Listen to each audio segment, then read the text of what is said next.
The sky was overcast as if it might drip water at any moment. The classroom atmosphere was stifling, the lesson unbearably tedious. Jing Yu wasn't listening at all, his mind was completely offline. His heart was a mess consumed by the chaotic fragments of his life. He was 21 years old, an orphan having grown up alone. Through his own effort balancing part-time jobs with studies, he managed to get into an average university. Having never been expected of anything by anyone, and being sufficient to himself, he felt no disappointment with his university. He firmly believed in a bright future, and had always been diligent in his studies and life. Contentment was a vital quality for him, but life had been unsatisfactory lately. At a critical juncture of career choices and exams, he had been deprived of sufficient rest. He failed the exam, encountered repeated setbacks in part-time jobs, and his mental state kept deteriorating. All this originated from a baffling dream that haunted him every night. In the dream, he was in a strange space before a sea of stars, but when he reached out, he touched only endless. At his feet was an intricate hexagram pattern glowing with a golden red light showcasing its uniqueness. Whenever he tried to explore the space or touch the hexagram, blood would seep from its lines, accompanied by an unintelligible whisper. The voice was terrifying, sending chills down his spine, and he would often wake up in fright. Usually it was in the middle of the night, and the dream would cling like a ghost, repeating endlessly in his mind. As a result, he hadn't slept well in a long time, looking utterly haggard. He didn't know what it meant, only that if this continued he might go mad. So he went to see a psychologist, but no matter how many tests they ran, the results showed he had no illness. Seeing his peers' lives steadily progressing, some advancing in studies, some with stable jobs, others with their futures arranged by family. Only he remained stuck in place, living with increasing difficulty, his health and spirits worsening, even his once confident heart feeling defeated. Chronic insomnia forced him to spend more daytime hours recovering, eventually developing the habit of drifting off. Since paying attention in class was pointless, he might as well relax his mind, at least to ease a little. Back to the present lesson, the teacher was still droning on the same old cliches, vision hierarchy mindset. Jing Yu felt only numbness at the words. Everyone knows those truths. The biggest problem is that most people simply don't have the right to choose. Without platform resources or background, how could one break out of the prison of life with only vision and effort? He laughed bitterly to himself, gave up listening entirely, and lowered his head to scroll through his phone to kill time. The short videos were a mix of everything, jumping quickly from one to the next, lively, but unable to fill his inner emptiness. He habitually used this fragmented entertainment to numb himself, temporarily forgetting the reality of his distress. Just as he was immersed in the fleeting joy of his phone, a thunderclap outside jolted his thoughts back to reality. It was raining. The next moment, rain slammed against the ground, its sound growing louder. Jing Yu instinctively turned his head, but before he could react, an ethereal, icy whisper rang in his ears, eerily clear. Unlike anyone's voice in the classroom. Time and space begin with the chaos's whisper. The voice was light yet piercing, not heard through the ears but directly in his mind. Realizing this, Jing Yu's back went cold, feeling as if someone was watching him. The classroom was quiet. The teacher still lecturing, classmates busy. None seemed abnormal. Had no one else heard it? Who? He blurted out, his heart surging with unease. The next second, all the scenes around him began to warp and collapse. The podium, the teacher, classmates, the desks and chairs, walls. The entire familiar classroom dissolved before his eyes, vanishing completely in an instant. Within seconds, the world had utterly changed. The noisy, boring classroom was replaced by a silent, vast, starry space, with faint fragments of starlight floating around in eerie stillness. He stood there, his mind blank for a moment, then pinched his cheek hard. The sharp pain told him this was no hallucination. Looking at the familiar stars and darkness, Jing Yu immediately remembered the dream that had been haunting him, and his palm. He looked down at his feet, and there it was, the hexagram array with its intricate lines. The lines were intertwined with dark red liquid flowing through them, exuding an ancient and dangerous ritualistic feel. Jing Yu panicked, fearing that the sudden whispers would overwhelm him at any moment. He had been an ordinary person all his life, never encountering supernatural phenomena or strange things. This completely shattered his worldview. Fear of the unknown kept him from daring to move, but remembering the torment of all those days allowed a thread of anger to flow through his heart. Isn't this enough? It haunted me in dreams, but now in broad daylight. It's not even pretending anymore. Just as he, enraged, was about to destroy the bizarre pattern, the mysterious voice sounded again, cold, solemn, carrying a gravity that spanned eons. With my remnant body, I tear the eternal boundaries of time, guiding the traveler of space-time. Hearing this, Jing Yu's descending fist paused, then slowly lowered, as he began to ponder the meaning of the incantation. Guiding the traveler of space-time. Who? Me? Jing Yu felt he had caught the key information, and was almost reduced to tears of despair. It seemed he had been subjected to a so-called cross-boundary induction, but he had never wanted to be a traveler of spacetime. The overwhelming unknown and fear still clung to him. In the eerie, silent atmosphere, his breathing began to quicken. The immediate priority was to escape this space. With that in mind, he fumbled with the hexagram pattern on the ground, but could not affect it in the slightest. So he had to look around for any other way out. Even a life of hardship would be better than facing this unknown danger. Just as he turned at the edge of his vision, he saw the figure of a child. The child was small, kneeling not far away with striking golden heterochromatic eyes, an expression of acceptance rare for a child fixing his gaze on him. A faint, strange smile lingered at the corners of the child's lips. To Jing Yu it looked utterly eerie. The moment their eyes met, Jing Yu felt ice run through his veins, alarm bells screaming in his heart. Danger. Extreme danger. He dared not linger, instinct telling him to run. But after just 2 steps, a sharp pain burst in his head. As if countless needles were stabbing into his skull, the agony tore through his nerves, followed by a strong feeling of suffocation and weightlessness, as if he were falling from a great height, everything spinning. Under this condition, he could not stand, his legs gave way, and he fell heavily onto the array pattern. One hand pressed against his forehead, the other braced against the cold ground, his consciousness flickering, unable even to open his eyes. This agony lasted for a full 10 minutes. When the long spell finally ended, the pain slowly faded. Jing Yu pushed himself up from the ground, his mind, still cloudy, barely steady after a long while. Looking up, the starry illusion had vanished. Before him was a stretch of dead forest, withered branches everywhere with a few scattered bones among the trees. Desolate and eerie. Only then did his chaotic mind piece together the situation. It seemed he had transmigrated. Because of that strange dream, that strange pattern. The transmigration was sudden and absurdly crude.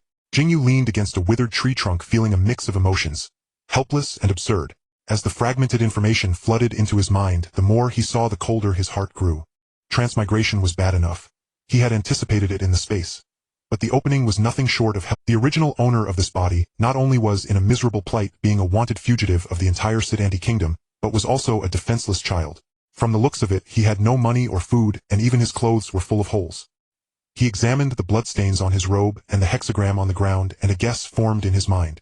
The original owner had clearly just been through a pursuit, and at the brink of death, he, a person from another world, came to take over the body. I thought achieving nothing was bad enough, but who would have guessed? Someone had it even worse.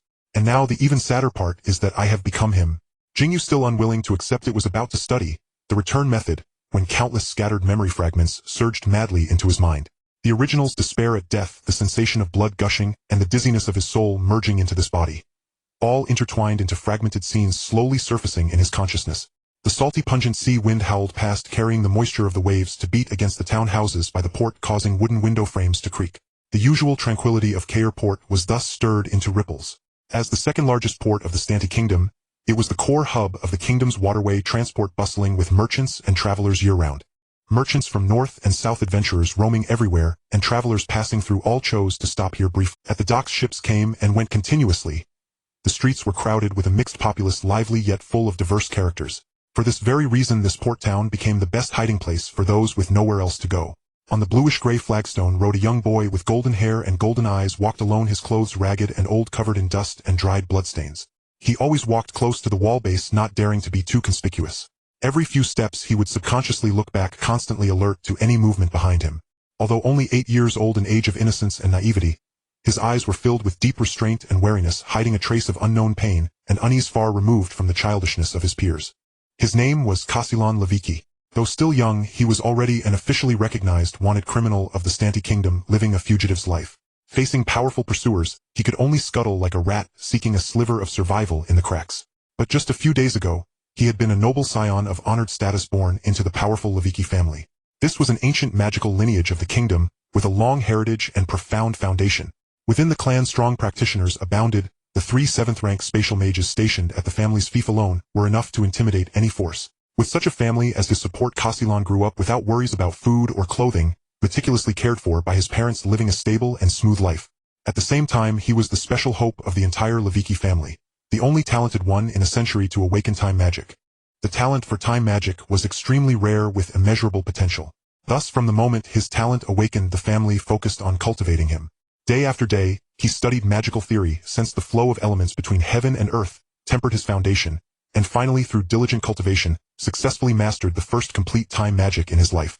That magic etched in his mind of mysterious origin. The days before were simple and peaceful. He had no complicated thoughts, or his only concern was to cultivate diligently, thoroughly master magical knowledge, step by step, steadily improve his strength, and in the future protect his family and clan, becoming a recognized mage. He thought this peaceful life would continue forever, but he never imagined that a catastrophic disaster would descend on the most ordinary of days. The change began a few days ago during an ordinary training trip outside. That day everything was as usual. He went out of the city alone to practice time perception. The process went smoothly with no anomalies or dangers. When the training ended, he felt completely relaxed thinking about returning home early to report his recent cultivation progress to his parents. Everything was no different from any other day, but when he rushed back to the familiar family mansion and pushed open the gate, all his thoughts and fantasies shattered. The once heavily guarded mansion gate was wide open. The courtyard was dead silent with fallen clansmen and servants everywhere. The ground was covered with dark red bloodstains, and the air was thick with the heavy smell of blood. Castellan's heart turned cold, and a strong sense of unease surged straight to his head. The Levicki family's defenses were tight. The magical barrier was always active with 3 high-level mages stationed. The defense was extremely strong, absolutely impossible to breach easily, let alone suffer such a devastating blow in a single day. Doubt and rage churned in his heart, but he had no time to ponder. At this moment, his only thought was the safety of his parents. He suppressed the fear in his heart, rushed recklessly toward the courtyard, where his parents lived, silently praying in his heart, hoping that everything was just an accident, hoping that the goddess could protect his loved ones. But cruel reality gave him no hope. The moment he stepped into the courtyard, he saw broken bodies everywhere mottled with blood. Uncle Belize, Aunt Anna. The once warm courtyard now seemed a cold purgatory. Overwhelming grief instantly engulfed him. He bit his lip tightly, forcing himself not to cry out, but hot tears kept streaming down. Right where were his father and mother? Amidst his grief, he forced himself to stay clear-headed and wanted to check the situation inside the house. He knew the killers had not gone far. Danger was imminent. If discovered, he would likely end up like his clans. I must be faster. But just as he thought that, clear footsteps suddenly came from outside the courtyard gate. Castellan immediately sidestepped to hide, desperately lowering his breath, but unfortunately reacted half a step too slow, and his whereabouts were detected. Several figures in black robes quickly encircled him, cutting off all escape routes. Icy killing intent locked onto him firmly, showing no mercy. Castellan looked up, his gaze sweeping over the pair of azure eyes exposed outside the black robe of the leader, and instantly recognized the other's origin. It was the Hualuan clan. Those eyes absolutely unmistakable. Although the Hualuan family had always been at odds with the Levicki family, the relationship tense. Castellan never imagined they would have the audacity to strike. The moment he saw the arrivals clearly, Castellan trembled with anger, his eyes filled with disbelief. He suppressed the tremor in his voice, confusion and rage flooding his heart, and demanded loudly, Hualuan? Why? Aren't you afraid of His Majesty the King's reckoning? The kingdom's laws were strict. Slaughtering members of a legitimate noble family without authorization was a capital offense, inevitably inviting the king's pursuit and punishment. He wanted to intimidate the other party and buy himself a sliver of survival. But the man's expression remained indifferent, seemingly completely ignoring the kingdom's laws and caring nothing for the royal family's investigation, showing not the slightest stir from beginning to end. He only cast a cold glance at the isolated, helpless boy, raised his hand to draw the moisture in the surrounding air, and recited a magic incantation expressionlessly, condense water ice cone. As the words fell, the moisture instantly condensed rapidly. Several sharp ice cones formed abruptly, carrying piercing cold wind, and shot straight toward Castellan. Castellan's whole body tensed. The threat of death came heeding. This was the first time in his life he had fallen into such danger. At this critical moment, a streak of golden brilliance suddenly flashed in his dark pupils. Chronostasis, temporal lag. A spell of unknown meaning escaped Castellan's lips. He was a direct descendant of the Levicki family, with mana and talent far superior to ordinary mages. Even an ordinary first-rank time magic would be driven to its utmost in his hands, let alone this magic of mysterious origin with bizarre incantations. As the spell sound fell, everything around instantly fell silent. The wind stopped, sounds quieted, and even time seemed to be pressed on a pause button. The group of black-robed pursuers all froze in place, their postures motionless, even their breathing halted, trapped tightly in this static spacetime. Castellan dared not waste a single second. Straining his overexerted body, he bent down to pick up the knight's long sword that had fallen to the ground. His eyes sharpened as he fixed his gaze on the blue-eyed man ahead, determined to finish him off in that moment. The razor-sharp blade swept toward his neck with a chill breeze, yet the man's expression remained unchanged. He stared back at Castellan with that same icy look, exuding an air of utter confidence. The next second, a jarring clash of metal rang out. The long sword struck the hem of the opponent's black robe, leaving not even a scratch, only to be deflected by an invisible barrier of wind and sent clattering back to the ground with a sharp crack. That was the wind barrier of the enchanted robe. Castellan's shock lasted only an instant before he regained his composure. The failed ambush made him realize this was his last chance to escape. If he missed it, there would be no hope. So he spun around and dashed off, grabbing the beginner's magic staff that had been with him for so long. With a flicker of motion, he vanished into the depths of the alley. The instant his figure disappeared entirely, the time magic that had enveloped the surroundings abruptly dissipated. As the magical energy faded, all the black-robed figures broke free from their confinement, staggering slightly. The blue-eyed man at the lead spat out a curse. Damn it! What kind of magic did that brat use? How could it be so powerful? In the following days Caslin fled without stopping, not daring to rest for a moment. With his eerie time magic, he repeatedly delayed and outmaneuvered his pursuers. Several times he was cornered only to crawl back from the brink of death, barely clinging to life. After days of intense escape, both his body and mind were nearing their limits, and his magical power had all but run. At last he reached this chaotic port city, hoping to use the disorder to board a ship and flee the kingdom, seeking a way to survive. But he never anticipated that the enemy had already foreseen his plan, laying a trap here to wait for him like a wolf lying in it. By now Caslin was hungry, cold, and trembling with exhaustion. Even his magic could barely be mustered. The moment he stepped into the snare, a sudden premonition struck him. The air was thick with the presence of a powerful temporal array. He immediately retreated along the gray stone path, but he knew deep down that once he entered the pursuer's sensing field, there was no turning back.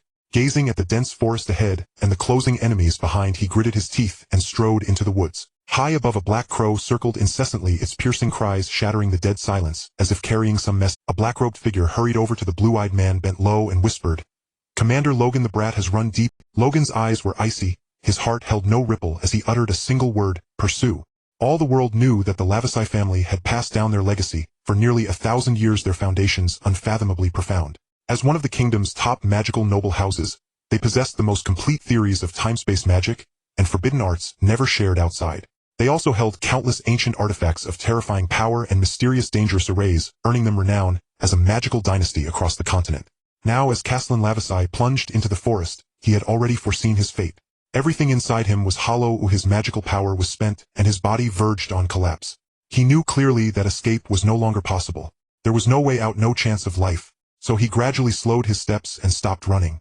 Raising his hand, he gathered the last faint wisp of magical power and poured it all into his staff, hastily drawing a six-pointed star array on the ground. This was his final trump card, a decision to burn everything to ash. The ancient ritual incantation of the origin of time and space thundered in his mind. The image of his father sternly warning him flashed before his eyes. This temporal ritual is too unpredictable. No one can control its outcome. Caslin, no matter how fervently you yearn to explore the mysteries of time and space, I will never allow you to touch such a ritual. It could cost you your life. The breeze stirred the boy's disheveled hair. Caslin glanced at the pursuers closing in rapidly, now only 20 zhang away, and a flicker of bitterness passed through his eyes before turning into sheer resolve. "Father, I have no road left to retreat." He planted his staff on the ground and began to intone the ancient low words in broken fragments, time and space born from the whisper of chaos. Ahead, Logan instantly saw through his intention, and his face darkened. Though he did not know what array that was, he could not allow the ritual to be completed. Raising his staff, he channeled magic with wild fury. Condense water, 10,000 arrows. At the tip of his staff, a huge crystal-clear orb of water gathered, then exploded violently. Countless fine, sharp water needles shot through the air, howling as they rained down upon the boy in the grove. The barrage of water needles pierced the air, embedding themselves into Caslin's frail body one after another. Agonizing pain swept through him, and warm blood instantly soaked his clothes. His body swayed, unable to hold on any longer, and he collapsed heavily onto his knees in the muddy forest. Scarlet blood streamed from his wounds, tracing a crimson line along the ground. In that critical moment, he finally uttered the last line of the ritual incantation. "With my broken body, I rend the eternal fabric of time to summon the traveler of the ages." The words faded. The boy lowered his head. The hastily drawn six-pointed star array on the ground was already drenched in the ceaseless flow of his blood. In an instant, the world around him transformed. Countless stars materialized among the trees covering the array and pouring in endless magical energy. A dazzling brilliance of crimson and gold erupted from the array, illuminating the entire dark forest in a flash. Logan's heart tightened, his sense of danger skyrocketing. He raised his hand to order a retreat, but to his horror, he saw the subordinates caught in the golden light, their skin visibly shriveling and aging, their life force draining away at an alarming rate. He himself was ensnared by that eerie temporal power, his body rapidly decaying in sync. At the brink of death, Logan made a swift decision, gripping his staff with both hands and thrusting it high above his head. Condensed water transformation. A surge of water light expanded, and his body instantly turned into a pool of water skimming across the ground at lightning speed, desperately fleeing the radiance of the golden field. The 6 other black-robed figures who failed to escape within mere breaths under the violent erosion of time had their vitality drained, completely reduced to a heap of pale bones scattered in the forest. Logan, who barely escaped, breathed raggedly, his heart trembling with terror. He did not even have the courage to. Having lingered only a second in the golden light, he suffered severe injuries. His magical power became sluggish like rusted gears that could barely turn. His strength was reduced to less than a third of its peak. Seeing that the target had lost all signs of life and was presumed dead, Logan did not stay longer. He decided to return and report, first planning to come back for his subordinates' remains once his wounds healed.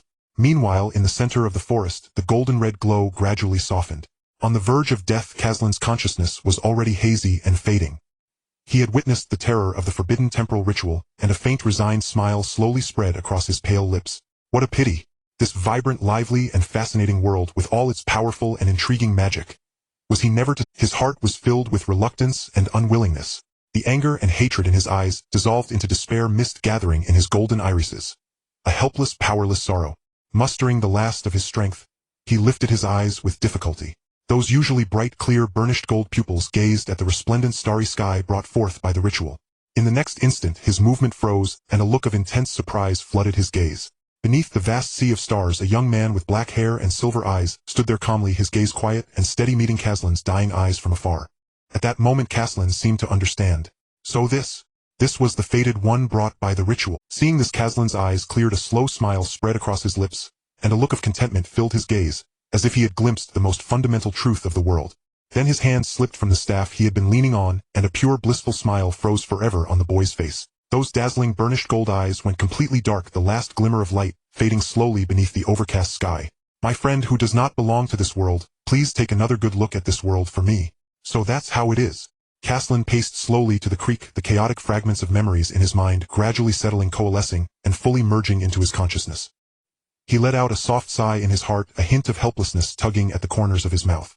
It seems that from now on the most I can boast about is my ancestors' glory. The good life of a trust fund heir is ultimately beyond my reach. He bent slightly, gazing into the crystalline stream water, which clearly reflected the face of a young boy. The once brilliant golden hair that lingered in his memories had faded, replaced by pure jet black, and the most striking feature of that face was a pair of heterochromatic eyes. One gold, one silver. Sharply distinct, like two deep vortexes that with a single glance could easily lure one into a trance. Kaslan's heart tightened, and he furrowed his brow faintly. He had been born with a silver left eye, and after merging with this body, it had replaced one of the original's golden orbs. These eyes were far too conspicuous, their recognition factor too high. He wondered if contact lenses existed in this world. The thought made him chuckle softly at his own foolishness. The news of his narrow escape could not be concealed for long. To survive safely in this unfamiliar continent, boarding a long-distance passenger ship was his only way out. Just as he was immersed in plotting an escape, the soft rustle of footsteps came from beside him. A peasant woman carrying a bamboo basket ambled along the creek bank. Kaslan's mind stirred, and a plan instantly took shape. He raised his voice to call out to her. "Auntie, I just took a nasty fall and got all dirty. Could I trouble you for some water to wash up at your place?" The woman turned at the sound and looked down at the child before her. The boy was covered in mud and grime, his clothes torn and ragged, looking utterly wretched. Yet his features were clean and delicate, evoking an instant pang of sympathy. Her heart softened, and she immediately exclaimed, "Oh, dear child, how did you get so messy? Come here, let Auntie see if you're hurt." Kaslan stepped forward, inwardly sighing with emotion. The people of Stanti were indeed simple and kind-hearted. It was fortunate that he now bore the appearance of a child. Being young always came with certain privileges.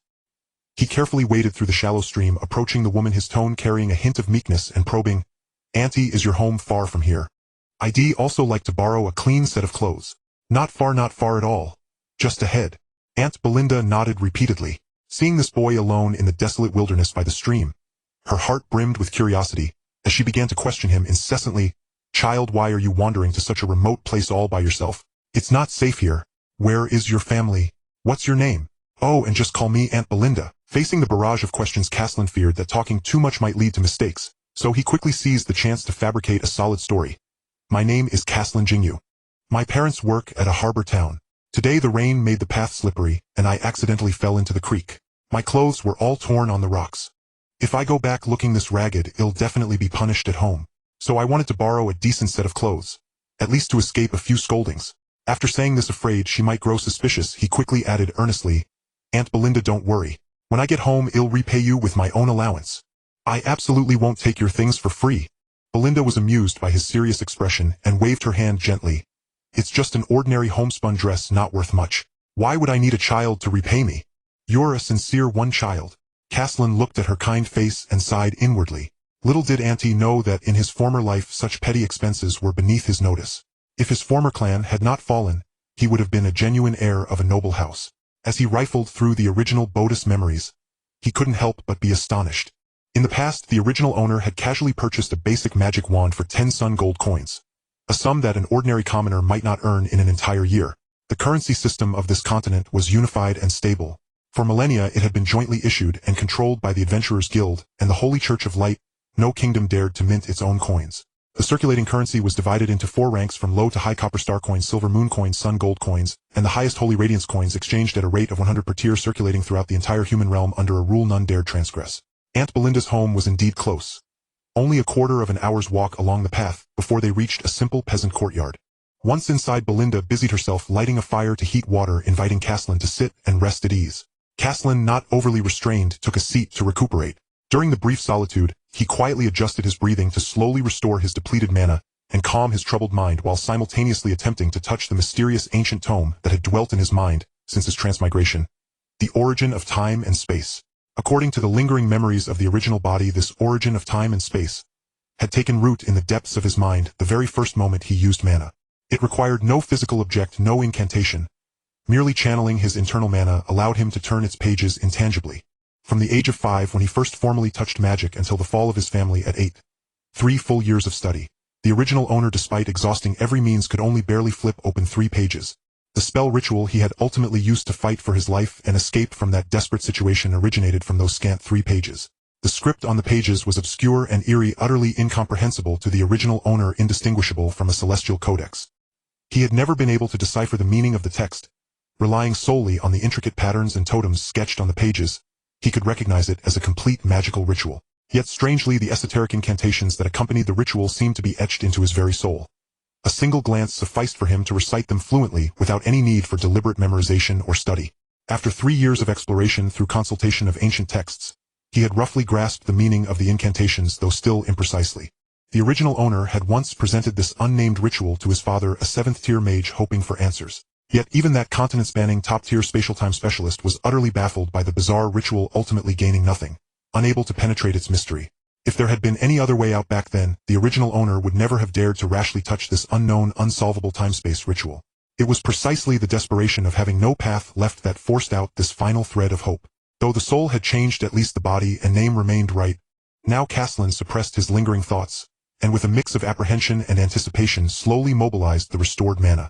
An intangible force gently brushed against the ancient tome in his mind, the heavy cover creaking open. On the flyleaf a line of neat handwriting quietly emerged. Blessing. Where eyes can see, time and space submit to my will. Caslin's pupils abruptly contracted, and he froze completely. Chinese. A tidal wave of shock surged through his heart, and everything suddenly fell into place. No wonder the original owner had struggled for 3 years without mastering it. No wonder even the most powerful experts could not decipher it. It was never a script of this world. Being unable to read it was only natural. After the brief shock, new doubts flooded his mind. Blessing. On this continent, a blessing was an exceptionally rare special endowment. Apart from hereditary transmission, it only descended upon a handful of fate-blessed individuals, the divine favorites. Never something an ordinary mage could possess. Judging from the literal meaning, this exclusive blessing likely granted an immense amplification to all time-space magic, the ultimate enhancement of talent. As thoughts swirled, the most anomalous scene from the original owner's past abruptly surfaced in his mind. A mere first-tier novice mage had managed to use magic to immobilize several pursuers of the 3rd, and even 4th tiers, achieving the almost unbelievable feat of overpowering enemies 3 tiers above his own. Everyone back then, including the original owner himself, had attributed it to innate talent and extraordinary magical control. But now, what if it had never been about talent? What if that heaven-defying cross-dire combat ability was not a gift of nature but the silent empowerment of this unknown divine blessing? With this thought, a glimmer of anticipation stirred within Caslin's heart, and he instinctively turned his gaze to the remaining 2 pages of the tome. He lifted his hand and flipped over the leaf, the content of the 2nd page unveiling itself before his eyes. It was precisely that aberrant ritual capable of plundering vitality and stealing time in an instant, the very cause that had dragged him into this unfamiliar world. The text on the page clearly laid out the full picture of the ritual, the time-space summoning rite. One must stand within the magic array and silently recite the prayer supplemented by the blood essence of a time-space magic talent, as a conduit, thereby summoning a time-space creature from another plane while temporarily inheriting its abilities. Below, a glaring note was annotated: the creature obtained through the summoning lacks self-other cognition and is extremely dangerous. At the moment of the ritual's initiation, it forcefully extracts the time origin from all living beings nearby, using this as the price to tear open a planar rift and complete the summoning. A sudden clarity dawned upon Caslin, finally comprehending the reason for his cross-dimensional arrival. Yet this epiphany was swiftly replaced by a profound disappointment. He murmured in a low voice, resigned, There's no method to terminate the ritual nor a way to send the summon. This recorded ritual formation belonged to the forbidden arts of time-space magic. It seemed overwhelmingly powerful, but upon careful study Caslon found its execution conditions to be exceedingly harsh. Continuing to read the page went on to document 2 exclusive forbidden arts. Sky restraint expend mental energy to forcibly ground and confine any floating entities within the vicinity. Magical lights and intangible spirits cannot escape the binding range. The effect lasts 1 minute. If the user's strength gap with the target exceeds 3 tiers, the binding effect gradually weakens with the protection continuously active, positively correlated with mana capacity. Chronos time stagnation expend all mana to drastically slow or even halt the time flow of all living beings in the area. All buffs and sustained damage effects pause simultaneously. The effect lasts 1 minute. If the user's strength gap with the target exceeds 3 tiers, the effect decays progressively with the protection continuously active, positively correlated with mana capacity. Caslon frowned. There's no direct offensive spell at all. He was well aware of the fatal shortcoming. Both techniques were purely control and restraint measures, utterly lacking in means to vanquish foes. Once the spell's duration ended and the enemy returned to normal, he would have nothing to retaliate with and the outcome would be certain death.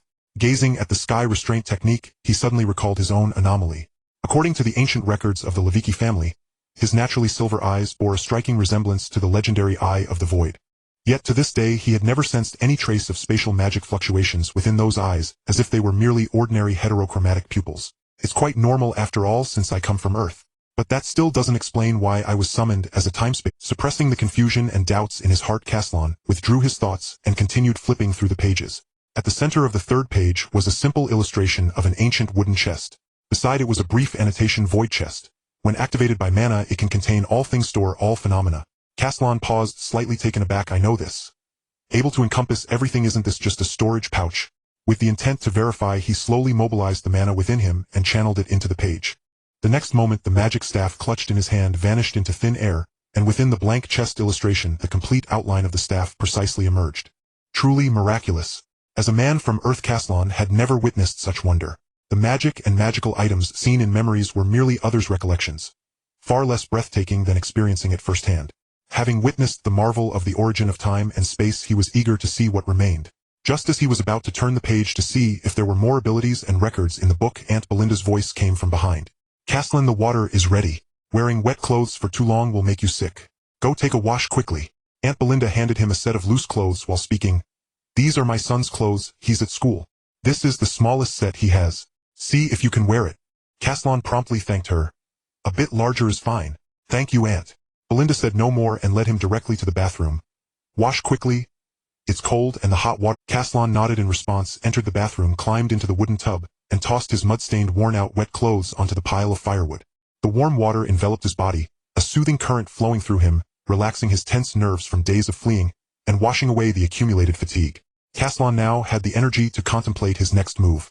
This was but a temporary respite. Pursuers might trace his trail at any moment. This place was ultimately not where he could stay long. He must plan to leave as soon as possible. After bathing and changing into clean clothes, all weariness faded away, his body felt much more relaxed, and the mana he had expended had recovered somewhat during the brief respite. Watching the sky gradually darken, Caslon had made up his mind. Every extra moment spent here increased the danger, and he might even implicate innocent civilians. With these thoughts, he walked over to Aunt Belinda, who was lighting a fire to cook, and gently touched her. Aunt, I need to go back. It's almost completely dark. If I don't go home, my parents will worry. Belinda turned around and smiled kindly. All right, child. Walk slowly and don't stumble again. Come visit me whenever you have time. Keep that set of clothes. It's not worth much, no need to return it. Caslon did not linger alone, and with nothing to pack he was at the door in a few steps. Thank you for your kindness. May the goddess bless you. He spoke the common blessing of this land, but deep down he did not believe in any deity. After all, his soul came from another world, and he had been an orphan. He had always relied only on himself. With that, Caslon stepped out and hurried toward the port, inwardly grumbling about how pathetically weak this 80-year-old body was, moving both slowly and laboriously. Half an hour passed. The setting sun sank into the sea and night gradually unfurled. Caslon hid in an alley near the port, murmuring to himself as he calculated. The biggest trouble now was being unable to obtain a ticket. At this hour, whether passenger ships or cargo sailboats, they had mostly docked for the night, of vessels willing to set sail overnight were pitifully scarce. It seemed he had no choice but to take a risky gamble. He looked up at the sea a few hundred steps away, where a colossal luxury passenger liner lay quietly moored. The entire giant ship blazed with lights, its multi-tiered structure grand and opulent like a floating noble palace on the sea. Gazing at this magnificent sea giant, a glint of sharp light flashed in Caslin's eyes. He first hurried toward the dock, then, when close enough to the liner, quickly lowered his head, pretending to be a passerby strolling aimlessly. Observing only 2 ticket-checking guards at the boarding entrance, he knew that when the night deepened a little more, it would be the best time to board. After waiting another hour, the darkness completely swallowed the sky. The flow of people on the dock thinned, and the 2 ticket inspectors had long been idle, their vigilance relaxed. A flicker of light danced in Caslin's pupils. His chance had finally come. The distant lighthouse abruptly shot out a dazzling beam of light. On the shore, 2 ticket-checking sailors instinctively turned their heads in unison, their gazes drawn by the sudden illumination. Chronostasis. Caslan muttered the incantation, having no time to marvel at the wonder of magic, or to savor the peculiar sensation of wielding magical power for the first time. He felt his mana drained in an instant, his body growing weak and limp, even his steps becoming unsteady. Though this technique would completely exhaust all his mana, he had no other choice. It was already the safest course of action. Seizing the brief seconds when the 2 men were frozen in motion, Caslan darted forward like a nimble little beast, slipping swiftly into the cabin. After 5 seconds, time slowly resumed its flow. The 2 guards remained utterly oblivious, completely unaware that someone had just slipped past them. Caslan breathed a silent sigh of relief. Thankfully, it had been a close call, but without incident. Lifting his gaze to the magnificent and imposing ship structure before him, watching the diverse crowd of people coming and going, he couldn't help but feel a stir in his heart and silently marvel. The life of the wealthy was indeed beyond his imagination. On the broad deck, elegantly dressed noblewomen moved with gentle decorum, chatting in hushed tones with accompanying gentlemen. Wealthy merchants strolled leisurely with their families, gazing at the sea views, their expressions serene and content.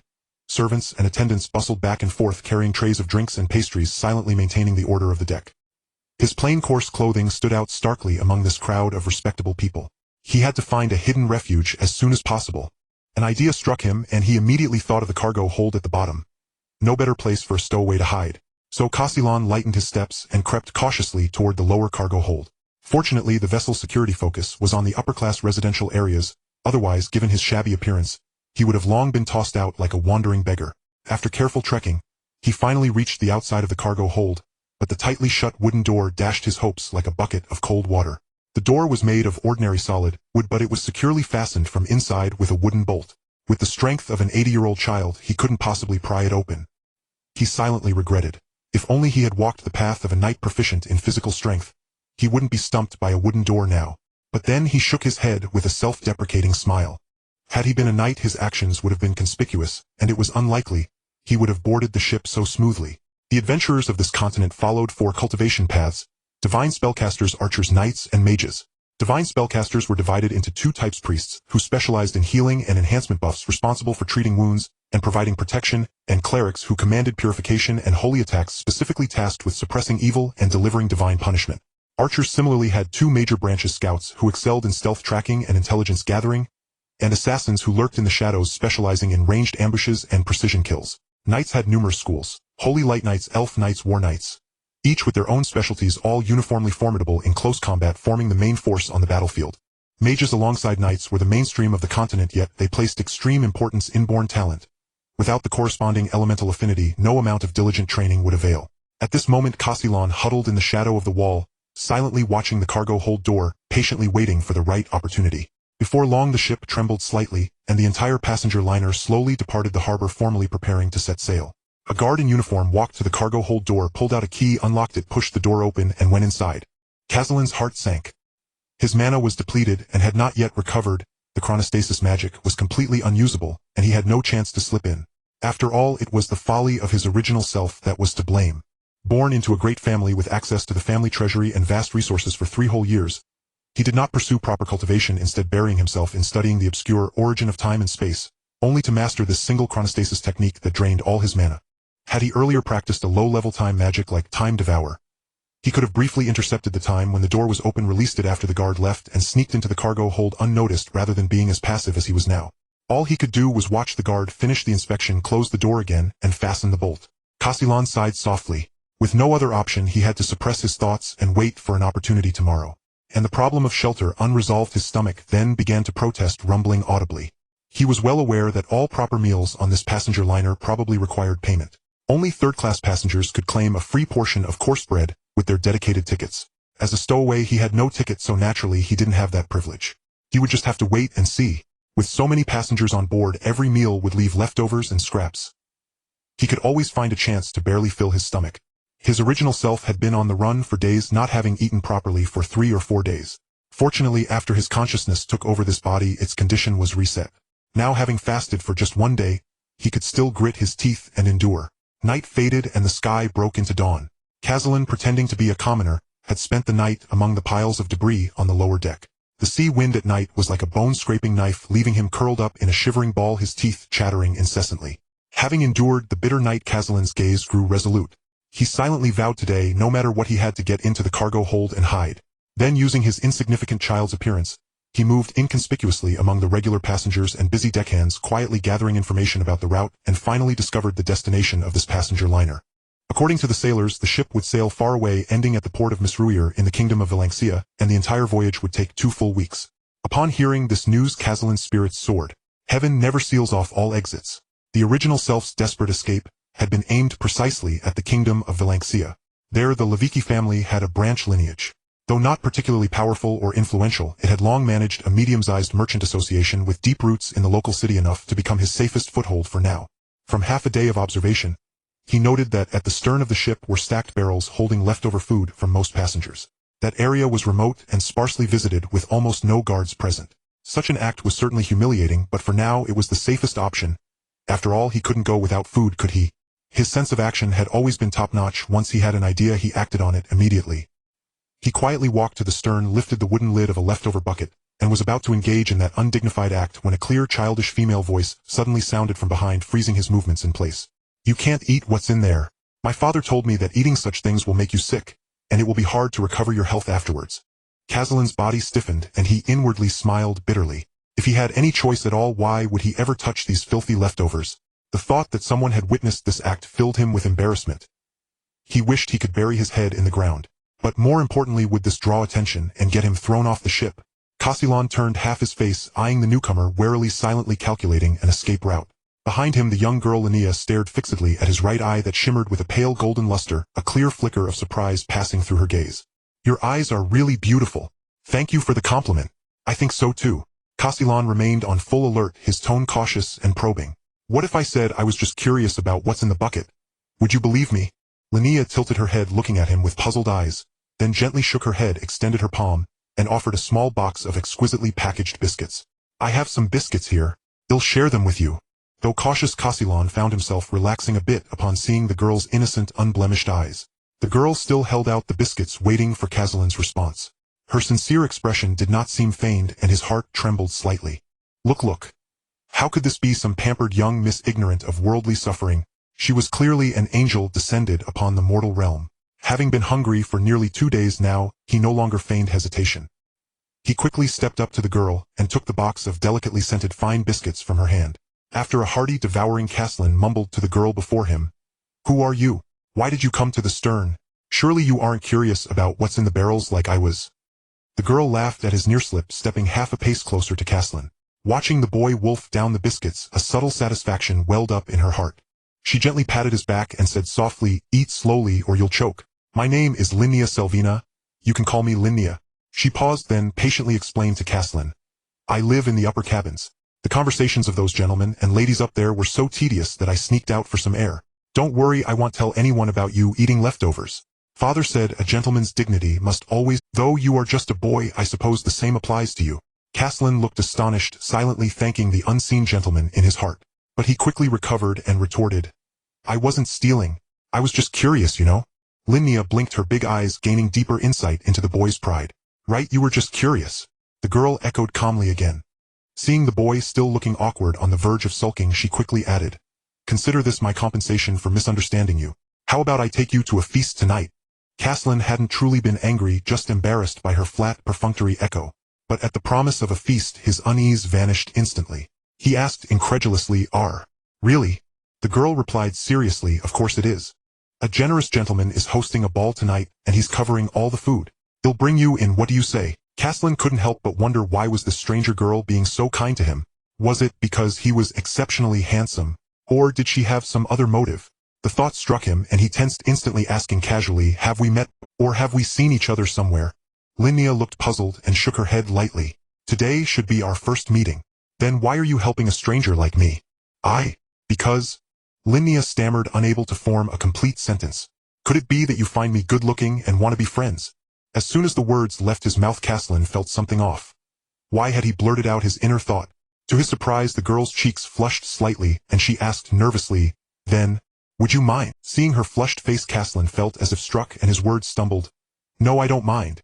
I'm just afraid you're trying to tease me. I would never tell you that. I just considered the possibility that you are a humanoid monster trying to lure me so you could eat me." Linnea seemed thoughtful and asked softly again, "So would you be my friend?" "Ah." Caslin froze for a moment, then quickly understanding nodded. "I would. From now on we are friends. And by the way, my name is Caslin."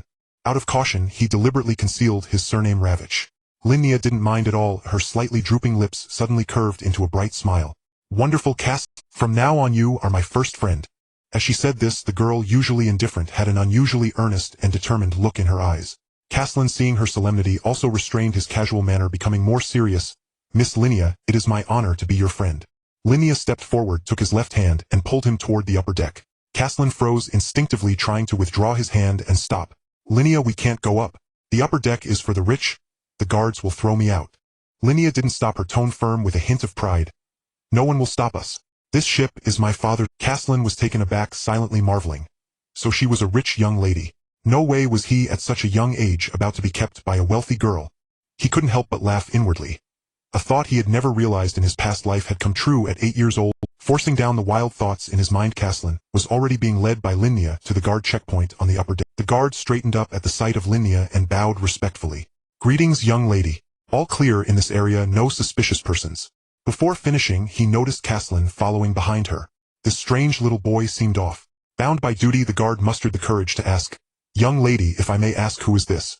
Linnea frowned slightly and said coolly, "Guard uncle, just call me Linnea. His name is Caslin and he's my friend. I want him to stay on the upper deck with me. Is that all right?" The guard grumbled inwardly. By the rules, of course, it wasn't allowed, but with the young lattice word, rules had to yield. How could he refuse? The guard maintained a respectful demeanor and replied, "Understood, miss. I'll follow your arrangement." Caslin looked down at the girl who was gripping his wrist tightly, her temperament cool, and felt deep curiosity. Though only a young child, she exuded an air of aloofness. "Caslin, what are you thinking about?" Linnea, noticing his silence, turned back and asked puzzledly, "I'm thinking about you. The way you just acted was so graceful. I'm completely impressed." Hearing this, Linnea lowered her head, slightly, her cheeks flushing. "Are really impressed? Isn't that a bit too much?" she asked softly. "Those noble gentlemen always say things like, 'Elegant lady,' your composure fills me with admiration. When giving compliments, one usually holds back a bit. We're friends. Why be so formal?" Caslin blurted out, then teased with a smile, "Do you want to hear my subtle compliment? Beautiful lady." Linnea quickly turned away, her voice flustered. Whatever. You're my only friend. You can call me anything you like. Only friend." At this moment, Caslin's mind was in a fierce battle, already staging a grand drama. A drama about a noble girl confined at home, forced by her count father to learn various skills, spending her childhood. After all, they had just met, and fearing to touch upon her sorrow, Caslin suppressed his curiosity. Seeing the lingering shyness on Linnea's face, a sense of relief unexpectedly rose in his heart. Under Linnea's lead, they soon arrived at a guest room located in the stern section of the upper deck. Compared to the other rooms, this one was noticeably larger, and situated at a considerable distance from them. Skillfully taking out the key and opening the door, Linnea smiled at him. "This is where I live. How does it?" Caslin looked at the ornately decorated interior and the spotless floor, then asked instinctively, "Should I take off my shoes?" Linnea, "Huh? Why would you take off your shoes?" The guest room was surprisingly spacious, with a room on each side, and a living room of enormous size. It truly lived up to the reputation of the old master. Entering the living room, Linnea quietly let go of Caslin's hand, then called out tentatively, "Dad." Receiving no answer, she swayed her hand back and forth, signaling him to follow her. Just as they were about to sneak into the room on the right, a clear male voice jolted them. "My dear daughter, did you enjoy your time outside?" They followed the voice and saw a man half-sitting, half-laying on a leather sofa. With a high-nosed bridge, a face as bright as the moon, fair skin, and half-lidded red eyes exuding an air of laziness. He looked no more than 18 or 19. Caslin hadn't expected Linnea's father to appear so young. Even more astonishing was the subtle, oppressive aura emanating from the man. Caslin was well aware that the man possessed an immense amount of magical power within him. This feeling could not be simply dismissed as the bearing of a superior. As he was scrutinizing the man before him, the man also noticed him. But the man seemed to ignore him and smiled at his daughter. "Did you go to the lower deck? What took you so long?" Caslin recalled his speculations, and suddenly felt that the man's smile was the harbinger of a storm. Her father must be strict with her. She helped me, so I can't let her be scolded for nothing. So before Lin Naya could speak, he interjected, Uncle Lin Naya came back late because of me. The man was taken aback. Is that so? And who are you, young man? I'm Lin Naya's friend. After these words, the man suddenly looked complex and fell silent. The situation grew awkward and Caslin grew anxious. Could the next scene be, hey race 3 million, leave my daughter? Before either of them could say anything more, Lin Naya stepped forward and tugged at her father. Dear Prince Ulixisai, even in your own home mind your manners. Lounging on the sofa while talking is hardly gentlemanly conduct. Ulixisai straightened up at his daughter's tug. You're wronging me, little Lin Naya. I've just entertained so many guests and now I have no strength left at all. Seeing the girl's unmoved expression, he added, really? Don't you trust your handsome and honest? Everything before him seemed beyond his imagination. Was this a man acting spoiled with Lin Naya? He swallowed hard, pondering which part had gone wrong. Lin Naya noticed Caslin's subtle gesture, and recalling his conversation with her father realized he might have misunderstood. So she formally introduced him to Ulixisai. This is my new friend, his name is Caslin, he is. Suddenly it occurred to her that she had no idea who he was, or what his surname was, so her words became hesitant. Ulixisai revealed an amused smile, and Lin Naya felt a bit embarrassed and annoyed. Anyway, in any case he's a good person and from now on he's my companion. Seeing Lin Naya introduce him in such a way, Caslin himself grew a little shy, instinctively reaching a hand to scratch the back of his head. Uncle, I'm just an ordinary commoner from Stanty. You can just call me Caslin. Ulixisai squinted. I've never seen a commoner become a mage at such a young age. After saying this, he gave Caslin a meaningful look. Seeing through the lie, Caslin didn't panic but instead smiled. No, uncle, whether in the past or now in your presence, I am nothing but a commoner. After all, you're a prince, other than the king, who would dare claim to be nobility in front of you. Caslin silently added in his mind. Ulixisai was somewhat surprised at hearing this. Was the person before him really just a child? Caslin, you're the lad from the Levecki family, aren't you? Caslin was startled, not expecting the other party to deduce his true identity so easily. Though appearing here at this time, his identity wasn't hard to guess. Lin Naya listened in confusion. Seizing a moment, she interjected. Caslin, you're already a mage. Dad is Caslin famous. Why have I never heard of him? Ulixisai helplessly patted her head and sighed with a hint of sternness. You dare make friends with him without even knowing who he is? That's far too careless, Lin Naya. Then he explained to his daughter, he's a magical prodigy of the Levecki family. Since you didn't choose the mage path, it's normal that you don't know him. But he has another title you might have seen in the recent morning papers. He is the traitor of the Levecki family, who allied with the demons to massacre the entire clan. At these words, Caslin and Lin Naya looked at each other simultaneously. Caslin pointed at himself, his disbelief even greater than Lin Naya's. Me? Massacre the entire family? Does the royal family itself believe this? Lin Naya chimed in, exactly. Even if Caslin is a mage, there's absolutely no way he could do such a thing, right? Seeing their reactions, Ulixisai found it amusing. Of course it's false. How could the demons launch a large-scale invasion of human cities? Do they take stance heavy cavalry for a joke? It's merely a clumsy lie by the royal family to cover up the truth. Hearing this, Caslin nodded heavily and breathed a silent sigh of relief. Since Ulixisai understood the truth, his situation might not be at its worst after all. Lin Naya also seemed relieved. As long as he wasn't a bad person, she didn't want her first friend to be a villain. Seeing their relaxed expressions, Ulixisai suddenly felt mischievous. That being said, the Levecki family did meet this disaster because of Caslin. Caslin felt his emotions like a roller coaster up and down. He instinctively retorted, because of me? That doesn't make sense. I'm only 8 years old. Even with the highest talent, becoming a high-level mage would take at least a decade. I should pose no threat to them now. Ulixisai just smiled silently with an expression that said, figure it out yourself if you want to know. Lin Naya knew her father's mischievous nature had resurfaced, so she quickly interjected. Stop teasing him, your highness. If you keep playing coy, I'll tell mother when we get back that you bullied me. Ulixis's mouth twitched. My dear daughter, how many times have you used that trick? Can't you change it up, like acting a little spoiled with your dad? That fellow Nair is always boasting in front of me about how clingy his daughter is. Father doesn't say it, but deep down I'm quite envious. Lin Naya showed a slightly disgusted expression and crossed her arms. Duke Nair's daughter is only 2 years old and Duke Nair isn't half as mischievous as you are. Ulysses wore a look of grievance. After several failed attempts to coax tears, he let out an awkward chuckle at the two of them. All right, I'll stop teasing you. Kids these days are so dull. His expression turned more serious. Have you heard of the Salvation Expedition? Caslin searched his inherited memories but found nothing. Linnea was equally unfamiliar and asked, what is it? Does it have anything to do with Caslin? Caslin silently commended her in his heart. Truly his best friend asking the right questions. Ulysses replied, of course it does. You'll learn about the Salvation Expedition at the Magic Academy later, but there's no harm in telling you now. He straightened his posture and began to explain the meaning of the Salvation Expedition. Legend has it that every 1,000 years the Demon King's seal weakens. Once it fully breaks, the continent will be plunged into devastation. At such times the 7 goddesses choose a brilliant genius from the 3 great nations and bestow various blessings upon them. This chosen one is called the hero. The hero wields immense power and bears the heavy responsibility of resealing the Demon King. They gather the most formidable individuals on the continent, mages, priests, or archers, to form an expedition squad. This journey to vanquish the Demon King is what we call the Salvation Expedition. And you, Caslin Revisi, a unseen-a-century-time magic prodigy, are the ideal candidate for the hero. At these words a storm of thoughts swept through Caslin's mind, and many questions suddenly became clear. Someone coveted the identity and power of the hero. Who? Definitely not just the Horn family. They lacked the strength to oppose Revisi alone. Weft, Hearth, or... Linnea watched Caslin's profile as he pondered, her face etched with worry. She feared he might be crushed by this revelation. That wouldn't do. After long deliberation, Caslin still couldn't be certain of the answer. He turned to Ulysses and stated his suspicion directly. It's Khan of 13, isn't it? He's the only one I can think of. Without his tacit approval, the Horn family wouldn't have dared act so blatantly. Moreover, at least one other clan must have been involved. With 3 families working together, they could have eliminated the Revises in such a short time. It must be the Parths, the great dark magic clan.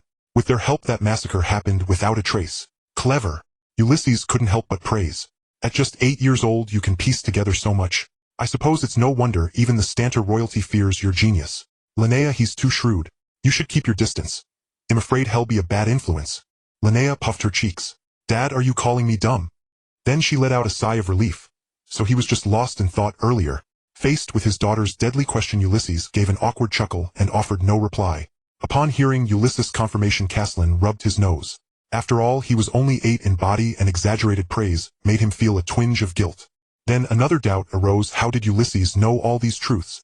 The party involved told me, Ulysses suddenly said. Caslin realized Ulysses was answering his unspoken question.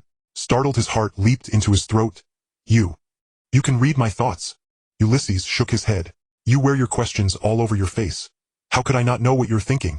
Then Ulysses recounted his experience. 5 days ago, I sensed a powerful spatial disturbance near Revisi City.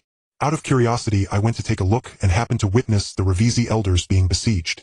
I saved one of them in passing, and after questioning him, I learned all this.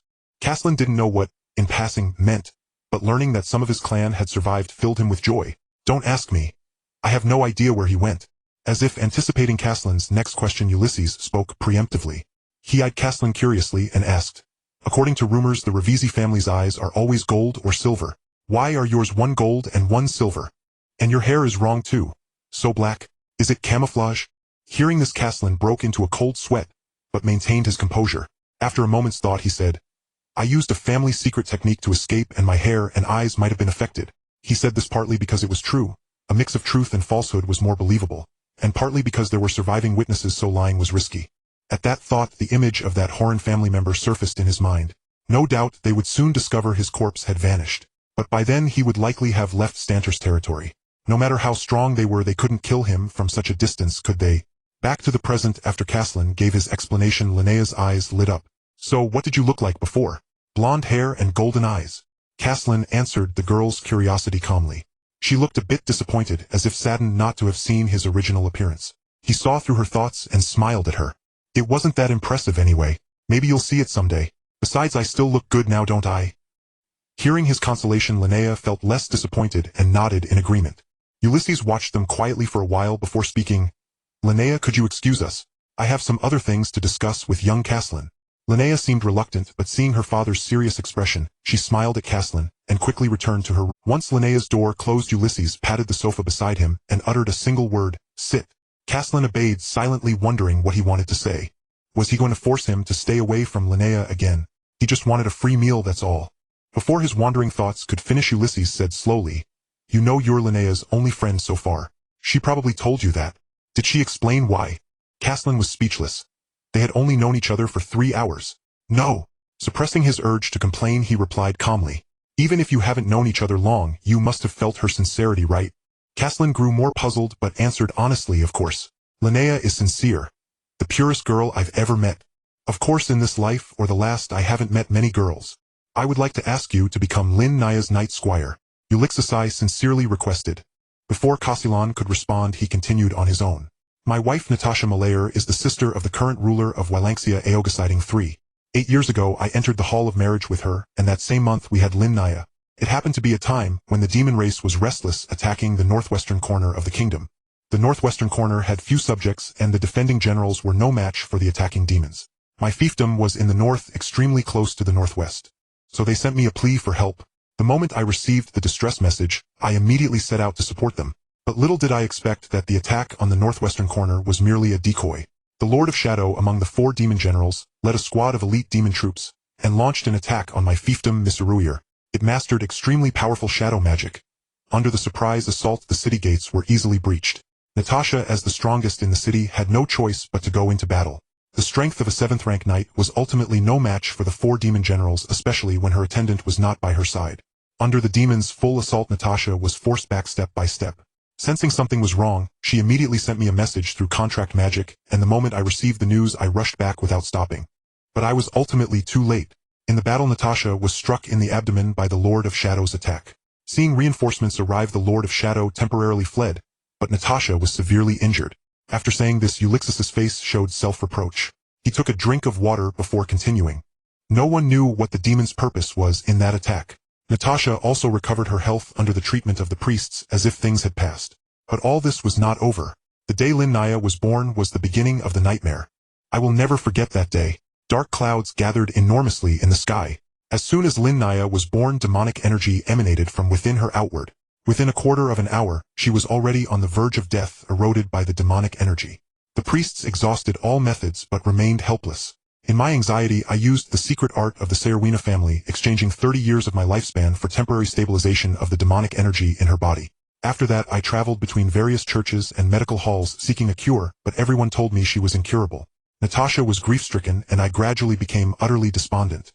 But heaven never seals off all exits. Just when everyone was in despair, a turning point appeared. 3 days after my last medical consultation, His Majesty brought the only 8th-rank divine priest in Walanxia Sui. Before this, he had secluded himself in the mountains and forests difficult to find, and was a true master of divine arts. After his diagnosis, he said that Linnea had demonic energy entering her body difficult to cure, but he could temporarily suppress it with his divine arts. Hearing this, hope ignited in both Natasha's and my hearts, and we hurriedly begged him to act. He immediately used an 8th-rank divine art. The surrounding demonic energy began to dissipate upon encountering that energy, and soon the demonic energy was almost completely purified. But after the demonic energy was completely eliminated, new demonic energy began to surge endlessly from Linnea's body. High Priest Sui said only by purifying once a day can her life be saved. So Natasha and I begged him to continue helping suppress it. High Priest Sui, being a kind-hearted person, agreed to our request, and thereby stayed at the goddess church in Misruir, suppressing the demonic energy for Linnea for 8 years.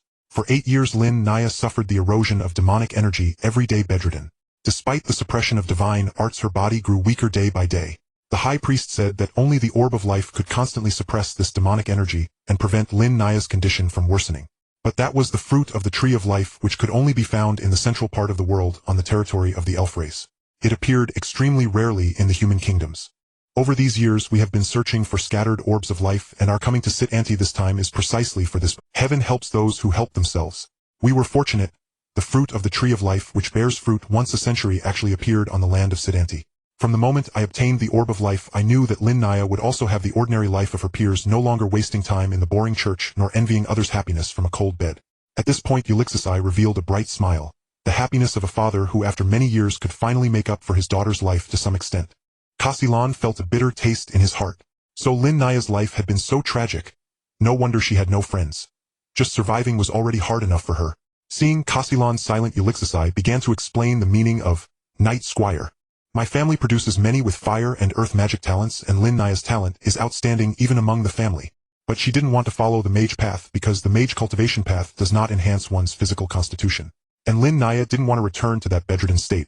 So she chose the knight path that could strengthen her physique, intending to follow her mother's path. The knights of the Malayer family are somewhat special. Unlike other knights who possess the power of blessing or holy light, they must form contracts with others, making the power of the contracted person available to them. Moreover, as the contracted person grows stronger, they also receive feedback and become stronger themselves. Castellan was somewhat astonished. There was actually such a miraculous path in the world. Looking at Ulixis's expectant eyes, he still did not readily agree but asked, "What effect will this contract have on me? You just now seem to only mention the benefits the contract brings to the knight, but did not mention its drawbacks. If it were just that, I would certainly be willing to help Lin Naya, but if the contract is disadvantageous to me, I'm afraid I cannot agree." Ulixis was taken aback and said, "Kid, are you really only 8 years old?" Indeed, this contract naturally did not only have benefits. For both parties of the contract, each can gain a portion of the other's power through the contract, but this also brings a serious consequence. If one party dies, the other will also die. Under his explanation, Castellan barely understood the pros and cons of the contract. So it was like that. If I agreed to the contract, then my life would be completely tied to Lin Naya's. Seeing that Castellan still seemed hesitant, Ulixis assured, "As my daughter, she will never face any fatal danger. After all, an 8th rank mage is considered an outstanding figure on the continent." Castellan could not help but think to himself, "I think you just want to praise yourself a bit, right?" From this perspective, the contract's boost is indeed significant. For rapid growth it might be a good choice, but the feeling of handing half of one's life to another is truly unsettling. "Can I speak with Linnea alone? After all, this is essentially a matter between her and me."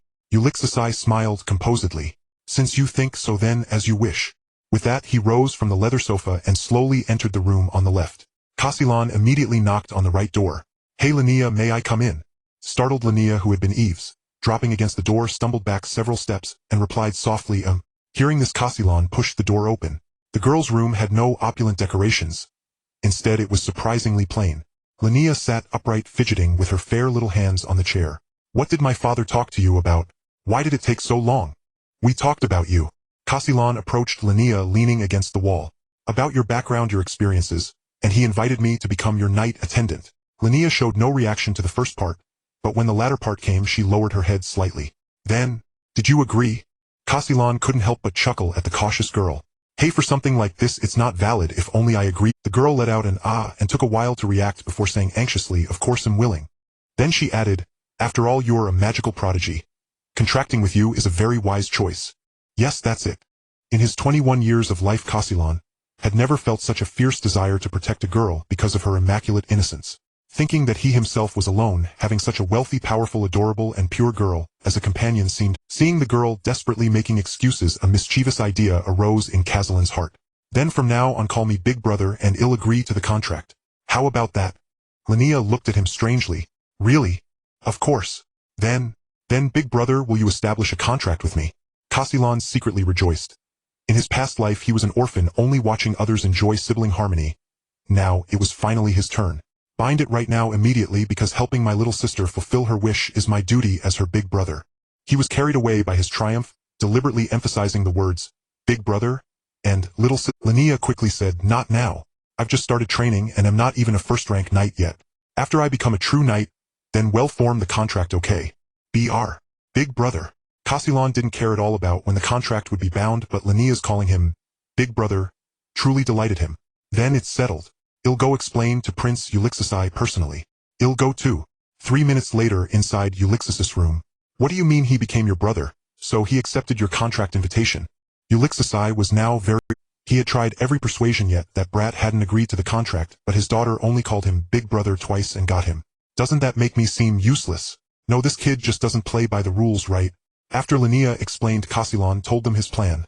"I'm going to the branch family of Lewaiki. That way I can get resources to grow. When it's time to form the contract, just come find me. It's not far from Missaruir anyway." At these words, Ulixis became serious. "No, your branch family is precisely the most dangerous place. It won't provide an environment for you to grow. They won't forget that Lewaiki has a branch family. Then you'll be in the open, giving them more opportunities to strike at you. Then what should I do?" Hearing Ulixis' words, Castellan suddenly realized his own naivety and carelessness, feeling a wave of... After all, having lived long in an age of peace, Castellan had never thought of this. He subconsciously felt that he would be safe in another country since each country had its own laws. But he forgot that this was a world with countless methods of murder and unsatisfactory public security. Facing this situation, Ulixis calmly stated his thoughts. "After we return to Missaruir, I'll help you gather information. And since you've already agreed to the attendant contract, you can naturally stay in my mansion." Castellan pondered for a moment and found that there was indeed no better method. "This is indeed the safest approach, but how will you explain my background?" "That's simple. From today, you are my adopted son, Ulixisai Saorwina.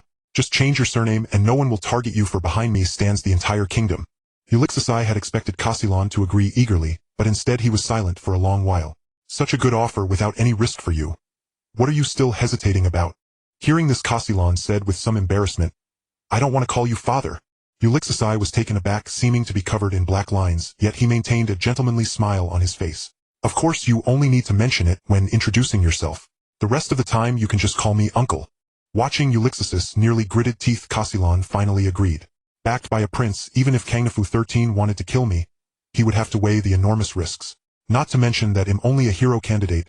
Even if I were the true chosen hero, he couldn't wage a large-scale war in another country. Casilon and Ulixisai talked for a long time. During the conversation, Ulixisai marveled at Casilon's eloquence and ideas, unable to believe he was only an 80-year-old child. Meanwhile, Casilon gained a wealth of knowledge from Ulixisai, deepening his understanding of this world. Linnea leaned against the wall nearby, quietly listening to their dialogue without interjecting. It seemed that time could stand still like this and be just fine. The sun gradually sank, half hidden beneath the sea horizon, creating a poetic scene of water meeting sky.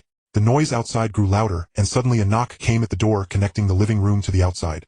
Unbeknownst to them, the two had been talking for 2 hours inside the room, and Linnea had long fallen asleep on the bed. It seems the ball is about to begin. Ulixisai stood up slowly and walked toward the door. Wake Linnea. She has been looking forward to the ball for a long time. All right. Watching Ulixisai leave, Casilon gently shook Linnea. The girl rubbed her drowsy eyes. Casilon. Has it dawned? Casilon laughed at her words. No, it's about to get dark. The ball is about to start. Linnea's eyes widened. Right, the ball. My first ball. I won't miss it. Just then Ulixisai called from outside. Gentlemen and ladies, get ready for the ball. And Casilon. In their earlier conversation, Ulixisai decided to announce that Casilon had become his adopted son that very first, because there were many prominent nobles on the ship, facilitating the spread of news. Second, to make more people remember Casilon's black hair, severing ties with the Lewaiki family. Thus, even if Kangnafu 13 suspected, he could not arrest Casilon under any charge, because Casilon Lewaiki was not the same as Casilon Saorwina. Casilon followed Ulysses to a storage room near the stern of the ship. Uncle, why are we here? Ulysses, rummaging through the room, replied, finding you some clothes. I can't let you meet those nobles dressed like this, can I? If we do that, rumors of Prince Ulysses going bankrupt will spread by tomorrow. Casilon let out an awkward chuckle and said no more. After a while, Ulysses produced an exquisite box that looked quite valuable. This was originally a gift I brought for my little nephew, but circumstances being what they are, you can wear it. Casilon quickly took the box and opened the lid, revealing a suit of ink blue velvet. It was ornate in style with a vintage dark pattern satin bow tie at the chest, and a brooch of delicate silver thread roses pinned at the collar. This, isn't it too flashy? Casilon couldn't help remarking. Ulysses looked at him as if he were a country bumpkin. This is already toned down, considering it was meant for a prince. Casilon reluctantly changed into the ink blue suit and adjusted the collar in front of a mercury mirror, but he still felt awkward no matter how he tried. Yet upon seeing him, Ulysses gave him high praise, which boosted his confidence slightly. Back in the room, Linnea had also changed into her gown. The dress was pale pink with soft satin on the bodice, layered lace at the cuffs, and a gradient of soft tulle at the hem bordered with tiny pearl trims, making the girl look exceptionally sweet and lovely. Casilon spoke in a formal tone of praise. Oh, fair lady, I must say today's gown suits you remarkably well. It is unforgettable at first sight. Linnea returned the compliment a bit shyly. I am honored by your words, sir. Your attire is equally elegant and distinguished, full of grace. Ulysses listened to their exchange with a darkened face, then tugged Casilon aside. Enough, sir and miss. Save the compliments and dance invitations for when we reach the ballroom, all right? With that, ignoring Casilon's grin, he took Linnea's hand and headed toward the ballroom, with Casilon following closely behind. Inside the ballroom, soft melodious orchestral music flowed gently. The sea breeze drifted in through the open portholes, rustling the hanging velvet drapes. Nobles of both sexes, adorned in splendid attire, chatted in low voices, alternating between stillness and laughter, their garments fluttering gracefully. The shimmering sea and the indoor lights reflected each other. The evening breeze carried a faint scent of seawater and elegant fragrance, imbuing the entire ballroom with a unique, leisurely romance of the sea. As soon as Casilon and his party entered the ballroom, they attracted the attention of most guests, especially Casilon in his particularly ornate attire. After a few steps, a portly man with a beaming face approached them. Seeing a boy and a girl beside Prince Ulysses, he showed some surprise but still bowed with a hand to his chest and exchanged pleasantries. Good evening, esteemed Prince Ulysses. Your presence graces my ball with radiance. Today you are as distinguished as ever, commanding attention. Ulysses smiled and nodded. Good evening to you as well, Mr. Eugene. It is a pleasure to attend your ball. Beside him Linnea whispered to Caslin. This is Uncle Eugene, another shareholder of this ship. He is an excellent merchant. Caslin gave a slight nod without showing any reaction. Then the topic turned to them. Eugene looked down at the two children and asked, Your Highness, are these your children? They seem to inherit your extraordinary aura. Ulysses explained, My daughter has been bedridden for a long time and has only recently recovered. This boy is my adopted son, not my own. I see, Eugene said with a look of understanding. He glanced at Caslin and added a few more flattering words. Congratulations, Your Highness, on gaining a son. And congratulations, young lady, on your recovery. May the young prince and princess enjoy themselves to the fullest. I shall not disturb your enjoyment any longer. With that, he politely ended his conversation with Ulysses and walked toward the guests entering later. A busy man indeed, Caslin remarked. After a while, when all guests had arrived, Eugene ascended the dais at the center of the ballroom. He raised his hand and instantly the music fell silent. All guests turned their attention to him. When the entire hall was quiet, Eugene placed his right hand on his left chest, bowed slightly, and began speaking slowly. Respected Royal Highnesses, lords, ladies and gentlemen, first I sincerely thank you all for sparing your leisure time to grace this evening's sea voyage ball. Tonight the starlit sky meets the sea and the lights are tender. I have prepared music, pastries, and light tea, hoping to offer you all a relaxing and pleasant evening. Now, with the evening breeze just right, and the lights perfectly set, may the melodious tunes accompany you through a delightful and beautiful time. I am honored to declare the evening's sea ball officially begun. As he finished speaking, music began to fill the ballroom once more. At that moment, a beautiful lady walked slowly toward Ulysses, stopping right before him. May I have the honor of dancing with you? Ulysses gave a gentlemanly smile. Of course, watching the prince being invited to dance, Caslin said to Linnea, Linnea, when can we have dinner? I'm starving. Linnea moved closer to Caslin. I think we'll have to wait until father finishes his opening dance. Then the gentleman will invite the ladies to dance one by one, and we can take the opportunity to eat pastries and drinks. All right, Caslin said, having gained some insight. After all, he was just an ordinary person who had never attended such a ball. Hearing the procedure and the refreshments, he muttered quietly, I thought it would be a lavish buffet with meat and fish, but it's just pastries. Well, pastries it is, as long as they fill my stomach. Soon the opening dance ended with Ulysses' graceful steps, but he didn't return immediately. He was pulled into a conversation along the way. At that point, gentlemen and ladies were inviting their partners to the dance floor. Caslin knew it was time to eat. With a glance, he spotted the fixed buffet table along the side wall of the ballroom. Desserts, fruits, and drinks. His eyes lit up at the sight, having not eaten for so long. Taking advantage of the moment when no one was watching, he took Linnea's hand and swiftly moved over. At the table, Caslin stood on tiptoe to grab a large plate of fruit and began to devour it. The girl beside him, astonished by his ravenous eating, instinctively looked around.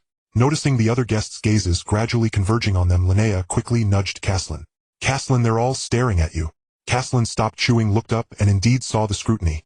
Let's slip away. Uttering those 3 words, he reluctantly put down the fruit plate, picked up another plate of pastries, took Linnea's hand, and dashed swiftly out of the ballroom. The sea breeze tonight was exceptionally pleasant, not as cold as the previous night. At this moment, Caslin sat on the spacious deck. Beside him was Linnea, silently watching him eat pastries. Linnea, won't you have some? It's truly delicious. Caslin, who had just been complaining about the lack of a main course, had now fallen into a trap called irresistible flavor, unable to extricate himself. Linnea glanced at the spiced hardtack and honey cake on the plate, then shook her head. I'm not hungry yet, Caslin. Can we go stargazing later? Of course, just let me eat a bit more first. Caslin replied, while eating, lacking any of the gentlemanly demeanor that matched his attire. After finally devouring all the pastries like a whirlwind, Caslin placed the plate on the ground and pointed to the observation deck above. Come on, that's the best place to watch the stars. Linnea took Caslin's hand like a sailor awaiting the captain's command. Well-fed and energized, Caslin felt full of strength. It wasn't long before he led the girl up the stairs to the observation deck, where they both lay down on the mahogany floor. The sky was dotted with stars. The surroundings were so quiet that only the sound of waves could be heard. Linnea gazed at the blinking eyes high above, remaining silent for a long time. Caslin, on the other hand, was feeling drowsy after eating. Caslin, will you leave me? Like Jenny? Linnea suddenly asked. Caslin, who was teetering on the edge of sleep, perked up at the question. Who is Jenny? She was a pet my mother gave me, a very well-behaved little dog. But perhaps because of me she died in less than 3 months. Was it because of her own demonic energy? Caslin wondered silently. Caslin pondered inwardly, then turned halfway to face the girl, and comforted her softly. I won't leave you, Linnea. After all, I am your brother. As long as you call, your brother will always appear. Hearing the boy's reply, Linnea also turned sideways, her eyes shining like precious rubies, staring unblinkingly at him. The two faced each other, she nodded gently, a satisfied smile appearing on her face. Watching the darkening sky, Ka Silon suggested returning to find Ulixisai, since he didn't even know where to sleep that night. The girl naturally agreed, and together with Ka Silon, they descended the observation deck, preparing to return to the ballroom. The night was thick and dark, and suddenly several figures emerged from the pitch-black space. Ka Silon spotted them almost instantly. Dressed in night clothes, wielding weapons, their faces obscured. Not good, they are assassins. The moment this conclusion formed in his mind, he shouted to Lin Naya, run. Though Lin Naya didn't understand why, she obediently ran backward. Ka Silon, however, stopped and observed the next moves of the black-clad men. In less than a second, a sky full of fiery red arrows materialized in the air behind them. The leading black-clad man murmured a spell incantation, flowing flame arrow. Then those flames shot towards the two at extreme speed.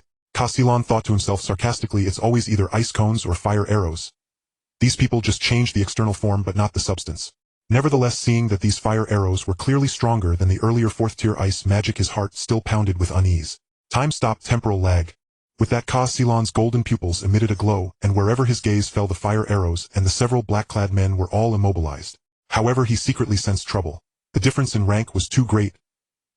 He could only restrain them for a maximum of 5 seconds. 5 seconds. Could Lin Naya escape in time? Before Ka Silon could ponder much, a sound of something piercing through the air came from afar. There's an accomplice.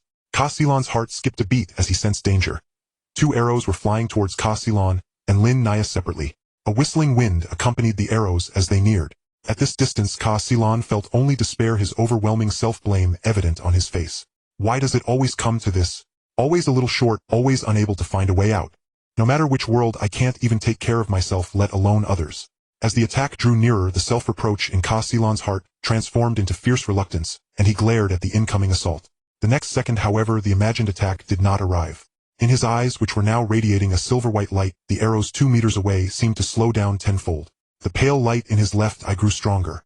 Ka Silon slowly raised his hand, summoned the old magic wand, and chanted another spell from the origin of time and space. Spatial banishment. As naturally as breathing at this critical moment of life and death, he effortlessly executed a space attribute spell.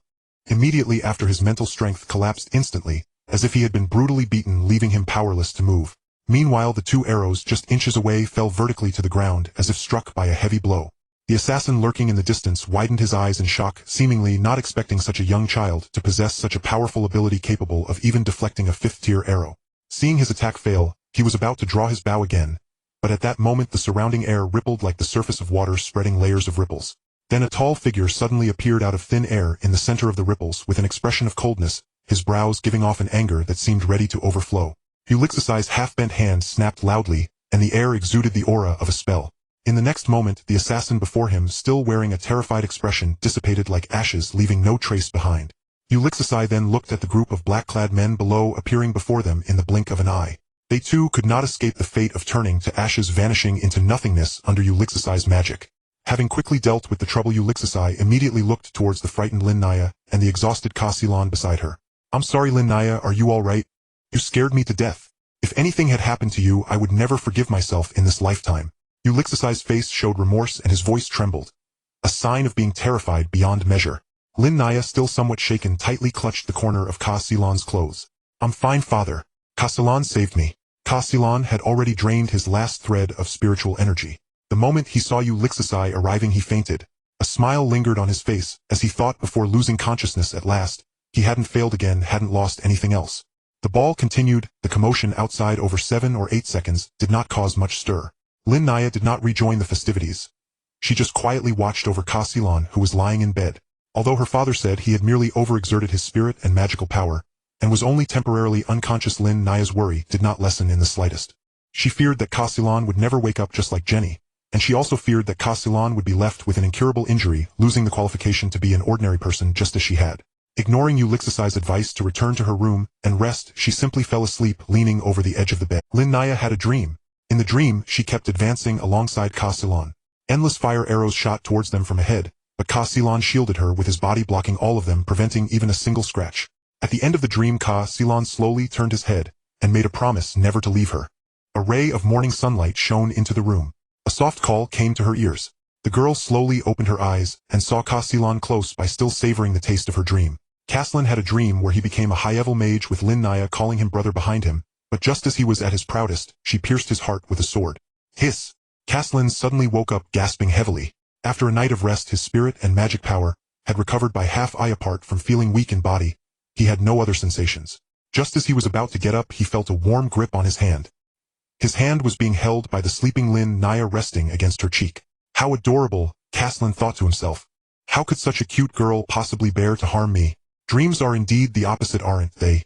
His stomach growled and Caslin felt a bit hungry, preparing to find something to eat. Feeling the hand holding him tightly, Caslin reached out with his other hand and poked the girl's face. She remained unmoved, so he leaned closer to her ear and gently called out, "Lin Naya, it's time to wake up." The girl frowned in her sleep, then opened her eyes wide and lifted her head. Seeing that Caslin was awake, Lin Naya was overjoyed. "Caslin, that's wonderful. You're awake. Do you still feel unwell?" Caslin shook his head with a smile. "I'm just a bit hungry. Those pastries yesterday didn't fill me up much." Seeing that Caslin still cared about food, the stone in Lin Naya's heart finally relaxed. "I'll call my father to arrange it right away." As soon as she finished speaking, Ulysses came in through the door. "Oh, our Caslin is awake. How are you feeling now?" "Father Caslin says he's hungry," Lin Naya answered eagerly. Ulysses was prepared. He clapped his hands and a dining cart was pushed in front of Caslin. "Eat up, these are all foods that help restore your spirit. I owe you a favor for what happened this time." Caslin waved his hand. "I was trying to save the people, not for your favor. Besides, since you are willing to shelter and nurture me, I should at least do something in return." After a 2-second pause, Caslin asked, "Did you leave any alive? They won't be coming for me again, will they?" Ulysses' expression darkened. "No, they came for the life pearl. I know who sent them.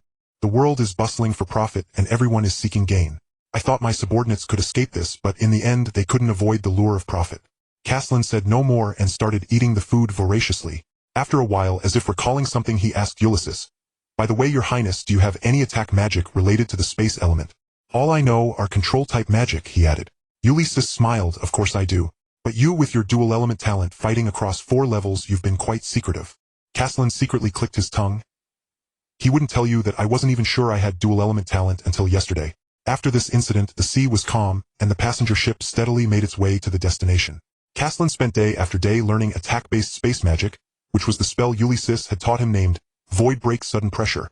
It wasn't a powerful ability. This spell merely broke through the resistance of the air, allowing the attack to be faster. As an attack-type spell, it could compress the space around the enemy, putting pressure on them. Those with strong magic or high rank could even use this move to crush enemies to bones. Although the attack power was still lacking, at least it provided a means of counterattack. Caslin also learned one thing: space-related items were not rare. At least every notable noble had one. Since Ulysses only had this one attack-type space magic in his space items, Caslin had to make do with it. While Caslin was studying, Lin Naya also began her own training. This incident made her acutely aware that without strength she couldn't protect those she wanted to protect, and would become a burden to others. With the desire to protect her family and friends as motivation, she trained diligently, and she truly was a genius not only in magic but also in the path of knighthood. In just 12 days, she was on the brink of becoming a first-tier knight. On the afternoon of the 14th day, the ship finally docked at Real port. Ulysses led Caslin and Lin Naya off the ship, took a deep breath of the air, and exaggeratedly exclaimed to the blue sky and white clouds, "Oh, Real, my hometown, how have you been for the past 2 weeks? You must have felt very lonely without my presence, haven't you? Today your beloved lord has returned, so rejoice." Caslin was utterly baffled, his toes almost curling in embarrassment, casting a questioning glance at Lin Naya. "How long has Uncle Ulysses been like this?" Lin Naya shook her head helplessly and replied, "Father has always been like this. When outside he maintains his image and can be somewhat restrained, but on the land of Real, he completely lets loose. Even his subjects describe him as flamboyant." Caslin had his eyes open today. He had thought that a prince should always pay attention to his words and expressions, be outstanding in ability and wisdom, and behave with composure. Unexpectedly, Ulysses shattered that stereotype with a single sentence, refreshing his understanding of the term awkward. After Ulysses finished expressing his sentiments, Caslin quickly covered his face, internally repeating phrases like "no one sees me" and "I don't know him." People around them cast curious glances, casually greeting Ulysses as if it were the most normal thing. "It shouldn't be me who's out of the ordinary, right? Why can they chat so naturally?" Caslin thought as an ant started joking with Prince Ulysses. "Your Highness, is this a bastard son you're bringing back? Why is this young master covering his face?" And although Ulysses knew it was a jest, he quickly denied it. "Hey madam, you can't say that.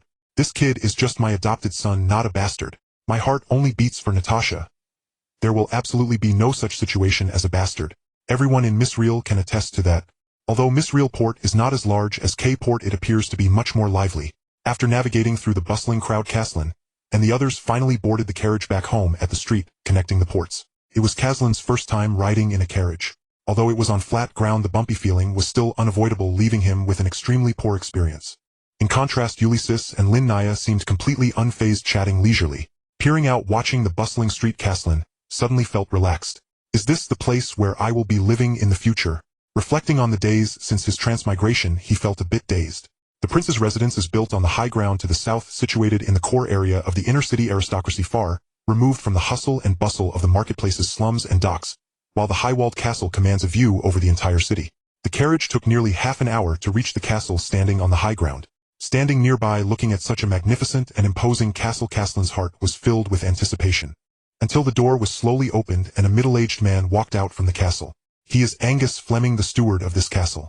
Upon seeing Ulysses, he slowly performed a bow and said, "Your Highness, welcome back. The princess has been waiting for you in the main hall for quite some time." Ulysses nodded slightly and pointed to Kaslin. "Arrange a room for him. He is to be the young master of the prince's residence from now on." Angus squinted his eyes and responded to Ulysses' request without any change in expression. Ulysses took Lin Naya's hand with Kaslin, following behind them, quickening his pace. Having been apart for many days, he was eager to see Natasha. Entering the main hall, at the end of the long red carpet were two magnificent chairs. On the right chair sat a woman who was clearly Natasha. She wore a light smoky apricot satin gown that hugged her waist, without elaborate gold embellishments or intricate embroidery, only a delicate milky white lace trim at the neckline. As he approached, he noticed her eyes were a light amber resembling shallow glass, with the corners gently drooping, exuding a hint of gentle distance. Her gaze was calm and clear, strikingly similar to Lin Naya's. It seemed to carry an innate regal grace devoid of arrogance, only concealing a subtle warmth and dignity. Seeing Kaslin and the others approach, she slowly lowered one hand that had been supporting her head, her eyes gradually opening as she stood up. Before she could say anything, Ulysses stepped forward and embraced her waist. "Did you miss me, my dear princess?" Natasha pushed away Ulysses' unruly hand, ready to scold him for his shamelessness. But then she saw Lin Naya standing vividly behind Ulysses. Looking at her daughter, who had shed her sickly appearance, and was breathing steadily, no longer resembling her former frail self, Natasha's eyes instantly reddened. Before she could speak, tears streamed down her face like a burst dam. You, is this real? That's wonderful, Lin Naya, so wonderful." Ulysses stepped closer, gently pulling Natasha's head to his chest, while Lin Naya also stepped forward to embrace her. Faced with her incoherent, tearful mother, Lin Naya looked up and said, "Mom, I have already recovered, and from now on I will be just fine, just like any other little girl." Natasha finally managed to calm her breath, but upon hearing this, she broke down in tears again.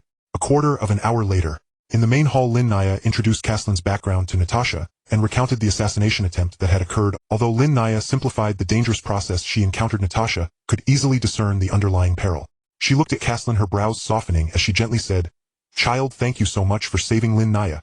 From now on, consider this prince's residence as your own home." Kaslin felt a sense of relief in his heart, fearing that this so-called adoptive mother would disagree with his residence. Now that he found her attitude to be extremely friendly, he felt at ease. At this moment, Ulysses brought up the matter of the night contract. Upon hearing this, Natasha's face lit up with joy, for talents like Kaslin with such exceptional gifts are rare. She immediately suggested forming a contract in 3 days. Kaslin naturally had no objections, while Lin Naya needed to reach the first-tier knight status within 3 days to complete the contract. With the help of the 7th-tier knight, Natasha achieving a breakthrough was certainly not difficult, especially since she was only one step away from the first tier. Not wanting to interfere with the family's casual conversation, Kaslin followed the steward first to his room, during which Angus explained the layout of the castle at a leisurely pace. "Young master, the castle is surrounded by a moat, and crossing the drawbridge leads to the front courtyard. This area is the central garden, where servants use the side paths to avoid disturbing the main building's tranquility. The first floor of the main building consists of the main hall, banquet hall, and reception room, where receptions are typically held. The second floor houses the prince's and princess chambers, private living rooms, and study. Your and the young lattice bedrooms are located in a quiet area on the 3rd floor, close to the library and terrace, peaceful and elegant. The basement contains a wine cellar, storerooms, and an armory, as well as a forbidden dungeon that should not be approached casually. The quarters for me and the maidservants are arranged around the castle, always available to respond to summons." Kaslin listened to the castle's layout, feeling a sense of unease bubbling up. This has certainly exceeded the realm of wealth, right? Can I really live here in the future? This house is even more extravagant than the villa from my past life, and based on my previous part-time salary, I would never be able to afford it in 100 lifetimes. Lost in thought, they had already reached the 3rd floor. Angus led Kaslin to a room at the end of the corridor and made a gesture of invitation. "This is it, young master. If you need anything, feel free to call for me. The castle is set up with a summoning array. You only need to think of my name in your heart." and I will sense it within a certain range. Caslin was slightly surprised. Is this castle really this intelligent? After Angus left, he pushed open the door to the room. The walls inside glimmered with a silver hue clearly worth a fortune. In the center stood a dark wooden four-poster bed intricately carved with swirling grass patterns. The deep blue velvet canopy draped down gently covering the satin bedding with a subtly embroidered emblem in gold thread, hidden in the corners. In front of the arched high window was an intricately carved oak desk, its surface smooth and warm. On the desk rested a vintage lamp with a brass base, a glass ink bottle, and a feather quill propped up on a stand. Beside it stood a tall, intricately carved wardrobe, its brass handles tarnished with age, but the inside was empty. Caslin could not wait to leap onto the already prepared bed. The soft bedding made him feel as if he was in a tender haven. This feeling is simply fantastic.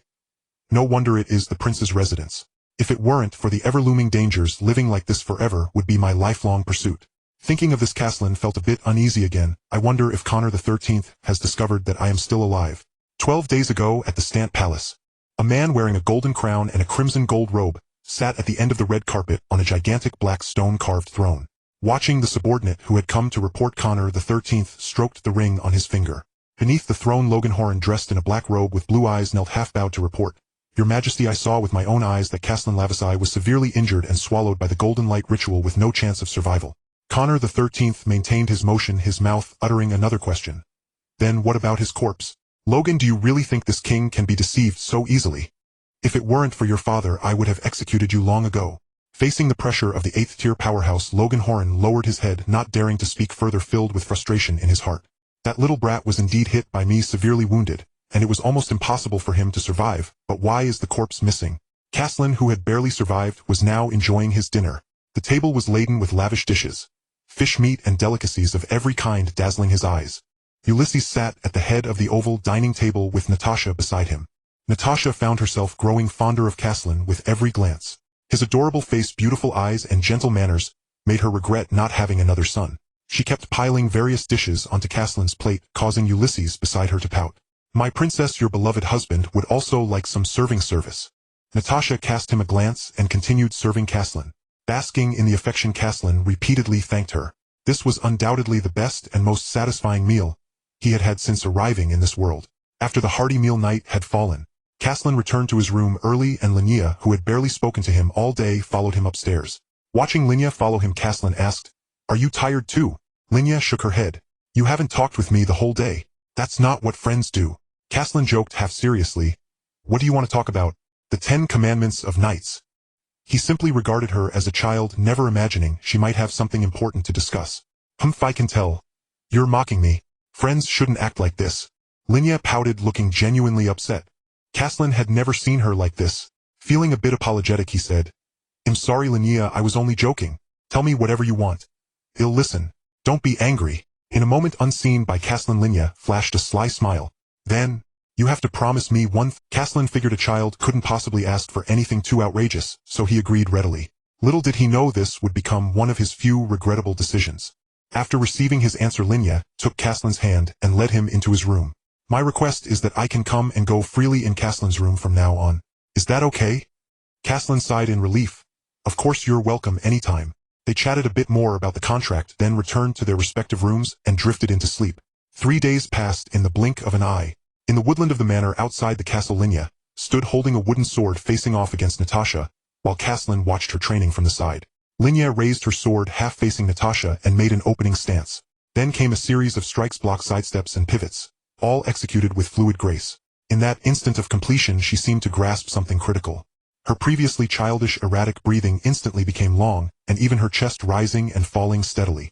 Her entire aura shifted from youthful immaturity to the concentrated demeanor of a knight. I did it! Linnea shouted to Natasha and Caslin. After 3 days of rigorous training and Natasha's meticulous guidance, Linnea finally crossed the threshold of the first rank and became a true knight. Caslin approached and praised. Fantastic! Linnea, I knew it would be a piece of cake for you. Natasha looked at Linnea with satisfaction and remarked, Your progress astounds me, Linnea. It took me 3 months to become a knight back in my day. Then she reminded them, You two get ready. Once Linnea's stamina recovers, I'll perform the knight contract ceremony for you. Caslin and Linnea nodded in unison and began meditating on the spot. Half an hour later, both had adjusted their mana, stamina, and spiritual energy to peak condition. Natasha touched her storage ring and produced 2 ancient yellowed parchment scrolls, handing one to each. Unfurling the scrolls, the text read, I and you with souls as seal and bonds as covenant establish an equal pact. No master and servant, no high or low. In life we stand side by side, braving storms together. In peril, we protect each other, sharing fortune and misfortune. Our hearts align, never betraying one another. In this life we are friends, companions, fellow travelers. Until death do us part. Following the ritual, the two stood quietly facing each other, their palms gently touching. Together they recited the oath on the scroll. As the words left their lips, a faint silver magical glow seeped from the void, coiling around their wrists in strands slowly winding along their skin. The flowing light intertwined, gradually forming symmetrical and intricate contract patterns. Elegant and sacred lines that sank into flesh, leaving shallow imprints on their wrists, and an invisible mark of bond upon their hearts. After a long moment, Caslin sensed a mysterious connection between himself and Linya. Madam, is this? Yes, your contract is perfect. Natasha nodded with a joyful expression. Linya, feeling the bond with Caslin, was overjoyed. Great. Caslin, even if you get lost in the future, I can still find you. Caslin smiled helplessly and adopted a formal tone. Is that so? My fair lady, then I shall rely on your care from now on. Hearing Caslin's playful response, Linya lifted the corners of her mouth and replied in the same vein, Of course, Sir Caslin. After all, you are my brother. I will never turn a blind eye to you. With that, they both burst into hearty laughter in perfect harmony. Seeing her daughter becoming more cheerful under Caslin's influence, Natasha smiled contentedly. Now you two can continue exploring the use of the contract. I have official duties to attend to, so I won't stay longer. See you at dinner. Caslin and Linya both acknowledged, then turned to study the wondrous contract. Caslin carefully sensed his own physique. It had indeed grown significantly stronger. Then he turned his gaze to Linya. Linya, try to see if you can activate my magic. Linya nodded, slightly sensing the power within her heart that resonated with Caslin's, and then chanted the incantation toward the front. Chronostasis. Time slip. The breeze before her still blew, and the objects ahead seemed unchanged by Linya's incantation. Seeing this, Caslin took his magic wand from the origin of time and space, and handed it to Linya, encouraging her again. Try once more, Linya. Just channel the mana within your body into the wand. Linya took the wand, gathered her mana into it, and recited the same incantation, chronostasis. Time slip. This time, before Linya, the drifting leaves in the air, the birds perched on the treetops, and the branches swaying in the wind all became sluggish. Linnea successfully executed time dilation, albeit a weakened version. Caslin smiled at her and quickly walked to her side. Seeing Linnea's expression that practically begged for praise, Caslin patted her head and commended, Brilliant, Linnea. I knew you could do it. Linnea felt the touch on her head, and the corners of her mouth lifted involuntarily. Thus they spent the entire afternoon testing the power of her time magic. Through comparison, they concluded that this weakened time dilation could slow time by about threefold. Strangely, using this spell did not drain Linnea's entire magical power. Instead, it consumed only a minimal amount. After prolonged testing, both lost track of time, and night fell quietly. Approaching dinner time, Caslin and Linnea finally stopped their practice and returned to the castle. At the dining table, Linnea told her parents about the enhancement brought by the pact. When Ulysses and Natasha heard that Linnea had learned time dilation, they were both overjoyed, for that unheard-of time magic was truly an unpredictable weapon against enemies. These past 2 days, Ulysses had visited the Raviag branch family and discovered that someone was indeed monitoring their movements. But there were not as many scent agents as he had imagined. Driven by curiosity and caution, he paid another visit to the informant. The result was the news: Caslin Raviag has been slain. Ulysses was astounded. Had it not been from the kingdom's most reliable intelligence dealer, he would have dismissed it as false. What benefit did the royal family gain from spreading news of Caslin's death? Listening to Ulysses' question, Caslin formed several conjectures in his mind. It might be to lull me into complacency, to lower my guard, and then secretly hunt me down with a surprise attack. Or perhaps they received erroneous intelligence. At the moment of my descent, Caslin's soul had already dissipated. Conaf 13 might have detected Caslin's death through some special method. At this thought, Caslin inexplicably recalled a phrase from Earth and felt a secret thrill. They are looking for Caslin Raviag. What does that have to do with me, Jing Yu? 7 days earlier, upon the enormous blackstone throne carved with floral patterns, Conaf 13 lounged on the lofty throne, propping his tilted head with his hand, his eyebrows half-lowered, gazing down with indifference. The purple-robed man below bowed, then produced a divination orb of pure white crystal. Great Star Moon Wisdom Goddess Velosia, please unfold the thread of fate I seek, and lead me to glimpse the origin. As the incantation fell, the divination orb radiated brilliant light and projected an image upward. In the image, a golden-eyed boy, drenched in blood, knelt in a withered forest, barely breathing. The purple-robed man reported to Conaf 13, Your Majesty, according to the goddess's guidance, this person's thread of fate has already snapped. The flame of his soul has long dissipated. Upon the throne, Conaf 13 tapped his index finger lightly. I understand now. You may leave. The purple-robed man bowed once more and retreated. Only when the hall was empty did Konaf 13 murmur to himself, could he truly be dead? Well, he was merely a first-rank low-level mage. How could he escape the pursuit of third- and fourth-rank hunters? As for his remains, could it be because of that mysterious ritual? After a long pause, he summoned a servant and said Caslin Raviag has been slain. Cease the surveillance on the Raviag branch in a few days. Yes, the soldier below responded. On the 30th of August 7988 of the Third Era, within the Mithril Prince's mansion. 25 days had passed since Caslin arrived in this world, and today, he received news that grieved him. In 2 days he and Linnea would enter the so-called Magic Preparatory Academy, which according to Ulysses was essentially an elementary school of this other world. Thinking about having to spend time with so many children, Caslin only felt a headache. Was he doomed to become a 21-year-old primary school student? Linnea would also be enrolling with him, but she did not share Caslin's negative mindset. For her first time attending school, and the chance to make friends with so many peers, Linnea was filled with anticipation. Hey Linnea, aren't you too excited? What's so good about school?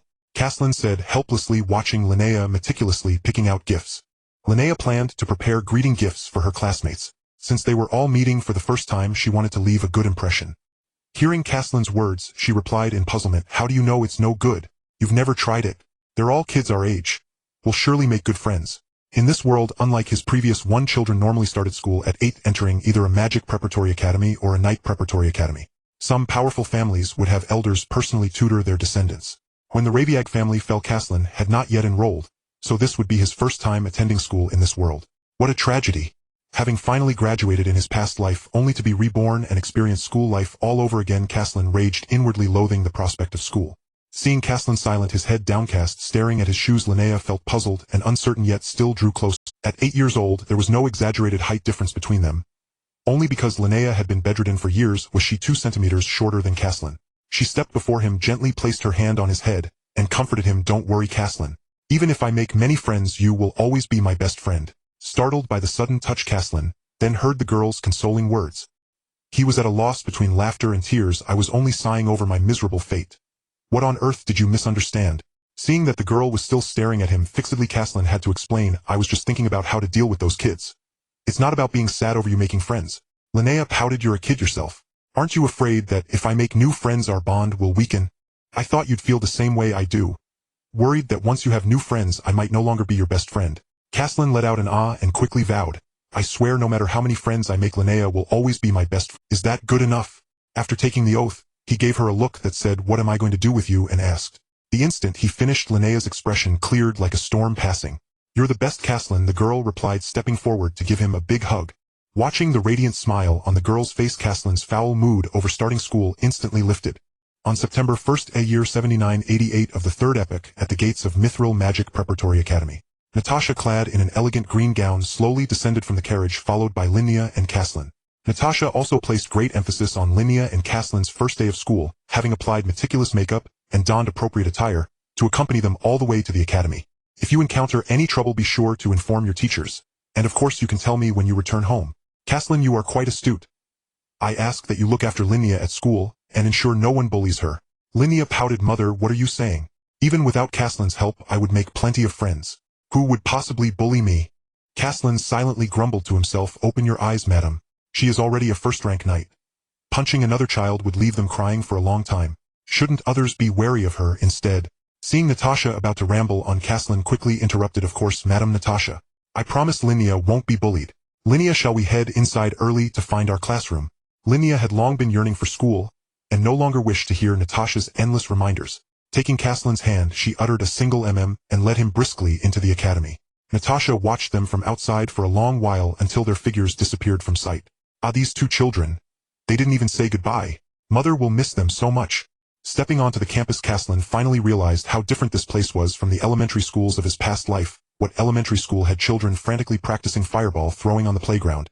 According to this world's conventions, the 2 of them should have separately entered a magic preparatory academy and a knight preparatory academy, but in Mithril these 2 schools were built together. This magic preparatory academy offered both magic classes and knight classes, each divided into 6 sections. Caslin was assigned to magic class 1 and Linnea to knight class 1. The 2 had classrooms on different floors. Linnea's was on the first. At that moment Linnea was lingering outside the classroom, hesitant to enter, unsure how to face a room full of people. Caslin seemed to sense her unease, and softly encouraged Linnea, believe in yourself. Just go and sit down and wait for the teacher to call on you for introductions. There's no need to force conversation. Linnea nodded, stepped into the classroom, found a seat by the corridor, and quickly sat down. Seeing her settled through the window, Caslin slowly made his way to the third floor where his own classroom was located. The classroom was sparsely populated with students. Caslin casually took a seat by the window, rested his head on the desk, and resumed his nap. Before long the classroom grew noisy. Caslin rubbed his drowsy eyes and glanced around.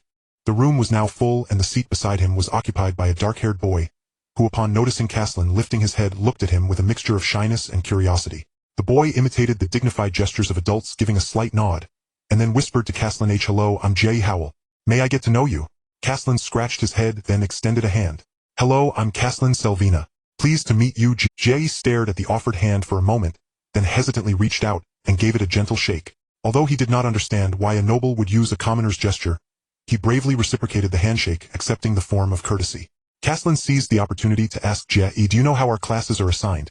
I noticed that the other classes seem to have far more students than ours."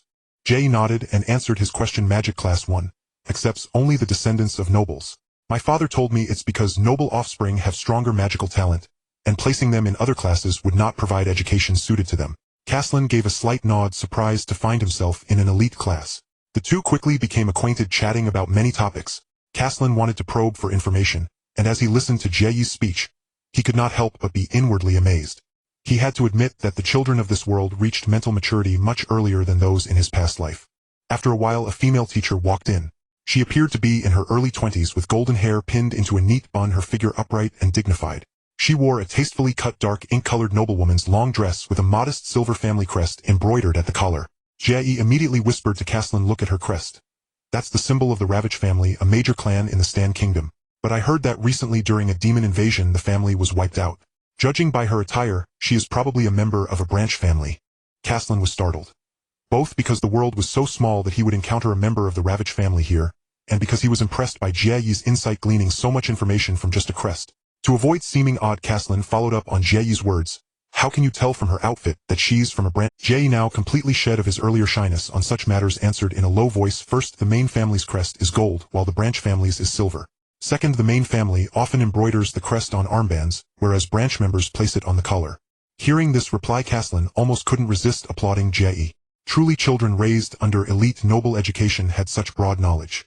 The female teacher slowly stepped onto the podium, her gaze sweeping across the noble children below. "Good morning, everyone. I am Tina Ravitch. From now on I will be teaching you magical theory.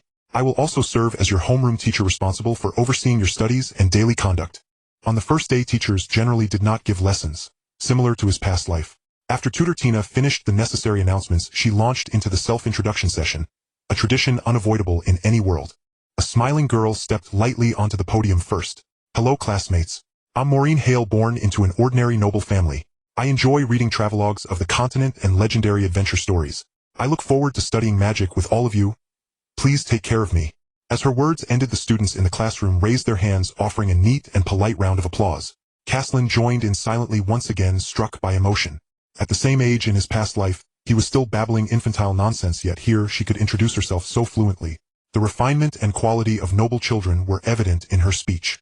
Maureen stepped down from the podium, and the classroom filled with neat, polite applause. Caslin sat by the window, clapping along, as well, his gaze calm and fixed straight ahead. The self-introductions in the class proceeded in order. Each child walked up to the podium, announced their name and family, and casually mentioned one or two daily hobbies. After each introduction, Tutor Tina would nod with a smile, offer a gentle welcome, and guide the next person up. Caslin sat quietly in his seat, listening attentively and silently memorizing everyone's appearance. He knew well that these were classmates he would be spending several years with. Remembering more would help him avoid trouble, given that his current identity could not afford the slightest misstep. Soon it was Jay's turn. When his name was called, he sat up straight, fingers gripping the corner of his clothes, a faint blush spreading across his cheeks. He shuffled up to the podium head, slightly lowered his voice, thin and trembling. "I am Jay Howell. My family is the local Howell family of Mithril. I usually enjoy flipping through magic picture books. Please take care of me." After speaking, he gave a hurried bow and almost ran back to his seat. Once seated, he let out a quiet sigh of relief, turned his face toward Caslin, and offered a shy smile. Tutor Tina still smiled and nodded, saying softly, "Welcome, Jay." Caslin also gave Jay a slight nod. Before long, Tutor Tina's gaze fell upon him. "Next is Caslin Servina." The moment Servina left her lips, a faint stir rippled through the classroom. All the students were nobles, and everyone understood what that surname meant. Combined with Caslin's striking heterochromatic eyes, the entire class attention converged on him instantly. Caslin rose unhurriedly, his steps measured, and walked up to the podium. He stood there facing the class, gaze his expression composed. Following the pattern set by his predecessors, he began in a steady tone. My name is Caslin Servina. I am currently residing at the residence of Prince Ulysses. I enjoy meditation in my spare time, and also peruse basic magical texts. I look forward to your kind guidance in the days ahead. In his past life he had performed countless self-introductions of all kinds. Such a trivial occasion was child's play for Caslin. Tutor Tina's smile remained unchanged as she nodded, though her gaze lingered on him half a second longer. Very good, welcome to the class, Caslin. Applause arose as Caslin turned and walked back to his seat. Jay immediately leaned in, lowering his voice in awe. Aren't you nervous? My legs were shaking up there. Caslin turned his head and smiled at him. Maybe I'm naturally suited for self-introductions. After all self-introductions had concluded, Tutor Tina raised her hand, pointing to the pale gray mana testing stone at the back of the classroom. Next is the mana assessment. Place your hand on the stone's surface and guide the flow of mana. The result will determine your subsequent courses and training arrangements. Is that so? Caslin was startled. Ulysses and Natasha had told him nothing about this. Then the students came forward one by one. Most of them strained with all their might, yet the testing stone only emitted a faint glow, barely visible, remaining at the stage of mana awakening, not even touching the threshold of the first rank. Tutor Tina did not mince words. She recorded each result calmly. Earth attribute mana awakening pass. Fire attribute mana awakening. You may try meditating more often in daily practice. Soon it was Jay's turn. He took a deep breath, stepped forward, and pressed his palm against the testing stone. A faint white light arose, tinged with a pale blue halo. Tina nodded. Water attribute mana awakening pass. Jay breathed a sigh of relief and quickly returned to his seat. Caslin was the last. When his turn came, he rose, walked to the testing stone, and placed his palm on its surface, mimicking those before him. He did not deliberately suppress his mana, but only employed his space attribute power. On the mana stone, his mana steadily settled at the first rank line. The power of his time attribute remained tightly locked deep within his soul, without a trace leaking out. A silvery white halo slowly spread, clean and bright, steady without flickering. The classroom fell silent for a moment. Space attribute was already rare, and reaching the first rank at the age of 8 marked an uncommon genius. Tina's fingertips holding the pen paused, slightly, a flicker of barely perceptible doubt passing through her eyes, but she quickly regained composure. Caslin Servina, space attribute first rank, mage, excellent. Caslin withdrew his hand, gave a slight nod, and walked back to his seat with a calm countenance, as if he had merely done something utterly ordinary. That was all. No sensation at all. At that moment Jay leaned in, eyes shining. You're amazing. Space attribute and already first rank. Caslin said flatly, I just started practicing magic earlier than others. You'll catch up soon. At the podium, Tutor Tina recorded the results, while subtly casting glances at Caslin's retreating figure. That aura of profound calm, along with a certain elusive undertone concealed within his mana, vaguely reminded her of the ancient family that had just met with disaster not long ago. But she dared not inquire directly. After all, the rumors said that all members of the main family had perished. How could there possibly be a survivor? Moreover, whether he was or not, this was hardly the best moment to confirm his identity. She gripped her pen, dismissed the thought, and continued registering the remaining children. The assessment ended quickly, and Tutor Tina closed her record book. That concludes today's procedures. Formal classes begin tomorrow.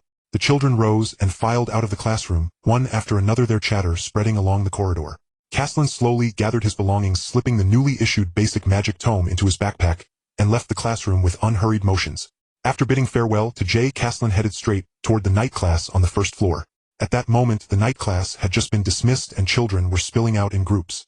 Linnea stood quietly by the window in the corridor, a sword bag on her back. When she saw him approaching, her usually expressionless eyes flickered slightly. Caslin, let's go home. Caslin turned up the corners of his mouth toward her. They walked side by side out of the academy, where a carriage was already waiting at the gate. There were many new students and parents on the road, all discussing today's assessment, their voices low, no one paying particular attention to them. Linnea took a couple of steps and spoke softly. What do you want to do when we get back tonight? Caslin looked up and thought for a moment. Me. Probably eat my fill and then sleep. If you want to do something, I can keep you company. Linnea gave a soft and said no more. They walked to the carriage. A servant lifted the curtain, and the two got in one after another. The carriage slowly began to move, the street scenes outside gradually receding, twilight settling in little by little. On the morning of the 2nd of September 7988 of the third epoch, the first formal lesson of the Magic Preparatory Academy began. The early sunlight streamed through the stained glass, casting mottled patches of light on the floor, while the air was filled with the faint scent of old parchment and magical ink. Tina Levicki walked into the classroom carrying a thick copy of Basic Element Theory, setting it gently on the lectern. The silver family crest on her robe glowed softly in the morning light. Today we shall study Chapter 1, Element Affinity and Mana Circulation. She opened the book, her voice clear and steady. The foundation of all magic lies in the precise control of one's own mana and the resonance with the elements of heaven and earth. The classroom was silent. All the noble children sat upright, diligently taking notes. Jie gripped his quill, writing each stroke with extra force, occasionally glancing up at the blackboard for fear of missing a single character. Castellan rested his chin on his hand, his eyes on the page, but his mind was drifting. These fundamental theories. His original self had mastered them by the age of 5, reciting them backward and forward. In the Levicki family's library there were over 1,000 manuscripts on time-space magic alone, let alone these common basic textbooks used across the continent. He flipped through the pages listlessly, his fingertips tracing the element diagrams, while his mind reviewed yesterday's mana assessment. Fortunately, he had only released the mana of spatial attributes. If his time attribute had leaked, he would probably have been under Tina's scrutiny by now. Student Castellan. Tina's voice suddenly rang out. Castellan snapped back to attention and looked up at the lectern. Please explain why the affinity for the space element directly affects a spell's casting speed. The surrounding classmates turned to look at him. Jay nervously pointed at the textbook. Castellan stood up, his tone calm. Unlike other elements, space element itself exists within all things. The higher the caster's affinity for the space element, the faster they can mobilize the surrounding space, hence the shorter the time needed to complete the magic. He did not simply repeat the textbook word for word, but added, moreover, the power of space magic is essentially a manifestation of the degree of space distortion. The higher the affinity, the greater the range and intensity of space one can distort. A flicker of surprise passed through Tina's eyes. This went beyond basic theory. It was content from intermediate-level magic textbooks. An 80-year-old child. How could he know this? Well answered. She nodded, signaling Castellan to sit down. Please remember what student Castellan said. It will be helpful for your future study of advanced space magic. After sitting down, Jay leaned in and whispered, "You're amazing, Castellan. You even know this. I'm still half-baked on the textbook content myself. I just read a few related books before," Castellan said modestly without further explanation. He could feel that Mentor Tina's gaze lingered on him for a long time, carrying a hint of imperceptible scrutiny. When the bell rang, the students filed out of the classroom one after another. Emmeline Heyer, holding a notebook, walked slowly to Castellan's desk and bowed slightly. "Student Castellan, I didn't quite understand some parts of the space magic theory you mentioned just now. Could I ask you for clarification?" Her tone was humble and polite, her eyes filled with a thirst for knowledge without the slightest hint of noble arrogance. Castellan nodded. Emmeline opened her notebook and pointed at a line of notes. "You said that the intensity of space distortion is related to affinity. Then, if two mages have the same affinity, how do you determine whose magic is more powerful?" "It depends on the purity of their mana and their control," Castellan explained patiently. "With the same amount of mana, the more precise the control, the stronger the space distortion that can be concentrated on a single point. It's like using the same force. Stabbing with a needle is far more powerful than hitting with a palm." Emmeline's eyes lit up with understanding. She quickly jotted it down. "So that's how it is. Thank you, student Castellan. You know so much. If I have questions in the future, may I come to you again?" "It would be my pleasure." Emmeline smiled gratefully and left with her notebook. Jay watched her retreating figure and whispered, "Emmeline is really kind. Beautiful and studious, not at all like the spoiled noble ladies." Castellan made no comment. He packed his books and prepared to go find Linnea. Just then, Tina walked over and stopped him. "Student Castellan, please stay for a moment." Castellan halted, his heart tightening slightly. What now? Had the moment finally come? Tina approached him, her gaze warm. "Your theoretical foundation in magic is very solid. Have you had a private tutor before?" "Yes," Castellan nodded, going along with her words. "My parents once hired a mage to teach me basic theory, but he—" "I see." Tina smiled, not pushing further. Instead, she handed him a thin booklet. "These are my personal notes on space magic, including some insights of my own. Since you have an affinity for space magic, you can take a look. I hope it helps." Castellan took the booklet. Its cover was made of simple craft paper bearing the words "Notes on Space Magic." "Thank you, Mentor Tina." "You're welcome. Study hard." Tina patted him on the shoulder and left the classroom. Castellan watched her back, his fingers, rubbing the booklet's cover, a complex glimmer flickering in his eyes. "Suddenly giving me a magic notebook. What did it mean?" Indeed, he should not have shown off so conspicuously. Now trouble had arrived. She was from the Levicki branch family. So did she simply appreciate his talent, or had she already begun to suspect his identity? He tucked the booklet away and strode out of the classroom. At the end of the corridor, Linnea stood quietly by the window, her sword case slung across her back, waiting for him. When she saw him approach, the girl's eyes lit up instantly, and she waved at him. "Castellan." Pushing aside his thoughts, Castellan raised a smile and walked over to her. "Come on, let's go home." The Magic Preparatory Academy operated on a day student system, providing only faculty housing on campus. Classes began at 8 in the morning with school dismissing twice a day, once at noon returning at 2, and once at 5 in the afternoon returning the next day. For the first year, the magic class offered only 3 courses: magic theory, magic runes, and basic spell application. To this Castellan could only say thank goodness. No morning or evening self-study sessions made life simply amazing. After returning home, he dropped his backpack and headed straight into the dining room. Though he hadn't done much in the morning, he was inexplicably hungry. Linnea, meanwhile, kept staring at Castellan as she ate. The afternoon class was magical runes. Professor Gray, his hair silvered with age, entered the classroom cradling a stack of parchment, and adjusted his monocle atop the bridge of his nose. Today we shall explore the structural logic of foundational spatial runes, the bedrock of all spatial magic. A single misplaced stroke invites magical backlash upon the caster. Attend closely to every line. A soft sigh rippled through the classroom. Spatial runes, intertwined, labyrinthine, and unforgiving, were widely regarded by freshmen as the most formidable hurdle of their studies. Castellan opened his pristine textbook, his fingertips tracing unfamiliar glyphs across the page, brows faintly furrowed. Indeed, he had never encountered these continent-wide foundational runes before. Before the age of 8, the original host's exposure to magical script had been exclusively confined to temporal spatial array patterns. The ancient inscriptions carved into family altars and enchanted artifacts bore no resemblance to the standardized orderly runes in his textbook, belonging instead to an entirely separate system. What little the original host had gleaned previously served only one purpose: deciphering the enigmatic temporal spatial ritual described in Origins of Time and Space. Scarcely enough even for true initiation. Professor Gray finished sketching the complete teleportation rune on the blackboard and tapped it sharply. The rune's core lies at its central intersection, precisely 45 degrees. 1 degree off and the spell collapses. Castellan stared blankly. Mate, is this any different from reading celestial scripture? He could effortlessly parse the exquisitely intricate hexagram arrays in Origins of Time and Space, yet remained baffled as to why such simple lines were assembled in this particular sequence, and utterly unable to recall the precise order or intensity of magical infusion. Beside him, Jay had already laid out his notebook, his quill held with meticulous precision, eyes unwaveringly fixed on. He never rushed to transcribe. Instead, he absorbed Professor Gray's full explanation first, then lowered his gaze to inscribe each glyph with deliberate care. His handwriting crisp and uniform as printed type, each rune annotated with exhaustive marginalia. Castellan suppressed a quiet start of surprise. Could this be the legendary phenomenon? Notebook brimming, understanding barren. At the bell's chime, he gazed helplessly at the dense thicket of lines scrawled across his textbook and sighed. What's wrong? Didn't understand.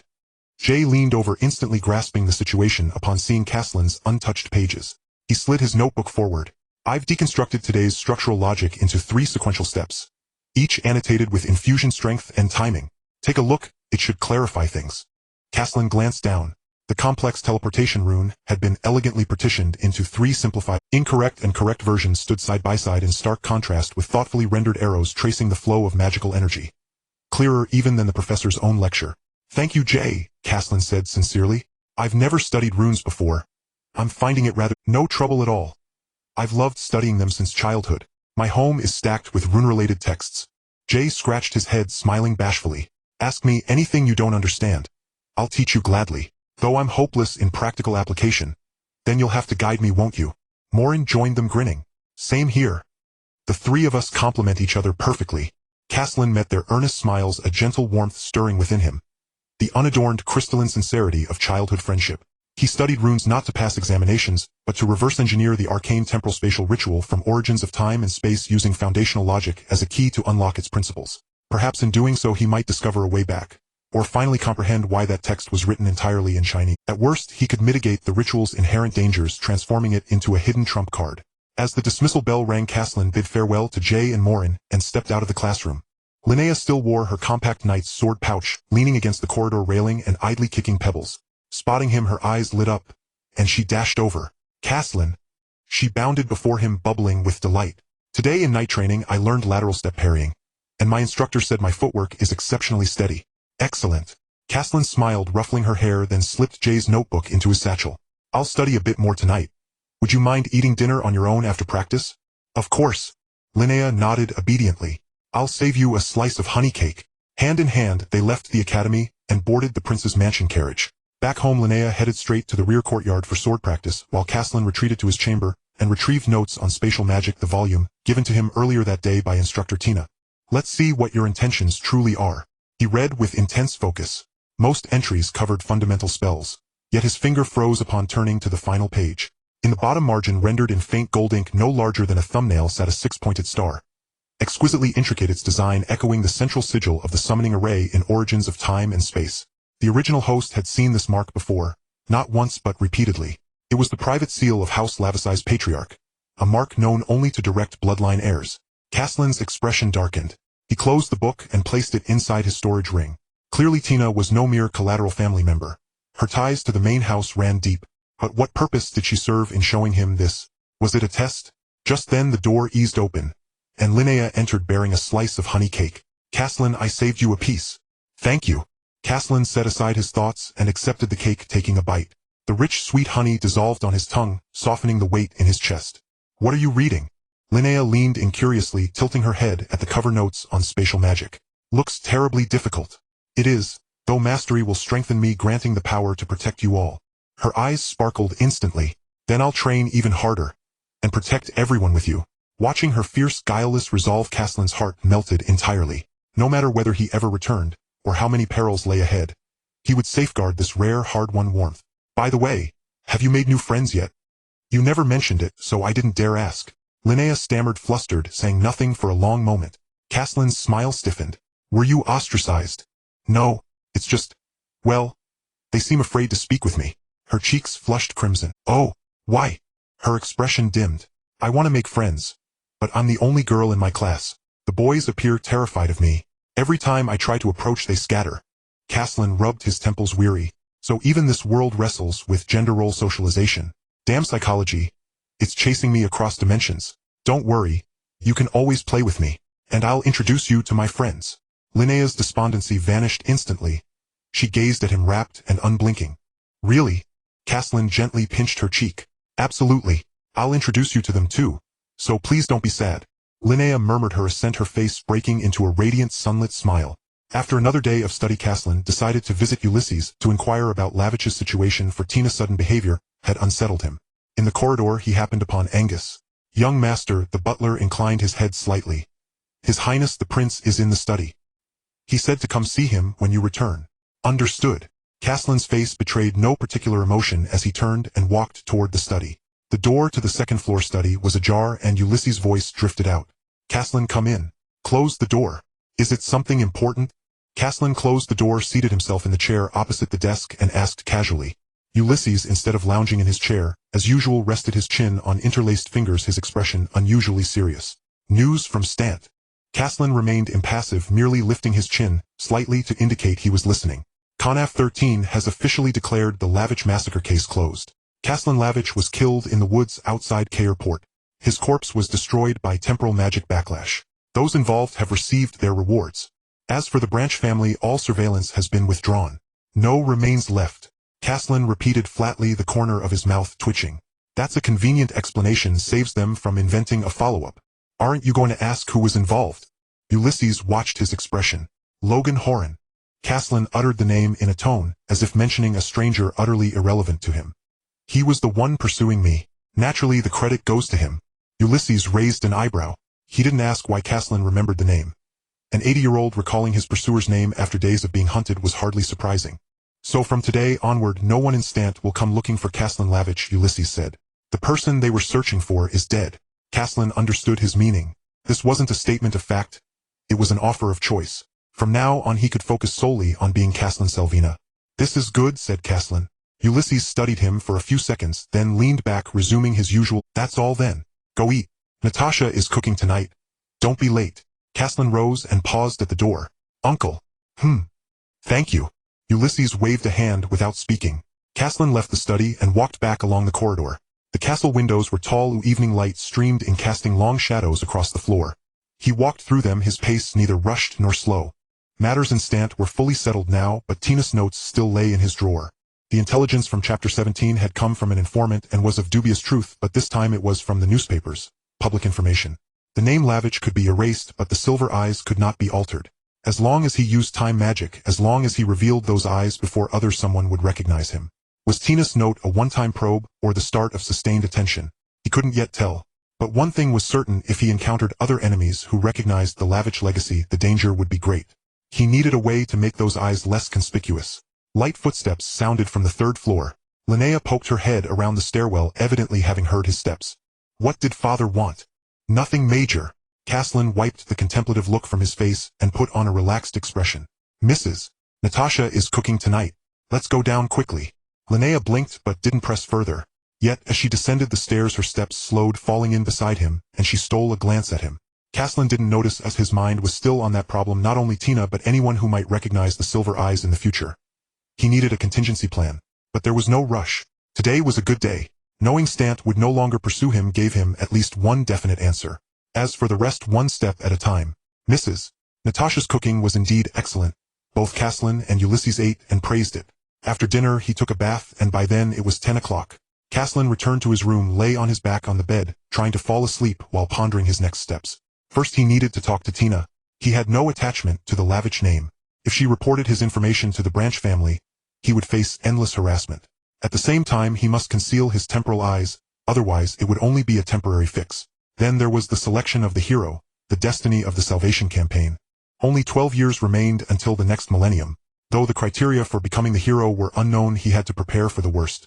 If he were chosen as the hero and forced to accept the fate of vanquishing the Demon King, he must ensure his own survival. Hence he needed to gather relevant intelligence and plan ahead. Finally there was his strength. Currently he lacked offensive means, and his 2 defensive measures had extremely harsh conditions. He must learn more offensive and defensive abilities to protect himself and his family.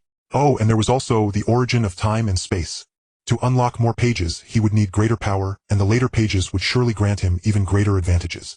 Therefore, he must continue his cultivation of mana. Though his current mana reserves far exceeded the first rank, his mastery was nowhere near sufficient to learn second-rank spells. Dual-element mages were rare on the continent, but those who grew strong became extremely formidable. He must leverage his dual-element advantage. Besides, the temporal eyes were also a major asset in combat. According to the ancient Lavish texts, as a favorite of time and space, its bearer would unlock innate skills upon reaching the 5th rank, and mana reserves would receive another boost. He was quite looking forward to it. As he imagined going on a killing spree after the 5th rank, the sound of the door handle turning came from outside. Caslin guessed it was Linnea, but he kept his eyes closed, curious about what the girl wanted so late. "Caslin, are you—" Her voice was barely audible. If Caslin hadn't focused he might not have heard it. When no response came from inside, Linnea slowly pushed the door wider and slipped in quickly. The room was dark, but moonlight allowed clear vision. Linnea tiptoed to Caslin's bedside and crouched down. The boy's eyelashes were long closed over his eyes, radiating a reassuring calm. Linnea gently brushed aside Caslin's hair, measuring the distance between his temples with her hands. Linnea gestured with her hands. Caslin's mind was racing with thoughts, wondering why she was saying such ambiguous. Caslin pretended to wake up, fluttering his eyelids a couple of times. No matter what she was up to, he should clarify first to avoid any discomfort. "Hey Linnea, what are you doing?" He rubbed his eyes, acting as if he had just awakened. Linnea was startled. Caslin, how did you wake up? I barely touched you." Caslin was speechless, urging her to stop saying such things.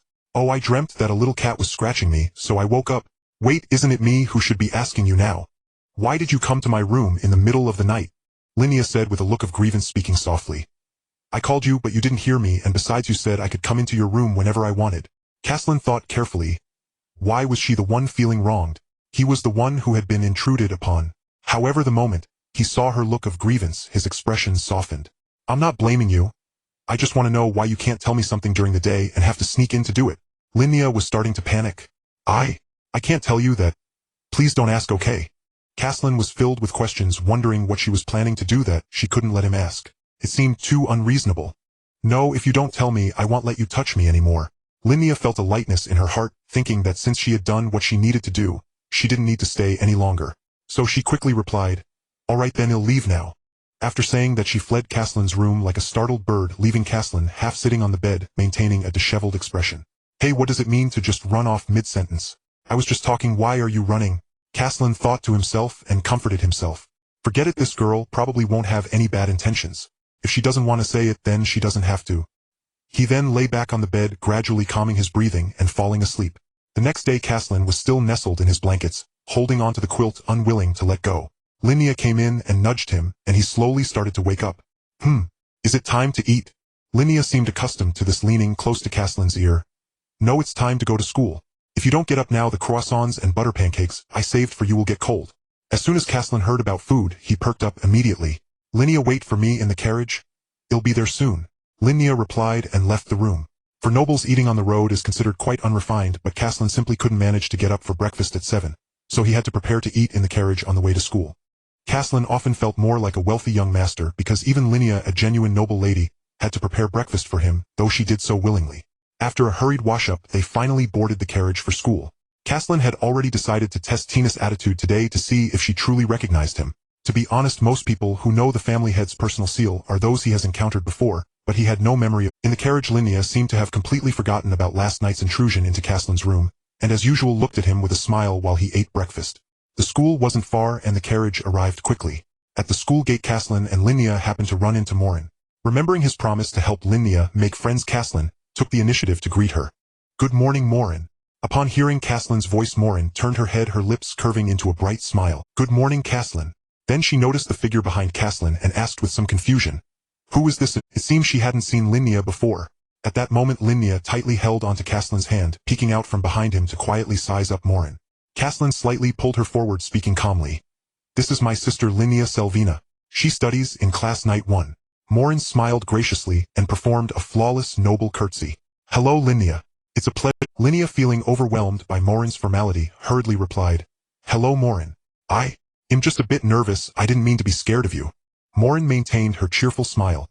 "It's all right, I don't mind." Caslin chimed in, "See, I told you my friends are easy to get along with." Linnea nodded heavily and then looked at Morin. "So, can I be friends with you?" Morin was taken aback for a moment, then her smile brightened even more. "Of course, I'd be very happy to be your friend." Linnea seemed surprised that she had made a friend so easily. She turned to look at Caslin as if waiting for Caslin patted her head and smiled. "You're not dreaming, Linnea. You've made another friend." Linnea's face lit up with joy and she nodded, turning to Morin. "Thank you, Morin. I'm also very happy to be your friend." Morin was somewhat puzzled, wondering if making a friend was really worth such excitement. Could it be that she had some remarkable quality? Although she didn't understand why Linnea and Caslin cared so much about making friends, Morin still smiled a couple of times, as it was essential for a noble not to dampen other spirits. The three of them walked into the academy together, and along the way Caslin deliberately stood to the far left, giving Linnea and Morin more opportunities to get to know each other. At that moment, Linnea felt quite awkward. She didn't know what friends should talk about, so she opened her first topic as if chatting with Caslin. Morin, do you know how to oil a single-handed sword?" Caslin, who was eavesdropping on their conversation, almost choked on the spot. "Come on, young lady who talks about such topics so early in the morning." The air fell silent for 2 seconds. Morin's smile froze at the corners of her mouth, blinking a couple of times, clearly not expecting the first topic to be this. Before she could respond, Linnea continued to speak faster and faster, her voice getting smaller and her head lowering. It's what the night class taught today. You have to mix resin with badger oil, not use pure flaxseed oil or it will rust. And the blade should be wiped along the grain, not back and forth, otherwise it will curl. I practiced 3 times yesterday, but I still can't clean the gaps near the handguard. Hey, what are you even talking about? Caslin was getting anxious, worried that he might lose this second friend just like that. Morin forced a smile again. She was a top student in the magic class, and the sharpest thing she had ever encountered was a silver knife for engraving magic runes. She cleared her throat and replied dryly, this?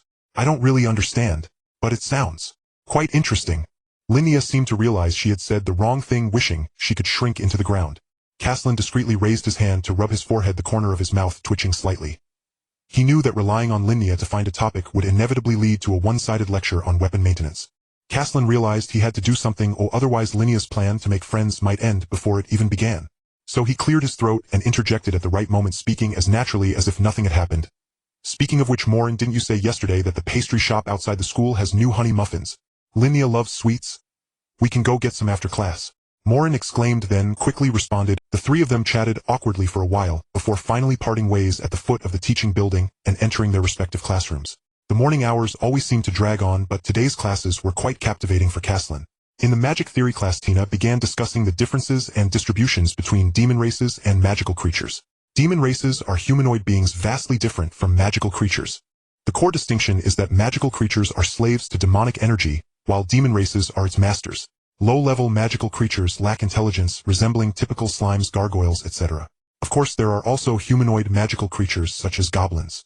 They are densely distributed in the wilderness and deep forests, such as the Elka's Black Forest in the Kingdom, and the Morgar Bone Wasteland in the Serenor Kingdom. Additionally, most of the inhabitants in the underground cities are magical creatures, with only a very small number of pure demon races existing in the deeper layers of the underground cities.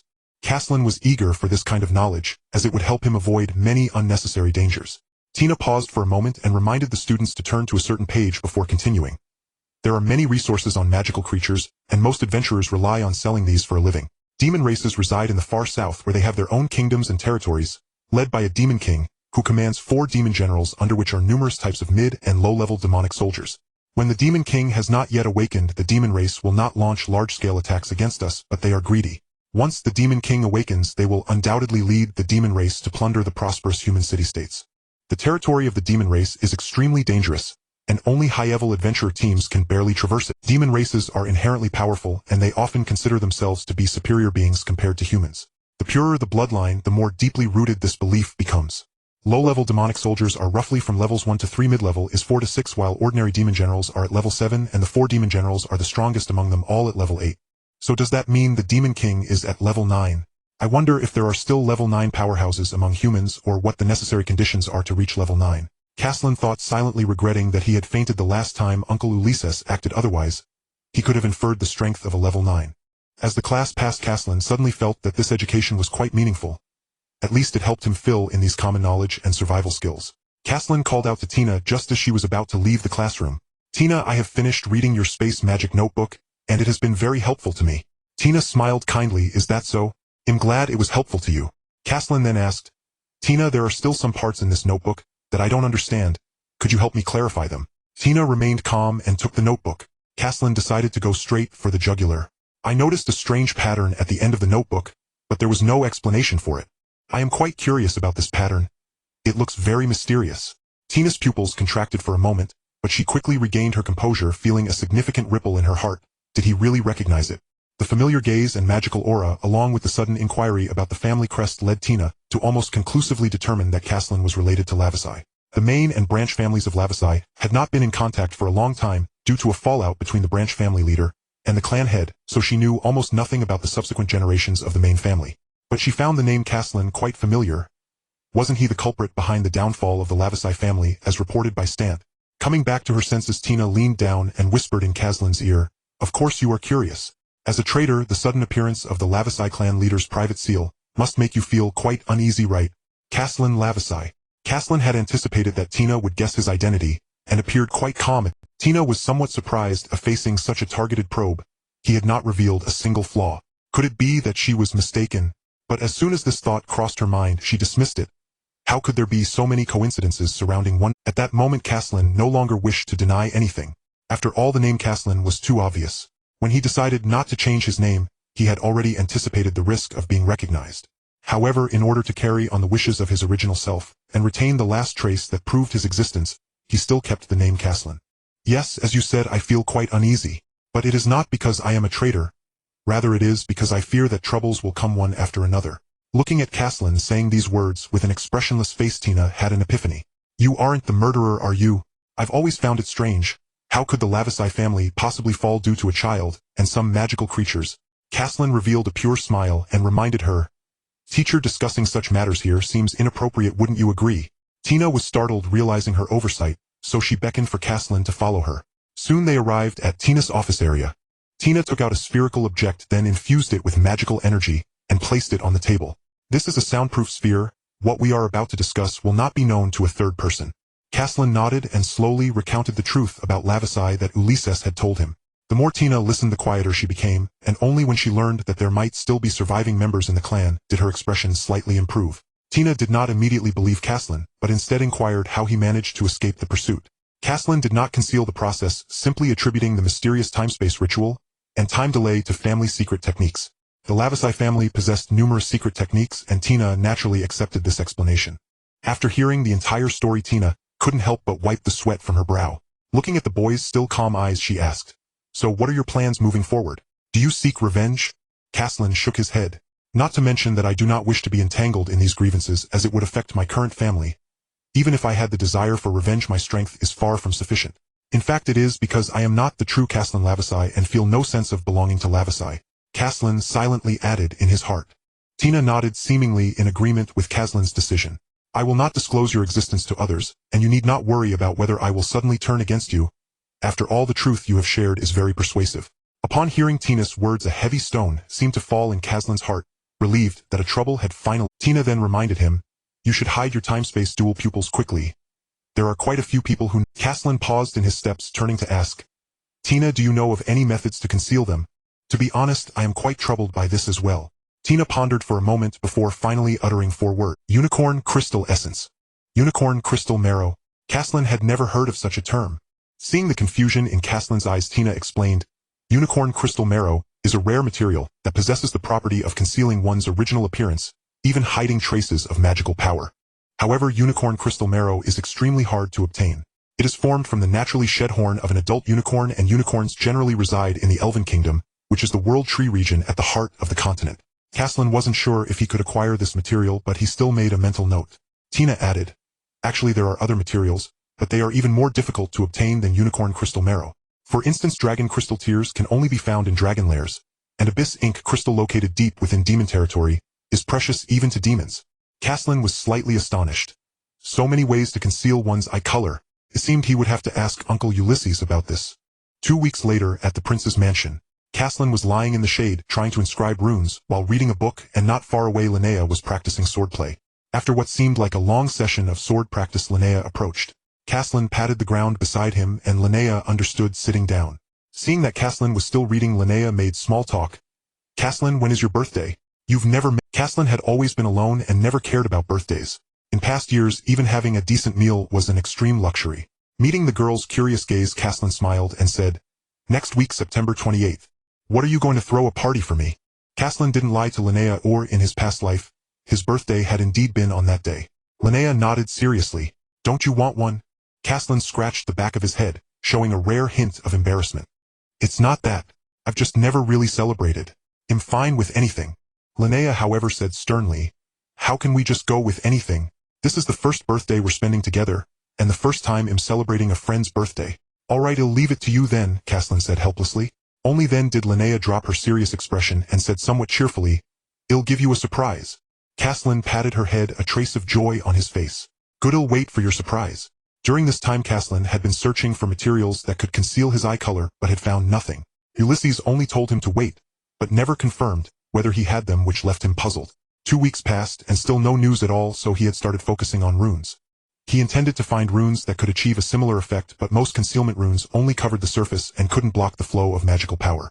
September 28th. The main hall of the prince's mansion. The week passed quickly, and on Caslin's birthday Linnea woke up early. Cake, balloons, bouquets, gifts. She checked off everything she needed and placed them where they belonged. During the holidays, Caslin usually slept late, often skipping breakfast.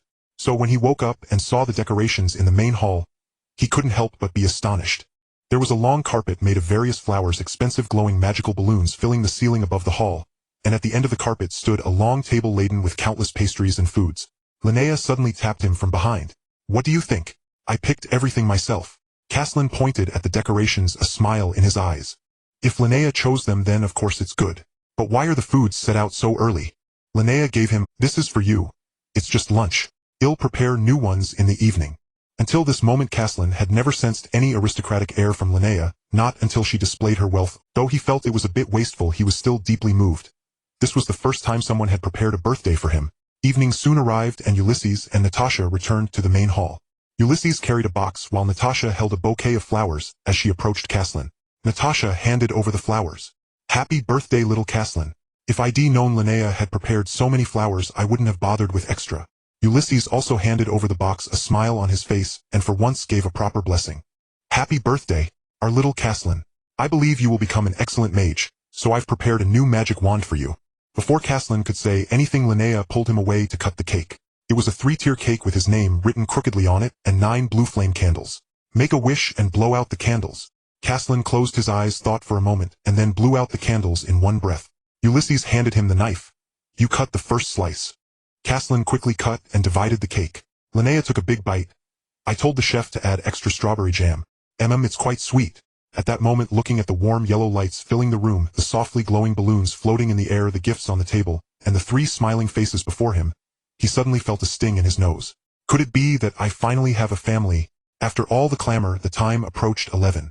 Caslin and Linnea went up to the 3rd floor, and the mess on the table was swiftly cleared by the maids. After washing up, Caslin lay in bed, thinking about the birthday he had just celebrated, and a smile unconsciously spread across his face. A wish. I hope things can stay like this forever, that everyone around me stays safe, and that Linnea will always be as happy as Just as he was thinking, Linnea suddenly opened his door and pounced onto his bed. Caslin, are you asleep? Caslin poked his head out from the covers and gave her an exasperated stare. Hey miss, even if I was asleep your pounce would have woken me up okay. Linnea moved a little closer and pulled a small box from her bosom. I'm here to give you your surprise. I promised, remember. I thought you had forgotten, Caslin said with a laugh. Linnea shoved the box into Caslin's hand with feigned. Couldn't you have asked? I thought you didn't care about my gift at all. She even put on a look of grievance. Caslin apologized repeatedly. This girl, after spending so much time together, was getting more and more skilled at acting spoiled. Linnea wasn't really angry and urged Caslin to open the box quickly. Under Linnea's expectant gaze, Caslin opened the box. Inside were two thin pieces. Puzzled, he asked, "What are these?" Linnea lifted her chin, her tone tinged with pride. "These are contact lenses made from unicorn crystal marrow. They can conceal your eye color." Caslin was overjoyed, but then a question arose. "How did you know I needed this?" Witnessing the delight flickering in Caslin's eyes, Linnea's face bloomed with a contented smile as she explained to him, "Do you remember the night I came into your room? Actually, I noticed you'd been in low spirits, so I asked Father about the reason. He told me you were fretting over how to conceal your eyes. So I begged Father and managed to get the only piece of unicorn crystal marrow available. I had originally planned to craft a pair of glasses for you, but after taking your measurements that day, it struck me that wearing glasses all the time might be rather inconvenient for you. Thus I had it fashioned into a pair of contact lenses instead. It was supposed to be finished a week ago, but I held onto it to surprise you on your birthday." Caslin's eyes widened in sudden realization. So that was why Linnea had been so mysterious that day, and why Uncle Ulysses had refused to reveal the whereabouts of the unicorn crystal marrow. It was all for the surprise. Gazing at the translucent lenses shimmering with a prismatic radiance, Caslin's heart swelled with profound gratitude, and he enveloped Linnea in a warm embrace. "Thank you, Linnea. You're truly my angel." Linnea patted the boy's back, urging him to try on the lens. Caslin nodded, gently placed the lenses into his eye sockets, and blinked. Sensing the flow of magical energy within the lenses, he channeled his own mana to make contact, and the two soon merged seamlessly. His irises, one gold and one silver, shifted through 6 or 7 different hues before finally settling into a warm brown. Turning to Linnea, he asked with a hint of a smile, "Well, how do my eyes look?" Linnea seemed reminded of their first encounter, the corners of her mouth lifting. "They look wonderful." After chatting a while longer, noticing Linnea half dozing by the bedside, Caslin reminded her, "Linnea, you should head back to your own room now, or you won't be able to wake up tomorrow." When no reply came after a long moment, Caslin leaned over and discovered that Linnea had already fallen into deep slumber. With a resigned sigh, he got up, intending to carry her back to her room. To his dismay, his 9-year-old body could barely lift Linnea, so he had no choice but to lay her on his own bed, lamenting inwardly over his lack of strength. "I won't end up a scrawny weakling, will I? Mages aren't blessed with physical strength." Yet recalling his contract with Linnea, he breathed a sigh of relief. "With Linnea by my side, my physique shouldn't be too terrible." Gazing at Linnea lying beside him, Caslin felt utterly helpless. "Well, you'll have to make do for one night here, though my bed is quite cozy. Otherwise I'd never be able to wake up each morning." With a jumble of thoughts swirling in his mind, Caslin gradually drifted into slumber. The next morning at 7:30, this was usually the time Linnea would come to wake Caslin, but today she remained fast asleep. If not for Angus rousing them, they would likely have slept until noon. Linnea felt she had slept wonderfully, surrounded by a reassuring scent, and only woke up when Caslin called her. Wait. Why was Caslin beside her? Yesterday. Linnea snapped, fully awake, and turned. "Caslin, did I fall asleep in your room yesterday?" Caslin stretched his right arm, a playful grin on his face. "Indeed, my fair lady. No matter how I called you last night, you wouldn't wake. And you used my arm as a pillow the whole night." Linnea blushed and murmured an apology. "It's fine, I'm not upset with you. Now get up quickly. It seems you'll be having breakfast in the carriage today." Hearing this, Linnea dashed out of Caslin's room, changed her clothes, and hurriedly freshened up. Caslin put on his lenses, and together they boarded the carriage to the academy. After nearly a month of familiarity, Caslin had grown closer to Jay and Morin, and Linnea, in turn, had gained 2 friends beyond Caslin. Ever since confessing the truth to Tina, she had begun giving Caslin private lessons after school. Unlike the theoretical lectures, she taught him practical combat magic. This greatly endeared Tina to Caslin, and after school, he began calling her sister. Of course, by the Ravitch family hierarchy, Tina was indeed Caslin's elder sister. After parting ways with Linnea, Caslin arrived at the Mage Class 1. Jay immediately noticed something different about Caslin and eagerly asked once he sat down, "What's up with your eyes?" Caslin replied, "My eyes are too conspicuous, so I'm wearing contact lenses." Jay's face showed astonishment, and he carefully examined Caslin's eyes. "Contact lenses that can change eye color? Sounds terribly expensive." Caslin silently retorted, "Fashionable lenses aren't pricey. You just can't buy them anywhere, though mine certainly are." Caslin confirmed Jay's guess, a hint of boastfulness in his tone. Yes, this is a gift from Linnea. Priceless. As he said it, he suddenly felt a bit embarrassed. A man with a mentality of 20-something. What was he doing bragging to a child? Soon it was afternoon and Caslin and Linnea arrived at the academy's training ground where Tina was already waiting. On the first day of after-school tutoring, Caslin had asked Linnea to go home first, but she clearly didn't want to return. Thus, on Caslin's tutoring days, she always accompanied him. After all, for her, it was merely a change of venue for cultivation. Tina glanced at Caslin's eyes and gave a slight nod. I didn't expect you'd actually get the unicorn crystal marrow. Let's begin the training. Today, I'll teach you a second-tier spell, levitation shift. During this time, aside from the spell space Ren pressure learned from Ulysses, Caslin had also mastered trace and telekinesis under Tina's guidance. As the names imply, trace allows one to lock onto the aura of an object in space, while telekinesis enables simple control of objects, though it certainly doesn't reach the level of sword-flying techniques. Caslin nodded and stood, still awaiting Tina's demonstration. Tina was only a fourth-tier mage, mediocre in talent, but her mastery of low-level spatial magic far exceeded that of an average spatial mage. Magical energy swirled around Tina as her body slowly rose into the air, then drifted gently toward Caslin. Despite being mentally prepared, Caslin was still astonished. It was truly possible to levitate a person.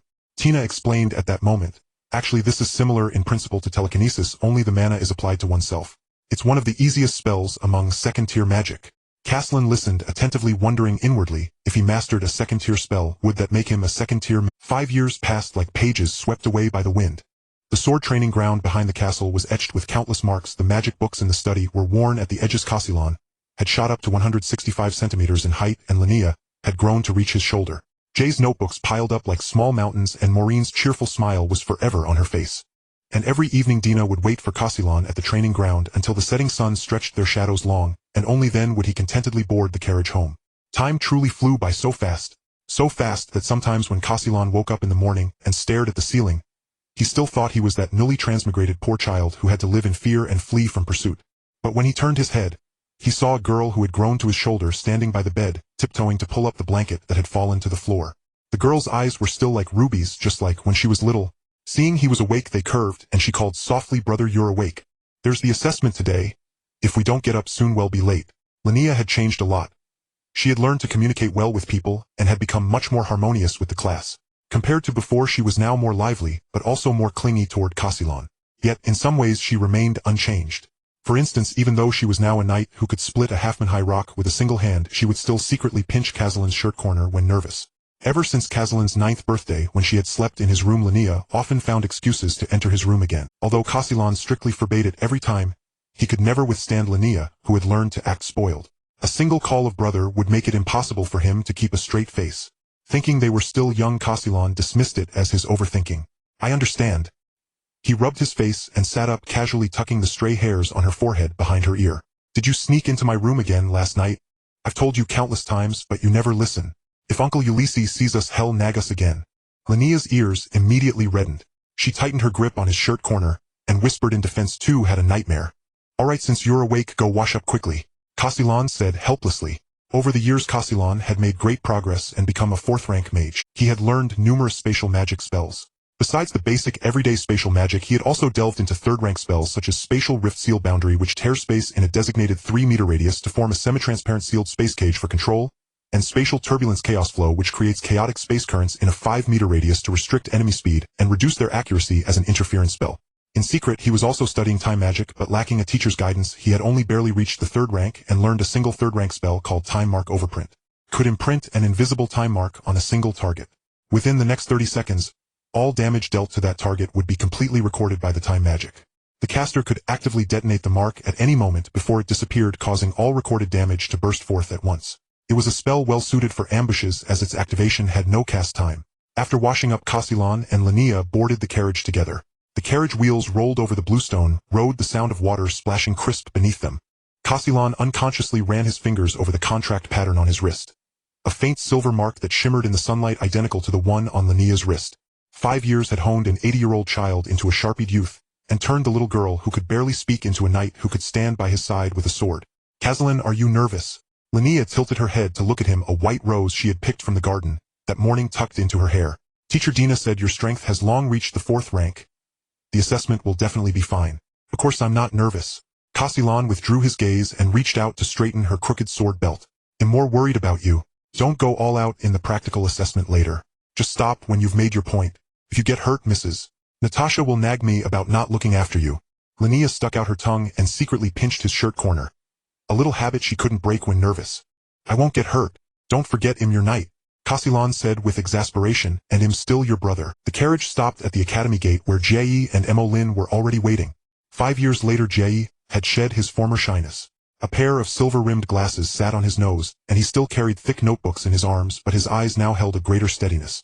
Emolyn had grown increasingly graceful.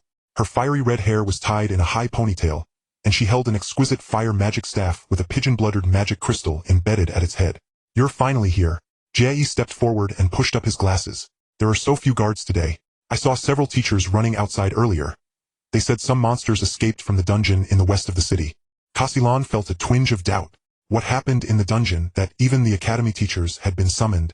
Emolyn gave a slight nod and said calmly, it's probably just a routine barrier breach. The city guard will handle it. Linnea tugged at his sleeve.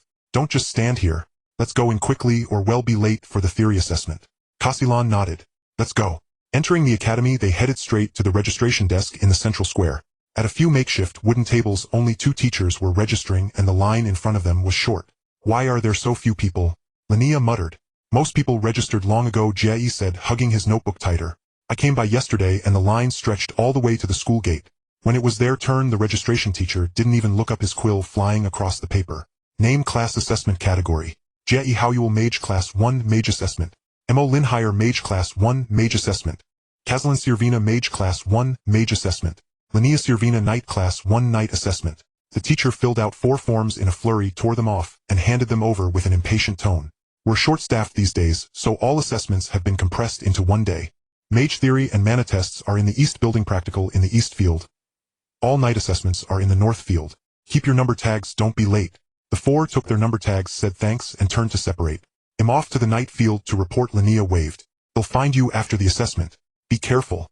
Castellan watched her run off, then walked with Jie and Emolyn toward the west stands. The Intermediate Academy assessment comprised 3 examinations.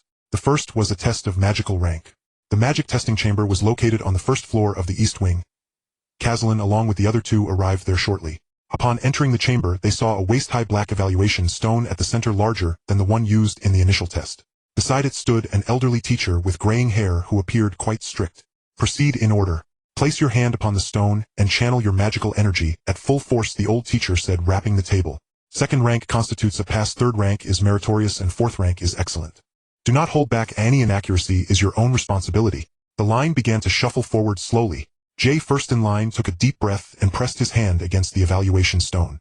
A pale blue light rose, gradually flickered, then settled on the 2nd rank mark. Jay Hauer, 2nd rank, passed, the old teacher recorded in his notebook. Next. Jay exhaled in relief, adjusted his glasses, and stepped back. This outcome matched his. Molyn higher. Molyn stepped forward and pressed her palm against the stone. A fiery red glow kindled, then stabilized at the mid-3rd rank. 3rd rank meritorious. Next. Molyn nodded and took her place beside Jay. Before long the professor called out the next name. Castellan Saravina. Castellan stepped forward. He suppressed all the time magic within him, releasing only the power of the space element. A silvery white radiance rose from the base of the evaluation stone, climbing upward, surging past 2nd and 3rd rank, then trembling violently at the 4th rank line before settling firmly. Castellan was startled.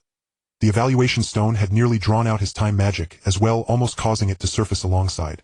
The old professor raised his eyelids, casting an extra glance at Castellan with a slight frown, but said nothing. 4th rank excellent. Next. As Castellan stepped back, Jay lowered his voice. The stone flickered just now. What happened? Nothing, I just lost control of my magic, Castellan replied casually. It nearly surged to 5th rank, Castellan muttered inwardly. Just then Linnea entered through the doorway. I finished my test, she said, walking up to them. 3rd rank meritorious. That's very good, Castellan said with a smile, informing Linnea of the results for the 3 of them.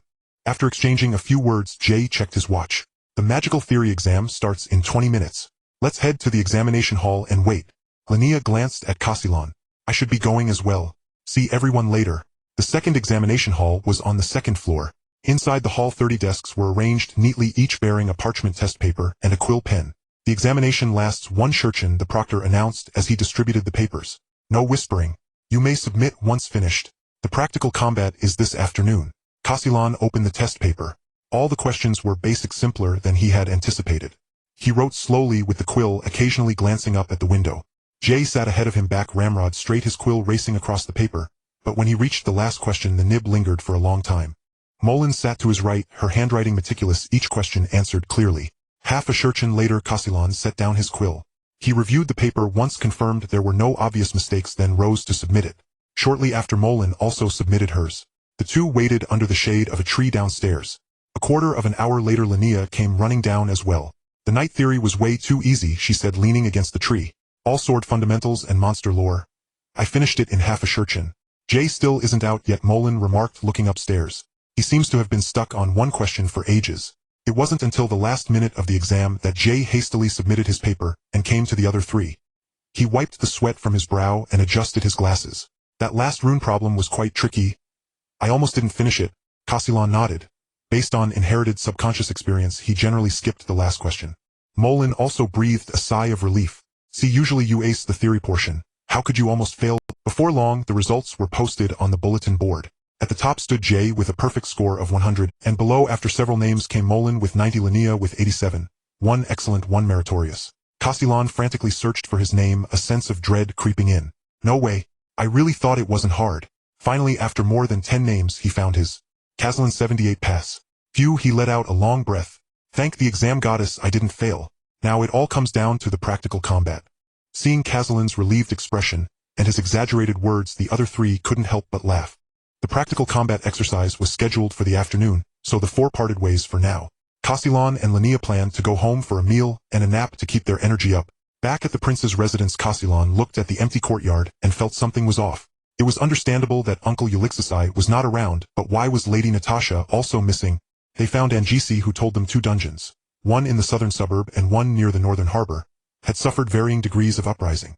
All available guard forces in Missourier had been dispatched to evacuate the populace and suppress the monsters. Ulixisai and Natasha were among them. This is unusual, Castellan thought. Even if two dungeons had erupted, they wouldn't need to send so many guards unless the monsters were mounting an organized assault. Someone was orchestrating this from behind the scenes. Kanafu 13. No, he wasn't nearly that foolish. Even if he knew I was still alive, he wouldn't resort to such a counterproductive method. Could it be the demon race? They could certainly accomplish this with ease. But the church's divine sorcerers weren't idle, especially with an 8th-rank divine sorcerer currently residing there. Whoever it was, in a city like Missourier with two 8th-rank powerhouses and several 7th-rank ones, they couldn't cause much trouble. Perhaps I'm overthinking. After lunch they slept for half a shurchen, and fully refreshed headed to their respective practical combat venues. The practical exam was held in an open-air arena. 10 magical barriers had been erected in the center of the arena, each containing a rock armor beast. A low-rank monster with few offensive means, and low attack power but exceptional defense. They gazed at the many examinees outside the barriers, clawing at the ground, and emitting low growls, their rock armor scraping with a harsh grating sound. The rules are simple, the examiner announced from the dais in a hoarse voice. Enter the barrier and battle the rock armor beast. Lasting over 5 minutes earns a pass, over 10 minutes is meritorious, and 15 minutes or defeating the beast earns excellent. No forbidden spells or other cheating methods are permitted. Understood. Understood. The first one, Jay Hauer. Hearing his name, Jay took a deep breath and gripped his magic staff tightly. He lowered his head and walked into the no. One barrier, his steps somewhat unsteady. His magical talent was mediocre, despite spending countless hours over 5 years. He remained far behind geniuses like Castellan and Morin. Moreover, he was deeply absorbed in magical theory and runes, having scarcely delved into combat magic. But that was no reason for him to give up. Gazing at the rock armor beast opposite him, a slight curve appeared at the corner of his mouth. Even mediocre talent had its own tactics. At the examiner's command, the rock armor beast immediately pushed off with all 4 limbs and charged with a roar, the ground trembling slightly under its pounding. Jay swiftly retreated, pulling 2 runes from his robe and flinging them onto 2 positions on the ground, while simultaneously hurling a defensive rune with his hand. A pale blue water shield rose before him, and with a boom, it collided with the beast's head. In an instant, a crack resembling a spiderweb spread across the shield. Jay's expression changed. Wasn't the rock armor beast's attack supposed to be weak? Though slightly flustered, he still managed to throw 2 slowing runes in time. The runes stuck to the beast's legs, emitting a faint blue glow. The rock armor beast slowed down but still advanced step by step toward him. Jay kept throwing runes, ice spikes, binding spells. Every spell he knew. But the beast's armor was too thick, and these attacks left only a few shallow white marks. Time ticked by. Jay's arms began to tremble and cold sweat dripped down his cheeks onto his magic robe. His runes were all used up. 10 seconds to pass. The examiner shouted. Jay gritted his teeth and threw his last defensive rune. At that moment, the rock armor beast suddenly accelerated, slamming its front claws onto the water shield. With a crack, the shield shattered into countless specks of light. The onlookers outside dared not make a sound, as if they were about to witness a tragedy. But Jay was not alarmed. Instead, he was delighted, and he formed a hand seal. On the ground, positioned in 8 directions around the rock armor beast, lay 1 rune each, the ones he had left behind in his hasty retreat. They all glowed blue simultaneously, then spread toward the center. Time's up. With the examiner's words, the rock armor beast's claws stopped 10 centimeters in front of G's face, its hot breath spraying onto his skin. Looking up, its body was firmly bound by 8 ice chains. Within just 2 or 3 seconds, it lost strength and collapsed. The crowd below erupted in astonishment. No one expected that Jay, a mere second-tier mage, who had been waiting for the 5-minute mark to pass just a moment ago, would in the next instant bring down an opponent so far above his level. After 5 seconds, the examiner's voice rang out. Jay Hauer rendered the rock armor beast incapacitated. Excellent. Hearing the result, Jay collapsed to the ground, gasping heavily, his back soaked with cold sweat. He pushed himself off the ground, limped out of the barrier, and retrieved his magic staff. Next, Morin. The examiner's voice sounded again. Hearing it, Morin adjusted her sleeves, picked up her magic staff, and entered No. 2 barrier. She was a genuine genius, unlike Jay. If not for an anomaly like Kazalin, she would be among the most talented in the academy. Facing the rock armor beast, she stood still, feet shoulder-width apart, calmly waiting for it to charge. Just as the beast's head was about to crash into her chest, Morin twisted her wrist and pointed her staff forward. Flowing flame fire wall. Blazing flames ignited before her, forming a 2-meter-high wall of fire. The rock armor beast slammed headfirst into the wall, letting out a pained roar. The rocky armor sizzled under the flames, emitting white smoke. Then Morin continuously released fire arrows, moving gracefully across the field, each shot striking the beast with pinpoint accuracy. At the 7th minute, the rock armor beast suddenly changed its attack pattern, whipping its tail in a sweeping arc. Morin was startled and quickly sidestepped, but she was a beat too slow. The tip of the tail grazed her arm, stirring a gust of wind. She stumbled, steadied herself on her left toes, and bit her lower lip to keep from crying out in pain. But her left arm hung limply, apparently unable to cast spells. She switched to holding her staff with her right hand alone, and continued releasing fire arrows. At the 10-minute mark, seeing that Morin's mana was depleted, and she was on the verge of collapse, the examiner finally blew his whistle. Morin Hire persisted for 10 minutes and 9 seconds. Good. Morin dismissed the magic, nodded slightly at the examiner, and walked out of the barrier. She glanced down at the bruise on her arm and covered it with her sleeve, saying nothing. Her decisive spell had yet to be used when the beast injured her left hand. With only one hand, it was difficult to quickly gather mana, so she had to continue using fire arrows, a spell with a short casting time, to buy time. This strategy ultimately failed due to insufficient mana. Though somewhat unwilling, Morin quickly accepted the outcome. Meanwhile, at the night practical examination ground. Next, Linnea Sayerwina. Over the past 5 years, Linnea had trained to the 3rd tier, and thanks to her contract, she possessed more skills and mana than other knights. She gripped the hilt at her waist and drew her silver sword with a sharp shing. The blade glinted coldly in the sunlight. She stepped into the barrier, the tip of her sword pointing diagonally at the ground, her footsteps light. In social situations, she might shrink back, but when facing an enemy, she always charged forward bravely. Seeing her calm demeanor, the rock armor beast roared and charged, its front claws raised high, ready to slam down on her. Linnea pushed off her toes, sliding half a meter to the left to evade the strike. At the same time, she rotated her wrist and slashed horizontally with her silver sword, cutting into the beast's foreleg joint. With a clang, sparks flew. The beast, stung with pain, turned and lashed its tail at her. Linnea jumped, bent her knees, performed a somersault in midair, and landed on the beast's back. The tip of the tail tore her clothes, sending a few scraps of fabric fluttering. She slid off the beast's back, circled around to its side, and began hacking continuously. Each strike of her sword landed precisely on the same joint. Between the rise and fall of the silver blade, there was not a single wasted movement. Gradually, a fine crack appeared in the rocky armor. At the 14th minute, the rock armor beast suddenly turned, attempting to ram her with its head in a surprise attack. But Linnea reacted, instantly ducking to avoid the charge, while sidestepping and circling behind it. She let out a low shout, switched to a 2-handed grip on her sword, muscles in her arms tensing, and slammed it down onto the crack. A silver light emanated from the edge of the blade, slicing into the rocky armor like cutting through tofu. The rock armor beast let out a piercing cry, its massive body swayed, and then crashed to the ground. The examiner showed an approving expression and announced the result. Linnea Sayerwina defeated the rock armor beast in 14 minutes. Excellent. Linnea sheathed her sword and shook the dust off her hands. She looked up toward Kasilan and gave a distant nod. Kasilan saw her and nodded slightly in return. By now, only a few people remained at the mage practical examination ground. The examiner's voice rang out at the right moment. Next, Kasilan Sayerwina. Hearing the examiner's call, Kasilan picked up his magic staff, leaning against the railing, lightly tapping the ground with its tip. As a 4th-tier mage, he would face a 4th-tier rock armor beast, a creature already of the intermediate rank. Caslin stepped slowly into the barrier standing at the center of the arena. The beast before him was larger than those in other arenas, its crimson eyes glowing like red lanterns. After half a minute of stalemate, seeing that Caslin remained vigilant, the rock armor beast could no longer contain itself. It bent its forelimbs slightly and charged forward, leaving shallow craters in the ground with each step. Unfazed, Caslin raised his left hand, a faint silvery white magical energy gathering at the staff's tip. Space, disturbance, chaos, flow. He spread his fingers wide, then clenched his fist abruptly. The space beneath the rock armor beast suddenly twisted, causing it to stumble and slam its head heavily onto the ground. Then, pressing his left hand downward, he let out a low shout. Space rift boundary seal. Pale blue chains materialized out of thin air, firmly binding the beast's limbs to the ground. Seeing his spell take effect, Caslin secretly rejoiced. The rock armor beast wasn't as formidable as he had imagined. The thought barely lasted 3 seconds before the beast on the ground suddenly exerted its strength, letting out a furious roar as all 4 chains snapped apart. Caslin hastily distanced himself, but enormous earth spikes sprouted from the ground behind him, forcing him to remain within the beast's attack range.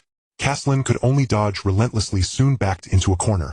His staff trembled slightly as an immense amount of magical energy slowly gathered. Seeing Caslin's fatigue, the rock armor beast swiped a claw at him. Meanwhile, the earth spikes on both sides closed in, leaving no room to evade. Yet Caslin remained calm. When cornered, the beast's alertness would be at its lowest. The long-accumulated magic staff suddenly emitted a ripple of magical fluctuation. Caslin knew the moment had come. Reverse space instant kill. This was the only 4th-tier spell Caslin had mastered so far, allowing him to teleport behind any target bearing his spatial mark, disregarding distance. In the instant of teleportation, the space along the path would be compressed into a traceless sharp slash. Upon striking the target, it would also detonate the stacked marks on the enemy, combining the slash damage with the burst of the mark. The rock armor beast's attack could not stop, but it only struck the ground, kicking up a cloud of dust. Caslin had somehow appeared behind the beast, its abdomen and back struck, as if by a heavy blow, and dense cracks soon spread across its rocky armor. Seconds later, a crisp crack sounded. The beast's back armor shattered. The searing pain momentarily robbed it of its will to fight, and it crashed heavily to the ground, emitting a low guttural roar. Caslin's condition also declined. He panted heavily. Seizing the opportunity to press the advantage, he raised his hand once more and unleashed a final strike against the now cracked beast. Dimensional slash. Before his staff, space began to ripple, forming 2 silvery white crescents that shot toward the rock armor beast with incredible speed. The beast, unable to move, could only endure the blow. The twin crescents swept through, severing its head from its body as blood sprayed. This dimensional slash was from later in the Origin of Time and Space. Upon reaching the 4th-tier, Caslin could already turn 6 pages of the tome, and the 4th page recorded this spell. Dimensional slash tears space to form a sharp cut, capable of sundering anything, consuming mental energy to use.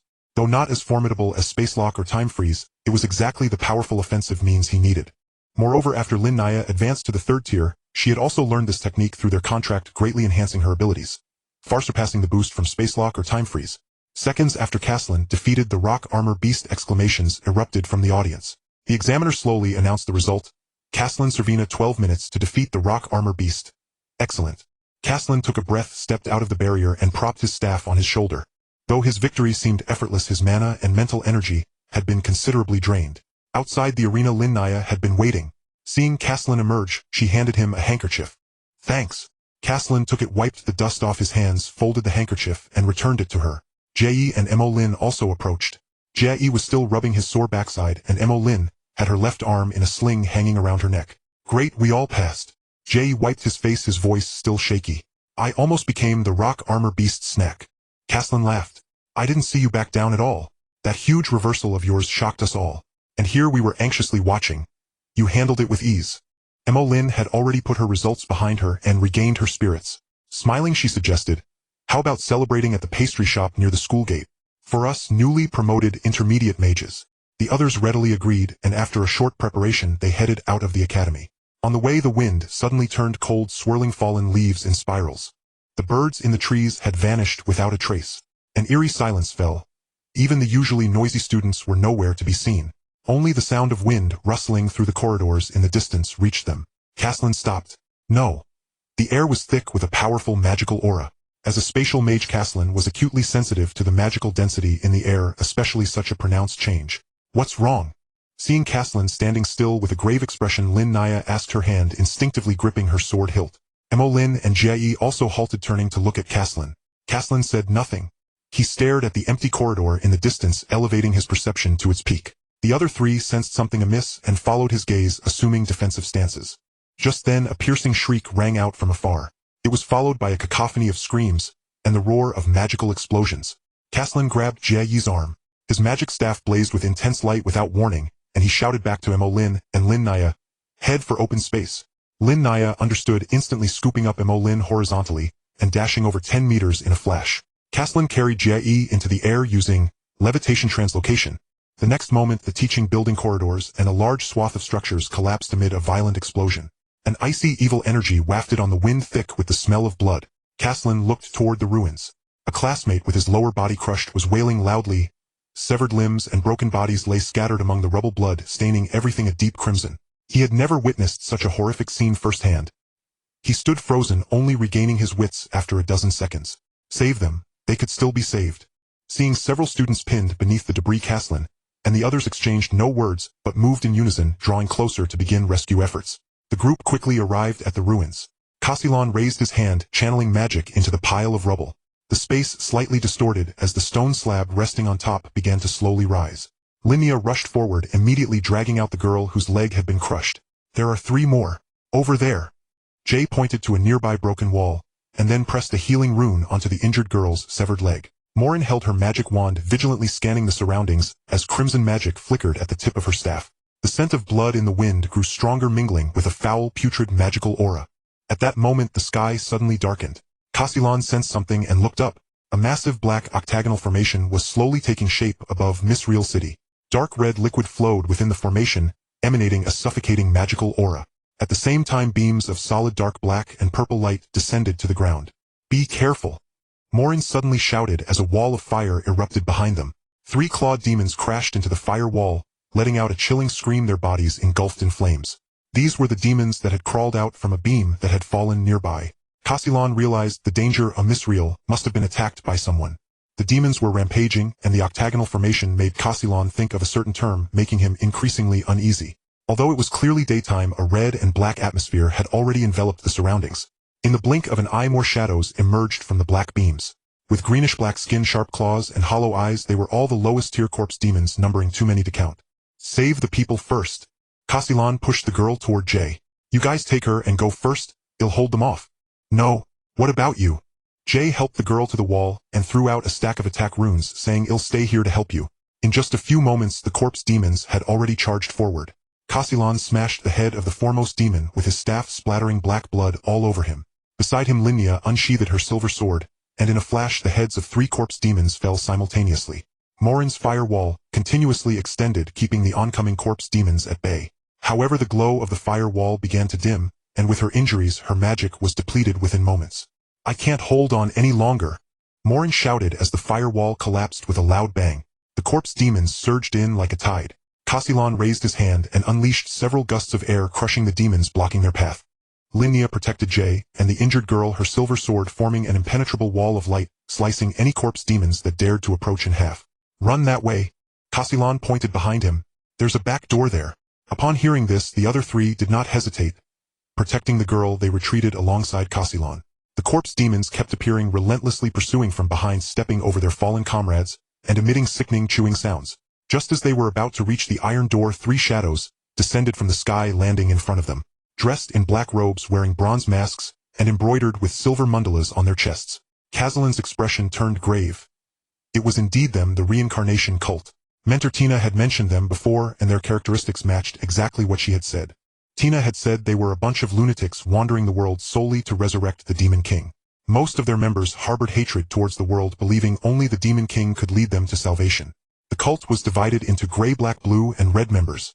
Gray-robed priests represented levels 1 to 3, black-robed deacons were levels 4 to 6, and blue represented level 7, and red level 8, with a strict hierarchy. The 3 in front of them were all black-robed deacons, meaning at least 3 level 4 enemies. "Leave Our Lady Linnea behind, the others can go." The deacon in the middle spoke mockingly, his voice laced with murderous intent. "In your dreams," Casilon said, pulling Linnea protectively behind him, his gaze sharp as a knife. The deacon stopped talking and waved his hand. The other 2 deacons charged forward simultaneously. The deacon on the left drew 2 short daggers, moving like a fleeting shadow. The one on the right conjured a massive black axe, preparing to attack, both striking towards Casilon. "Linnea, take them and go," Casilon shouted while raising his magic wand. Barrier of protection. The air around him slightly stagnated, and an invisible force rapidly spread, weaving a solid barrier in front of Castellan. Unlike Jay, who hesitated, Linnea completely trusted Castellan's judgment. Upon hearing him say this, she quickly led the others to run backward. Before Castellan, the massive axe struck the barrier, emitting a deafening roar. At the moment of impact, the barrier instantly shattered. The air currents violently surged, and the entire barrier disintegrated into countless tiny points of light, silently dissipating into the air. Through the strike, Castellan assessed the enemy's strength. It was level 5, so the enemies were likely 3 level 5 foes. Meanwhile, the dual dagger deacon on the left moved at incredible speed, catching up to Linnea and the others within seconds. Linnea quickly reacted, drawing her sword to block. The short daggers clashed with her silver sword, sparking bright flashes. The deacon moved swiftly, and Linnea was not slow either. She sidestepped a dagger while countering with her sword, aiming for the deacon's shoulder. The deacon instinctively dodged backward, the blade grazing his shoulder, as he sneered, believing such a petty attack could never harm him. In the next moment, the blade emitted a buzzing sound, creating a spatial fluctuation as it swiftly struck the deacon. His eyes narrowed as he quickly adjusted his position, but it was too late. He was slashed across his right shoulder. The deacon let out a scream, blood gushing forth as he stumbled back a few steps. How is this possible? You are merely at level 3 yet. You have already advanced to a new class. Jay had stopped when Linnea paused to engage the enemy, preparing to support her. Morin, take her and go first. I need to help them. You two, the injured, don't need to stay behind. However, Morin ultimately could not voice her desire to stay. At this moment she had exhausted her magic, knowing Jay was right. To avoid being a burden, she had no choice but to listen to Jay, and led the injured girl to safety first. The dual dagger deacon stopped the bleeding within seconds, but those seconds were enough for Linnea to achieve hundreds of kills. She pointed her sword ahead and softly uttered 4 words, "Time, stop." The dual dagger deacon realized something was wrong, but his movements had become extremely slow. Seizing the opportunity, Linnea swung her sword, decapitating him. The deacon, who had not yet made a move, finally completed his spell, holding a magic wand. 10,000 vines, hell's restraint. Suddenly the ground cracked open and countless thick, twisted giant vines surged out, covered in dark brown thorns. The branches intertwined and grew wildly, instantaneously, weaving an impenetrable wooden prison that trapped Linnea and Jay. On Castellan's side, he knew the urgency of the situation and no longer concealed his strength. The long dormant eye of time in his right eye shone with golden light. Time, stop. Upon reaching the 4th tier, the blessings on the origin of time and space also ascended to 4 blessing. Wherever the gaze falls, time and space are at my command. Blessing. Leaving marks of time, slowing the encroachment of spells. Blessing. Gazing into the depths of time, secretly storing the wisdom of the universe. Blessing. Drawing on the subtle light of the years, soothing all exhaustion. The 2nd blessing can delay the onset of toxins and curses, while the 4th blessing allows for rapid recovery from injuries, using the surrounding temporal energies. These 2 blessings offer little aid in direct combat, merely enhancing Castellan's endurance in battle. The 3rd blessing enables the Eye of Time to store magical power, theoretically also increasing combat sustainability. However, Castellan possesses a forbidden technique that consumes all of his magical energy, wielding immense power, and this blessing grants him 2 opportunities to unleash it, preventing him from losing the ability to resist after the first release. After employing the time delay, Castellan did not act against the wooden cage, but instead gathered his magical energy, subsequently unleashing time reversal, instant kill. In an instant, the motionless axe-wielding attendant found himself dismembered, blood suspended in the air. Without wasting any time, Castellan dashed towards the vine attendant. In the stillness, a strange red light emanated from the attendant's grasp, and he soon dispelled the time delay. With no time to ponder what that was, Castellan released a dimension slash. The attendant's previously grim expression returned to a mocking one the moment the time delay was lifted. Flower shift tree connection. Upon invoking the incantation, the attendant's figure vanished from the spot. Despite the swiftness of the dimension slash, it still failed to strike him. Alarmed, Castellan quickly turned to see the attendant had indeed appeared inside the cage. Linnea and Jay were gradually losing strength within the vine cage, clearly under the spell's effect. Neither the silver sword nor Jay's runes could create a gap in the cage. In the next moment, the attendant's figure appeared inside the cage. Linnea struggled to stand, raising her sword in a combat stance. Jay set up a rune array while asking Linnea, "Can you still hold on? I've already discerned the weakness of this magic. I need 1 minute to prepare." Linnea replied with a reluctant then took the initiative to attack the attendant. The attendant seemed to relish this game of cat and mouse with the vines on the ground, constantly blocking the silver sword strikes, and leaving Linnea with numerous injuries. In just 30 seconds, Linnea had exhausted all her magical energy and stamina, collapsing heavily onto. Outside the cage, Castellan felt a pang in his heart. Panic and worry surged within, and he could no longer remain calm as dimension slashes rained down upon the cage. He thought to himself, "It's almost there, just a bit more." The attendant raised his magic staff again, and 4 vine spikes shot rapidly toward Linnea. Karslan knew he could not wait any longer, and triggered the damage recorded by the previously cast time trace overlap. The vine cage was instantly cut open, and a bright light suddenly emanated from Karslan's silver eyes as he looked at the 4 vine spikes that were merely half a meter away from Linnea. Spatial lock void. The vine spikes immediately fell straight down, while Karslan, drained of mental energy, knelt on the ground. What to do now?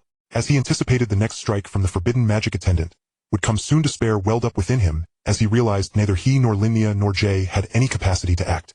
Seeing his attack thwarted, the attendant spat and immediately cast another spell. In the next moment, several vines rose from the ground, shooting toward the 3. The 3 were not far apart as Karslan saw Linnea about to be pierced by the vines. He expended his last bit of strength and lunged in front of her. 1 second, 2 seconds, 3 seconds. The anticipated pain did not arrive. Instead, a terrifying spatial pressure suddenly erupted beside the attendant. The attendant's body was instantly crushed, as if gripped by an invisible giant hand, turning into a puddle of flesh. The vines withered immediately, and Karslan and the others revealed expressions of joy. "Teacher Tina, wonderful. We survived." Tina flew in from the air with Morin trailing behind. "Can you all still move?" Karslan attempted to move his body but felt powerless, as if his entire body was no longer his own. Seeing this, Tina understood the trio's condition and waved her staff, employing an object control spell. The 3 began to float, gently following behind Tina. Jay handed Karslan and Linnea 2 recovery runes and began absorbing the magical energy from the runes himself. Tina led the 3 toward Morin, which was in the direction of the school's back door. In no time, the 5 gathered together, and upon seeing Morin's worried and questioning expression, Tina said, "They are fine, let's discuss everything once we're safe." Hearing the teacher's words, Morin suppressed her concerns and followed the group. Just then, the ground suddenly shook violently. A thunderous explosion echoed from afar, the red light illuminating half of the sky. "It's from the Lord's mansion," Jay said, his face pale. "Someone is battling with the Lord." Karslan lifted his stiff head. Even though obscured by red and black mist, he could still see 5 massive beams of magical energy colliding in the distant sky. One beam was deep blue, another deep brown, one fire red, one dark green, and the last bore traces of holy light. No wonder there had been no response from the city's high-end combat forces for so long. It turned out they were being... Karslan contemplated and suggested, "Let's head to the church first. It's very close, and there are many divine mages stationed there." Tina nodded in agreement, confirming that was exactly her thought. Aside from the prince's mansion, the church was undoubtedly the safest place at that moment. Leading the 4, Tina quickly exited through the back door. After traversing a long path, the 5 arrived on the street. On the street, low-level magical creatures and the corpses of civilians were scattered everywhere, with several members of the guard battling the unending tide of magical creatures. Watching the creatures gnawing at the corpses, Karslan and the others felt sorrowful, but could only prioritize their own safety and retreat. As if sensing the presence of the living, the creatures on the street all turned their heads, their eyes glowing like red lanterns, instilling fear. Tina immediately reacted, producing an old pocket watch covered in cracks.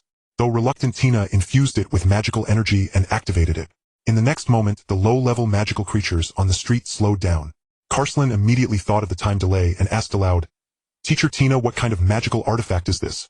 While running swiftly, Tina answered his question. "This is one of Lavis's collections, the Hourglass of Time. It appears to slow down other speed, but in reality it slightly accelerates the speed within a certain range. It is a consumable magical artifact. After this use, it should retire." Upon hearing this, Karslan fell silent, realizing this artifact held significant meaning for Tina. 15 years ago, on the northwest border of the Wylanxia kingdom, an unceasing haze of smoke lingered. The wind swept yellow sand across broken walls and scattered ruins, carrying the stench of blood far and wide. Ulixisai leaned against a charred tree trunk, tore the insignia from his collar, and cast it to the ground. The flame crest on the insignia was already obscured by blood and grime, mingling with the rubble until its original form was unrecognizable. That year he had just turned 18, the youngest prodigy of the Sayerwina magical lineage, who had volunteered to defend this forgotten frontier of the kingdom, serving as the captain of the 3rd Frontier Army. He had just repelled a wave of demonic berserkers with his remaining soldiers. For 3 days and nights, he had not slept, his magical energy nearly depleted, and he lacked even the strength to lift his hand.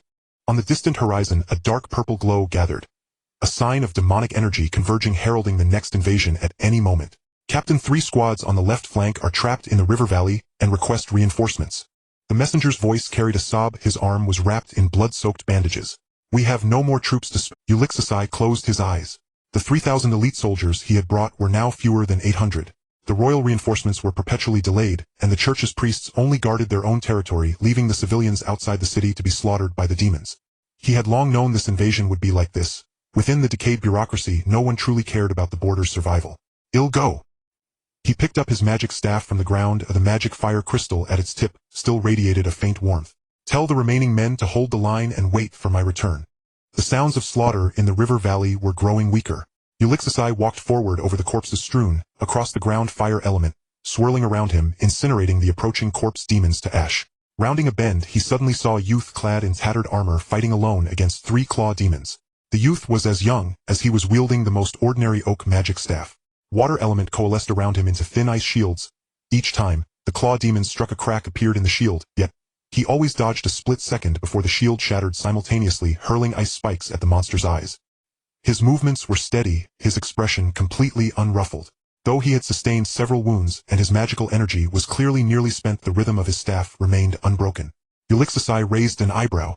He had seen too many young recruits break down on the battlefield. Someone who remained calm in such peril was rare. With that thought, he raised his hand and cast a wall of fire, trapping the 3 claw demons inside.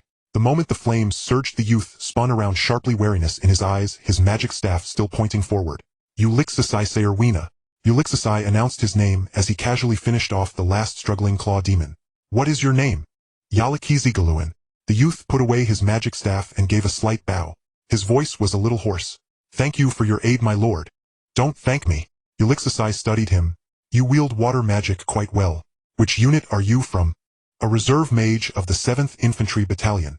Yalakizi lowered his head. All my comrades are dead. Ulixusai fell silent. The 7th Infantry Battalion had been annihilated 2 days ago. He had thought no survivors remained. Come with me. He patted Yalakizi on the shoulder.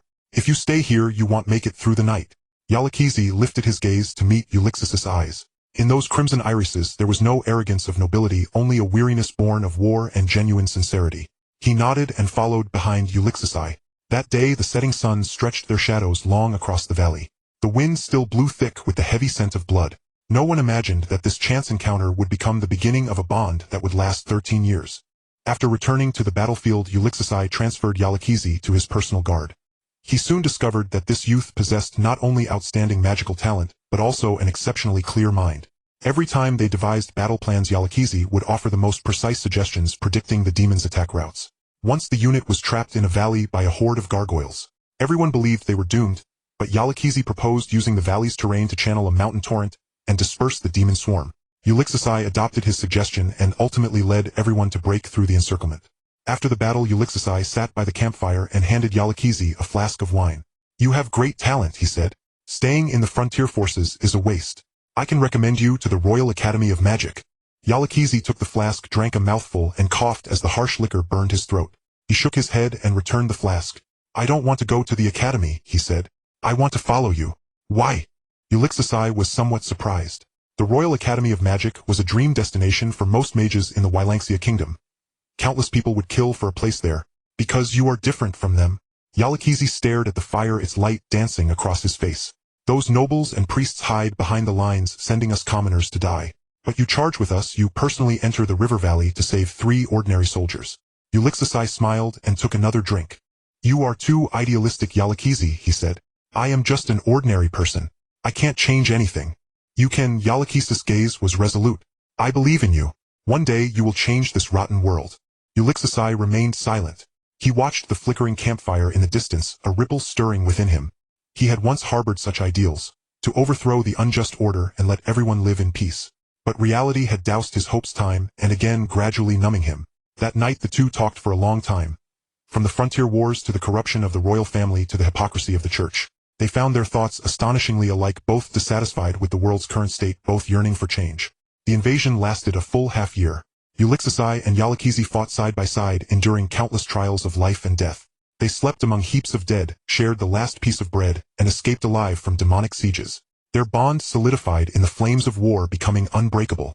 Ulixusai had long regarded Yalakizi as his closest brother, his most trusted subordinate. And Yalakizi at one time held Ulixusai as his faith, willing to give everything for him. After the invasion ended, Ulixusai returned to the capital with Yalakizi. Everyone expected the young commander, who had earned such glorious merits, to rise swiftly through the ranks, yet amid the political balancing, he was granted only a sinecure without even a fief. Ulixusai was not disheartened. He had long seen through the hypocrisy of officialdom. He worked diligently to protect the people, not for an official title, but for the fire still burning in his heart. Back then they both believed that days like these would continue forever. They would realize their shared ideals and change this wretched world together. But they never imagined that the gears of fate had already somewhere unseen quietly turned in the opposite direction. In the third year after returning to the capital, Ulixisai encountered Natasha Moliai. She was the sister of Aogasiding the third, devoid of the arrogance typical of royal princesses, gentle yet resilient. They fell in love at first sight and soon pledged their hearts to each other. 2 years later, Ulixisai wed Natasha. On the wedding day, Aogasiding III graced the ceremony in person. He admired Ulixis's military achievements and capabilities, and also valued his genuine affection for Natasha. After the wedding, the king formally ennobled Ulixisai as a prince, granting him Misaruyur as his fiefdom. Yalakizi was his only best man. That day, Ulixisai, clad in a black tuxedo, held Natasha's hand before the church altar, his eyes brimming with tenderness. Yalakizi stood behind him, watching this scene, feeling genuine joy in his heart. He knew that Ulixisai had finally found his own happiness. That same winter, the entire family relocated to Misaruyur. Ulixisai officially became the lord of the city, and Yalakizi naturally assumed the role of captain of the guard, overseeing all security of the princely mansion. The days after marriage were tranquil and warm. Ulixisai entrusted most of the territorial affairs to Yalakizi, while he himself accompanied Natasha on leisurely travels through mountains and waters. Yalakizi bore no complaints. He managed everything with utmost order, never allowing Ulixisai to worry, until news came from the northwest once more of a demon invasion. Ulixisai and Yalakizi rushed to reinforce, only to discover it was a feigned attack. Yet Misaruyur was assaulted and Natasha was injured. Fortunately, they returned swiftly enough, and Natasha was not seriously harmed. In the first year after their move to Misaruyur, Linnea was born. That day, the entire princely mansion was immersed in joy. Ulixisai paced outside the delivery room, palms sweating with nervousness. When he heard the infant's cry, he rushed in, abruptly gazing at the tiny daughter in the swaddling cloth, his eyes instantly reddening. "Look how adorable she is." Natasha smiled weakly, handing the baby to Ulixisai. Ulixisai held Linnea with utmost care, his movements clumsy as a child's. He looked at his daughter's wrinkled little face, grinning widely, chuckling joyfully. Yalakizi stood at the door, witnessing this tender tableau, a smile spreading across his face. Just as he believed such blissful days would last forever, fate, however, dealt the heaviest blow at the most beautiful of times. Suddenly, the demonic chi within Linnea surged violently, and within moments her breath grew faint. Ulixis's face changed drastically. Clutching Linnea, he dashed into the bedchamber. Natasha lay on the bed, pale and weak. "What's happening?" Ulixisai shouted. "It's demonic chi." Yalakizi followed in, holding a magic staff, vigilantly scanning the surroundings. "The demonic chi is emanating from Linnea." Ulixisai looked down at the daughter in his arms. Linnea's skin was gradually turning bluish-black, her small body convulsing incessantly, her cries filled with pain. "Call the priest quickly." Ulixis's voice trembled. The priests arrived soon, but even after exhausting all their healing divine arts, they could not dispel the demonic chi from Linnea. Low to mid-level divine spells were devoured by the demonic chi the moment they touched Linnea's body. "Your Highness, we are powerless." The leading priest shook his head, his face filled with guilt. "This demonic chi is too powerful, having permeated her very marrow." "Impossible." Ulixisai grabbed the priest's collar, his eyes bloodshot. "You must have a way. Save her. I beg you, save my daughter." The priest sighed and said no more. Watching his daughter's agony, Ulixis's heart was torn. He mobilized all his own magical power, yet such coarse suppression proved utterly futile against the demonic chi. Time was pressing, and Ulixisai made a decision. He invoked the secret art of the Sayarwina clan, sacrificing 30 years of his own lifespan in exchange for a temporary stabilization of the demonic chi within Linnea. The moment the secret art took effect, the bluish-black hue on Linnea gradually receded, and her breathing steadied. Ulixisai breathed a sigh of relief, but due to the immense drain he fainted. When he awoke, Yalakizi was keeping vigil by his bedside. "Your Highness, you're awake." Yalakizi handed him a glass of water. "Linnea is fine, Lady Natasha is with her." Ulixisai took the glass, his hand still trembling slightly. "Thank you, Yalakizi," he said. "You've worked hard these past few days." "It is my duty," replied Yalakizi. "What do we do next? This cannot go on forever." Ulixisai fell silent. He knew the secret art could only temporarily suppress the demonic chi. Before long it would erupt again. Then Linnea would truly be beyond saving. "I will find a way," he said. "Even if I must traverse the entire continent, I will find a cure for Linnea." From that day on, Ulixisai began traveling far and wide. He visited every church and infirmary, consulted countless renowned physicians and mages, yet all told him that Linnea's condition was incurable. Yalakizi stayed by his side throughout. He helped Ulixisai manage the territory's affairs, allowing him to focus without worry. He also personally led expeditions to perilous places, seeking legendary herbs that could purify demonic chi. Once Yalakizi heard that on the northernmost ice plains grew an ice lotus capable of cleansing demonic chi. Without a second thought, he set out with a few guards. The ice plains of the far north had a harsh climate teeming with dangerous demonic creatures. They spent half a month on the plains enduring several life-or-death trials before finally finding the ice lotus. Yet, when they returned with the ice lotus to Misiruyur, they discovered it had no effect on Linea's condition. Ulixusai gazed at the crystalline ice lotus silent for a long time. He looked at Yalakisis' disappointed eyes, merely patted his shoulder, and said, "You've worked hard." That night Ulixusai sat alone in his study, drinking heavily. When Yalakizi found him, he was slumped over the desk sobbing quietly. "Yalakizi, I'm so useless." Ulixusai lifted his head, eyes swollen. "I can't even save my own daughter." Yalakizi said nothing, simply sat silently beside him, drinking with him. Watching Ulixus's anguish, his own heart ached. He had once believed Ulixusai was invincible, but now he realized that Ulixusai was also just an ordinary. It was at that moment that for the first time Yalakis's heart was filled with deep doubt about this world. Why must good people endure such suffering? Why could no one save those in peril? Why was this world always so unjust? These questions like thorns pierced his heart, lingering long without release. Days passed one after another. With the assistance of the 8th-tier priest Sui Lin, Naya's condition stabilized temporarily. Yet she still could not play like an ordinary child, and most of her time was spent lying in bed, enduring the encroachment of demonic energy. Eurystheus had nearly abandoned all his ideals and aspirations.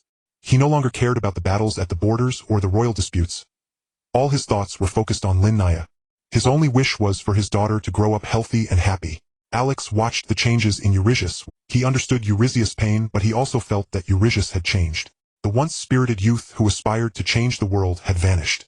The current Eurystheus was merely an ordinary father striving for his daughter. He began to leave the castle more frequently to carry out tasks. He did not want to see Eurystheus in despair, nor face the oppressive atmosphere within the castle. Once he was ordered to carry out a secret mission in the Stant Kingdom. After completing the mission, he stayed in a small town for a few days. Life in the town was peaceful, but beneath the calm surface lay profound despair. The town had just suffered from a plague resulting in numerous deaths. The church's priests had visited once, taking away a large amount of wealth, but leaving only a few useless potions. The residents of the town could only fend for themselves. Many, unable to afford treatment, awaited their demise at home. The streets were littered with corpses, emitting a foul stench. Alex walked through the empty streets filled with anger and helplessness. He saw a mother holding her deceased child weeping by the roadside. He wanted to help but found himself powerless. Just then a man in a black robe approached the mother. He handed the mother a bottle of black potion and whispered a few words. The mother accepted the potion, her face revealing a look of gratitude. Alex felt a surge of curiosity. He followed the man into a dilapidated wooden house at the edge of town. Inside the house was packed with people, all residents of the town.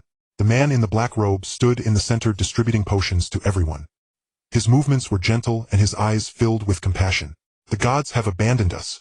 The man's voice was deep and magnetic. "The priests of the church only exploit our labor, while the nobles of the royal family hide in their castles indulging themselves. No one will come to save us except ourselves."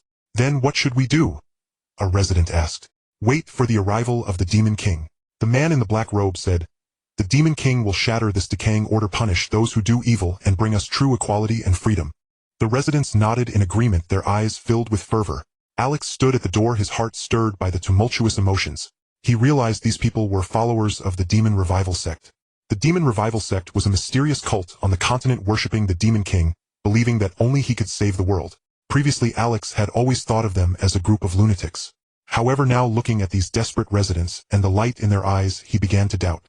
The man in the black robe noticed Alex at the door. He approached and slightly bowed to Alex. "Greetings, distant guest," he said. "My name is Marcus, and I am a missionary here. You are members of the Demon Revival sect?" Alex stated flatly, his grip on his staff tightening. "Yet," Marcus did not deny it.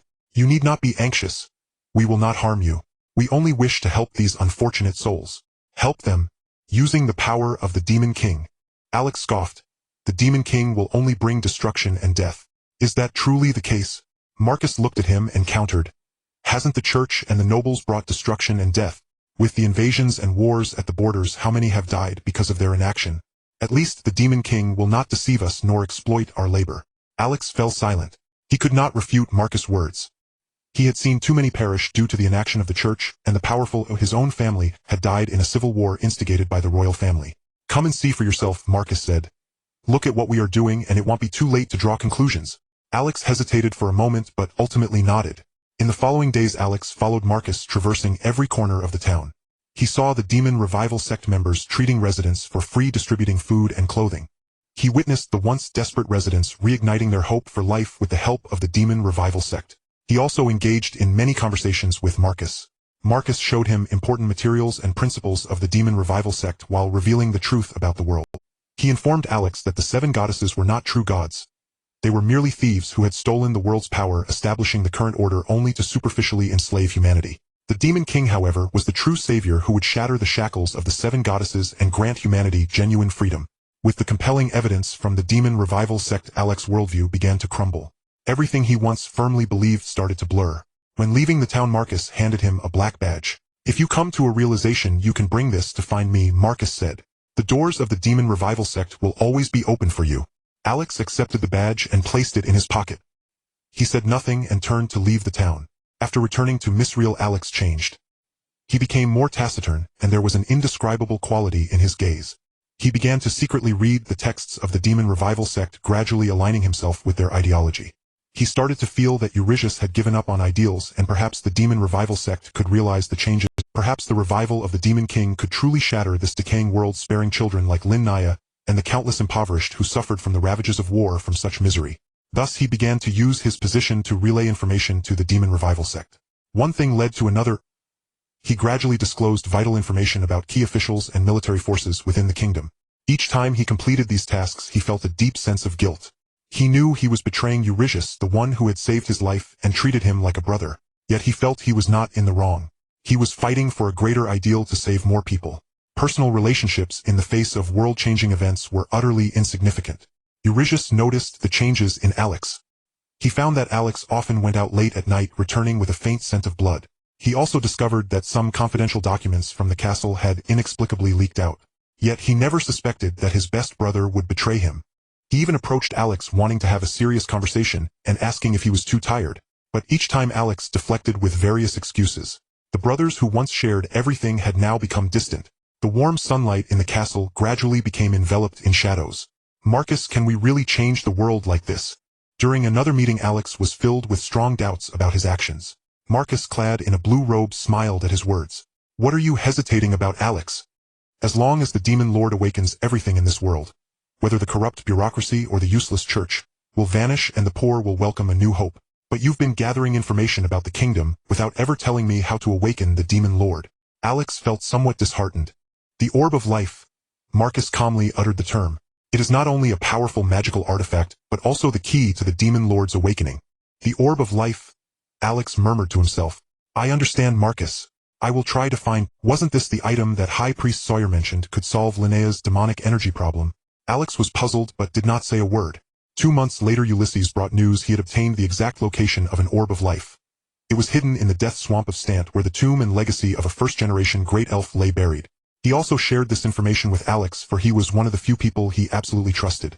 Alex felt so sick that he wanted to vomit. On one side was the life of his brother's daughter, on the other was his pursuit to change the world. How was he supposed to choose? Ulysses was set to depart in 2 days, and Alex finally made his decision. He would seize the Orb of Life and change this world.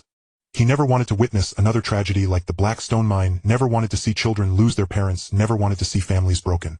So Alex brought the magical device to contact the Demon Restoration Cult and met up with Marcus. He knew he was no match for Ulysses. The gap between the 7th and 8th tiers was like a chasm. Therefore he sought the help of the Demon Restoration Cult. Marcus listened to Alex's inner turmoil, commended his wise choice, and finally produced a badge glowing with an eerie red light. "This is the Demon Lord's blessing, containing his power that can nullify all magic. With it, Ulysses is nothing to fear." Alex was slightly surprised, then showed a determined look and took the badge. Marcus smiled and said, "There aren't many Demon Lord badges within the cult, but if it's you, you deserve one no matter what. Go, Alex. I will send cultists to help you. We must obtain the Orb of Life this time." Alex put the badge on his chest, and a violent surge of demonic energy erupted within him. He felt his power greatly enhanced, and his desire for the Orb of Life reached its peak. It was a greed badge which amplified one's inner cravings, but Alex was unaware of this. On the other side, when Ulysses received news of Alex's betrayal, his heart was filled with complex emotions. It was simply unbelievable. Alex was so upright, how could he join the Demon Restoration Cult? But on the magical imprint, the figure of Alex in a blue robe was so clear that Ulysses had to accept the fact. "Your Highness, according to intelligence, the Demon Restoration Cult's target this time is the Orb of Life." The guard's voice echoed in his ears while Ulysses' face grew increasingly grim. "Change my itinerary to depart now." Notify Natasha to take shelter with her sister. No one knows what the demon restoration cult might do. Yes. The guard acknowledged and vanished from the spot. Ulysses then went to the Misreal Church to meet High Priest Sawyer. High Priest Sawyer, I want to take Linnea with me to Stant. The demon restoration cult has already set their sights on me. Leaving Linnea here might be unsafe. High Priest Sawyer nodded slightly and handed him a divine talisman. Without the orb of life, Linnea won't last much longer. This is a purification talisman containing 3 of my divine spells to suppress Linnea's demonic energy. Travel safely. Ulysses took the talisman, did not linger, picked up Linnea, and boarded the passenger ship to Stant. There was no obstruction along the way, but the passenger ship speed was no match for a teleportation array. On the other side, Alex chose to block the only path into the death swamp. Inside the marsh, the demon restoration cult members were frantically searching for the great elf's tomb. Outside the marsh, the 2 men finally stood facing each other. I'm sorry, but I have no choice, Ulysses. Alex spoke first, though his tone was already filled with determination. Alex. His voice was soft yet sharp as ice. 13 years ago, when I saved you from 3 Telone demons in the river valley, you said you would follow me forever. Alex's hand gripping the magic staff tightened abruptly. The demon lord badge on his chest glowed with eerie red light, and demonic energy crawled along his blood vessels, winding under his skin into hideous patterns. I never forgot, his voice hoarse. But Ulysses, you have changed. You once said you would change this rotten world, so that ordinary people like me wouldn't die in vain. But now, your eyes are only on your daughter, your family. So you joined the demon restoration cult to help them revive the demon lord. Ulysses laughed, his laughter full of sorrow. Do you think the demon lord will bring equality? He will only bring destruction. When that happens, the dead will be 1,000, 10,000 times more than now. At least he will shatter the shackles of the church and the nobility. Alex's voice rose sharply, a hint of fanaticism flashing in his eyes. An obsession amplified by the greed badge. Look at those who died in the plague, look at the soldiers torn apart by monsters and demons on the border. Did the church and nobles ever save them? No. Instead, only the demon lord's followers extended a helping hand. Ulysses shook his head and stopped arguing. He knew that nothing he said would matter now. The ideology of the demon restoration cult had taken root in Alex's heart like a poisonous weed. Let's end this, Alex. Ulysses pointed his magic staff at him. For the sake of our years together. Alex did not speak but answered with action. He raised his magic staff and water elements around him condensed into icy spikes. The next moment the air around Ulysses burst into flames. Dark red fire patterns crawled over his robe, and the pressure of an 8th-tier fire mage crashed down. The swamp's standing water instantly evaporated, dead trees turned to ash, and the mud was baked dry and smoking. He clenched his right hand, and a pillar of fire over 10 meters thick shot into the sky, its crest surging with flames and rushing straight at Alex. Extreme flame tide. The pillar of fire spread into a tide, pressing down layer upon layer. The searing heat made it hard to breathe, instantly curling Alex's hair and clothes. Alex advanced rather than retreating, his hands drawing circles in front of his chest. As a chilling energy coalesced into a swirling ice shield around him. Ice spiral returned to ruins. The ice shield spun, rapidly cleaving a path through the oncoming wave of flames. Alex then pressed his hands downward, causing the entire swamp to freeze instantly, with countless ice spikes rising from the ground, forming a massive ice prison that trapped Ulysses in its center. Useless, Ulysses' voice was icy. Flames erupted around him, melting the ice prison from within as blinding red light shone through the cracks. Knowing the vast gap between their strengths, Alex planned to finish the battle quickly. Just as the ice prison was about to shatter, Alex appeared above it, palms pressed together as a gigantic sword made of pure ice materialized out of thin air, accompanied by a howling wind, and struck downward towards Ulysses' head. Gathering ice-cold sword. This was the most powerful single-target magic of the 7th tier in the ice element. Wherever the giant sword passed, even the air was frozen into ice crystals. Ulysses finally raised his eyes. He raised his left hand to block, and a cloud of mist-like black flames began to coalesce. Extreme burning flame. The ice sword collided with the black flames, producing a sizzling sound, as if ice was melting, creating a misty haze. The black flames voraciously consumed the cold ice, while the ice sword visibly melted at a rapid pace. Yet this was still not Alex's trump card. Using the recoil from the collision, he flew backward while sweeping his right hand, sending 3 ice rings towards Ulysses' wrist, ankle, and neck. Frozen soul lock. The ice rings tightened, instantly blocking Ulysses' line of sight, but he still unleashed 3 black flames based on his extraordinary intuition. The black flames scorched the ice rings, producing a hissing sound. You haven't improved, Alex. Ulysses smirked slightly. After finding his position, he snapped his fingers, causing the 3 ice rings to shatter simultaneously. But at that very moment, Alex had already completed his final incantation. Eternal Freeze Abyss. A gigantic black ice formation suddenly illuminated beneath Ulysses' feet. Bone-chilling cold surged from the ice formation, dimming the flames surrounding Ulysses. His feet were frozen in the ice formation, and the ice layer spread upward at an astonishing speed, quickly covering his knees. This was Alex's ultimate forbidden technique, which forcibly froze his opponent for 3 breaths at the cost of burning his own life. Though only 3 breaths, it was enough for him to accomplish many things. A flicker of hesitation passed through Alex's eyes. He formed a seal with his hands, gathering all his remaining magical power at his fingertips, slowly shaping a nearly transparent ice spear. This ice spear emitted no chilling energy, yet it caused the surrounding space to exhibit slight distortions. Ice Soul Heart Lock. The ice spear transformed into a streak of light, piercing straight toward Ulysses' heart. If the strike hit, it would seal off all of Ulysses' magical circulation and life force. As the attack drew closer, the black flames around Ulysses suddenly surged. The ice layer freezing his body exploded into countless fragments. He grabbed with his right hand and managed to catch the ice spear with sheer strength. The ice spear struggled violently in his palm, emitting a sharp screech. Ulysses gently squeezed, and the ice spear shattered into thousands of ice crystals. It's over, Alex. No matter how powerful a 7th-tier spell is, it is still just a 7th-tier spell. He raised his hand, and a tightly condensed ball of black flame shot towards Alex. This time there was no embellishment, only pure power that could incinerate everything. Alex stood helplessly. He had no magic left to cast any defensive spells, only able to watch as the black flames loomed larger before him. He instinctively raised his arm to shield his chest. The black flames instantly engulfed his left arm, and the searing pain crashed over him like a tide. Alex let out a cry of agony, flying backward and crashing heavily into the mud. His left arm was charred. Black blood gushed from the wound, splattering onto the boiling muck and releasing wisps. He struggled to get up, but coughed up a mouthful of blood. The magic he had just cast had drained almost all of his magical power, and the injury to his left arm made it difficult for him to even raise his hand. Ulysses walked toward him slowly, the flames surrounding him gradually receding. Alex turned back. I will plead with the king for you.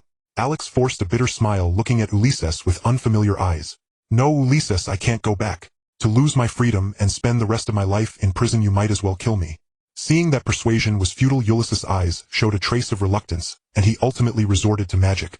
Extreme flame radiance. The light from the sky shone down upon the land, illuminating Alex. Alex's gaze was resolute, as if he was prepared to face death. Just then the badge in his arms suddenly emitted an overwhelming magical energy, devouring all the brilliance that shone down. Alex surged up, his brown eyes engulfed in red light. Devour magic! Ulysses also realized the peril, but at this distance the magical energy emitted from the badge easily struck him. Ulysses assumed a defensive stance, creating distance, then raised his hand to cast a spell, yet was unable to execute any magic. At that moment he clearly felt that his connection with the fire elements of the world had been completely severed, and the magic within him was frozen, rendering him unable to mobilize it. This is the power of the Demon King. Alex slowly stood up, walking step by step toward Ulysses. Before this badge, all magic will become ineffective. Ulysses, it is you who has lost. Ulysses' eyes remained calm as he gazed at Alex, who was slowly approaching. Ha, look at you now, Alex. Is it worth becoming this way to gain such power? At this moment Alex was enveloped in magical energy, and his eyes lost the light of reason. Hey Ulysses, stop lecturing me. You are the one who has changed. What right do you have to preach to me? Ulysses understood that Alex had already been corrupted by the magical energy, and was likely unable to recover for the time being. Alex continued to speak to himself. I will obtain the Pearl of Life, and the world will change because of me. Taking advantage of Alex's delirious ramblings, Ulysses suddenly pulled out a glowing white paper from the pocket of his robe. Purify. That was the 8th-tier divine talisman given to him by High Priest Sawyer. The magical energy within him instantly dissipated, and Ulysses felt his body lighten, the stagnant magic slowly beginning to resume its flow. Seeing the situation turn dire, Alex's expression changed drastically, and he immediately tried to escape. Disperse mist. Ulysses wanted to pursue, but his magic was insufficient to cast Extreme Flame Tide again. Deep in the forest, Alex leaned against a withered tree, violently coughing up blood that was black. He ripped off the Demon King's badge from his chest and smashed it against the tree trunk. The badge bounced off the ground, rolling a few circles before stopping at his feet, still emitting an eerie red glow. Ulysses then rested for a while before walking into the swamp. After much hardship, Ulysses finally obtained the Pearl of Life, but he knew that Alex and the Demon Restoration cult would not give up easily. The afterglow of the setting sun shone down, yet the 2 former allies had now become solitary shadows. June 18th, year 7993 of the Third Epoch. Prince's Manor. Ulysses glared at the 2 blue-robed figures blocking his path, his eyes burning with fury. Alex, is this how you reshape the world? This is half your homeland, you bastard. The moment miasmic energy surged within the city, he sensed something amiss, and seized his arcane staff to investigate the anomaly. Yet before he had taken 2 steps, 2 figures burst in from beyond the castle gates. Alex and Marcus, blue-robed inquisitors of the Remagic cult, vanished for 5 years.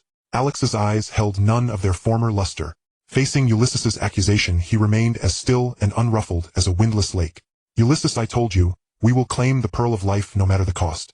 As for this chaos, merely a necessary catalyst on the demon lord's path to resurrection. Hearing those words, Ulysses stared in disbelief. I thought the demon lord's corruption had merely clouded your judgment. Never imagined you'd become this hollow shell. Words are wasted. If battle is your choice, then let it be so. With that, an overwhelming surge of arcane power erupted from Ulysses's core. Marcus, who had stood silent until now, smiled faintly and stepped forward, shielding Alex. Your Highness the Prince, please do not rush. Let us speak. Perhaps there remains room for reconciliation. Would you not agree? Ulysses ignored his stalling rhetoric. He knew the Remagic cult's true objective, and had to reach Linnea and the others without delay. A searing wave of heat radiated outward from Ulysses as he intoned, Ultimate Flame Tide. In the next breath, he materialized half a meter before Marcus. Without hesitation, he unleashed Ultimate Ashfall. A sharp, resonant snap echoed through the narrow study. Marcus's smile remained fixed, but his body began crumbling grain by grain into ash. Alex recoiled instantly. The arcane gem atop his staff blazed with brilliant cerulean light. Condensed water, ice shield. The thermal waves struck the barrier in utter silence. Only fine fissures spiderwebbing across its surface. A flicker of dismay crossed Ulysses's face. Clearly Alex's strength had grown exponentially over the past 5 years. Before he could act again, a sharp crack echoed behind him, followed by a shrieking projectile. Ulysses twisted aside, evading the stone spike midair, then leapt backwards several paces. To his left, earth and rubble surged upward, coalescing into Marcus's exact likeness. Marcus adjusted his collar with calm precision, his grin unchanged. Your Highness, must one finish speaking before you deign to listen? That is hardly the conduct of a gentleman. Ulysses's expression hardened. 2 near 8th tier adepts. This would not end swiftly. Seeing Ulysses ignore him, Marcus continued unbidden. I suspect you're calculating how best to slip past us. To save dear Linnea, yes, Your Highness. Before Ulysses could respond, Marcus burst into raucous laughter, tears spilling from his eyes. Don't delude yourself, Your Highness. Did you truly believe only the 2 of us came? You vastly underestimate your own worth. At that, Ulysses lunged sideways, shattering the window pane and launching himself into open air. Marcus gathered arcane energy into his palm. With a gesture, an entire wing of the castle collapsed, reforming into a serpentine construct of stone and earth surging after Ulysses. Mid-flight, Ulysses reversed course, his staff tip flared with raw magic. Ultimate Radiant Inferno. Instantly, a colossal beam of light descended from the heavens, colliding with the earthen serpent in a thunderous detonation. Ulysses landed hard on the ground, just as Marcus and Alex closed in. Arcane volleys crisscrossed the battlefield, once more locking the 3 in stalemate. High above, within the celestial formation, a black pillar of light, vastly thicker than the rest, descended like a falling star aimed directly at the prince's manor. Though embroiled in combat, Ulysses felt its oppressive abyssal aura. It was drawing nearer. Was this the Remagic cult's ultimate trump card? Without hesitation, he disengaged and invoked Ultimate Sacrificial Ignition. Black flames coiled around him as he assumed a defensive stance, gazing toward the descending obsidian column. With a deafening boom, it struck the earth, raising a plume of dust. When the dust settled, a towering figure emerged. His silhouette blotted out the sky. A massive axe rested casually at his side, its blade wreathed in silent crimson-black fire. No ember dared leap free. 7 severed generals' heads dangled from his horns, still dripping blood. Molten gold pupils slumbered beneath half-lidded eyes. One finger idly traced the infernal runes etched along the axe's haft. A crushing pressure washed over Ulysses, his heart hammering against his ribs. The infernal axe wielder, Lord of the Netherforge, strongest among the 4 demon generals in direct combat. Before he could process further, the flame-licked great axe cleaved toward him. Startled, Ulysses hurled his black flames forward to intercept. But against brute force, the dark fire offered little resistance, shattering instantly. Then, a flash of silver-white light. A sword intercepted the blow. Natalia stood armored and resolute before Ulysses, her gaze blazing with contempt at Alex and the others. Tell me, do you call yourselves warriors? 3 against 1. And you, Alex, the traitor, you shall fall by my blade today. Seeing Natalia arrive, Ulysses finally allowed himself a faint, relieved smile. Natalia, what brings you here? I can handle these vermin myself. He trailed off, silenced by the warning glare in her eyes. Natalia kept her helm turned toward the enemy, but her voice, sharp and unyielding, addressed Ulysses alone. Ulysses, do you truly believe bearing every burden alone is kindness to me? 5 years ago you ventured into the death swamp without telling me. By the time I learned of it, you were already in Stanth. Do you know how I spent those days? Thankfully you returned unharmed. so I said nothing. Yet now facing such peril, you did not summon me through our bond. Was it mere presumption? Your fear for me? That kept you silent. Let me make this clear, I am a knight. I do not fear battle. And I would die gladly for the one I love. I'm sorry. Ulysses faltered speechless. Yet his eyes shimmered with quiet, profound gratitude. Hey! The infernal axe-wielder's patience had snapped. His molten gold eyes flared wide. Far above his great axe tore free from the earth, and hurtled toward Natalia and Ulysses once more. He loomed over them, voice like grinding tectonic plates. Have you forgotten I stand before you? Natasha faced the axe as dark flames ignited upon the silver knight's sword. The black strike collided with the axe, producing a sound like heavy objects crashing, as the infernal demon general charged forward, his massive form kicking up a cloud of dust. As he approached Natasha, leaping from a distance of several meters, he caught the giant axe that Natasha had sent flying. Then, taking advantage of the momentum, he swung downwards, aiming straight at Natasha, the axe slicing through the air with a sound that pierced the eardrums. Natasha stepped back with one foot, assuming a posture of gathering strength. At this distance, she had no time to evade and could only brace for the blow. The silver sword shimmered with 2 points of brilliance, trembling, slightly causing the air to ripple. This was Natasha's flame tide. The vibrating air enveloped the silver sword with a protective layer, and when the giant axe struck the blade, it surprisingly did not cleave it in two.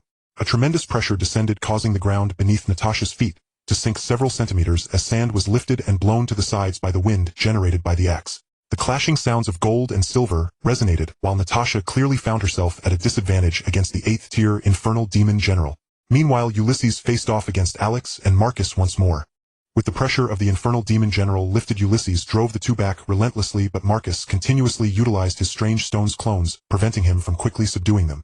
In the distant church, Sawyer sensed a powerful demonic aura, his brow furrowing slightly before he transformed into a streak of light, speeding towards the prince's manor. The 5 of Caslin finally arrived at the church, peering inside to see a considerable number of people within. Students from the academy, townsfolk, nobles, and merchants with valuables filled the church to capacity. Tina led a few people to an area crowded with students, among whom was the girl they had rescued earlier. Seeing Tina approach, a girl stood up to greet her. Tina, the teacher, the injured students, and lower-year students are all here. The other more talented seniors went with the teachers to rescue others. Tina nodded, slightly pointing to the 3 hovering Caslin and the suspended arm Morin. They need treatment and recovery. I will leave them here while I go out to rescue others. We cannot just sit by as the monsters slaughter the civilians. The girl looked exhausted with traces of tears under her eyes and nodded emphatically at Tina's words. Don't worry, Tina, teacher, I will take good care of the seniors. The other teachers have gone to the port and the impoverished districts, please be careful. Tina placed the 3 of Caslin on the ground, asked about their condition, and then stepped back into the dark red world outside. Caslin sat cross-legged on the ground, looking at the girl who had spoken earlier. Classmate, what is the situation now? What about the church's priests? The girl's eyes reddened again upon hearing Caslin's question. They are behind the church, maintaining the holy light that protects it. If it weren't for them, we wouldn't be alive now, and many classmates have been left outside the church forever.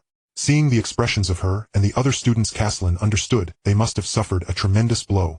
He refrained from offering comfort, knowing that a steadfast mind was essential for a qualified mage. Classmate, do you know what happened at the prince's manor? The girl seemed to recall something, and replied, there was a massive explosion over there so loud that we could hear it. It seemed to be caused by a black light shot from the great formation in the sky. Caslin's heart tightened. I hope Uncle Ulysses and Aunt Natasha are all right. Thinking this, he glanced at Linnea, who was nestled against him. Linnea had exhausted herself and had fallen into a deep sleep. Meanwhile, Caslin, under the protection of Origin of Time and Space, had nearly restored his magical power. What can we do? To fight alongside Uncle Ulysses, I would need at least a 7th-tier capability. Facing such an opponent, my time-stopping ability could only delay them for a few breaths. The monsters in the city are all of low-tier strength, and I wonder if the Cult of Rebirth has any backup plans. Leaving Linnea in the church would make her easier to find. They are far more troublesome than low-tier monsters. I had thought the church would have many mid-tier fighters, but it seems I was mistaken. There are only injured patients. After a long period of contemplation, Caslin ultimately made a prudent decision to restore magical power and physical strength with Linnea here first. Even if enemies come, the Holy Light Formation can hold them off for a while, and then we will find an opportunity to return to the prince's manor. Although we are not qualified to intervene in battles of that level, there are still elite guards near the prince's manor, all of whom are at least 5th-tier strength. Even if the Cult of Rebirth has backup plans, they likely cannot withstand the elite guards. At this moment, at the prince's manor where the elite guards are located, Theodore Diaz stood outside the prince's manor with 7 or 8 others, anxiously watching the huge commotion from within. Hey Vincent, haven't you found a way to break this turtle shell yet? When Alex and the others arrived, they had already set up a binding formation that surrounded the prince's manor. Vincent, without turning his head, replied irritably, I'm only 5th year captain. This is a 7th tier formation, of course it's difficult to break. Theodore raised his sword, pointing it forward. I say we just break through with brute force. His Highness is currently under attack from the enemy. Vincent looked at his impatient captain with a helpless expression. Not to mention what help a 6th tier can provide. Didn't Lady Natasha go in? Upon hearing this, Theodore's enthusiasm immediately diminished. Lady Natasha doesn't even know how she got in. It seemed like her wrist glowed briefly and she just passed through. That's a contract. Vincent turned his head, looking at Theodore as if he were illiterate. Lady Natasha is a royal knight who can contract knight attendants. Their contract allows them to ignore barrier-type magic and reach each other's locations. How do you know this? Theodore realized, surprised by Vincent's knowledge. Vincent replied casually, it was mentioned in the knight's required course, and you, Captain, were probably dozing off on the desk at that time. Theodore scratched his head, feeling embarrassed, as he often didn't pay attention in knight theory classes. He wanted to retort again to salvage his image in front of his team, but footsteps approached from behind. Theodore reacted quickly, drawing his sword and issuing commands in a single breath. Everyone, battle formation. In the next moment 8 knights spread out, drawing their swords and standing ready. An aged voice came from ahead, don't be tense, knights, it's me. Theodore finally saw the face of the newcomer, feeling relieved, followed by a joyful expression. High Priest Sawyer, you are willing to take action. High Priest Sawyer had long since retreated from the world, vowing not to fight again, but his appearance here. Did that mean he would intervene this time? The High Priest So Yi nodded with a smile, looking at the confinement array before him. The little tricks of the demon revival sect are hardly worthy of consideration. Upon hearing this, the 8 knights behind him all lowered their heads in unison. Theodore's smile froze, and So Yi took out a brown-covered tome from his bosom, holding it in one hand, while the other formed a gesture between his fingers, standing between his eyes, as a pure white light emanated from his fingertips. Divine technique, breaking the precepts. He then pointed his finger at the array, and in an instant cracks spread out. A crisp sound echoed in everyone's ears, as the seemingly indestructible array was shattered by a single touch. Theodore rushed forward, but was stopped by So Yi. The battle inside is not something you can interfere with. Wait outside, both the prince and princess will be... Theodore wanted to say something more, but Vincent shook his head at him, and he had no choice but to remain silent outside the prince's residence. So Yi crossed the manor and arrived in front of the castle. Outside the castle, Eurysheus and Natasha were back-to-back, fending off enemies from both sides. So Yi quickly spotted the infernal demon general with its 3 to 4 meter tall body and horns. There was no mistaking it. The tome in his hand opened by itself, flipping to the middle section. So Yi's expression suddenly became serious as he began to chant the divine technique incantation. As the messenger of the divine, I hereby declare, forgive your past sins and cleanse the scars upon you. This burden I am willing to share with you. The holy word forgiveness is a special status technique among the 8th tier divine techniques, capable of removing negative status from the target, while slightly affecting the user, consuming their divine power. As the prayer was uttered, holy light suddenly shone down upon Eurysheus and Natasha, and their wounds began to visibly heal at an astonishing speed. The infernal demon general turned to look, seeing So Yi's aged face. It's you, pitiful coward. Did you not claim you would no longer participate in any conflict? So Yi squinted slightly, closing the tome in his hand. I did say that, but infernal demon general, you are a demon, not a human. Saying this, he swiftly continued. Upon the divine seat all eyes are upon me. In the name of the Lord of Light, I summon the wrath of heavenly punishment. Descend holy thunder that eliminates darkness, sweeping away all impurities in the world. Wherever this light shines, evil turns to ash. The infernal demon general felt a sense of impending doom. The priest's divine techniques consistently restrained demons, especially against an opponent who was also 8th tier, and had been labeled as the most powerful divine technique master 100 years ago. So Yi. In the sky above, dark clouds rapidly gathered, and a bolt of lightning the same color as holy light struck down towards the infernal demon general and Alex. The horns of the infernal demon general spun and floated before him. Facing such a grand attack, he could only respond with all his might. Infernal barrier. Within the skull, demonic energy surged wildly, forming a massive shield before the infernal demon general. The lightning struck the demonic energy, as if a wolf had entered a flock of sheep, shattering it instantly. After the strike, the infernal demon general stood awkwardly in place, its body charred black, but its aura only weakened slightly. We will settle this debt another day, coward. One day you will be killed.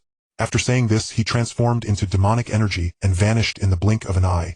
Not far away, Alex knelt on one knee. If he hadn't activated the ice shield in time, that last strike of lightning would have cost him his life. Beside him, Marcus seemed to be unaffected, as his earth and stone clone could shatter and reform. Eurysheus and Natasha were now flanking the two. Seeing the vastly changed figure of Alex, Eurysheus sighed. Alex, this time you have lost. You are too deeply entrenched in your beliefs. The world has both good and evil, light and darkness. This is an unchanging principle. Euryshes will save those whom the nobles neglect, and Natasha will do the same. This shows that not all nobles are guilty. The church may be confined to one corner, but so ye the priest still courageously came, which indicates that the church is not entirely corrupt. We once said we would change the world together, but that method has never been about destruction. It has always been about protection. Changing the world has never meant burning everything down to it. It is about safeguarding the beauty, worth cherishing in the world, blocking the encroachment of darkness, gradually alleviating suffering and nurturing new life. Destruction can only erase the past, only protection can create the future. This is the true ideal we promised to pursue together. As he spoke, Euryshes unexpectedly choked up. You say I have changed? Yes, I have changed. I am no longer the same person who would merely shout slogans of changing the world. He took a deep breath, wiping away the moisture at the corners of his eyes, his voice regaining its firmness. I once thought that to shatter all that was decayed was the only way to establish a new order. But it was only when Lin Naya was born, when I gained this family, that I realized true change has never come from shouting amidst ruins. Rather, it comes from preserving a child's smile, safeguarding the light of a family, allowing ordinary people like you and me to no longer lose loved ones in the flames of war, to no longer wait for death in a plague. I have not given up on my ideals, Alex. I have only found a way to realize them. It is not through destruction but through protection. Alex's shoulders trembled violently. He recalled the sunset in the valley 15 years ago when Euryshes pulled him from the claws of 3 claw demons, handing him half a piece of hard black bread. Recalled the cold nights at the border, the two of them squeezing into the same tent, carving military tags by the campfire, vowing to survive until the war ended. Recalled the day they repelled the last wave of demon soldiers when Euryshes patted his shoulder and said, "We will never have to fight again." The Demon King's emblem on his chest burned like a branding iron, demonic energy coursing through his veins, repeatedly shouting, "Kill them and the world will become better." But he looked at the red veins in Euryshes' eyes, at the old magic staff in his hand that had been worn to a shine, and the ice staff in his hand slowly drooped. "Was it my mistake?" he murmured, his voice hoarse like sandpaper on wood. Marcus still wore a smile, but it was stiff and chilling. "Enough of your nonsense." His voice was as cold as ice. In the next moment, the earth and stone beneath his feet surged, forming several pointed spikes that shot towards Euryshes' heart. He had initially thought that, with just himself and Alex and the power of the Demon King amplifying their strength, it would be easy to take down Euryshes, but he never expected it to drag on until now, and even to encounter the old Soyi. Touching his chest, Marcus revealed a hint of a mad smile. Since it has come to this, he would have to offer himself to the Demon King, wouldn't he? Soya raised his hand and unleashed a beam of holy light, the sharp spike colliding with the light wall, shattering into fine powder. Remnants of the demon revival sect surrender now. Marcus suddenly laughed, the sound sharp and piercing. "Did you think this was the end? We have been planning for 5 years. Do you think you know our goal?" Ulysses thought of Lin Naya, feeling a sense of urgency, and immediately turned to find her. However, Marcus had begun to move at that moment. He flicked his blue robe, revealing the myriad of blood-red lines on his body. "Prepare to face the wrath of the demon lord." Ha ha, ha ha ha. As soon as he finished speaking, Soya immediately reacted, summoning a beam of holy light to strike Marcus. The powerful holy light did not take effect this time. Marcus stood firm. Soya's attack was blocked by an invisible member. "Demon Lord, your devoted follower offers you his body and soul, hoping for your divine punishment to crush the enemies." After Marcus finished this statement, his body suddenly swelled dramatically, with sand and stones gathering around him, growing to 3 meters, 5 meters, 10 meters, until it stopped at 30 meters. 10 times the size of a hell demon commander, radiating a peak aura of the 8th tier, along with those horrifying mysterious lines. Everything was astonishing. Clearly Marcus had lost his sanity after the prayer. The gigantic stone figure could only emit the sound of cracking stones. The massive arm swung towards the 4, and Soya, the high priest, summoned the light wall to block it, while Natasha jumped onto the stone giant's arm. She knew that the larger the figure, the slower the movement would be, so she planned to climb up and attack its eyes, which might be one of its few weaknesses. Ulysses used flame tide, shifting upwards to evade the blow. Soya, also an 8th tier peak mage, found that the stone arm striking the light wall did not shake it in the slightest. Soya looked into the stone giant's hollow eyes, already devising a plan in his heart. A type that has strong defense but weak attack. If so, then he could first trap it and slowly find its weakness. As this thought flashed through his mind, he recited the incantation. Divine Art Spear of Holy Punishment. Countless spears formed from holy light shot out like a torrential rain, piercing towards the joints of the colossal stone giant. Each light spear accurately nailed into the stone cracks the holy light, scorching the demonic energy, emitting a sizzling sound, causing the stone giant's movements to slow down. Now is the moment. Ulysses' gaze sharpened, the waves of energy swirling silently around him, yet he did not condense any physical weapons. He snapped his fingers at the stone giant's left eye socket, which was engulfed in demonic flames. Ultimate annihilation. The formless energy instantly ignited deep within the stone giant's eye socket, spreading wildly along the blood-red lines, burning the demonic energy within its body. The stone giant let out a heart-wrenching roar, raising its hand to cover its eyes but could grasp nothing. Natasha seized the fleeting opportunity and swiftly climbed onto the giant's shoulder. She ran quickly over the protruding stones, then jumped up fiercely, the silver sword tracing a cold arc in the sunlight, piercing directly into the burning eye socket. Flame of ignition. The moment the silver sword entered the eye socket, black flames surged along the blade, completely detonating the magical core within the stone giant. Countless cracks spread from the eye socket to its entire body. The 30-meter-tall stone giant collapsed with a thunderous crash, raising a cloud of dust. As the dust settled, only a pile of rubble and a shattered black demon lord emblem remained in the courtyard. The wind swept through the rubble, and Alexander still knelt on one knee, the ice staff in his hand, hanging at his side, his fingertips deeply embedded in the soil. He looked at the pile of rubble, his shoulders trembling uncontrollably, tears welling up in his eyes. He then tightened his grip on the ice staff, pointing the cold tip at his heart. The bone-chilling cold spread from the tip of the staff to his chest. He closed his eyes, a look of relief appearing on his face. Alexander! No! Ulysses' pupils constricted, suddenly, instinctively raising his hand to unleash a burst. The flame struck the body of the ice staff, precisely knocking it away. The ice staff arced through the air and deeply embedded into the distant soil. Alexander abruptly opened his eyes, looking at Ulysses, tears finally bursting forth. Why are you stopping me? Ulysses, I deserve to die 1,000 times. It was my betrayal that brought the demon revival sect. It was I who nearly caused Lin Naya's death. I deserve to die. Die. Do you think that dying will absolve you of your sins? Ulysses stepped closer to him, his voice filled with exhaustion. If you die, will those innocent civilians killed by the monsters come back to life? Can those destroyed homes be rebuilt? Alexander, you are too cowardly. He grasped Alexander's collar tightly, pulling him up from the ground. Their noses nearly touching. Ulysses' anger and disappointment, as well as a hint of hidden compassion, were clearly reflected in Alexander's eyes. 15 years ago in the valley, when I saved you from the claws of 3 claw demons, you said you wanted to change this decaying world with me. Now you want to end it all at the first setback. Do you honor that past self who vowed to protect everyone? Alexander opened his mouth but could not utter a word. Indeed, he once had passionate ideals and wanted to make the world a better place. But he took the wrong path, using the most incorrect methods, leading to an irreversible tragedy. What you owe me, what you owe Lin Naya, what you owe the people of Misrael cannot be repaid with death. Ulysses released his grip, his tone softening somewhat, yet still filled with undeniable firmness. Live, Alexander. Live to atone for your sins. Using your remaining life to make up for the mistakes you've made. Natasha walked to Ulysses' side, her silver sword already sheathed, looking at Alexander with cold eyes. Ulysses is right. Your sins should be judged by those you have harmed. But before that, you must help us clear the monsters in the city. This is what you owe them. Soya put away the holy book, lightly sighed. Realizing one's mistakes and returning to the right path is the greatest virtue. Alexander, your magic is still with you, your staff is not broken. Rather than escaping through death, it is better to cleanse your sins through battle. Alexander looked at the 3, then turned to gaze at the city, shrouded in demonic energy. There were countless civilians crying and many monsters rampaging. And the source of all this was him. He slowly lowered his head, looking at his hands stained with blood and dirt. These hands had once saved lives and had also killed innocent people. Can I really turn back? Even if it means spending a lifetime atoning for my sins?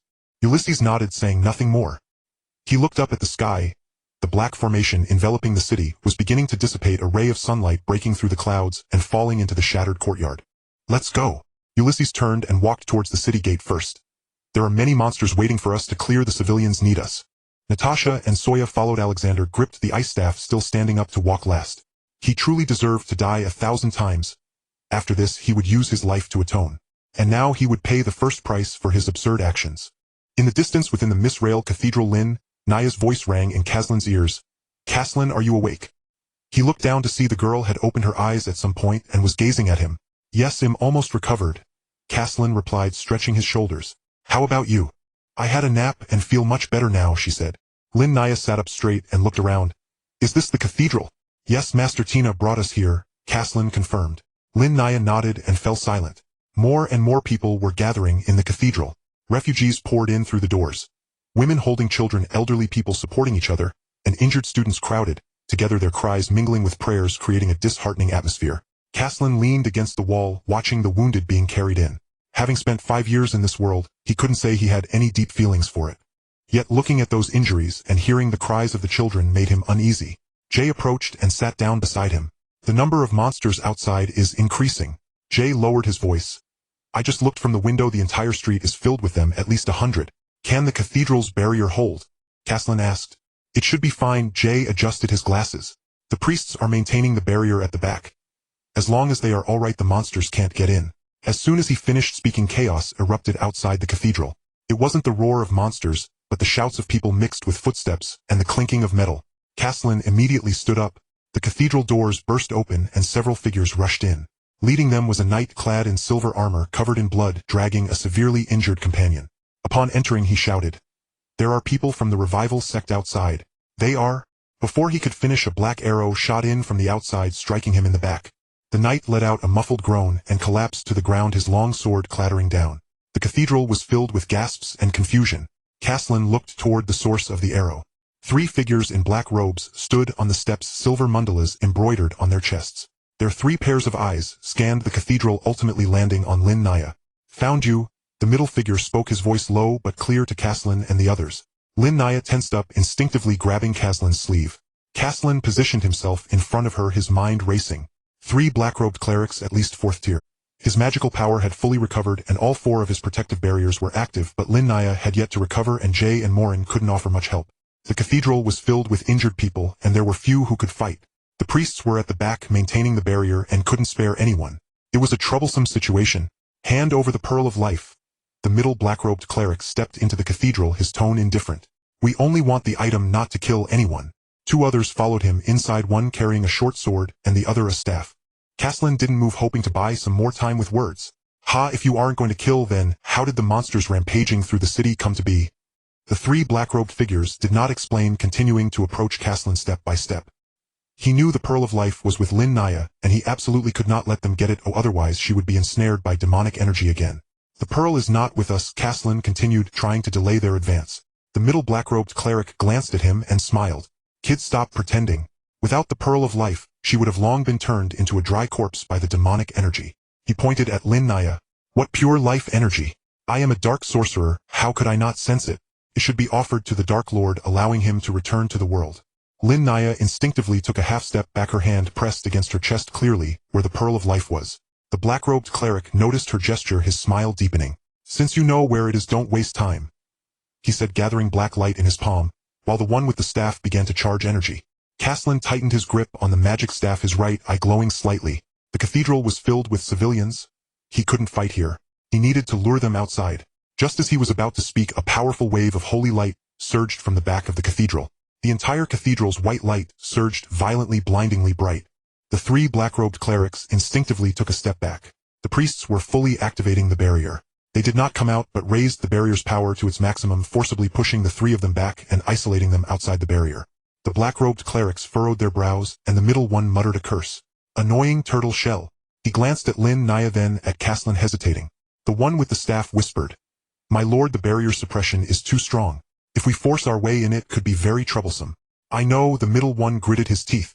"Withdraw for now and gather more people." They turned and vanished into the shadows in an instant.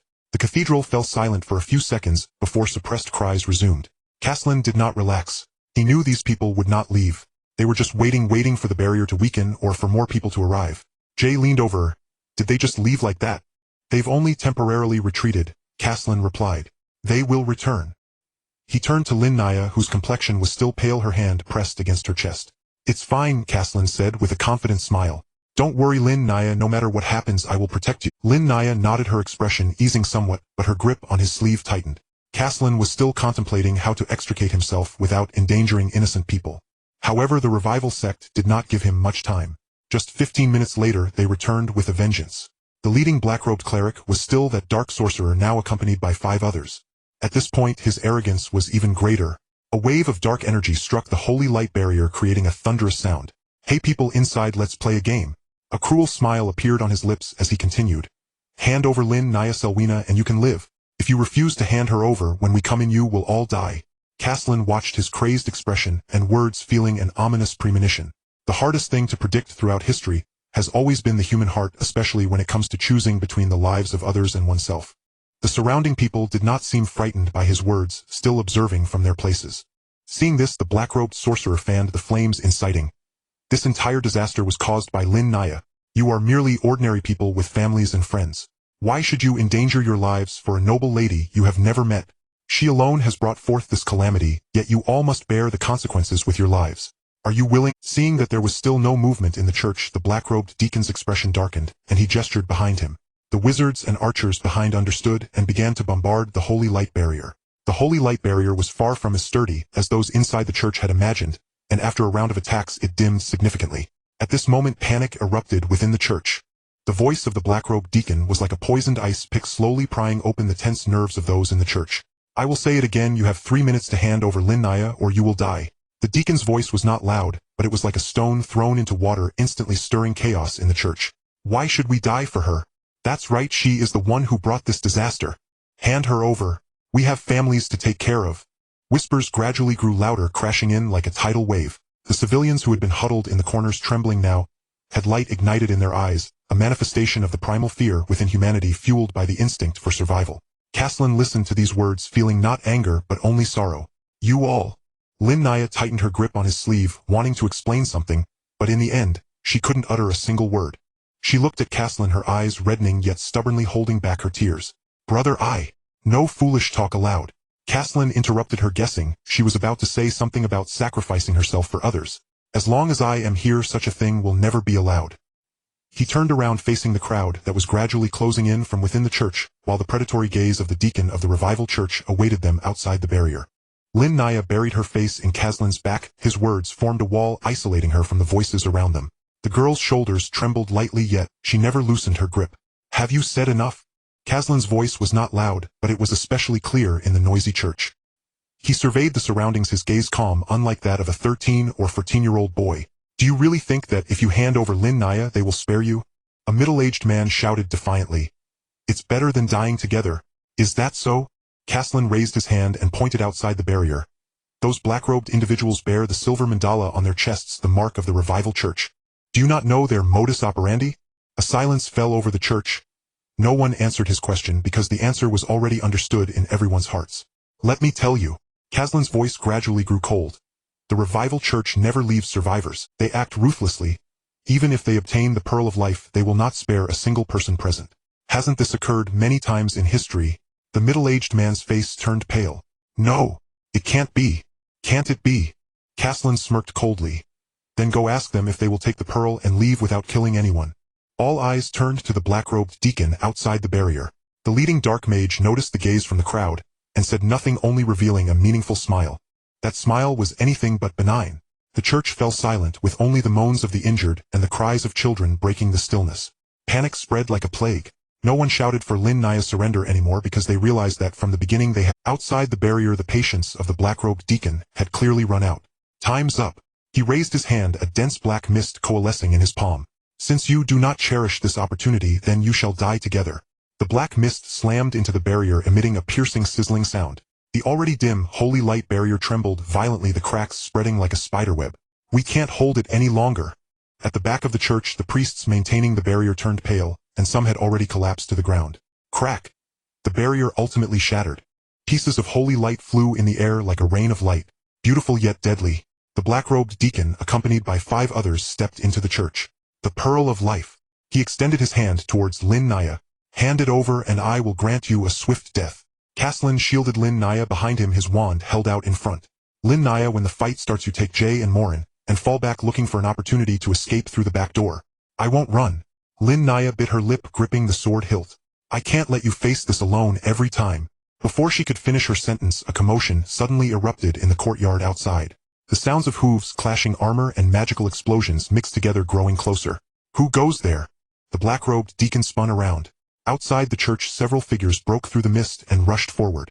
Leading the charge was a man in silver armor on a white horse, his sword drawn, its blade engulfed in a faint golden flame. Royal Guard Theodore Diaz. He shouted loudly, sweeping his sword, a golden sword aura cleaving through the 2 obstructing black-robed deacons. Behind him, Vincent raised his hand, unleashing several wind blades that accurately sealed off the retreat of the remaining few. Vincent, take care of the one on the left. Theodore dismounted, his sword pointed directly at the leading dark mage. Daring to cause trouble in the misreal church, you must want to die. Vincent adjusted his glasses, expressionless, as he stood in front of the deacon wielding a staff. Hey Captain, those words don't sound like something a good person would say, right? Theodore shot him an irritated glare, then swung his sword towards the leading black-robed mage. You're full of it. That was a hard-won phrase I thought of. It sounds mighty cool. Damn it. The dark mage transformed into black mist and retreated, not expecting the royal guard to arrive so swiftly. Without hesitation he ordered, "Retreat." "Can you even retreat?" Theodore sneered, the golden flames on his sword swelling. "Light's pursuit slash." The golden sword aura tore through the air, carrying a scorching heat towards the dark mage. The dark mage hastily gathered black mist to defend, but was gradually pushed back under the restraint of the holy light. On the other side, Vincent's winged blades accurately sliced through the opponent's spellcasting rhythm. Each time the wand tip gathered magical energy, a wind blade would perfectly interrupt it. The deacon wielding the staff felt frustrated to the point of wanting to vomit blood. His strength was already inferior to Vincent's, and with the restraint he couldn't even cast a complete spell. Other Royal Guard members joined the battle, and within a few minutes the 5 black-robed deacons were forced back. "Captain, there are injured inside the church," one of the guards shouted. "Then let's clear the area first." Theodore pushed back the dark mage with a sword strike. "Drive them out, but do not harm the innocent." The royal guards worked in perfect harmony, quickly forcing the black-robed deacons out of the church. The dark mage, clutching his arm burned by the holy light, glared fiercely at Theodore and said, "Retreat. The account for today will be settled another day." The figure in the black robe vanished swiftly into the night. Theodore did not pursue. As a light knight, he lacked the skill for chase, especially not knowing their hidden agenda. His task now was to protect the many citizens within the church. He sheathed his sword and turned to Caslin and Lin Naya. "Young Master Miss, are you both all right?" Caslin sighed in relief and shook his head. "I'm fine, you came just in time." Although he was indeed unharmed, the tension he had carried along the way had left him somewhat fatigued. Lin Naya stepped out from behind him and quietly asked, "Uncle Theodore, my father, the prince is fine." Theodore knelt on one knee and performed a knight's salute. "His Highness sent me to bring you back to the manor. He is currently checking for any hidden monsters. The city is safe now." Lin Naya immediately let out a long breath, tears welling in her eyes, as all her previously held strength crumbled in that moment. "That's great." Caslin reached out, gently wrapping his arm around her shoulder, allowing her to lean against him. "If you feel like crying, just cry. It must have been hard to bear the accusations of so many people, right?" Lin Naya shook her head, then nodded, and ultimately buried her face in his shoulder, starting to sob softly. Jay and Morin stood nearby, exchanging glances, both revealing relieved smiles. At that moment Tina also walked out from the back of the church, her magical robe covered in dust and blood, as if she had just returned from outside. "Teacher Tina," Caslin said upon seeing her, the last stone in his heart finally falling into place. "Are you all right?" "I'm fine." Tina shook her head and looked at Theodore. "The royal guard has arrived. We encountered a few remnants of the revival sect outside and dealt with them." After hearing Morin recount the events, she approached Caslin and lowered her voice. "You did very well, Caslin. I'm glad you possess such a steadfast will and calm mind. I merely did what I was supposed to do. Protecting my sister is a responsibility every brother must fulfill." Caslin replied calmly, "And the revival sect never leaves survivors. This has been proven countless times." In his heart he had long regarded Lin Naya as family, and he had never stood so firmly by anyone before. Yet when he truly did so, he was surprised by his own change and growth. Tina glanced at him, saying nothing. The injured in the church began to be carried out one after another, and the priests re-established the barrier. Although it was much weaker than before, it could at least block low-level monsters and prevent any remaining hidden dangers. Theodore stood up and said to Caslin, "Young master, the carriage is waiting outside. You can return to the manor with the miss now." Caslin nodded and helped Lin Naya, who was still sobbing but had calmed down considerably. "Let's go home." Lin Naya wiped her tears and softly said, Jay and Morin also stepped forward. They too needed the royal guard's escort. Their families had been rescued by the guards, and were unharmed, having returned to their respective homes. As they reached the front gate, Caslin glanced back at the street and the church. Scattered shards of glass limbs and bones strewn across the ground, rivers of crimson blood flowing, and in the corners a mother and child embraced weeping. All these were the calamities brought by the revival sect. And all this stemmed from the life pearl from Lin Naya's special constitution, and from those madmen wishing to resurrect the demon king. Caslin was filled with countless emotions, but did not know how to articulate them. "Caslin." Lin Naya tugged at his sleeve. "I'm here." Caslin retracted his gaze, tightened his grip on the magic staff, and turned to walk into the night. The carriage rumbled along the empty streets. On both sides of the road, the signs of battle could still be seen, with charred buildings and collapsed walls alternating, and occasionally the city defense forces and royal guards could be seen clearing the corpses of monsters. Lin Naya leaned against Caslin's shoulder, her eyes half open and half closed, clearly exhausted. "If you're tired, go to sleep," Caslin said softly. "I'll wake you when we arrive." Lin Naya mumbled in response and quickly fell asleep. Jay, sitting opposite, adjusted his glasses and quietly said, "Caslin, do you think the civilians will remember what happened today?" "Remember what?" "Remember how they almost gave Lin Naya away?" Caslin replied indifferently. "People are forgetful, especially when faced with fear. What they will remember is that they almost died." More inside, but they just want to survive. Wanting to survive is fine, Caslin said. But to survive at the cost of pushing Lin Naya out to die is unacceptable, and I will not allow it. Jay and Morin fell silent. The carriage stopped in front of the Hauer estate. Jay hesitated for a moment before getting out and said, Caslin, you were really impressive today. If it were me, I definitely couldn't do what you did. You can too, Caslin smiled. Deep down you're also a person full of courage. You just haven't encountered such a situation before. Jay smiled back and turned to walk through the estate gate. The carriage continued forward and stopped in front of the Hale estate. When Morin got out, she glanced back at Caslin, seemingly wanting to say something but ultimately just nodded. See you tomorrow, Caslin. See you tomorrow. The carriage started moving again, leaving only Caslin and the sleeping Lin Naya inside. Caslin looked down at the quiet sleeping face of the girl, suddenly recalling 5 years ago, when she had also slept beside him on the ferry at K-Port. At that time she was his only friend. Now she was his most important family member. The wheels clattered over the bluestone pavement, producing a monotonous sound. The night wind slipped through the window cracks carrying the sense of blood and char, but also a faint glimmer of distant. The prince's manor was now within sight. The castle still stood, the earth mages having repaired it in a timely manner, though the outer walls bore several cracks and several trees in the courtyard had fallen, leaving the ground scattered with rubble and the remains of monsters. Upon reaching the courtyard the carriage came to a stop and Caslin gently patted Lin Naya. We've arrived. Lin Naya rubbed her eyes and upon seeing the familiar outline of the castle sat up straight. Dad! Mom! She jumped out of the carriage and ran into the castle. Caslin paid the fare for the carriage hired by the royal guard and leisurely followed behind. As he reached the doorway he paused, glancing back at the distant sky. The black formation that had shrouded the city had nearly dissipated, replaced by the first light of dawn. It was nearly dawn. Young master! Angus walked out from within, still bearing wounds but looking relatively well. His Highness is waiting for you in the main hall. I understand, thank you. Caslin retracted his gaze and stepped into the castle. In the main hall the dim light cast a warm glow. Ulysses leaned back in his chair, his magical robe torn in several places revealing his pale skin beneath. Natasha sat in the chair beside him, still wearing her silver armor. Their injuries had healed under the divine magic of High Priest So. High Priest So stood to the side, carefully placing the holy scripture into his robe. He glanced at Ulysses' wounds, confirming there was no serious harm, then nodded slightly and turned to leave. As he passed by Caslin, the old man did not pause his steps, nor did he cast a glance in his direction. The distance between them was several paces, like two lines that would never intersect.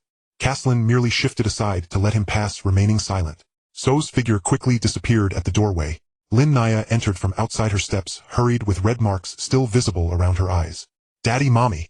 She called out, rushing into Natasha's embrace. Ulysses reached out to pat her head, taking a moment to inspect her, noticing her clothes were tattered, but her wounds had healed. It's good that you're okay. Natasha took Lin Naya's hand, her fingertips resting on her wrist, feeling her pulse.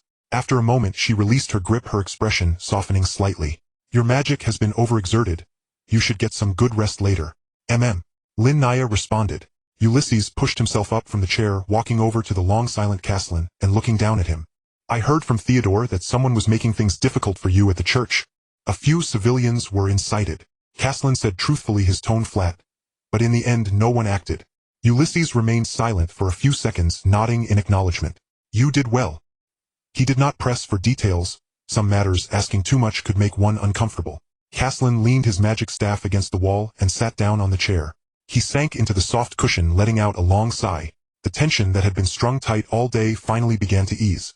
Will the people from the cult of the rebirth return? He asked. Not in the short term. Ulysses returned to his seat. They suffered significant losses this time. The infernal demon had escaped. It would be unlikely to find such an opportunity again. A dozen black-cloaked deacons had also perished in the city, and more importantly they had also lost 2 blue-cloaked deacons. Caslin nodded, realizing that this large-scale operation by the cult of the rebirth must have been planned for a long time, and it wouldn't be easy for them to regroup soon. Angus entered carrying a pot of hot tea, pouring a cup for each person. Caslin picked up his cup, the steam warming his face.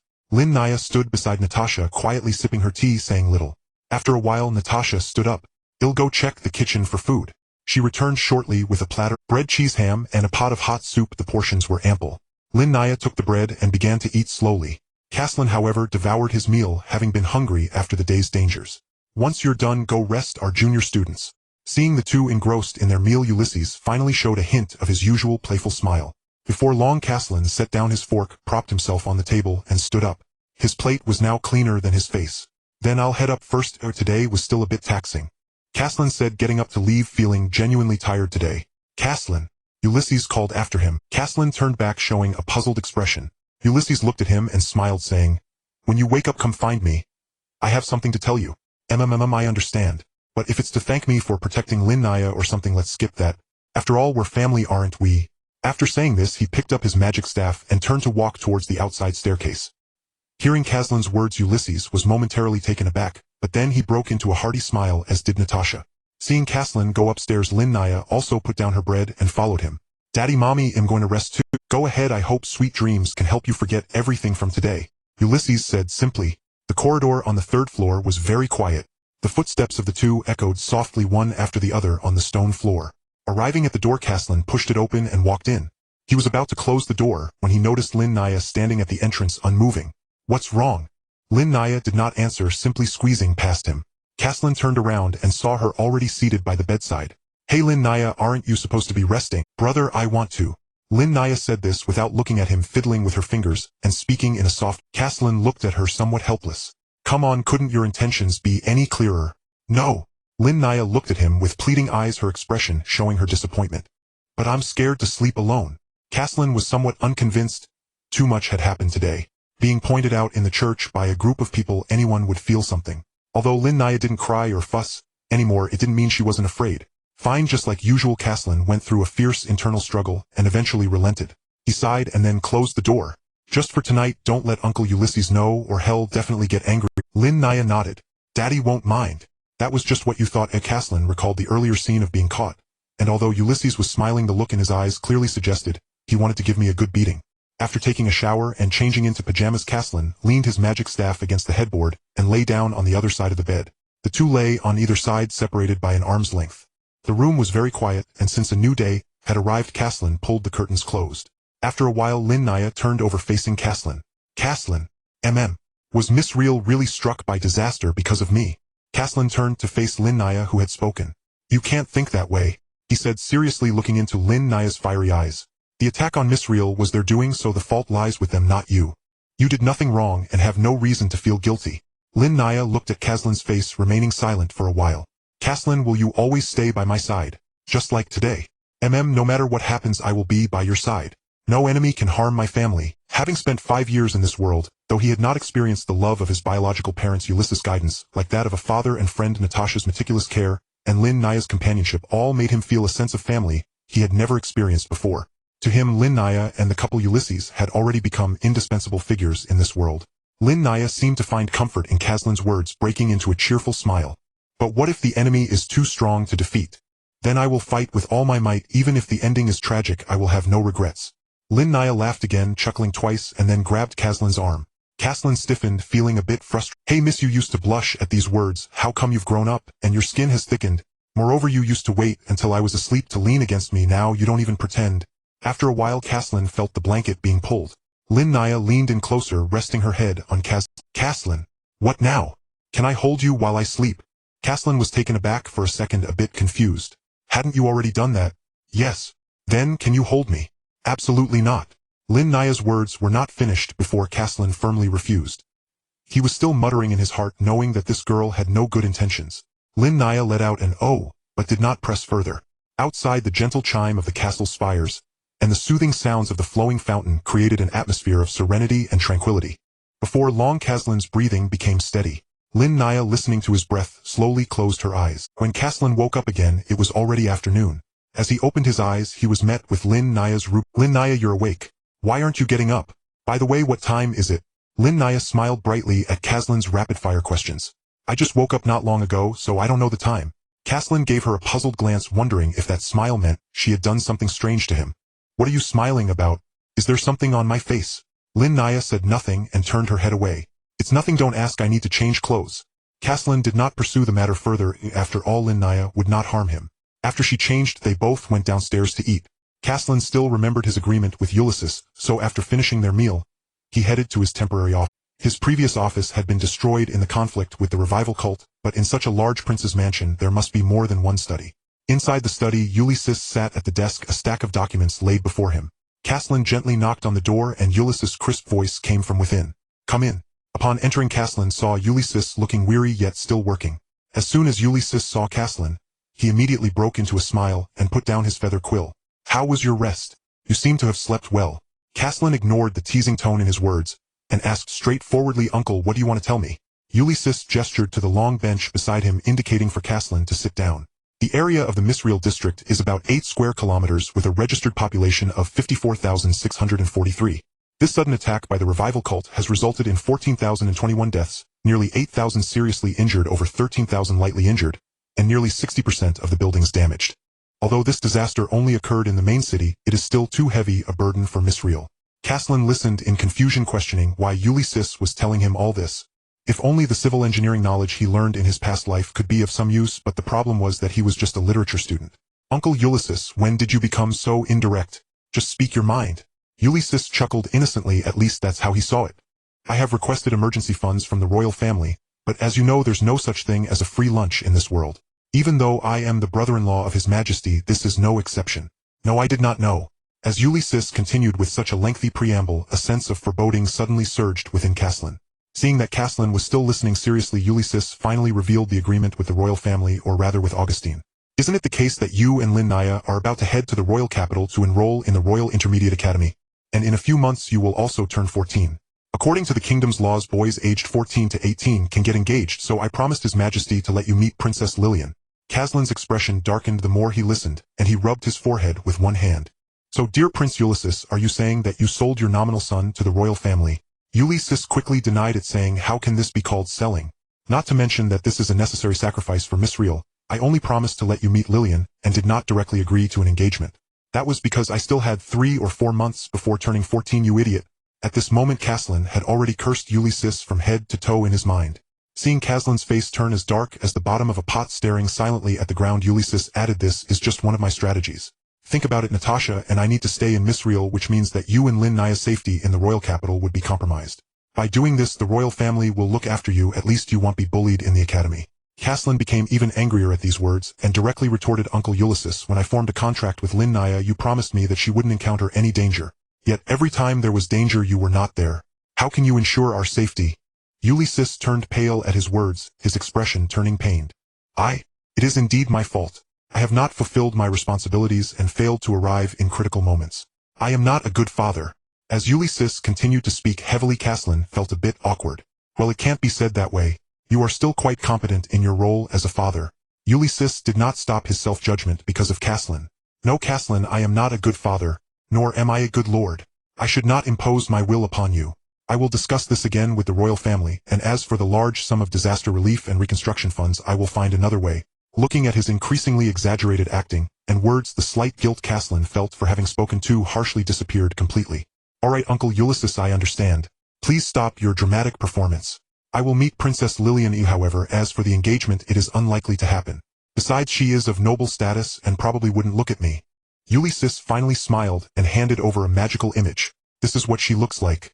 Natasha will accompany you to the royal capital, Brandon City, where you will probably meet His Majesty. In the image, Princess Lillian stood sideways in the garden, with a small patch of flower petals on her white dress. At 13, her features were not fully developed, but those pale silver eyes, just like Natasha's, sparkled like a clear spring in the mountains. Her face was small with a pointed chin, yet carried a roundness typical of a 14-year-old, which did not seem conflicting but rather radiated youthful vitality. She wore a slight smile at the corners of her mouth, and even in the image she was quite captivating. Caslin pointed at her and then at himself. Are you saying that she is interested in me? Ulysses was left speechless. Not her. She doesn't even know who you are. It is His Majesty who is interested in you. Caslin shivered at the thought. Uncle Ulysses, can you please not speak in half-truths? After teasing him, Ulysses finally saw the expression on Caslin's face, as if he had swallowed a fly, and continued. He knows your true origins, and has learned that you are already at the 4th tier at the age of 14, which even surpasses me. Therefore he is very interested in you. Of course, my enthusiastic praise is also one of the reasons. Did you say this to him in person? But it's only been half a day and Brandon City is quite far. Ulysses was surprised by Caslin's sudden shift in focus, but still explained, in 5th tier space magic, there is a spell called Shadow Shift. Although it is quite useless in combat, it is excellent for transmitting information, and one of my personal guards knows this magic. Caslin suddenly understood. He was still far from the 5th tier, so he hadn't had the chance to learn about 5th tier magic. Alright, regarding this matter, focus on your training when you return. The Royal Intermediate Academy will assign classes based on entrance exam scores. In mid-July of the year 7993 of the Third Era, the summer in Misreal was particularly sweltering. Nearly a month had passed since the attack of the demon revival sect, and the reconstruction of the city was still ongoing. The ruins had been cleared, and the collapsed houses were being rebuilt with bricks and stones. The bloodstains on the streets had been washed away by the rain, leaving only faint dark red marks at the base of the walls, a grim reminder of that nightmarish evening. Most of the injured had nearly recovered. Although those who had passed away would never return, the living would carry forth their memory, and live with even greater earnestness. Caslin stood on the terrace of the castle, gazing at the distant urban area, observing the wisps of smoke rising from several newly constructed houses, pondering what the dinner would be that evening. Lost in thought again, the voice of Lin Naya came from behind. The girl approached him, holding a cup of iced fruit juice, and handed it over. Madame Natasha asked me to call you down, saying she would teach us how to utilize contract-based magical transmission today. Caslin took the juice, took a sip, and the cool sensation flowed down his throat, dissipating some of the heat. All right, let's go now. He took one last look at the city under reconstruction before turning to follow Lin Naya down. In the sword training ground at the castle's backyard, Natasha was already waiting there. Today she wore a light training outfit, a light gray bodysuit that accentuated her smooth muscle lines, and her long hair was tied up in a high ponytail. She appeared less gentle than usual, with a touch more vigor. Have you arrived? Natasha waved at the two. Today I will teach you something new. Previously I only instructed you on the basic functions of the contract, but there are actually many more remarkable uses for it. Caslin and Lin Naya approached her and stood still. Between a contract knight and their squire, there is more than just mutual sensing of positions and sharing of certain abilities. Natasha raised her right hand, and faint golden contract patterns emerged around her wrist. More importantly, they can store and transmit magical energy to each other, and even summon one another in critical moments through the contract. The same applies to mental energy. Caslin's eyes lit up. Can we transmit magical energy? That would be like having a mobile power bank. Could we have another chance to use the delay? Lin Naya also became interested and leaned in closer. Although her demand for magical energy was not high, the enhancement for Caslin would be immense, as her magical capacity had been several times greater than others since childhood. Mom, what do we need to do? First, you must establish a deeper mental connection. Natasha gestured for them to sit facing each other. Close your eyes, feel the flow of magical energy through the contract patterns on your wrists, and try to find each other's presence by following that energy. Caslin and Lin Naya immediately followed Natasha's instructions, sitting opposite each other and closing their eyes simultaneously. Caslin calmed his mind, focusing his attention on the contract patterns on his right wrist. The silvery and golden magical energies flowed slowly through the patterns, merging into a quiet stream. He extended that magical energy outward, and after a few attempts, he soon touched another warm force. It was Lin Naya's magical energy. Unlike before, this time the connection was clearer.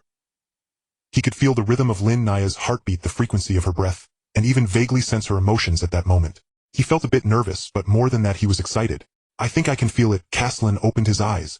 So can I. Lin Naya opened her eyes as well, looking at him with a slight smile. Natasha nodded in satisfaction. Very good. Next, try to transmit your magical energy to each other through the contract patterns. On the first attempt, take it slow, don't rush, or it could damage the contract. Hearing this, Caslin closed his eyes again, guiding the magical energy within him, letting it slowly flow along the contract patterns on his wrist toward Lin Naya. The magical energy flowed out of his hand like ungraspable water, passing through the intangible space and entering Lin Naya's body. Lin Naya's body stiffened for a moment before gradually relaxing. She could feel a gentle force surging in from the contract, the magic warm and familiar, filling the void of magical energy within her. I received it, she said softly. Brother's magic is very warm. Caslin blushed. Was that a compliment? Alright, now it's Lin Naya's turn to transmit to Caslin. Natasha nodded slightly, not paying attention to Caslin's reaction. The two replicated the previous action, but this time Lin Naya's magic flowed into Caslin's body through the contract. Caslin could feel that Lin Naya's magic was somewhat different from his own. His magic had two components. One was silvery white with a coldness of space. The other was golden yellow, imbued with a sense of temporal distance.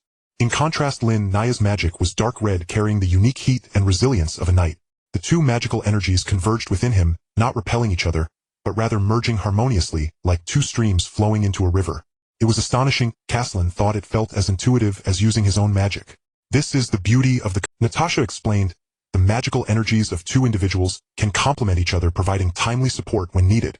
In the future, during battles, you can transmit magic to each other, greatly enhancing your sustained combat capability. As for summoning through the contract, Natasha paused. That is a more advanced application requiring a deep bond and trust between you. I will teach you when you've grown a bit more. Actually, I only know the method. I haven't successfully practiced it myself yet. Caslin nodded, already beginning to contemplate the application of this skill in actual combat. If he could transmit magic with Lin Naya, that would mean his magical capacity would double. A forbidden technique that could originally only be used once could now be unleashed twice. With the protection of the Eye of Time, he could potentially delay 3 times. Even a 6th-tier opponent would have to avoid his sharpness, right? However, encountering magical tools like the Demon King badge would still be quite tricky, and the range of the delay is limited.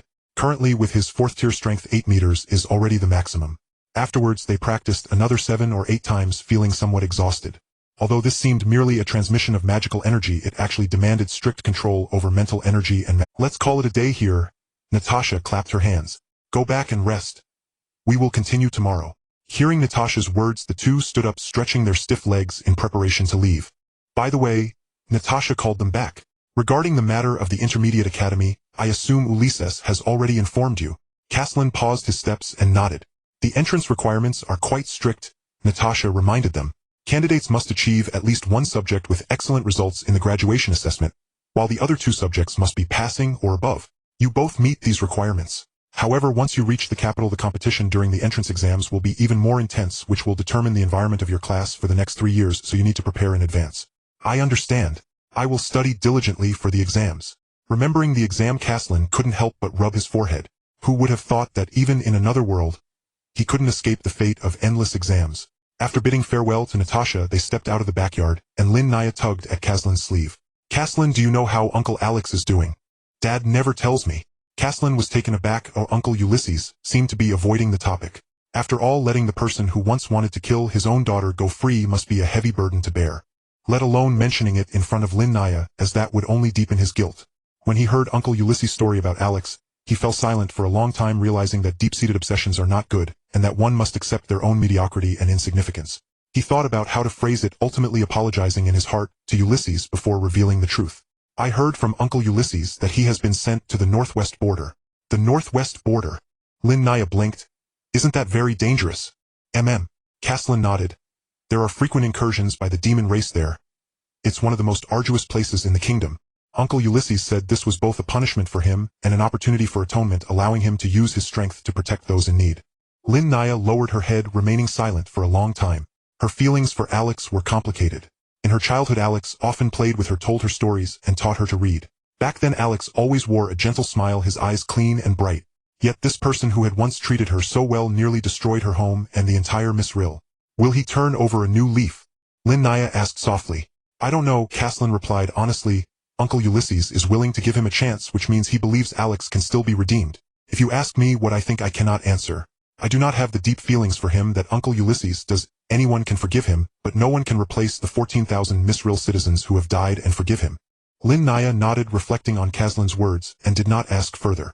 The two walked back to the castle in silence, each returning to their rooms. In the following days, they practiced the magical power transport of their contract, and time flew by. On the last day of July, a huge cart appeared in the backyard of the prince's mansion. No, that wasn't a cart. Caslin stood in the courtyard, looking up at this massive creature, his mouth agape in a... It appeared to be a dragon, a creature he had only seen in comics from his past life. Nearly 10 meters long, with limbs as thick as pillars, its body covered in dark green scales that glimmered with a cold sheen under the sunlight.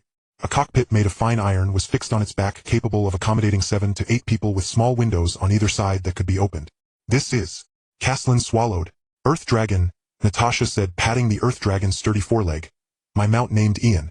Its speed is 3 times faster than a cart, and it has excellent endurance. It can run for 3 days and nights without tiring. Ian seemed to understand the praise from its owner, letting out a low growl and exhaling a puff of hot air. Caslin took a step back in fright.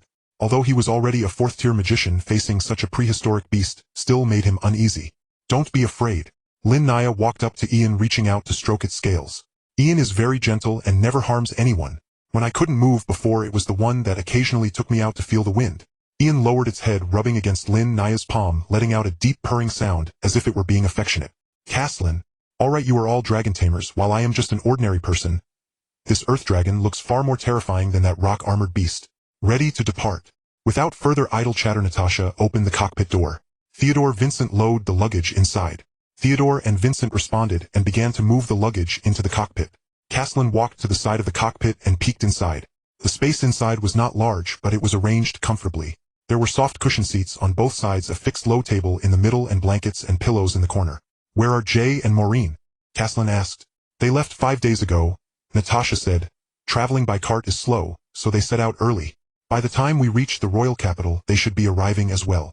Caslin nodded and climbed into the cockpit. Lin Naya followed him and sat beside him. Theodore and Vincent finished loading the luggage and also sat inside the cockpit. Theodore sat by the door, his hand resting on the hilt of his sword, remaining vigilant. Vincent, on the other hand, sat by the window taking out a book and flipping through it. "Are we all seated?" Natasha checked one last time, confirming there were no issues before jumping onto the back of the Earth Dragon and taking the driver's seat at the front of the cockpit. "Depart!"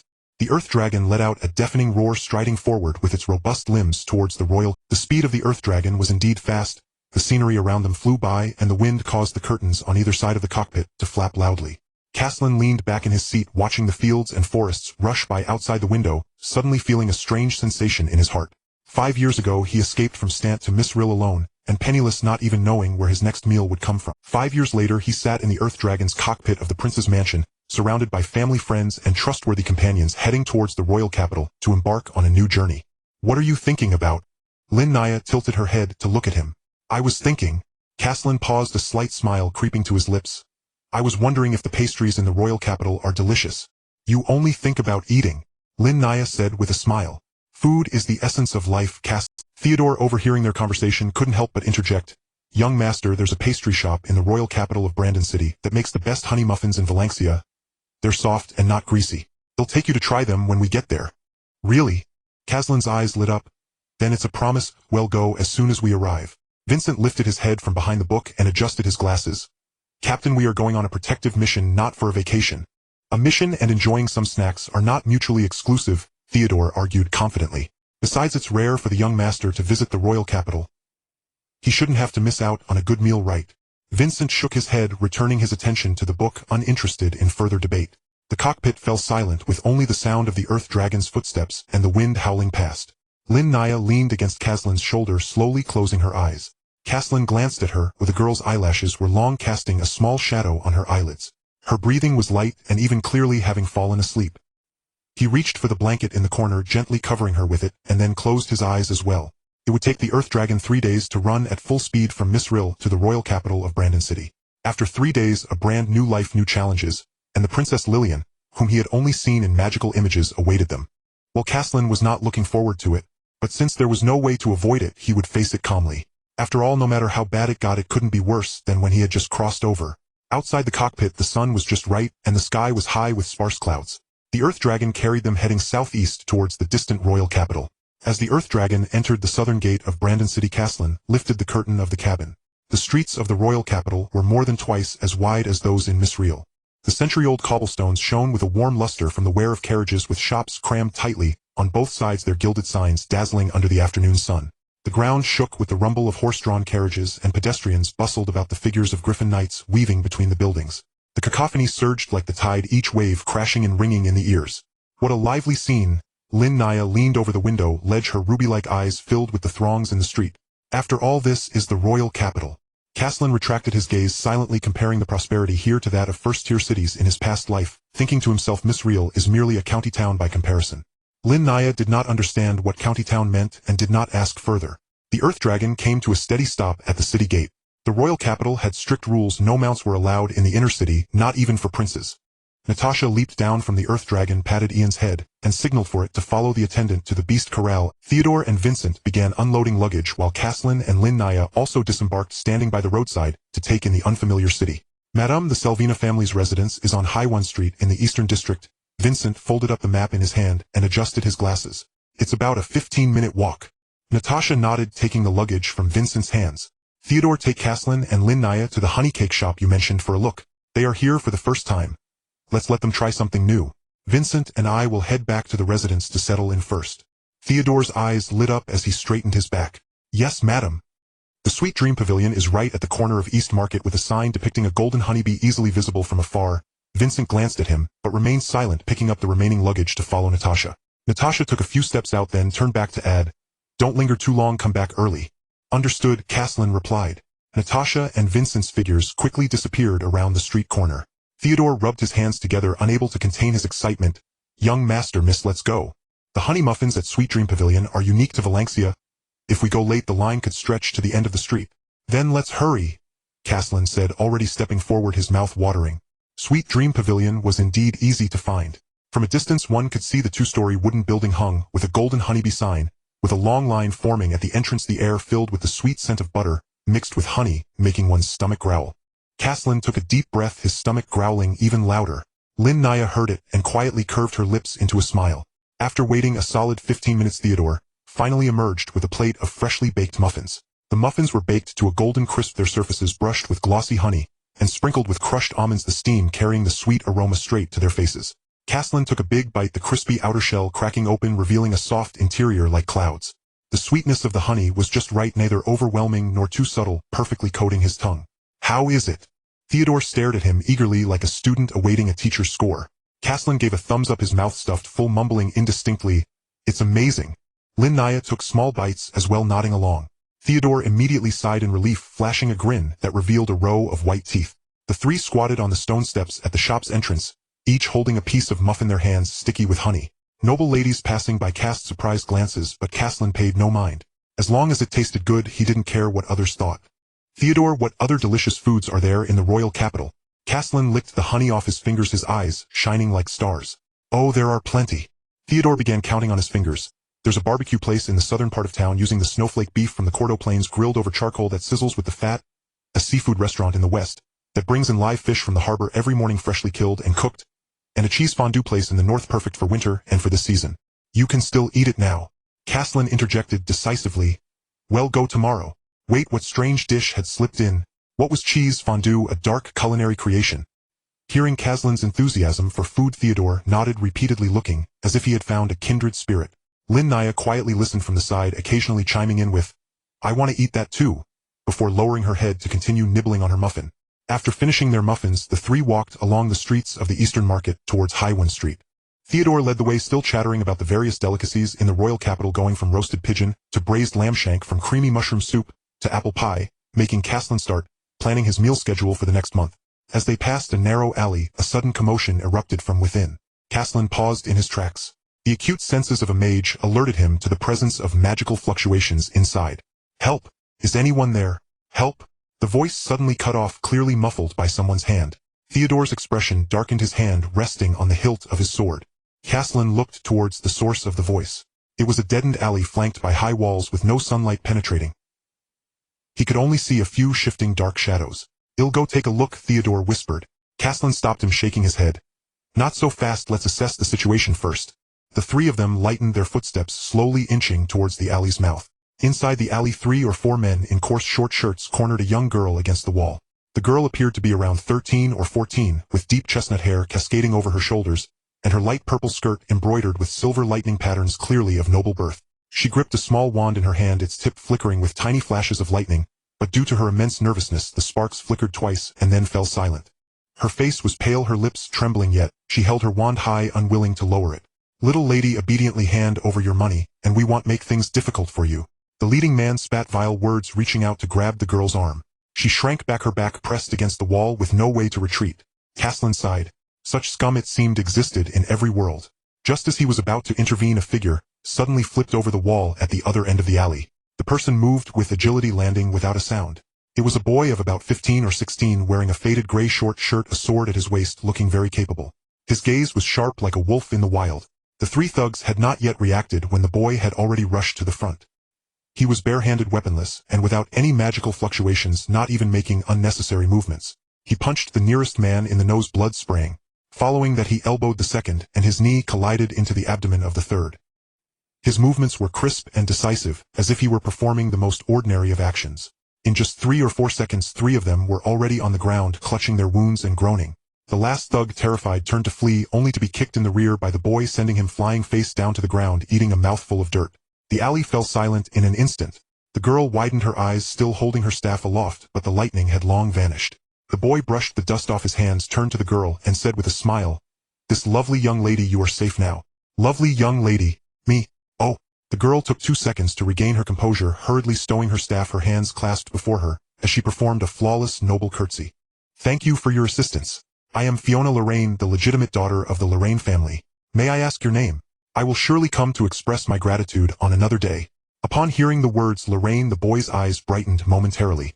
It was not out of admiration, but because he knew that Lorraine was one of the 2 noble surnames in the kingdom, which meant the girl before him was quite wealthy. "There's no need for a formal visit to express thanks. The boy scratched his head and asked, "Could you provide something more practical? Like money?" Fiona was taken aback for a moment, then let out a light laugh. She pulled out a handful of golden sun coins from her hidden pocket without counting them and handed them over. "Is this enough?" The boy quickly accepted the golden coins, his eyes sparkling with the prospect of wealth. For an ordinary family, a month's living expenses would only amount to 60 or 70 silver moon coins, while one golden sun coin could be exchanged for 100 silver moon coins. This handful must be worth at least 10. That's more than enough. The boy stuffed the coins into his pocket and turned to leave. "Wait," Fiona called after him. "You haven't told me your name yet." The boy did not pause in his steps, leaping onto the wall in a few strides, casually tossing out, "No need, we shall meet again if fate allows." Then his figure flickered and disappeared behind the wall. Fiona stood in place, her hand still raised in the air, her expression shifting from surprise to helplessness, then to a hint of amusement. What a kind and strange person. At the alley's entrance, Caslin withdrew his gaze and turned to Lin Naya and Theodore, saying, "Let's go, it's all clear now." Lin Naya nodded and followed him. Theodore removed his hand from the hilt of his sword, muttering, "That kid has some real skills. Looks like he has plenty of practical experience." A handful of golden sun coins. Caslin counted on his fingers. "If it were me, I would run too. Although money wasn't a problem for me at the moment, who wouldn't want more?" The three left the alley and continued along the street towards Gowan Street. Behind them came Fiona's footsteps as she hurried along, murmuring softly, "Which way is my house? It seems to be to the east. No, wait, it's to the west." Caslin did not turn back, a smile creeping on his lips. The first day in the capital was more interesting than he had imagined. At the end of Gowan Street stood a gray-white stone house flanked by two maple trees whose branches swayed gently in the wind. Theodore opened the door and Natasha was sitting on the living room sofa sipping tea. Seeing them return, she put down her teacup and smiled, asking, "Were the muffins good?" "Delicious," Caslin and Lin Naya replied in unison. Vincent, standing up from a nearby chair with a blank expression, adjusted his glasses and said, "The lady is waiting for you. I will arrange for tomorrow's report." As he passed Theodore, he paused briefly and said softly, "Thank you for the muffins," then hurriedly walked. Theodore was taken aback and turned to Caslin, lowering his voice. "He has already said thank you twice today." Caslin ignored him and followed Lin Naya upstairs. Upstairs, their room layout was identical to that in Miss Rill, both having rooms directly opposite each other. Caslin opened his door, and the setting sun fell perfectly on his desk, bathing the entire room in warm orange light. Caslin stood by the window, watching as the myriad lights of the capital flickered to life, a strange sense of calm suddenly blossoming in his heart. "For the next 3 years, let us guide you well, Brandon City." "Caslin, dinner is ready." Lin Naya's voice rang out from outside the door. Caslin hurriedly walked over and opened the door. "Why is it so early today, half an hour earlier than usual?" Lin Naya had changed from her combat outfit, which she wore for emergency situations, into a light purple satin gown. The fitted waist accentuated her graceful figure, the faint purple hue enveloping her in an air of delicate tranquility. In fact, Lin Naya had rarely worn dresses in the last 5 years, usually opting for night's attire or casual robes. Seeing the girl in her attire, Caslin was momentarily stunned.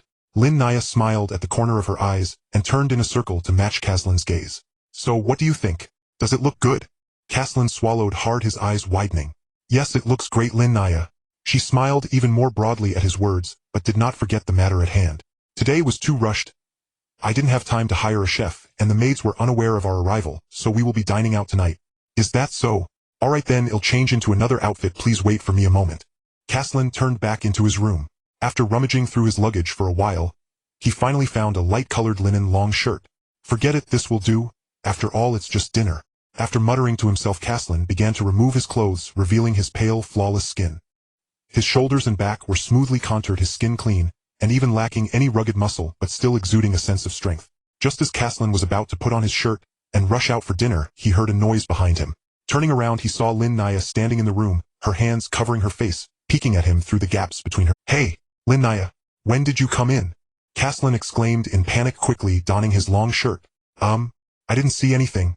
Lin Naya lowered her hands once she saw Caslin dressed, but the blush on her cheeks gave her away. Caslin was momentarily at a loss for words. He hadn't intended to pursue the matter, but her additional comment was a slip of the tongue. Not knowing why, Caslin curiously asked, "Do you think it looks good?" Lin Naya, still somewhat dazed, replied without much thought, "It looks good." "No, it doesn't look good." Caslin felt a headache coming on. "I was asking about this outfit of mine." Lin Naya's face turned red again, but she still honestly provided her assessment. They all look good." After saying this, she hurriedly fled from Caslin's room. Caslin's mouth fell open. He hadn't expected her to respond that way. After getting ready, Theodore took them to a Western restaurant. Although this world lacked corresponding Chinese restaurants, seeing the silver cutlery and roasted dishes, Caslin couldn't help but refer to it as such. The restaurant's food was excellent, and as usual Caslin displayed his great appetite, finishing off a significant portion of the food along with Theodore. After the meal they strolled through the inner city amidst the bright lights and bustling streets, and Caslin couldn't help but marvel at how rich the nightlife of ancient people was. The entertainment activities after dinner were not abundant. They took a stroll and then returned to their residence. After taking a shower, Caslin lay on the unfamiliar bed, recalling the events of the day and the class placement test happening in a week. Those two boys and girls looked about their age. They should also be taking the placement test, right? As a magician, encountering a knight unknown was indeed quite disadvantageous. After all, in single combat the knight's speed and defense surpassed that of a magician.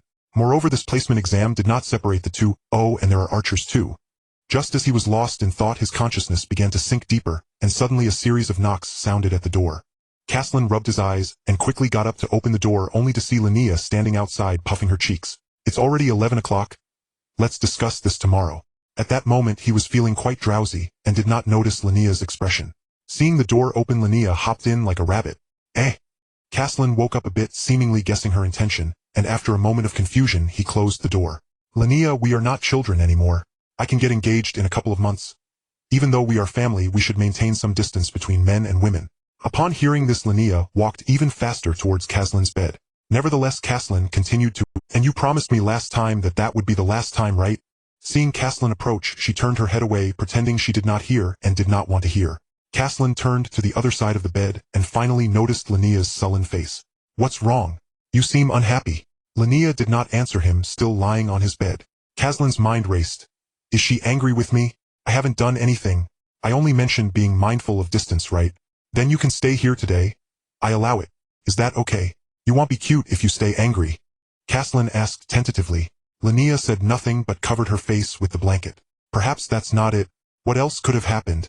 Caslin was puzzled, feeling that the little girl's thoughts were truly difficult to decipher. Then tell me what it is. If I've done something to upset you, I can correct it. Does that work? Hearing this, Linnea finally poked her head out from under the blanket. Really? Caslin chuckled helplessly. This tactic indeed worked. Of course I will do whatever you ask, so you won't be angry, right? Then you must keep your word, Linnea emphasized seriously. Caslin repeatedly agreed, his tone returning to its previous casualness. All right then, tell me, what did I do to make the innocent and lovely Linnea so angry? Mom said that in 2 months you will be engaged to Princess Lillian. Linnea said this with a hint of grievance. However, Caslin didn't quite understand and explained. Oh, that was arranged by Uncle Ulysses, and it hasn't even been finalized yet. Are you upset about this? Why?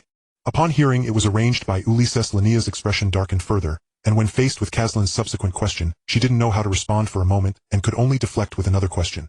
Then, do you like her? Like? Don't joke, Linnea, I've never even met her. How can I talk about liking or not liking? Caslin felt that Linnea was being quite unreasonable today, first getting upset over this trivial matter, then asking such a... I probably won't get engaged to her. I believe that my spouse should be determined by myself. The reason for marriage should be I like her, not political necessity. Caslin added a few more words, and he indeed felt that way. As a soul of a progressive young person from the 21st century, he was extremely averse to arranged marriages, not to mention he had never been in a relationship and longed for love. Linnea's expression eased a bit, then she asked, then do you have someone you like? What if you never meet any? Caslin seriously pondered for a moment and answered her question cautiously. If I never meet anyone, should I give up on marriage? Or should I find someone who looks good enough? To be honest, I don't know. As for someone I like, I suppose I don't have anyone at the moment. Linnea sighed in relief, but then felt a bit disappointed. She patted beside her, signaling Caslin to come over. Brother, if you have someone you like, will you still stay by my side? Caslin walked around the bed and lay down beside her. Linnea, you're really strange today. Even if I have someone I like, you are still my sister, my family. I will certainly be there for you. Linnea seemed unsatisfied with this answer, but said no more, quietly lying on the bed and holding Caslin's arm. After a long time, Caslin felt it was necessary to teach Linnea about the differences between men and women, so he began to instruct her. Well, Linnea, do you know? Normally we shouldn't lie together unless we are married, so... Before he could continue, Linnea buried her head in the blanket, hugging herself even tighter and never letting go. Caslin felt it was difficult to handle and tugged the blanket down a bit. All right, I won't say anymore. I wonder how you will get married when you grow up if you cling to me like this. I won't get married. Linnea mumbled softly, but Caslin didn't hear clearly and didn't take it to heart. The night was deep, the boy pondering how to face the king tomorrow, wondering if he should bring some gifts. The girl tightly embraced the boy's hand, peacefully drifting into slumber. The next morning Linnea and Caslin were awakened by Natasha as they were to meet Augustine III today, and she needed to inform them about the precautions in the palace. Unexpectedly upon entering, she saw the two lying together in an ungraceful manner. She shook Caslin, who was still asleep, with a not-so-pleasant expression. Caslin rubbed his sleepy eyes and yawned upon seeing who it was. "Good morning, Aunt Natasha, you look." He intended to say, "You look as lively as ever," but noticing her not-so-good complexion he changed his words. "You don't seem well, did you not rest well last night?" Natasha maintained her usual calm composure, only reminding them, "We are to meet His Majesty today, so get ready early. There are some necessary etiquettes I need to teach you." "Now I understand," Caslin realized, stretching lazily, but his right arm was being tightly pulled. It was Linnea. No, realizing something, Caslin suddenly looked at Natasha, his face revealing panic. No wonder her complexion was so poor. Aunt Natasha, you might have misunderstood something." After a great deal of effort, Caslin finally managed to explain to Natasha that Linnea was simply afraid in the new environment. He repeatedly assured her of their innocence, and only then did Natasha put away her scrutinizing gaze, leaving with a parting remark, "I'll settle this with you both when I return." Caslin breathed a sigh of relief and turned to Linnea, who was still lounging in bed. The girl had now awakened, covering half of her face with the blanket, revealing a pair of ruby-like eyes watching Caslin. "Get up." Caslin patted the blanket. "We need to go to the palace today, so don't be late." Linnea mumbled an in response, and took a while to finally crawl out of the blanket. After washing up and getting dressed, they spent over half an hour. Natasha was waiting for them in the living room, holding a cup of tea that had already gone cold, clearly having waited for quite a while. "Let's go." She set down the teacup, her gaze sweeping over both of their faces without saying anything unnecessary. The palace was located in the very center of Brandon City, and the carriage took nearly an hour to reach it from Gowan Street. Caslin lifted the curtain to look outside, and soon spotted the outline of the palace in the distance. The gray-white stone walls towered into the clouds, and the griffin with a silver background and golden patterns fluttered its wings in the wind atop the tower. 2 rows of silver-armored guards stood at the palace gate, gripping long halberds, their gazes unwavering. "It's quite a spectacle," Caslin couldn't help but think. Natasha handed over the waist token, and the lead guard confirmed it with a glance, bowing slightly before stepping aside to clear the way. The carriage continued onwards, passing through one archway after another, eventually stopping in front of a garden. Caslin got out of the carriage and stepped onto the smooth bluestone ground. He looked up at the magnificent building before him, which exceeded his expectations, feeling a bit nervous inside. In his past life he had never even met a mayor, and now he was about to meet a king directly. What a twist of fate. "Don't be nervous," Natasha said lightly as she walked ahead. "My brother is a good person, at least to me he is." Linnea walked beside Caslin, unconsciously tugging at his sleeve, appearing somewhat tense about meeting this uncle she had never met before. The 3 of them were led into the grand hall by the attendants. The hall was 3 to 4 times larger than the main hall of the prince's castle, with a high dome, adorned with a massive mural, depicting the scene of the first king, leading knights to repel the demon race. Sunlight streamed in through the stained glass windows, casting colorful shadows on the ground. At the end of the red carpet sat a man on the throne. Augustine III appeared to be only a few years older than Eurystheus, with neatly combed deep brown hair and warm, gentle eyes of the same color. He wore a deep blue formal outfit and no crown, looking less like a monarch and more like a leisurely, ordinary noble. "Natasha." He stood up, descended the steps, and opened his arms. "Brother." Natasha stepped forward and embraced him gently. Caslin stood behind, observing the scene of the siblings reuniting, thinking to himself that Eurystheus was indeed correct. Augustine III treated his sister very well. Augustine III released Natasha and shifted his gaze over her to Caslin and Linnea. "Are these the 2 children you mentioned in your letter?" "Yes." Natasha stepped aside to reveal the 2 behind her. "They are Caslin Selvina and Linnea." Caslin stepped forward, placing his right hand over his chest and bowing slightly. "I am honored to meet your majesty." Linnea followed suit, offering a curtsy. Augustine III examined them for a moment, his gaze lingering on the brown hues of Caslin's eyes before casually shifting away. "Everyone lift your heads, so I can see you." Caslin straightened up, meeting Augustine III's gaze. It was a pair of warm yet profound eyes filled with scrutiny and evaluation, yet devoid of malice. "Eurystheus has sung your praises in his letter," Augustine III said with a smile as he walked back to his throne and sat down again. "He said you reached the 4th tier at the age of 14, and that you are a rare genius of our time. I was skeptical at the time, but now seeing your eyes I believe it a little more." Caslin felt a tightening in his heart, instinctively lowering his gaze. Augustine III noticed his small gesture and chuckled. "Don't be nervous. The unicorn crystal is a fine thing, but it won't do much for you here with me." He did not press further, but turned his attention to Linnea. "Linnea, your uncle held you when you were little. You were gravely ill at that time, and I had no good way to help you, only asking Priest Soya to suppress your condition. I am very glad to see you recovered now." Linnea nodded and replied softly, "Yes, your majesty, thank you for your concern." "Why so distant? This is a family gathering, just call me uncle." Augustine III leaned back. "I am relieved to see you healthy." I believe Eurystheus and Natasha will no longer— Lin Naya nodded again, remaining silent. After exchanging a few words with Natasha, Augustine III shifted the topic back to Caslin. Eurystheus said you can already use 4th-tier spatial magic proficiently. I can barely manage it, Caslin said awkwardly. I can't say I'm proficient yet. Humility is a good thing, but excessive modesty is not. Augustine III smiled. I also heard Tina Lavisai mention you saying that your wisdom in practical magic is not inferior to that of senior students. Caslin was taken aback. When did Mentor Tina have contact with the king? But then he thought Tina was from the Lavisai family, which had deep ties to the main family, so knowing the king didn't seem too strange. Mentor Tina has exaggerated, Caslin said. I just spent my playtime on cultivation. After all, diligence can make up for shortcomings. Augustine III looked at him, a hint of satisfaction in his eyes. Eurystheus also mentioned something to me. He paused about you and Lillian. Here it comes another day to complain about Uncle Eurystheus. Caslin sighed inwardly, but maintained his— Your Majesty, regarding this matter I would like to speak to you privately. Augustine III raised an eyebrow and then glanced at Natasha and the others. Natasha understood and took Lin Naya's hand. Let's go to the side hall. Your uncle and Caslin have something to discuss. Although Lin Naya was somewhat reluctant, she still followed Natasha out. Before long, only Caslin and Augustine III remained in the grand hall. Speak. Augustine III leaned back in his throne, lightly tapping the armrest with his fingers. Caslin took a deep breath. Your Majesty, to speak frankly, I do not wish to hastily engage in a marriage. Augustine III's fingers stilled for a moment, and the smile on his face faded slightly. Do you know what you are saying? I know. Caslin met his gaze, his tone neither servile nor arrogant. It is my honor that your Majesty is willing to betroth the princess to me. But marriage is a lifelong commitment, and I do not wish to be bound to a stranger for political reasons. Augustine III remained silent for a few seconds, his fingers tapping the armrest one after another unhurriedly. The hall was so quiet that one could hear the faint crackle of the burning candles. Caslin's palms were a bit sweaty, yet he did not bow his head. Truly, as a king, the mere pressure of silence was suffocating. You are only 14 this year. Augustine III finally spoke. In 2 months. At 14 to calmly express such thoughts in front of me, Ulysses indeed did not misjudge you. Augustine III's tone softened a bit, his fingers also coming to a halt. But have you considered what this marriage means? I understand, Caslin replied. With the support of the royal family, my status will be more secure and Connor 13 will not dare to act recklessly. But if I were to hastily settle for a lifetime for these reasons, I feel it is not worthwhile. Augustine III looked at him again, as if seeing his own reflection, a hint of appreciation in his gaze. So what do you wish for? I want the right to choose for myself, Caslin said. Not now, but when I am capable and qualified, I wish to choose someone I truly love. Augustine III fell silent for a moment before suddenly bursting into laughter. Ulysses said, you are bold.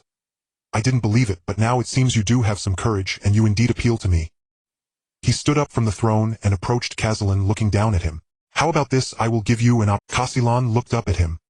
He knew that upon hearing Augustine III's laughter, things should take a turn. If you can top the class in the Royal Intermediate Academy's entrance exam, you can decide the fate of this marriage yourself, Augustine III said. If you want to get engaged, then get engaged.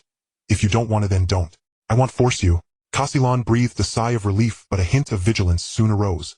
What if I cannot achieve that? Then you will obediently follow the arrangements. Augustine III patted his shoulder. Rest assured, I have a good impression of you. Even if you do not like Lillian, I will offer you other choices. Caslin thought for a moment and nodded. All right, I agree. Topping the class sounds challenging, but at least it is better than being forced into marriage. Moreover, judging by his tone, even if he fails to achieve it, things won't be irretrievable. Then it's settled. Augustine III turned and walked back to the throne, sitting down again. Do not disappoint me. I still have high expectations for you, Caslin. I will do my utmost. As Natasha and Linnea emerged from the side hall, Caslin was already waiting at the entrance of the grand hall. Finished talking? Natasha asked. Yes, Caslin nodded. His Majesty is very— Natasha glanced at him without further questioning, simply saying, I will go catch up with my brother. You two can stroll around the palace, but don't wander too far. With that, she turned and returned to the grand hall. Linnea leaned closer, curious. What did Uncle say to you? Nothing much. Caslin smiled. Just made a bet. A bet on what? A bet on whether I can come first. Linnea blinked, not asking further. A servant approached, bowing respectfully. Young Master Caslin, Miss Linnea, His Majesty instructed me to show you around the palace. Thank you, Caslin said. The servant led them through corridor after corridor, introducing the buildings along the way. This is the council chamber where His Majesty usually meets with ministers. Over there is the library, which supposedly houses 30,000 ancient books accessible only to royal family members and authorized scholars. Caslin listened silently, taking notes in his mind. Perhaps he would need this knowledge someday. After walking for about 15 minutes, they arrived at a garden. This is the Imperial Garden, His Majesty's favorite place with over 300 varieties of flowers blooming all year round. Castellan looked around and indeed the garden was vibrant with blooms. Roses, lilies, daisies, and other flowers he couldn't name in shades of red, white, yellow, and purple, all blooming joyously. There is also a greenhouse over there specifically for cultivating rare flowers that are not cold-resistant. The servant pointed to a glass house deep in the garden. Princess Lillian loves to come here. She enjoys spending the whole day in the garden. Just as he finished speaking, faint footsteps echoed from deep within the garden. Castellan turned to look, and a girl stepped out from among the flowers. She looked to be around Castellan's age, wearing a light green long dress with several white daisies embroidered on the hem. Her deep brown hair cascaded over her shoulders, adorned with a freshly picked pink rose. Just like the image Castellan had seen before, her pale silver eyes sparkled with brilliance reminiscent of Natasha. She held a bouquet of freshly cut flowers, including roses, lilies, and a few wildflowers she could not name. Upon seeing Castellan and Linnea, she paused her steps and tilted her head. "Who are you?" The servant hurriedly stepped forward. "Your Highness, these are the young master and miss of the Selvina family. His Majesty instructed me to show them around the palace." Lillian responded with an "oh," her gaze falling on Castellan as she sized him up. "You are Castellan." Castellan bowed. "I have met the princess." "No need for such formalities." Lillian waved her hand, then smiled, taking a few steps closer. "I heard my mother speak of you. She said you are a genius, reaching the 4th level at just 14. "I just work harder than others," Castellan replied. Lillian's smile was infectious, making one feel an unbidden sense of warmth. "You speak in an interesting manner, unlike those ministers who are always so serious. It gets tiring just listening to them." She handed the bouquet to a nearby maid and brushed the dirt off her hands. "Since you are here, would you like to see the roses I planted?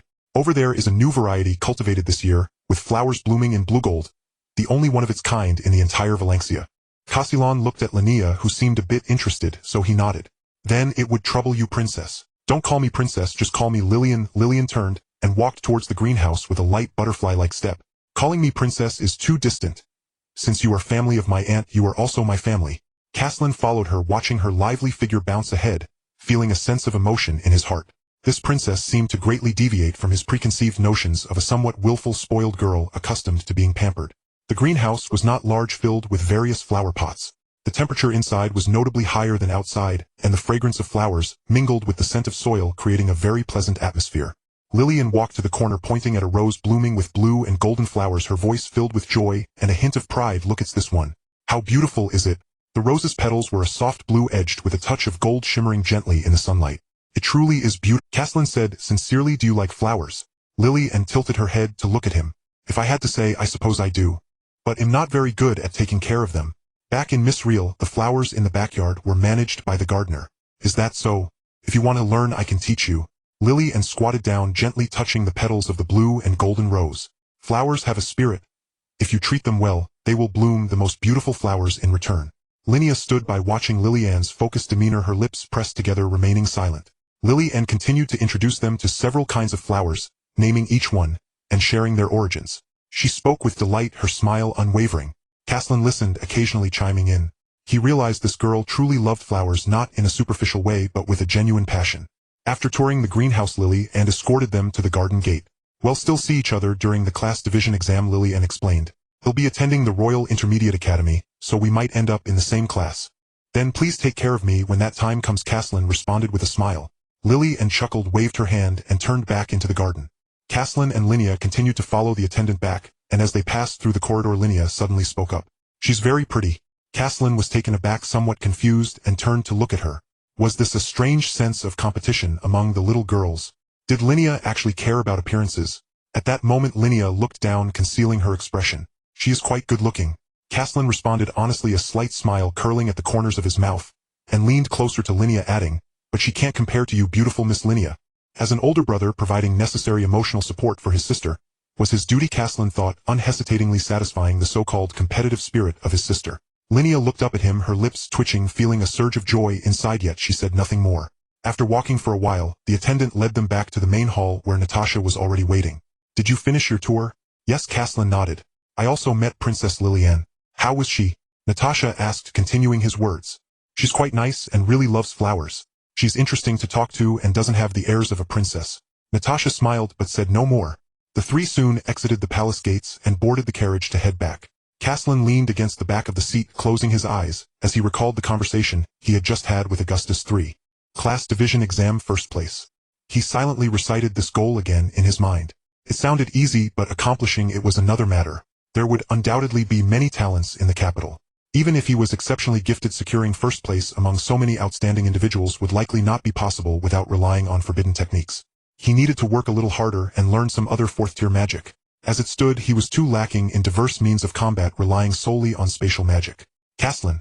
Linea's voice suddenly rang in his ear. What's wrong? Today you met Princess Lily, and so do you like her now? Caslin opened his eyes, looking at Linnea with a puzzled expression. Was this competition still ongoing? The girl's calm expression, however, was betrayed by the hand tightly gripping his sleeve. Impossible, Caslin said with a hint of exasperation. The Emperor said that as long as I get first place in the class division exam, I can decide on my own marriage. Linnea's eyes lit up, but she quickly lowered her head as if recalling something. What if you don't get first place? Then I would have to follow the arrangements. Linnea fell silent, her grip on his sleeve tightening. Caslin reached out to ruffle her hair, offering comfort to the girl and encouragement to himself. I will definitely be first. Don't you believe in me? You will definitely be first. Linnea quickly shook her head, affirming him, then voiced her concern. I'm just worried about you getting hurt. Natasha listened to their conversation, becoming increasingly aware that something was amiss. She glanced at the fidgeting Linnea and couldn't help but speak up. Caslin. Caslin opened his eyes to find Natasha looking at him from across the carriage, her gaze carrying an inexplicable meaning. What is it, Annie? What happened between you and Linnea this morning? Caslin's heart sank, and he quickly calculated his response. He glanced at Linnea beside him, who was currently looking down, her fingers subconsciously gripping the sleeve, her ears slightly flushed. Auntie Natasha, just as I mentioned this morning, Linnea may be struggling to adapt to the new environment and just wants someone to accompany her. Caslin spoke in a natural tone, trying to appear as if he wasn't feeling guilty. Natasha regarded him for a few seconds before turning her attention to Linnea. Is that so, Linnea? Linnea sensed her mother's gaze and quickly nodded yes. It's just that I'm not quite. Natasha did not press further, leaning back against the seat, casting a deep look at them before her gaze drifted to the swiftly retreating street scenery outside the window. Linnea's evasive gaze and fidgeting actions had already betrayed her. After this conversation, the carriage fell silent. Yet Caslin couldn't shake off the feeling that something was off. The way Aunt Natasha had looked at him earlier was different from how she had during their time in Miss Real. He couldn't quite pinpoint what was different. Felt like scrutiny. What could she possibly be scrutinizing? Was she contemplating the possibility of him being a pervert? Hey, how could I ever lay my hands on a 13-year-old girl? Aunt Natasha, you must trust me. He stole a glance at Natasha, finding her turn to the window, her lips pressed together slightly as if deep in thought. Never mind, it couldn't possibly get any worse than this. It would have to do. Thus he closed his eyes again, continuing to contemplate the upcoming class division exam. In the palace, in the Imperial study. At this moment, Augustine III was seated behind his desk, holding a cup of already slightly cooled red tea, gazing at his daughter standing before him. Liliana had just returned from the garden with some dirt still clinging to the hem of her skirt, and the bouquet of flowers she had picked had been handed over to a maid at some point. She stood before the desk looking at her father, puzzled as to why he had suddenly summoned her. Father, did you call? Augustine III took a sip of tea, then set down the cup and gestured to the chair beside him. Please sit down first. Liliana complied and sat down, placing her hands on her knees and keeping her back straight.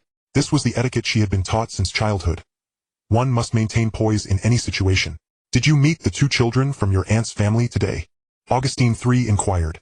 I did. Liliana nodded, a smile unconsciously appearing at the corners of her mouth. Sister Linnea is very quiet. She seems a bit shy and doesn't talk much. As for that Caslin. She paused, carefully choosing her words. What about him? Augustine III asked, noticing her long contemplation. He is quite interesting. Liliana thought for a moment before saying earnestly. He doesn't speak as cautiously as those ministers do. Although he uses a humble tone, what he says comes across as particularly sincere. Moreover, he seems not very interested in flowers, yet he is willing to patiently listen to what I have to say without interrupting me. Augustine III listened, a slight smile gradually appearing at the corners of his mouth. And what else? For example, his appearance and personality. Well? Liliana frowned again, pondering for a while. His eyes are quite special. Although they appear brown, I always feel that it doesn't quite suit his original color. Furthermore, his gaze conveys a sense of calmness, unlike that of a 14-year-old. He resembles someone like you, father, who has been through many experiences. Augustine III couldn't help but laugh. You little girl, you are quite observant. Liliana smiled, shyly lowering her head to smooth out the wrinkles on her skirt. The study fell silent for a moment as Liliana waited for her father's next words. She understood her father's character well. He would never call her in just to discuss her opinion of Caslin. As she expected, Augustine III picked up his teacup for another sip, and when he set it down, the smile on his face had faded somewhat. Liliana, your father has a question for you. Please go ahead, Father. Liliana looked up at him. What do you think of Caslin as your fiancé? Liliana was taken aback for a moment, then quickly reacted, her cheeks flushing bright red. Father, what are you talking about? Did you not hear clearly? Augustine III watched his daughter's reaction, his tone carrying a hint of jest. I said, how do you feel about having Caslin as your fiancé? Liliana lowered her head, her fingers twisting the hem of her skirt, and remained silent for a while. She recalled the scene in the garden just now. The young man had stood before her, bowing respectfully without being obsequious, and his tone was calm, devoid of any flaw. When he looked at the flowers she had planted, although there was not the enthusiasm she had hoped for in his eyes, he was attentively watching and listening. Liliana opened her mouth, her voice so soft it was nearly inaudible. I have no objections. Compared to those noble youths who only flatter, Caslin made her feel very comfortable both in interaction and perception. If she had to choose someone right now, he would be quite a good choice. Augustine III raised his eyebrows in surprise. Although this answer was vague based on his understanding of his daughter, it was already a very positive affirmation. Liliana had grown up pampered, having met many noble youths, but Caslin was the first who made her say the words, I have no objections. That's good. Augustine III picked up his teacup again. However, this matter isn't urgent, or we need to wait until after the class division exams to discuss it further. Liliana raised her head, the blush on her face still lingering, her eyes carrying a hint of confusion. Why after the class division exams? Because I made a bet with him. Augustine III chuckled. If he can achieve first place, he will decide the marriage. If he cannot, he must obediently follow the arrangements. Liliana blinked, her curiosity deepening. Suddenly she found that the young man was far more interesting than she. It was rare for someone to dare to bet with the king. There were probably very few people in the entire Vylanthia. At this moment at the Selvina residence, the carriage stopped in front of the house on Gawn Street. Caslin was the first to jump out of the carriage, stretching his somewhat stiff shoulders. Linnea followed him out, still with her head down, appearing somewhat distracted. Natasha was the last to get out, turning to Caslin and the coachman Theodore, saying, You two can go back inside. I have something to discuss with Linnea. Caslin replied casually, not thinking much of it, and turned to enter the house. Linnea stood at the door, watching Caslin's figure disappear into the hallway, suddenly feeling a sense of unease. She turned to look at Natasha, only to find her mother returning her gaze with an expression she could not comprehend. Mom, is there something else? Linny, come with me. Natasha turned and walked towards the small garden at the side of the house. Linnea did not hesitate and quickly followed. The small garden was not large, just planted with a few unknown flowering trees with a stone bench underneath. Natasha sat on the bench and patted the spot beside her, signaling Linnea to sit. Linnea approached and obediently sat down, her hands folded on her knees, raising her head and waiting for Natasha to speak. Linnea. Natasha finally spoke, her voice soft. Tell me, why do you want to cling to Caslin so much? When you were little it was understandable since he was your only friend, but now that you are both grown, surely you understand the differences between genders. Linnea stiffened at once. Why was she asking this all of a sudden? Mom, it's my fault. Caslin warned me at that time, but I just wanted to stay by his side. Her voice trembled slightly as she spoke, and even she could hear it. But Natasha did not scold her. Instead she looked at her and gently asked, How do you view him? You should know that this is not something a younger sister should do. Linnea fell silent for a moment. How did she view Caslin? She herself was not quite sure. She recalled the indescribable feeling she had when she saw Liliana in the garden today. That girl had a beautiful smile, a lovely voice, and a very kind attitude towards Caslin. Watching Liliana talk to Caslin felt as if something was blocking her heart, leaving her uncomfortable and stifled. Later, when Caslin complimented Liliana's beauty, her heart tightened at once. Although Caslin immediately added that she was prettier than Liliana, she still felt a twinge of jealousy. She did not understand why. It was a kind of emotion she could not quite grasp. Looking at Natasha's gentle face, she finally poured out her thoughts. Mom. Linnaya's voice was a bit low. I don't know how to feel about Caslin anymore. I saw Princess Lilian today and it made my heart ache. She is so beautiful, so cheerful, and her voice is so pleasant. I always feel like I can't compare to her. Natasha remained silent, quietly listening. And every time I think that Caslin might get engaged to her in the future, Linnea paused, her eyes reddening. I feel like crying. I don't want Caslin to be with anyone else. I want him to always be by my side, just like when we were in Miss Real. As she spoke, her voice grew softer until it was almost inaudible. I don't want him to leave me. Natasha sighed, realizing that this was indeed the case. And then she reached out to pull Linnea tightly into her embrace. She should have noticed it long ago. Those details had always been right in front of her, yet she had never thought in that direction. When Linnea was little, she would often run to Caslin's room, always tugging at his sleeve. When she went out, her eyes sparkling whenever she looked at him. For so many years she thought it was just a little sister's dependence on her older brother. After all, children instinctively rely on dependable people. But seeing her daughter's actions and words, she suddenly understood. It wasn't dependence, it was affection. Linnea. Natasha suddenly spoke, her voice gentle. Have you ever considered that your feelings for Caslin might be more than just a sister's love for her brother? Lin Naya looked up, her eyes still red and filled with confusion. Mom, what does that mean? What I mean is... Natasha pondered her words. When you see him talking to other girls, does it hurt? When you think about him possibly being with someone else, do you feel like you can't breathe? Have you thought about why you feel this way?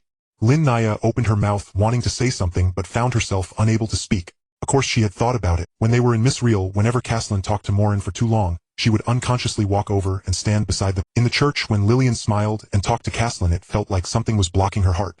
But she always thought it was just because she was too selfish. From childhood to now, she had only Caslin by her side. He was her first friend, the only one willing to do anything for her, seeking only her peace and happiness. She was afraid of losing him, afraid that once he had someone more important, he would no longer want her. Isn't that wrong? I just don't want him to leave me. Lin Naya's voice grew stronger, as if answering herself. He is my brother, my most important person. I am afraid that once he likes someone else, he will ignore me. Do you think he would be that kind of person? Natasha asked. Lin Naya was stunned. Yes, Caslin was definitely not that kind of person.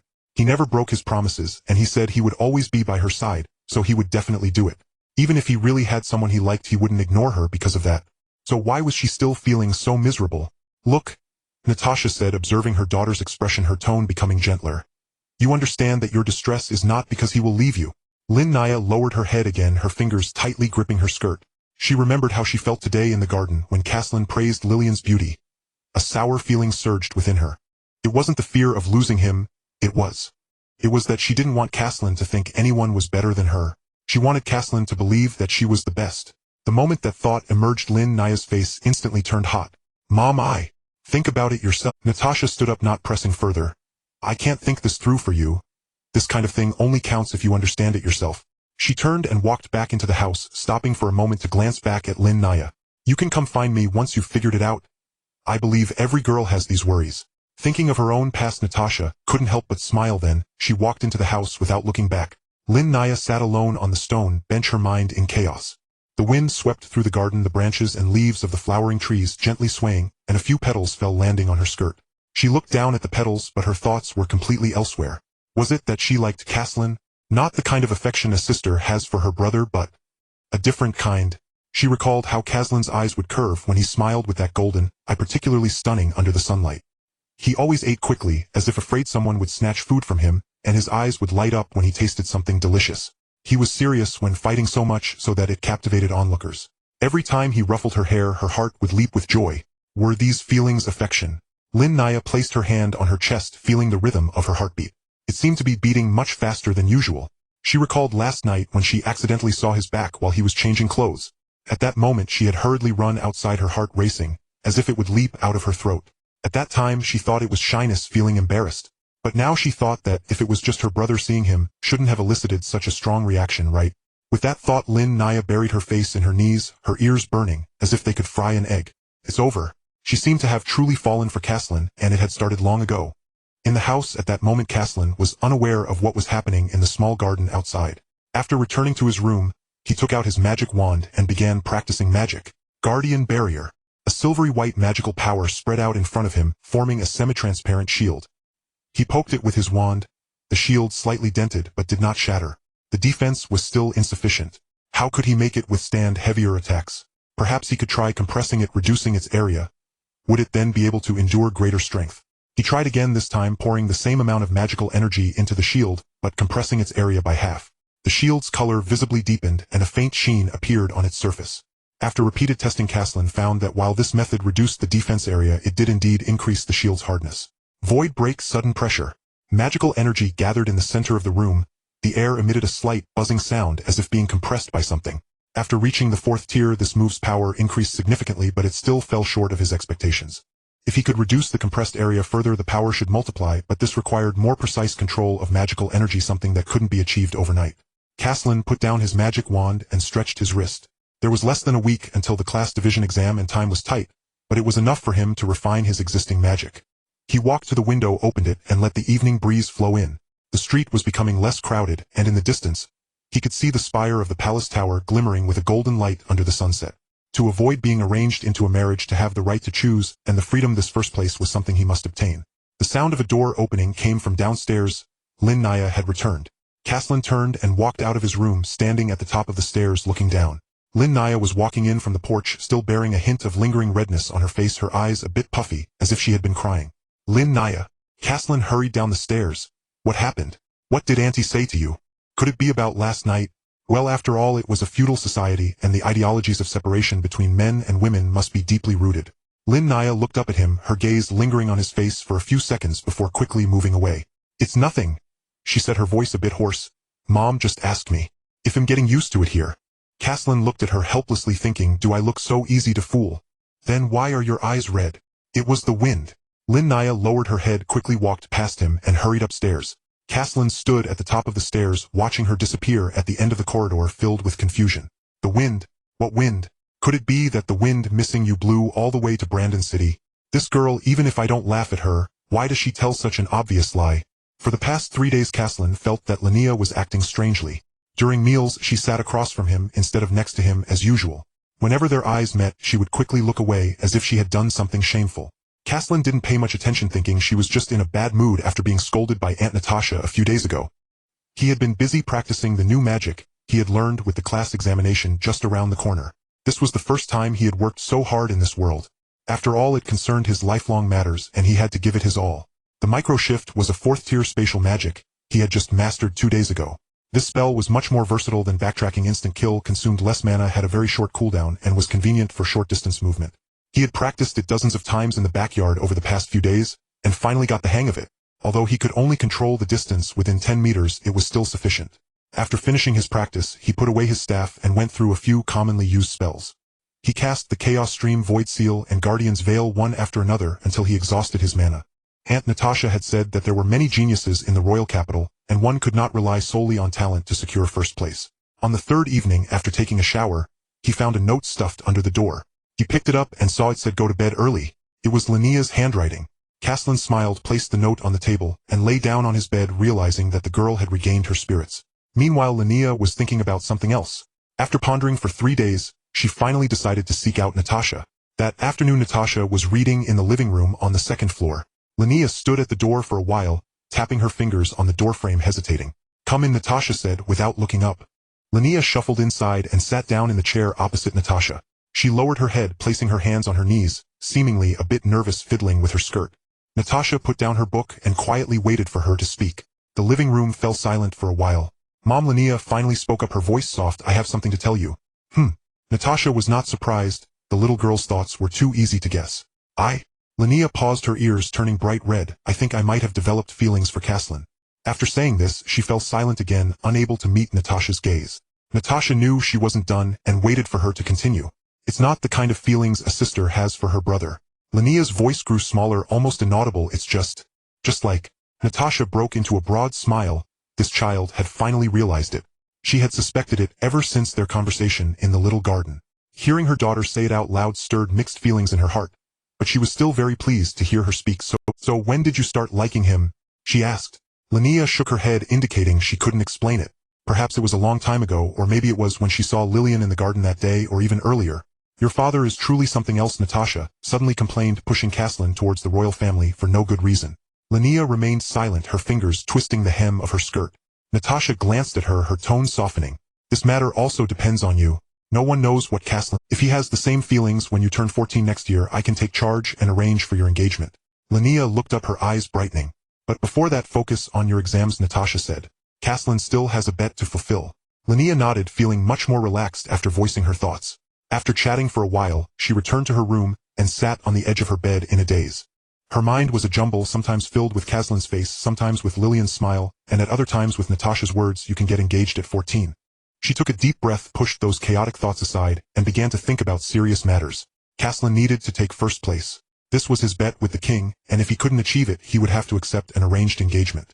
She didn't want Caslin to get engaged to someone else, so she had to help him. She considered the competition format for the class examination, where the first round would eliminate half of the participants. The second round would also be elimination-based battles, but it was a point system determining the top 32, after which there seemed to be a ranking round. Magicians, knights, archers, and other professions would draw lots together regardless of category, so luck played a significant role. If she could win a few more matches, she could help Caslin clear some opponents. If luck was on her side and she made it to the finals, it would save Caslin a lot of effort. If they encountered each other midway, she would concede. After all, she would never lose to someone she didn't know. After coming to this conclusion, she lay down flat, staring at the ceiling for a while, tossed and turned several times, and finally fell asleep. 3 more days passed. The day of the school entrance examination arrived as scheduled. Caslin got up early today. He changed into a clean robe and tucked his wand at his waist, taking a look at himself in the mirror. His brown eyes were set and his hair was neatly combed. At that moment, Linnea was already waiting in the living room. She wore a silver light armor with a sword hung at her waist and had her hair tied up in a high ponytail. When she saw Caslin come down, she quickly glanced at him and then lowered her head to adjust her sword belt. "Good morning, Linnea," Caslin greeted. "Good morning." Natasha came out of the kitchen with 2 pieces of bread and handed them to them. "Eat in the carriage, don't be late." The carriage was already waiting at the door. Theodore was sitting in the driver's seat waving at them. Caslin quickly got into the carriage and Linnea followed closely behind, sitting by the window instead of next to him. Caslin glanced at her, somewhat puzzled, but said nothing, lowering his head to munch on the bread. The carriage headed north towards the city. The streets were bustling with traffic, most of the passengers being exam candidates like them. Some lifted the curtains to look outside, others leaned against their parents to rest their eyes, while some flipped through notes. "Are you nervous?" Caslin casually asked. "A little," Linnea replied, pausing before adding, "What about you?" "I'm fine too." Caslin chuckled. In fact, he had experienced such high-stakes examinations more than once, and the memories of being hunted made him feel utterly calm in such scenarios. After a while, the carriage came to a stop at the Royal Intermediate Academy's entrance. The academy is several times larger than the Preparatory Academy of Misrael. Gray-white stone walls enclose a vast area, and quite a number of people are already standing at the entrance. 2 stone statues stand on either side of the entrance, depicting the first king and the great sorcerer of the time. Caslin got out of the carriage and looked around. Jay and Morin were standing beside the stone pillar at the entrance, waving at them. "Caslin, we're over here." Caslin walked over and greeted them. "When did you arrive?" "It's been a week already." Jay adjusted his glasses. "But our accommodation is quite the opposite of yours, so we haven't come to find you these past few days." Morin had braided her hair into a fishtail braid today, wearing a red magical robe, and holding a blood pigeon red crystal staff, looking very much like a sorceress. At that moment, Lillian stepped down from another carriage. She wore a pale blue dress today with a white daisy pinned in her hair, and no jewelry. If one disregarded the attendants behind her, she did not resemble a princess but rather a girl from an ordinary family. She spotted Caslin and walked over with a smile. "Good morning, Caslin." "Good morning, Your Highness. You look as lovely as a flower today. Just call me Lillian." She wrinkled her nose, seemingly displeased with Caslin's address, then smiled at Linnea. "Good morning, Linnea." Linnea responded and moved a little closer to Caslin. As more and more people gathered, the academy's gates opened and the candidates began to stream in. Caslin and his companions followed the crowd along a stone-paved path to a massive open arena. The arena is oval-shaped, surrounded by tiered seating that can accommodate tens of thousands of people. Many people were already seated in the stands, including parents, teachers, and nobles dressed in fine garments. In the center of the high platform, there was a row of chairs covered with red velvet, with the middle chair, notably higher, clearly reserved for the king. Caslin couldn't help but feel overwhelmed. He had expected a venue similar to the Preparatory Academy, but it was much larger. Moreover, the testing grounds were far from simple. At the edges of the arena, 500 spatial teleportation arrays were set up directly leading to the fighting platforms. Spectators could see the situations on various platforms through magical projections above. The candidates stood in the open space at the center of the arena. Magicians, knights, and archers were mixed together without being separated by profession. Caslin looked around and recognized very few faces. Most of them must have gathered from all corners of the world. Jay stood beside him, clutching a well-worn notebook, flipping to the last few pages while mumbling to himself. "Stop looking at it." Caslin smirked and offered his own advice. "Cramming at the last minute won't help. The competition does not prohibit runes and divine symbols, so you can fully utilize your strengths." "I know." Jay closed his notebook with a wry smile, "but I just feel uncertain. If I get nervous during the exam and forget the incantations, it's over." Morin, standing in front of them, turned around with a smile upon hearing Jay's words. "When have you ever felt certain before a practical exam?" Jay was rendered speechless by her remark. Wanting to retort but realizing the truth of her words, he fell silent. On the high platform, Augustine III slowly walked to the main seat. Today he wore a crown and a deep blue formal robe, looking much more formal than the last time they met at the path. Behind him followed a high priest in ecclesiastical attire, and an elderly man, likely the headmaster of the academy. At this moment, Augustine III stood at the edge of the high platform, scanning the candidates below, and tapping the magical amplification device in front of him. The arena fell silent instantly, all eyes turning towards him. "Dear candidates," his voice was not loud, but everyone could hear him clearly. "Today marks the annual class placement examination of the Royal Intermediate Academy. You are all outstanding talents selected from various regions, the future pillars of the Kingdom of Valencia." He paused, then began his two-sided speech. "The class placement examination is not just a test, It is a new starting point in your lives. But this does not represent the entirety of your future lives, so regardless of the outcome, just do your best. Now I declare the class placement examination officially begins. Applause erupted, but Caslin couldn't help but yawn. This long and tedious speech felt somewhat familiar, and that formulaic rhetoric. Did it exist in every world? After a little while the headmaster approached the high platform holding a list and began to announce the examination rule. Caslin stood in the crowd, listening to the rules he had already heard from Aunt Natasha, calculating the competition format in his mind. This class placement exam consists of 3 rounds, or rather it's quite similar every year. The first round is an ordinary elimination match, randomly selecting opponents for unknown battles. Those who concede or lose their fighting capabilities will be eliminated. The second round is a point elimination match consisting of 5 rounds of competition. Winners earn 1 point, losers earn none, and then those with the same score will compete again, ultimately selecting the top 32 with 1 exempt spot. The third round is a ranking elimination match wherein the top 32 participants are placed in the same large arena, regardless of teaming up or not. The later one is eliminated the higher their rank, determining the final standings in this manner. There are a total of 2000 candidates. This is the fixed number of new students for the Royal Intermediate Academy each year, and the exam will randomly draw from various professions without distinguishing between magicians, knights, archers, or priests. Once the rules were announced, the candidates began to surge towards the bulletin board, searching for their names. Caslin and the others also squeezed forward, putting in considerable effort to reach the front. On the bulletin board, names and matchups were densely packed.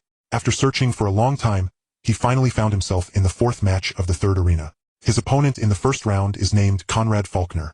It was a name he hadn't heard before. A bow was noted after his name, indicating he is an archer. He looked again for Linnea's name.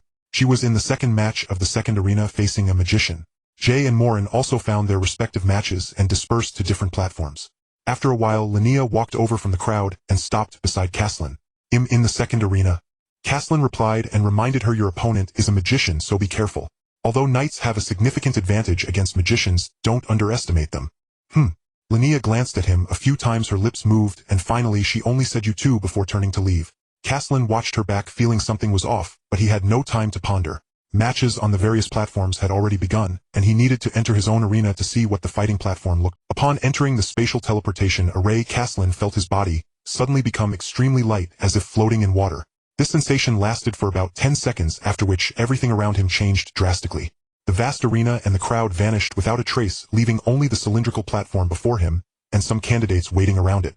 The first duel had evidently begun, featuring a wizard clad in a purple robe and an assassin-type archer.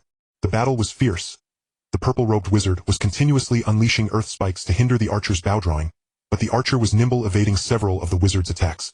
After another minute, the wizard seemed to show signs of depleting magic power, while the archer seized the moment before the wizard could cast, pulling back the bowstring fiercely and releasing an arrow that sped through the air. The wizard hurriedly infused magical energy into his staff, raising an earthen wall. However, the arrow, as if it had a mind of its own, arced over the wall and struck his shoulder. The wizard cried out in pain, kneeling on the ground, still attempting to struggle, but the archer had already reached him, pressing the bow against his head. The wizard raised both hands, signaling his surrender, and only then did the archer lower his bow. It was clear that these two were not on the same level. Caslin reflected on the battle he had just witnessed. The wizard only utilized basic earth magic like spikes and walls, clearly at the 2nd level, yet the assassin skills did not seem to match that ranking. It seemed that luck played a significant role, but he had no idea what level his own opponent would be. Over the next 3 matches, Caslin observed that wizards had a strong advantage over divine mages and scouts, but struggled against knights and assassins. Soon the name Caslin Servina lit up in the arena. Caslin stepped onto the stage, his brown robe and staff looking quite plain, while across from him Conrad Faulkner signaled with his bow. The exam quickly began, with Conrad drawing his bow to shoot at Caslin. However, the next moment Caslin suddenly appeared behind him, pressing his staff against Conrad's back. That was 4th level spatial magic instant shift. "Surrender. At this distance, there's no way you can evade." Caslin's voice rang out. Conrad was taken aback, wondering when that had happened. With no time to think, he quickly turned, thrusting his bow upward to block in front of him. Seeing he was unwilling to give up, Caslin immediately unleashed his skill pressure burst. As the magic was cast, a heavy weight suddenly bore down on Conrad, making it hard for him to move. He was a 2nd level assassin, originally thinking he could easily advance to the 2nd round against a wizard, but he never expected this wizard to be so powerful, incapacitating him in just 2 moves. Under the immense pressure, he quickly lost his ability to resist. The words "Caslin wins" lit up in the arena, and Caslin let out a light breath as he stepped off the stage. A wave of discussion erupted from the audience. "Who is this person? How are they so strong? What kind of magic was that?" I didn't even have time to react before it was over. Caslin paid no mind to the praise and astonishment, calmly walking into the teleportation magic array. He recalled that Maureen was in the second match while Jay was also in the fourth. I finished quickly here. Let's see how Jay is doing. He might not have finished yet, Caslin murmured. As he exited the teleportation array, he saw two young girls waiting ahead. Maureen and Linnea.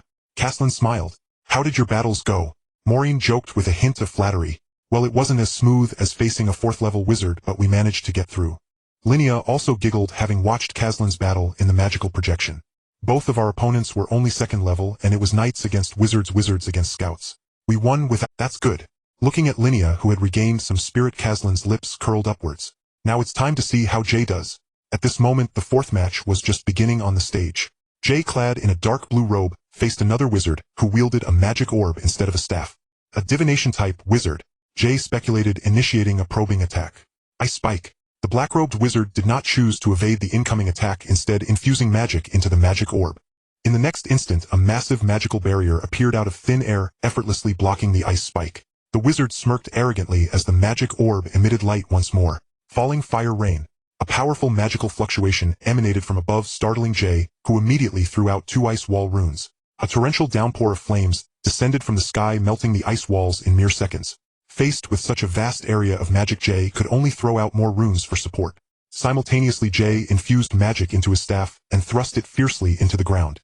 Flowing water. The runes only bought him an extra 5 seconds, and this spell caused several streams of water to emerge from the ground, spreading around his opponent. As the flames collided with his robe, Jay was knocked back several meters, leaving behind multiple scorch marks. Gritting his teeth, he infused more magic into the water streams, directing them toward his opponent. After doing all this, he half knelt on the ground, having lost his ability to move. The water around the opposing wizard gradually seeped into the ground, leaving behind several runes, and Jay's magic infusion was just enough to activate them. He sensed something, and in the next moment several ice chains hurled toward him, causing numerous cracks to form in the barrier before him. He had no choice but to continuously infuse magic into the orb to maintain the barrier.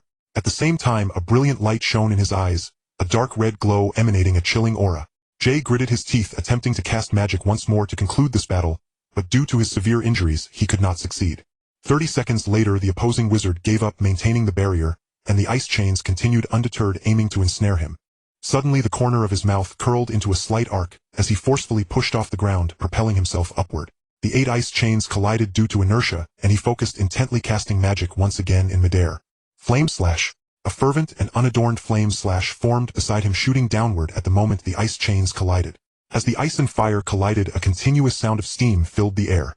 Until a wave of mist dissipated, the ice chains were obliterated by the flame slash, and the wizard, panting slightly, still held the magic orb steadily. You are quite strong.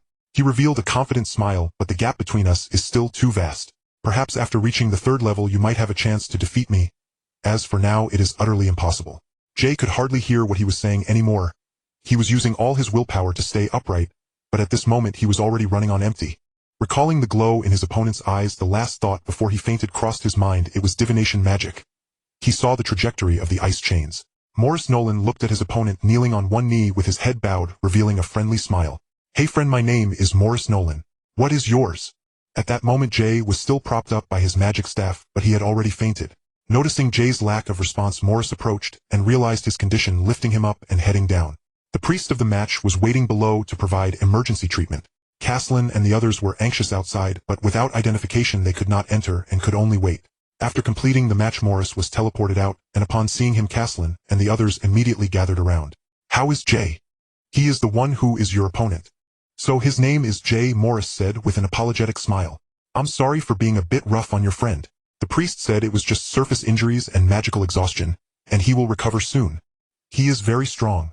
If he were at a higher tier I might not be his match. Although I don't know how he did it. Forcibly using a 3rd-tier array is still overly ambitious. Caslin chuckled, seeing the politeness in his opponent, and began to explain. Jay is indeed a genius in runes. The formation he used was merely an improved 2nd-tier array, and its power relies entirely on his solid theoretical knowledge. Morris was somewhat surprised and then became interested, lamenting it's a pity he encountered me in the first round, otherwise he would surely have gone further. Caslin noted the sincerity in his expression and wondered if this would make him seem arrogant. Morris Nolan, I think you must be the genius divination wizard from the Royal Academy of Magic Preparatory, right? Morris paused, somewhat taken aback. Do they all call me that? I do come from there, but I don't deserve the title of genius. As for geniuses, Prince Damien and Fiona from the Lorraine family are truly deserving of that title. Caslin was slightly taken aback. The name Fiona felt somewhat familiar. Lin Nia quietly reminded Ali robbery lightning wizard. Caslin suddenly understood, but his doubts surged, and he blurted out without, "Is Fiona also considered a genius?" Morris looked at him with a puzzled expression. She did not attend the preparatory academy. According to reliable sources, she has already touched the threshold of the 4th tier, and possesses the lightning magic talent of the Lorraine family, making her an exceptionally talented wizard. Talent manifestation refers to the display of exceptional talents in the body like the eye of time and space. She might not last long against you. Recalling the girl who couldn't even complete a spell, Caslin shook his head inwardly. "I forgot to introduce myself. I am Caslin Selvina. These two beside me are my sister Lin Nia Selvina and my friend Morin Hale. We all come from Miss Real." "You are Caslin?" Morris exclaimed in surprise and joy. "The one who reached the 4th tier at 13.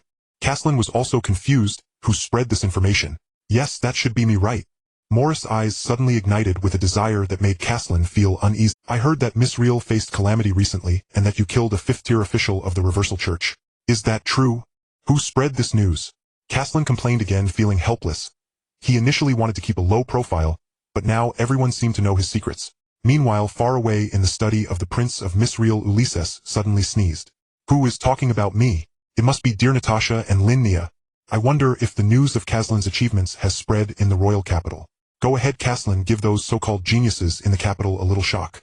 In the examination arena, although Caslin was stirred by Morris' words, he maintained a calm demeanor. "It is indeed true, but I also paid a great price and nearly lost my life." Morris automatically ignored the last 2 sentences, his desire growing stronger in his eyes.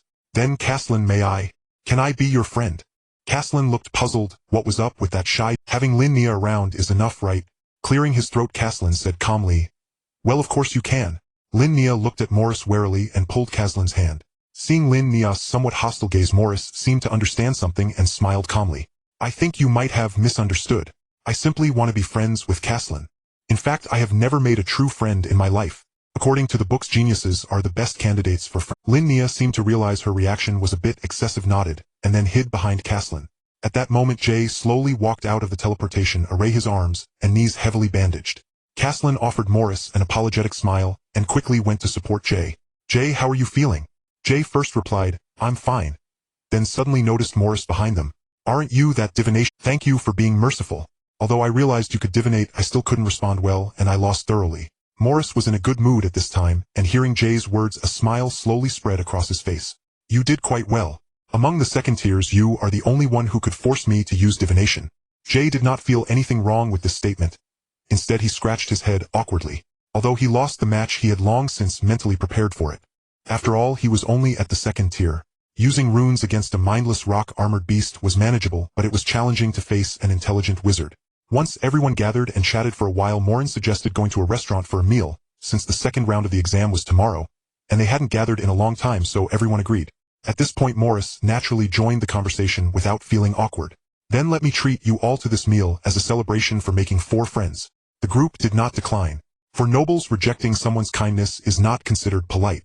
Thus they followed Morris to a restaurant he recommended called Sunny Light Elegant Dining. Inside the restaurant, the entire arched windows were bathed in golden sunlight, with silver gauze curtains gently swaying, exuding a light, luxurious elegance, while the laurel hedges and suspended silver vases further highlighted the restaurant's extraordinary nature.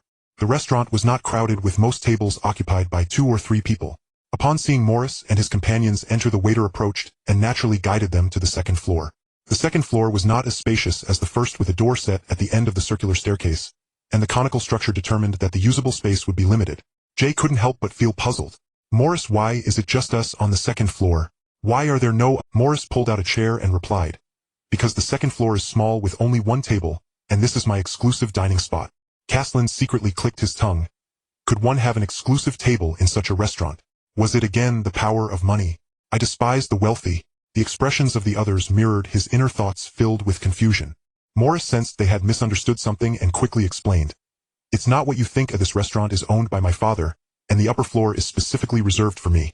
I usually live alone and prefer a quiet dining environment, so." The others finally understood, and Jay asked, "So do you usually dine here?" Morris nodded. Just as he was about to explain his situation, a sudden knock echoed from the door. Caslin, closest to the door, opened it, and a rough voice filled the entire 2nd floor. "Young master, after all these years you finally made some friends. Do you know how excited I was when I heard Jason say you brought back several peers?" Caslin looked in the direction of the voice, and saw a middle-aged man towering nearly 2 meters tall with a robust and sturdy figure wiping away tears from the corners of his eyes. Morris felt somewhat helpless and looked at the middle-aged man with a complaint. Uncle Noah, I've told you many times it's not that I don't want to make friends. It's that they don't want to be friends with me. Also, could you act a bit more serious? This might scare my friends. Caslin found it strange. How could someone so polite and talented have trouble making friends? Noah then realized that there were others present besides his young master. Hello friends of young master, I am Noah Kelly, the butler and temporary life assistant of young master Morris. Morris introduced Caslin and the others to Noah one by one, then said, Uncle Noah, today I want a lavish lunch to treat my friends. Of course, Noah replied with a smile and did not say much more as he went downstairs. It was then that Caslin voiced his confusion. Morris, you mentioned that no one wants to be friends with you. What's the story behind that? Morris pondered for a moment, seemingly organizing his thoughts. My parents went missing during my first year at Preparatory Academy, and I was only 8 years old then. 8 years old, which meant 5 years ago. It seemed Morris was also a pitiful person. Morris continued. No one knows where they went, and all they left me was a property worth several tens of thousands of holy coins and a notebook of divination magic. During that time, I didn't go back to school, and rumors about me spread throughout the academy, leading to my isolation by everyone during those 1 or 2 years. It sounded like a case of bullying, but was it really too far-fetched that he couldn't make friends because of that? Not noticing the expressions on the others' faces, Morris continued his story. I actually didn't dwell on it for too long, or with Uncle Noah's company. I aspired to become a divination magician like my father, hoping perhaps that I could find traces of them. After that, I didn't focus on personal relationships and dedicated myself to practicing magic, quickly rising to the top of my class. At that time, there were indeed people who wanted to be friends with me, but I seemed to be naturally poor at communication. They always asked me about magic, yet, even when I spoke sincerely, those friends would stop contacting me within a few days. Although I didn't know what I said wrong, I firmly believed that this was not solely my fault. Perhaps they never had the intention to be my friends in the first place. By chance, I read in a book that only geniuses do not care about rumors, so I began to think about befriending geniuses. I thought they surely wouldn't care about my background, and would accept me under my sincere words. But little did I know the truth I spoke was quite piercing. Caslin silently reflected, oh, children can cause a whole group to distance themselves due to one person's alienation, but once grown up that would be a matter of emotional intelligence. Morris smiled as he spoke. I initially wanted to befriend Prince Damien. I've heard he's progressing quickly on the knight's path, but being from 2 different academies, I've never found the opportunity to meet him, and as for Fiona Lorraine, it's even more so, hardly anyone outside can see her. Fortunately, I met you, Caslin. The ancient texts have not deceived me. You indeed are willing to become my friend. Caslin had 1,000 complaints to voice, but didn't know where to start. Morris looked at the others and smiled politely. Of course you are all excellent. Although I can't say you are geniuses, you haven't distanced yourselves from me inexplicably like those others. Caslin couldn't help but sweat for Morris' emotional intelligence. Would he really not get beaten up one day for speaking like this? Morin was evidently struggling to maintain her ladylike demeanor, responding with a half-smile. Well, as long as you're happy, Morris. Although you're a genius, I feel you have no talent in making friends. Morris seemed not to catch the sarcasm in Morin's words, and instead laughed sincerely. Thank you for your assessment, Morin. I actually think the same. You are quite accurate in your observation. Morin's forehead twitched, and she said nothing more while Jay and Caslin held back their discomfort, reminiscing about sad things in their minds to avoid laughing out loud. Morris was baffled as to why these few suddenly started laughing. After chatting for a while, the dishes were finally served. With dishes like fiery emerald deer broth, rosemary roasted lamb, black sauce, fried noble steak, herb baked chicken, red wine, braised wild rabbit, and steamed silver-scaled sea fish. Caslin was dazzled by the numerous dishes, swallowing hard as he asked, "Are all these for lunch?" Morris signaled everyone to start eating, then replied to Caslin, "Of course." It seemed he had chosen the right friend. Upon hearing Morris' affirmation, Caslin felt delighted. Immediately after, he fell into his usual gluttonous mode. After finishing lunch, the group parted ways. As the restaurant was not far from Gowan Street, Caslin and Lynn Wainer chose to walk back. Caslin walked on the outer side, leaving the wall side for Lynn Wainer. The two walked for a short distance without. Caslin glanced at her. The girl was looking down, staring at the tips of her shoes, appearing lost in thought. Lynn Wainer.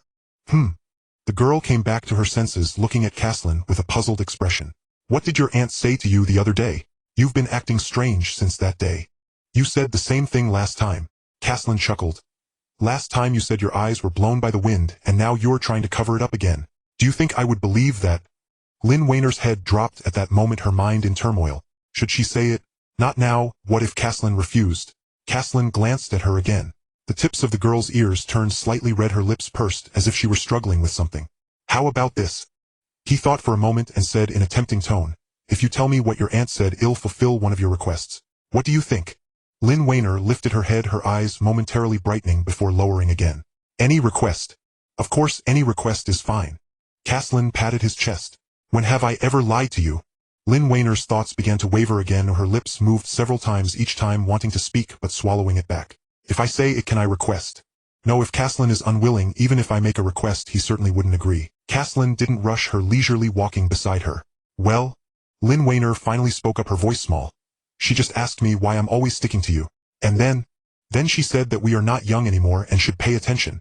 Pay attention to the differences between men and women. The girl wasn't lying.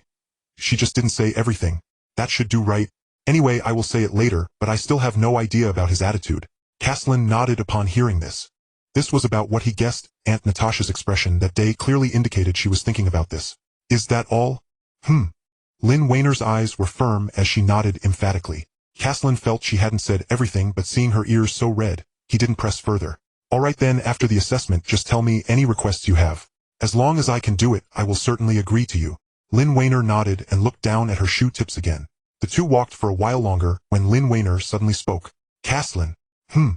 Are you really willing to agree to anything? You won't be unwilling, will you? I've said it, as long as I can do it. Caslin ruffled her hair. A gentleman's word is hard to retract. Moreover, you are my sister. Oh, who else would I agree to if not you? Lynn Wainer didn't dodge this time, but she didn't respond either, just lowering her head deeper. Hearing the term sister always felt a bit harsh to her. By evening, Natasha called both of them into the living room. I have something to tell you. She took a sip of tea and set down her cup. After your assessment, I will have to return to Miss Real. Lynn Wainer was taken aback, looking up at her with an expression of reluctance. Mom, so soon? Natasha nodded. Yuri sis can't handle everything alone, and the city is still being rebuilt. I can't be away for too long. Lynn Wainer opened her mouth to say something but ended up just letting out an oh. Caslin wasn't too surprised. Aunt Natasha was originally here to send them to the royal capital. She couldn't stay here. When will you leave, Aunt? After your assessment. The earliest will be the day after tomorrow afternoon. Natasha looked at them. In these 2 days, just focus on your exams, don't get distracted. I will. Caslin replied. Lynn Wainer tugged at Natasha's sleeve, looking somewhat downcast. Natasha glanced at her daughter and gently patted the back of her hand. It's not like you want to see each other again. When the holidays come, you can come back. Then she leaned in closer to Lynn Wainer, whispering with a smile. If you and Caslin really like each other, you can write back and Mom will help arrange the rest. Lynn Wainer nodded, her grip tightening. Time passed quickly and soon it was the next day. The second round of the assessment began at 8 in the morning. Caslin wore that brown magic robe again today, with a magic wand at his waist, his hair tied back with a fine string. With his handsome features, he looked like a noble young man. Lynn Wainer was clad in silver armor, a sword hanging at her waist, fiddling with her hair. The arena was even livelier than yesterday, filled with spectators, many standing in the aisles. Although there were fewer candidates today, the intensity of the battles was certainly greater than yesterday. Augustus III was present today, as well, sitting in the central chair of the high platform with Lillian beside him. Lillian wore a light purple dress today, a white rose pinned in her hair, as she leaned down to speak with her attendant. As she looked down, she happened to see Caslin and smiled at him, waving her hand. Caslin nodded slightly in response. Lynn Wainer stood beside him, witnessing this scene, and also gave a brief greeting to Lillian on the high platform. Although she felt a bit uncomfortable inside, basic manners couldn't be neglected. You all understand the rules for the second round, right? Natasha stood in front of them, giving one last reminder. 5 matches, 1 point for each win. If there's a tie, you will compete again. Don't underestimate your opponents, but don't overexert yourselves either. If you really can't win, just admit defeat. There's no shame in that. Understood. The two replied in unison. Well, you may go now. I will watch you from the high platform. As her words fell, Caslin and Lynn Wainer turned and walked towards the center of the arena. Jay and the others were already waiting there. He had been badly beaten by Morris yesterday, but the priest's healing spell was effective, and he had recovered quite well overnight. Today he wasn't wearing a magic robe, instead opting for a lightweight dark blue top, with a row of rune bags hanging at his waist, still holding that notebook in his arms. Why are you carrying so many runes? Caslin glanced at his waist.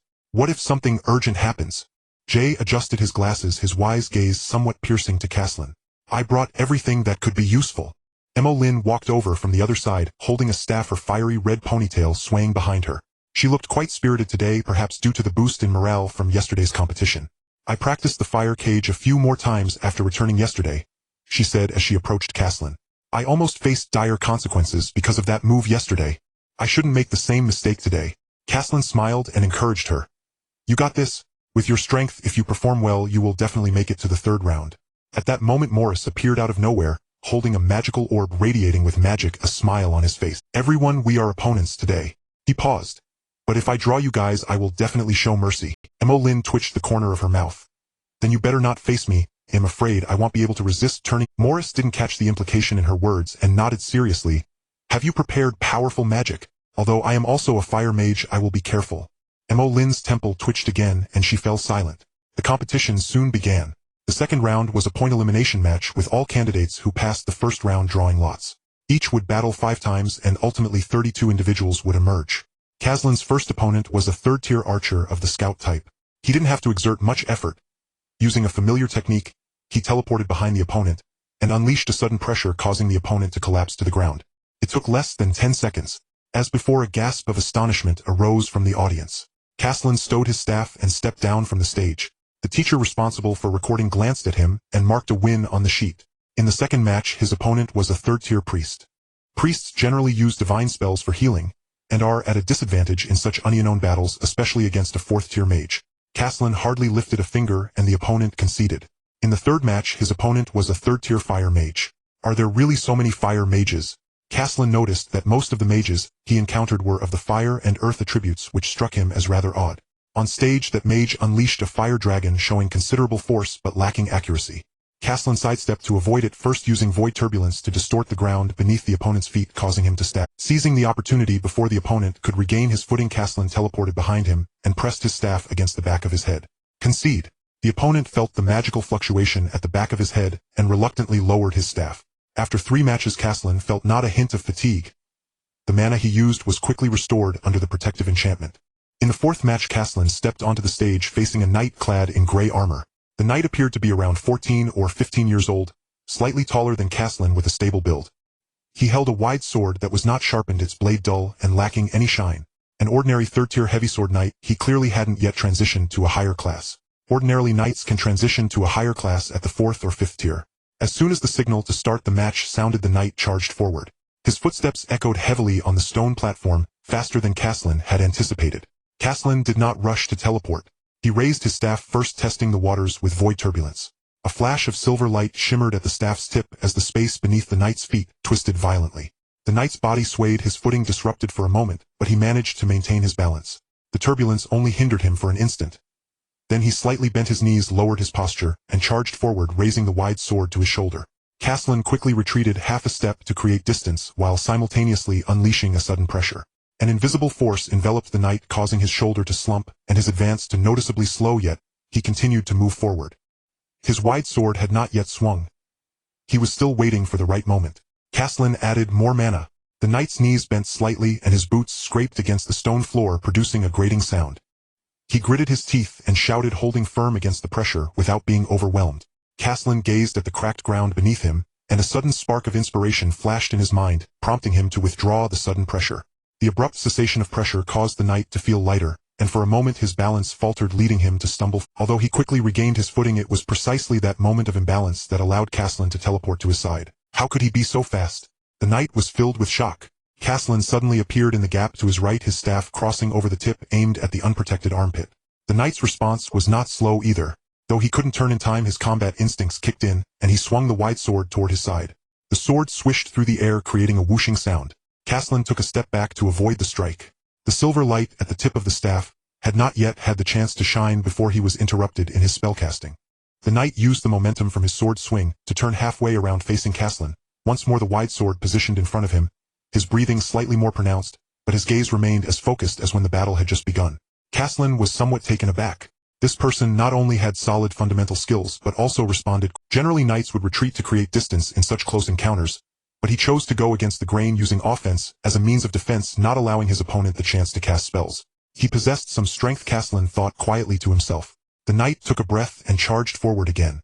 This time he did not opt for a straightforward charge, but instead swayed left and right, changing direction rapidly. Kaslin remained where he was, as if waiting for him to come closer. 5 steps. 3 steps. 1 step. Just as the wide sword came crashing down, Kaslin used time reversal, instant kill. He vanished before the knight, reappearing 1 meter behind him. The silver light at the tip of his staff had already lit up, and a sharp slash formed in the air suddenly surged toward him. The knight swung his sword but struck nothing. His body leaned forward, and before he could recover, a sharp pain suddenly shot through him. He collapsed forward, the wide sword clanging against the stone and bouncing twice before slipping from his grasp. He lay on the ground struggling to rise, but the blood seeping from his waist left him with no conditions to stand. Castellan approached him, staff pointed at the back of his head. "Concede and bandage your wounds quickly." The knight gasped for breath, seemingly struggling. Castellan advised, "I've already shown mercy. If you don't treat your injuries promptly, it will affect your subsequent battles." The knight, upon hearing this, found some logic in the words. Losing one match was better than losing all subsequent ones, so he slowly raised a hand. "I concede." Upon hearing this, Castellan lowered his staff, finally revealing a smile as he turned and walked off the stage. 4 rounds of competition had passed and the time had already reached 1 o'clock in the afternoon. The final points match was scheduled for the afternoon. Castellan first joined up with a few others. Morin had sustained a minor injury, while Morris and Linnea seemed to have suffered little exhaustion, indicating that these 4 rounds had gone exceptionally smoothly. They found a nearby restaurant since the final match would start at 3 o'clock.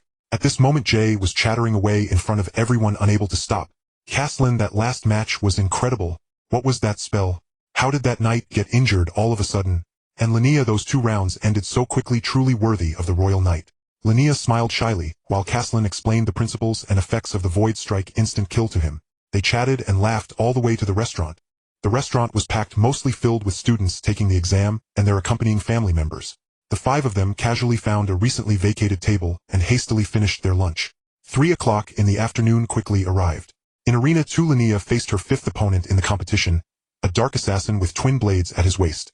The two ascended the stage, exchanging no words, merely nodding slightly to acknowledge each other before starting the duel. Unlike other assassins, he did not choose to begin with long-range attacks to deplete the enemy's stamina. Instead, he drew his short blades from his waist and advanced towards Linnea. Linnea had already prepared her opening move. Seeing him approach, she swept her silver sword horizontally. The assassin sidestepped and bent down, avoiding the blade's edge, while his hands crossed and swiftly separated, attacking Linnea's abdomen. Linnea stepped back, adjusted her silver sword, and positioned the hilt from above the tip downward, blocking the agile dual blade's onslaught. In the back and forth exchange, the length advantage of the silver sword seemed to lose its effect against the assassin's nimbleness, as she could only manage a haphazard defense against the erratic attacks of the dual blades. Linnea realized that if this continued, her defeat was inevitable. Thus she changed her strategy and suddenly took a large step back. The assassin, seeing her retreat, did not press the attack. Instead, he observed from his position, not wanting to fall into her trap due to a miscalculation. Linnea's crimson eyes brightened, appearing somewhat golden to onlookers, and the contract mark on her wrist glimmered slightly. Time stop! The assassin felt a sudden surge of danger. It was the instinctive sense of peril cultivated over many years of training. He instinctively distanced himself, retreating to the edge of the arena. Linnea's time stop did not cover the same range as Castellan's, so she had to rely on surprise to win. However, the assassin's cautious nature left her with no opportunity. Thus, the time stop that usually proved effective this time did not yield results. Linnea, unwilling to give in, angled her sword towards the ground and charged forward, attempting to close the distance and draw him into the time stop's range. The assassin immediately guessed her intention and swiftly retrieved something from behind. It was not a bow but a crossbow. Although it lacked the power of a bow, the crossbow's advantage lay in its ability to fire multiple shots in a short time. With a whoosh, 3 crossbow bolts flew towards Linnea. She maintained her advance, and as the silver bolts danced through the air, she sliced through 3 nearby bolts. But in the next moment she felt a sharp pain in her leg, and her body rolled forward, eventually kneeling on one knee to stabilize herself. At that moment, a pitch-black crossbow bolt was embedded in her calf. When did this happen? Linnea felt puzzled, but then recalled the methods of her opponent and guessed a few things. It seemed to be an ability of the assassin, likely a hidden characteristic. Before she could ponder further, another round of crossbow bolts came flying towards her. Having expended considerable energy in the previous close-quarters clash, she could only try to fend off the visible arrows while observing for hidden ones. 2 more minutes passed, and Linnea had additional wounds on her arms and waist. It seemed her opponent intended to drag her down to her demise. If only these crossbow bolts weren't so accurate. Indeed, if only they weren't so accurate. Linnea suddenly had a thought, igniting a spark of hope in her heart. Taking advantage of the enemy's reloading time, she held her sword with both hands again and summoned her spirit. Soon 3 more crossbow bolts were shot at her. Linnea was aware that another bolt was hidden in the shadows, but she could no longer afford to think about that. In the next instant, she surprisingly released her defensive stance and launched an offensive one, then slightly parted her lips, void restriction, ignoring the pain in her abdomen. As she used the void restriction, the silver sword in her hand exuded a chilling aura. Dimensional slash. The 3 crossbow bolts in the air were thrown off course by the void restriction, while the silver slash arrived at the assassin's side in less than a second. He still held the crossbow, not expecting that the Linnea who had appeared to be out of energy just a moment before would unleash such a stunning strike. From below, the judge determined that the assassin could not withstand this blow, and intervened, thus confirming Linnea's victory. "I haven't lost, how wonderful." This was Linnea's last thought before she fainted. Although she had used the void restriction at the last moment, the hidden arrows that were outside her field of vision remained unaffected and still struck her. Natasha leaped down from the high platform and came beside the priest who was treating Linnea. "How is she?" Although Natasha appeared calm on the surface, she was deeply pained inside. Why would this girl risk her life so? The priest stood up and bowed in response. "Your Highness, this young lady did not suffer any life-threatening injuries. I have treated her and she will recover in 3 days. However, she will likely have to forfeit tomorrow's exam." Natasha nodded, lifting Linnea in her arms, heading toward the academy residence. Meanwhile, in arena, Morin was currently facing off against a knight. If Caslin and Linnea were present, they would surely recognize him as the knight who had saved Fiona in the alley that day. "Hey miss, your arm is injured. If I win, you can't claim that I won unfairly. Why not just admit defeat to avoid unnecessary effort? Don't you think so?" Morin had sustained an injury to her left arm in the 4th match. Hearing her opponent say this, she felt suddenly underestimated. "You really resemble some annoying fellows. Enough with the nonsense, come on. Whether I win or lose, I seek no regrets. You truly have commendable courage." The knight's playful expression faded, revealing a serious side. "My name is Yolan Myers. Don't worry, I will give it my all. Losing to me is nothing to be ashamed of." With those words, the competition officially began. Surrounding Morin, several fireballs suddenly ignited and swiftly flew towards her opponent.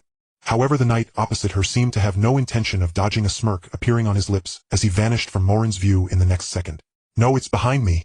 At the moment this thought crossed her mind, Emolyn had already cast her magic once again. Fire wall. In the next instant, a wall of flames materialized behind her, forcing Yolan, who was preparing to end the battle with a single blow, to disappear once more. Emolyn glanced around. What kind of ability is this? Where would he appear?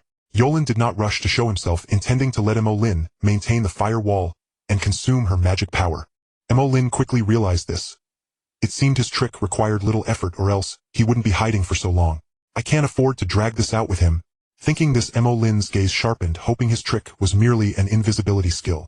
Then her magic staff emitted a dazzling red light. Heavenly fire, total incineration. This was an area effect skill. If Yolan were still on the field, he would surely expose a flaw. The only downside was that this skill consumed an immense amount of magic power, instantly draining half of Emolyn's mana. Several massive fireballs fell from the sky, with only a small area around Emolyn remaining unaffected. At this moment, Yolan's figure could no longer remain hidden, as he emerged to evade the incoming fireballs. "Finally, he's out," Emolyn thought as she made another move. Cage of fire. Suddenly, flames from the ground around Yolan surged upward, forming several flame barriers that trapped him within a confined space. He had just intended to break out from above, when several flames converged above his head, creating a cage resembling a birdcage. Yolan, stroking the hilt of his sword, suddenly drew it, revealing a blade as black as coal before Emolyn's eyes. In the next moment, that sword, which appeared to be scrap metal, swiped effortlessly, slicing through the cage. With it in hand, Yolan no longer concealed himself, charging directly toward Emolyn. Emolyn used fire arrows to counterattack, but Yolan's evasion ability was simply too exceptional. Not a single strike hit him, and even his speed remained unhampered. Fire wall. Seeing him approach, Emolyn had no choice but to use her defensive skill again. However, the moment the fire wall appeared, it was cleaved in half, and a sword pressed against her throat. Yolan was breathing heavily, but his gaze was resolute. "Give up, this sword is sharper than you think." Emolyn bit her lip and ultimately raised her hand to signify her surrender. At the moment he confirmed his victory, Yolan plopped down on the platform, breaking into a grin. "I'm exhausted. This sword is really hard to handle." Watching Emolyn leave the arena with a disappointed expression, he slowly got up and walked into the teleportation array. Just as he exited, he heard a voice he had frequently encountered over the past few days. "Yolan, that's great. You won." Fiona ran over, her face beaming with joy. However, Yolan felt somewhat helpless. How could this young lady always follow him? Could she give him a little space? "Miss Fiona, we aren't that familiar yet, are we? Why do you keep following me?" Fiona looked a bit embarrassed, her hands fidgeting together. "But I only know you right." Then she revealed a wronged expression. "Moreover, when you took my money yesterday, you clearly said you would be happy to be friends with me." Yolan looked at her disappointed eyes and inwardly cursed his past self for being so weak. "All right then, we can consider ourselves good friends. Does that work?" Yolan never lie." Fiona's smile returned. Although he was a bit strange, he was still very nice. "Then can we team up for the 3rd round tomorrow?" Yolan seemed to have heard the biggest joke. "You? The 3rd round? With your inability to even cast spells, how could you possibly make it to the 3rd round?" Fiona puffed out her cheeks, somewhat unconvinced by Yolan's blunt words. "I am, after all, a well-known genius in the royal capital. Yolan looked at her angry expression, finding it somewhat cute, and couldn't help but smile and apologize. I'm sorry. I underestimated you. If you are truly confident in your magic, I can temporarily ally with you, but I will not yield the first place to you. Fiona nodded with a smile. All right, in the end, we'll rely on our own abilities. 15 minutes earlier in Arena 4, Carlin was also in the midst of his final match of the second round, and his opponent was also a knight. After exchanging pre-battle etiquette, they began their fight. This knight wielded a spear rather than a sword. Are you Carlin? I've heard you are already at the 4th tier. Carlin nodded in response. Upon receiving an affirmative answer, the knight burst into laughter. My name is Tywood Carlin. Although you are at the 4th tier, I do not believe you can defeat me. Remember my name. I will be the one to end your winning streak. With that, he charged forward with his spear. Carlin remained unfazed by his words. Who couldn't talk? He tightened his grip on his magic staff, rapidly channeling magic power into it. Void break sudden pressure. He chose to test and restrict the enemy's movements with this spell first. Ty's light gray eyes flickered with brilliance as he evaded the compressing space. Can he see the trajectory of my magic? Carlin was somewhat astonished. In just 2 seconds, Ty was already in front of him. Carlin hurriedly used his defensive barrier to block the powerful thrust of the spear. If he hadn't trained in compressing the area for increased defense beforehand, this thrust might have pierced through the barrier and directly struck his forehead. Seeing one attack fail, Ty swiftly withdrew his spear, striking the barrier with 7 or 8 consecutive jabs, creating numerous cracks. Carlin knew he couldn't engage him in close combat and devised a plan, injecting magic into his staff. Skyward shift. If he couldn't create distance on the ground, then he would take to the air. In the next moment, the barrier shattered and Carlin was already 2 meters above the ground. Seeing this, Ty was not alarmed but rather delighted, a slight smile curling at the corners of his mouth. Then he firmly gripped the middle of the spear and hurled it towards Carlin's position. The silver spear shot through the air like a meteor, reaching Carlin in an instant, causing him to be greatly alarmed.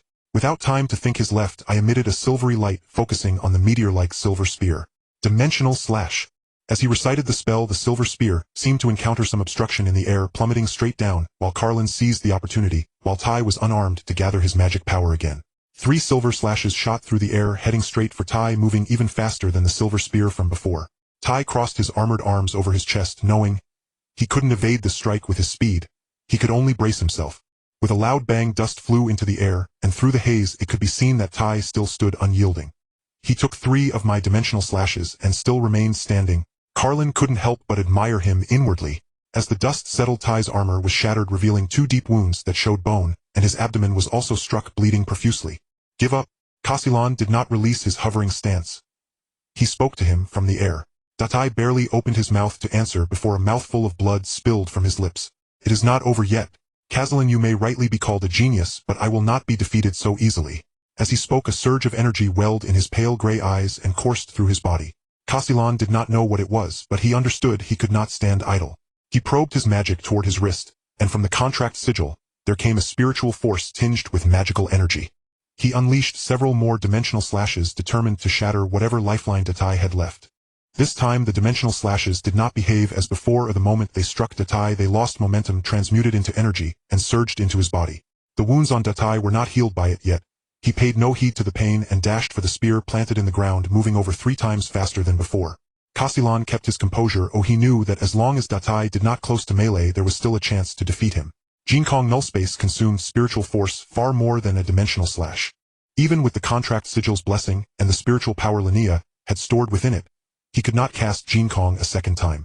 If Datai retrieved his spear now, Castellan might be in grave danger. Realizing this, Castellan tracked Data's advance and invoked a spell, Kongliafingia Void Rift Boundary Sealing. Though only a 3rd-rank spell, its restraint upon a person was astonishing. Castellan did not know whether it would bind Datai, but aside from any time lag, it was his best option. As Castellan feared, the spatial chains were torn free the instant they touched Datai. What now? Having reached the 4th rank, Castellan rarely felt such oppressive force from a 3rd-rank knight. The question nodded. With Datai now only a few meters from his spear, Castellan's thoughts turned and a risky idea formed. He did not hesitate. At that critical moment there was no room for wavering. He once more, some would call it madness, sent dimensional slashes toward Datai. Though struck, Datai suffered little. Instead he absorbed the slashes. They had indeed hit Castellan, confirmed, yet the wounds those slashes left on Datai were almost imperceptible. Castellan seemed unconcerned and continued to employ the dimensional slashes as usual. At last, 2 seconds later, Datai seized the spear, and with a sudden tug wielded it once more. By then Castellan had exhausted the spiritual power contained in the contract sigil, expending more than 10 dimensions. A grin split Dade's face to his ear as he repeated his old trick. He set the spear's tip toward Castellan and hurled it high into the sky. Though his spiritual force had been drained, Castellan's magic reserves remained ample. Facing the flying weapon, he used Weishi Shuani microgap blink. From prior experience he blinked almost at the instant the spear was thrown. The silver spear met no obstacle as it soared upward, while Castellan shot straight at Datai. This was exactly what Datai intended. He clenched his fist and met Castellan's charge. As their punches were about to collide, Castellan suddenly vanished before him. It was Sukonshunsha retrospace instant kill. Datai staggered as if struck by a crushing blow, his knees buckling as countless wounds appeared across his body. He soon lost consciousness. It was not of course the work of a single instant kill alone. Before Castellan had frantically used the dimensional slashes, he had already marked Datai with Shurhandine time mark overlay imprint, and he triggered it now to compound the damage. The burst of power from that combined with the instant kill far exceeded what Datai could withstand. Castellan glanced back at Datai. He was undeniably strong. The most formidable knight Castellan had yet encountered. Even Linnea might not be his match. The priests at the arena quickly administered healing to Datai. His wounds were severe, but his life was not in danger, thanks in part to his unusual otherworldly eyes. Exhausted in body and spirit by the fight, Castellan promptly teleported out of the arena, planning to rejoin the others and then feast. Jei waited by the teleportation array, and shouted when he saw Castellan emerge. Hearing the urgency in his voice, Castellan went to meet him. "Jei, what's the matter? Are Linnea and Molin finished?" Jei gathered himself and answered quickly. Molin lost to a knight, and Linnea was gravely wounded in a contest with an assassin. Castellan's heart dropped. Gravely wounded? How could that be? Where is she? Take me to her. His voice was more agitated than he realized. Jei answered at once, and led him to Linnea's temporary recovery chamber. Inside, Linnea was resting. Natasha sat at the bedside gazing at the bandages on Linnea, with a look of pained tenderness as she spoke softly to her. Linnea leaned against the pillow, her face pale, and her lips devoid of color. Her wounds had been dressed, and the priests had staunched the blood with healing spells, but the flesh would need several more days to heal completely. Hurried footsteps sounded at the door.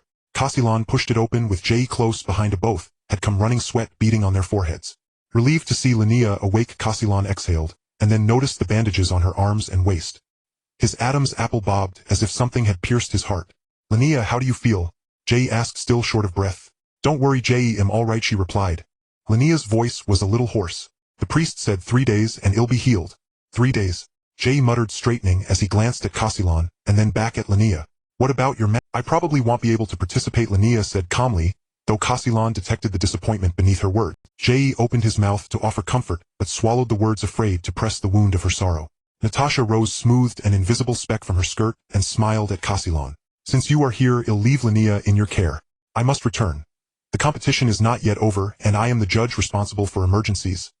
I cannot stay long." Castellan nodded and made a little room. Natasha paused at the doorway, glanced back at Linnea, opened her lips as if to speak, then said nothing and left. After the door closed, Jei rubbed his hands, nervously glancing between Castellan and Linnea. I'll go find Molin." He pushed up his glasses. "She lost her contest and must be very upset, and she doesn't yet know about Linnea. I want to tell her." Without waiting for a reply, he hurried to the door and stepped out. With Jei gone, the room fell silent, leaving only Lin Wainer and Castellan. Castellan sat down on the wooden chair by the bed, the hard surface creaking beneath him. Lin Wainer tilted her head to look at him. His profile was facing the window, bathed in the evening light, casting a small shadow from his lashes. His gaze fell on the bandages on her body. His brow knitted in a complex mix of emotions. "Why are you looking at me like that?" Lin Wainer asked. Castellan silently withdrew his gaze, reached for a fruit from the bowl on the nightstand, and pulled out a fruit knife from the drawer, lowering his head to peel. "The competition is indeed important, but you need to take care of your body. Didn't I say that if you can't win, just admit defeat? It's nothing to be ashamed of." His fruit-peeling skills were not particularly adept. The skin broke in several places, falling to the ground in scattered pieces. Listening to his somewhat reproachful words, Lin Wainer blinked. Though it felt like a scolding, she couldn't help but feel a bit pleased. Castellan truly cared about her. "I understand, I won't do it again next time. But about tomorrow's competition." Lin Wainer looked a bit dejected. Without anyone else around, she let her emotions go. "Are you still thinking about it next time?" Castellan didn't raise his head, his tone a bit heavy as the tip of the knife grazed the fruit's flesh. "Just take care of yourself. As for the 3rd round of the competition, I will definitely win. Just wait for my good news." Saying this, he placed the peeled fruit on the small table by the bed, the white flesh still adorned with bits of unpeeled skin. Lin Wainer glanced at the fruit and then at her bandaged hand, wildly signaling to Castellan. Brother, I can't. Seeing that Caslin hadn't noticed her signals at all, she could only verbalize her request. Caslin gave her a helpless glance side, took the fruit back, cut it into small pieces, and offered her a piece with a fork. Call me brother when you need something, and Caslin, when you don't, you really are something else. Lynn Weiner ignored Caslin's teasing, opened her mouth to receive the fruit, and chewed slowly, her eyes curving into crescent moons. Is it tasty? Caslin asked. Lynn Weiner quickly responded, silently adding in her heart, of course, everything you prepare is delicious. He offered her another piece. The two fed each other without mentioning the competition again. Did you finish your? Lynn Weiner swallowed another piece of fruit and suddenly asked. Have you just realized that? Caslin smiled. Did you win? Lynn Weiner looked at Caslin's clean outfit filled with confusion. Of course I won. After waiting for a moment without further explanation from him, she asked. How was it? Was the opponent strong? Caslin thought for a moment and recounted the match with Datai from start to finish. When he mentioned Datai's pale gray eyes that could see the magical trajectory, he paused. That person's eyes are somewhat special. It was the first time I encountered someone who could directly see through my spellcasting route.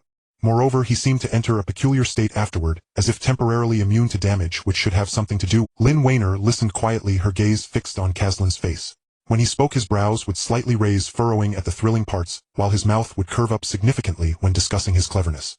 As she listened, her gaze became somewhat entranced. He was truly handsome. If only. Caslin noticed that Lynn Weiner had been silent for a while and looked towards her. Their eyes met, but she did not look away. Noticing her unwavering stare, he asked, What are you looking at? Lynn Weiner was jolted back to reality by his voice, her ears turning red as she averted her gaze to her fingers. Nothing. Caslin paid little attention, offering her another piece of fruit with the fork. Lynn Weiner opened her mouth to receive it, chewing slowly, yet her gaze would occasionally lift to sneak a look at his expression. Caslin actually enjoyed the feeling of feeding someone, reminiscent of caring for a little cat. At that moment, the setting sun outside bathed the room in an orangered hue. The flowers in the vase drooped, their petals curling at the edges, the colors much deeper than during the day. The youth under the evening sun was so radiant that it seemed the world would lose its color because of him. Caslin. Seeing this scene, Lynn Weiner suddenly called out the boy's name. I like you. This sentence slipped out of Lynn Weiner naturally, though not loudly. Caslin was shocked, his fork freezing midair as the juice from the fruit dripped down onto the sheets, creating a small dark stain. He thought he must have misheard, staring at her with wide eyes. Lynn Weiner, what did you just say? Lynn Weiner then realized what she had said and felt a wave of panic. The evening light cast a rosy glow on her face, her ears turning red. Upon hearing Caslin's confirmation, she immediately turned away, unable to look at him any longer. Oh no, was I too hasty? If I bring this up now, Caslin definitely won't agree, right? He doesn't dislike me, does he? Forget it, I've said it now and there's no taking it back. Please, Caslin, even if you don't like me, could you not tell me that so bluntly? That last sentence seemed to drain all her strength, so Lynn Weiner turned her head away, afraid to look at him again. Caslin held the fork suspended in midair, his mind buzzing, as if frozen in concrete, unable to think of anything. After several seconds, he set down the fork, the metal clinking softly against the table. Lynn Weiner, you. Take care of yourself. I need some time alone. His voice was a bit hoarse, the tone carrying a hint of panic. Then Caslin stood up and quickly left the room. As the door closed behind him, he thought he heard a soft, muffled from inside, as if it came from under the... Caslin stood quietly in the corridor, leaning against the wall, staring blankly at the candlestick on the opposite wall. The flickering candlelight cast shadows that danced with brilliance. What is all of this? He rubbed his temples and let out a long sigh. Lynn Weiner's words definitely meant what I think they meant. But her brother. Although there's no blood relation, I have treated Lynn Weiner as my sister for these past few years. This was his first confession from a girl in both worlds, though the shock was greater than the surprise. Forget it, I'll finish tomorrow's competition first, and then have a proper talk with her. He walked a couple of steps toward the staircase, paused, and glanced back at Lynn Weiner's door. The door was the one he had closed himself, showing no signs of abnormality, so he went down the stairs, and happened to encounter Jay and Morin, who had come to visit. Morin, are you badly hurt? Caslin asked with concern as he approached the two. Just a minor wound, and in the final match I wasn't injured at all. That knight merely placed his blade against my throat. Caslin nodded, aware they had come to visit Linnea, exchanged brief greetings, and then turned to leave the academy grounds. Caslin seems rather odd today. Morin, sensing Caslin's subdued mood, turned to Jay. Jay, do you notice anything off about Caslin? Jay let out a startled ah. He hadn't sensed anything unusual at all. Perhaps it's because of Linnea's injury. He must be feeling down. Morin nodded, dropped the matter, and walked with Jay toward Linnea's resting chamber. Meanwhile, just as Caslin reached the gate, he spotted Morris standing beside a stone pillar, cradling his magical orb and glancing expectantly in this direction. Upon seeing Caslin emerge, Morris's eyes lit up and he hurried forward. Caslin, I told you. I didn't misread the omen. The goddess of stars and moons revealed that you'd pass this way within 15 minutes. Morris grinned. Well, wasn't that astonishingly accurate? Truly impressive, Caslin replied, suppressing the urge to dampen Morris's enthusiasm with skepticism, especially given the self-satisfied gleam on his face. How did your matches go? All victories, of course. Morris spoke with such calm detachment it was as if he were remarking on a cloudless sky and gentle breeze. And 5 wins. All under 5 minutes each, he added. Caslin glanced at him, faintly astonished. This man might lack emotional finesse, yet his strength was unquestionable. Caslin's own final bout had lasted a full 15 minutes. Where are you headed now? Home, Caslin said plainly. Just home. Then where is home? Gaughan Street. Morris's eyes sparkled anew. Perfect. I run a restaurant along the route to Gaughan Street. Care to stop by? Dinner's on me. Caslin's lips twitched.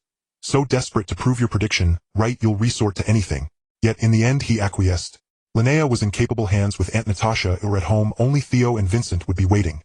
Timing hard. Very well. The restaurant Morris referred to was naturally the Sunny Light Elegant Dining Hall. As they entered, Noah stood in the ground floor hall directing waitstaff. The moment Morris appeared, Noah's face broke into a broad smile. Master, you're back. How did the trials go? Uncle Noah, do you doubt my prowess? I won every match. 5 in total. Even if I fought 5 more, the outcome wouldn't change. Morris said, voice serene and unshaken. Marvelous news. Noah beamed so widely his eyes crinkled shut. He clapped sharply. I'll have the kitchen prepare your favorite dishes at once. Uncle Noah, please make extra portions. He eats quite heartily. Morris gestured toward Caslin. Caslin's lips twitched again. Could you possibly be any more blunt? Only then did Noah notice Caslin appraising him from head to toe before nodding warmly. Ah, Master Caslin, please take a seat upstairs. Your meal will be served shortly. They nodded and ascended to the second floor, settling at the same table as yesterday. Morris poured Caslin a cup of tea and slid it across the table. Your sister Linnea. I heard she was injured. How serious is it? Morris asked casually. She bears many wounds, though none threaten her life. Caslin accepted the cup and took a sip. The priest says she'll recover fully within 3 days. That's reassuring, Morris murmured, lifting his own cup. Then she won't compete in tomorrow's 3rd round, I presume. No. You'll be alone then. Morris set down his cup and met Caslin's gaze with quiet intensity. 3rd round is free-for-all combat. A solitary fighter faces grave disadvantage. Shall we form an alliance? Caslin paused, weighing the offer. Morris was a fire mage, offering offensive capabilities Caslin lacked, and possessed formidable strength plus divinatory foresight to mitigate risk. After a moment's reflection, he nodded. Agreed. Until others are eliminated, we stand as allies. It spared him the trouble of seeking partners. Though Morris's words often lacked tact, Caslin trusted he'd never betray an ally from behind. Morris's face brightened with genuine delight. They soon turned their conversation to tomorrow's contest, listing potential opponents one by one, detailing strengths, weaknesses, and battle styles with remarkable precision. Listening, Caslin felt a quiet admiration.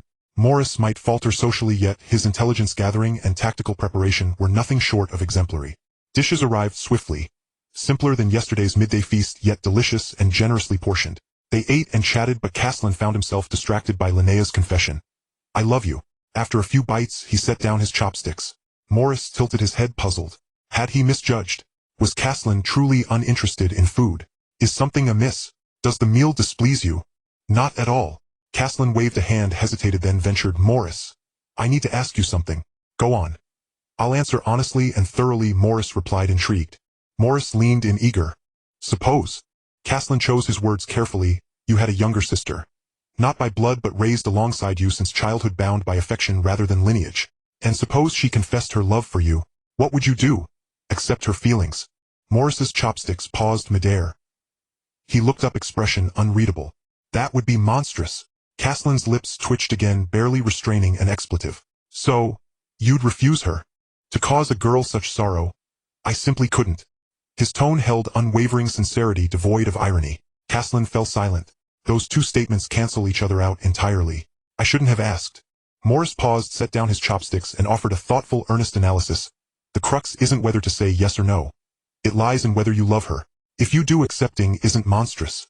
If you don't, refusing may wound her. But prolonging uncertainty harms her far more. Caslin seized upon the insight, lowering his gaze inward. Do I love Linnea? Perhaps, yes. But what kind of love?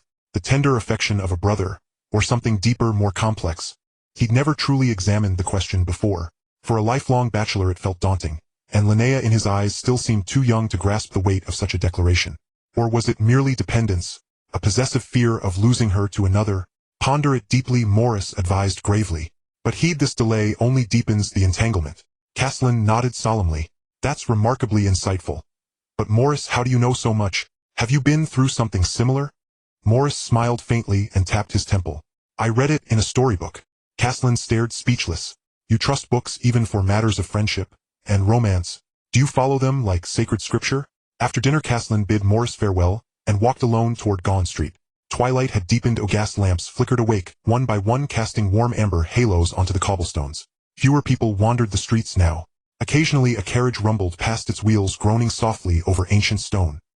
He walked slowly, using the quiet stretch to confront the question echoing in his mind, do I truly love her? Even now he couldn't answer with certainty. 5 years ago, when he first awakened in this world, Linnea had been little more than a child to him. He protected her, cared for her. Not out of obligation, but because she had offered him unconditional kindness in a world utterly alien and unknown.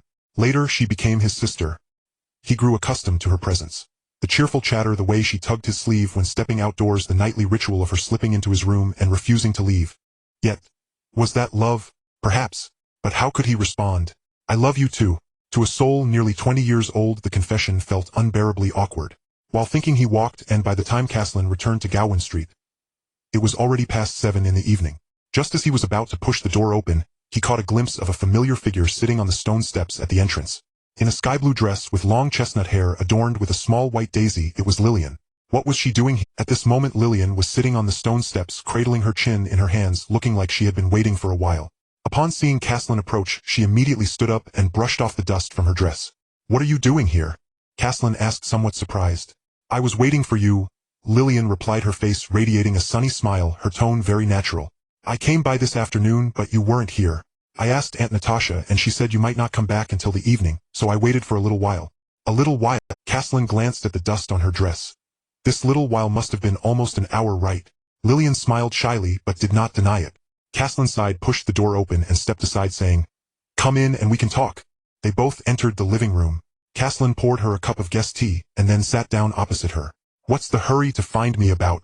It's about the 3rd round of the competition tomorrow, Lillian said, taking a sip from her tea. I'm here to propose an alliance with you. Caslin was taken aback. So that was the case. Lillian being a priest and not following the noble knight path of her family, it was already quite incredible for her to make it to the 3rd round. Though priests can heal and enhance their defenses, their attack power is essentially zero, making survival in a melee very difficult. Are you sure? Caslin asked. My goal is 1st place, and I might actively eliminate others. Could be very dangerous. Of course I'm sure, don't underestimate me, Lillian said, putting down her teacup and looking at him earnestly. My divine abilities are not just for healing. I can also provide buffs. Speed, defense, attack power, these are all within my capabilities. And I don't need you to protect me.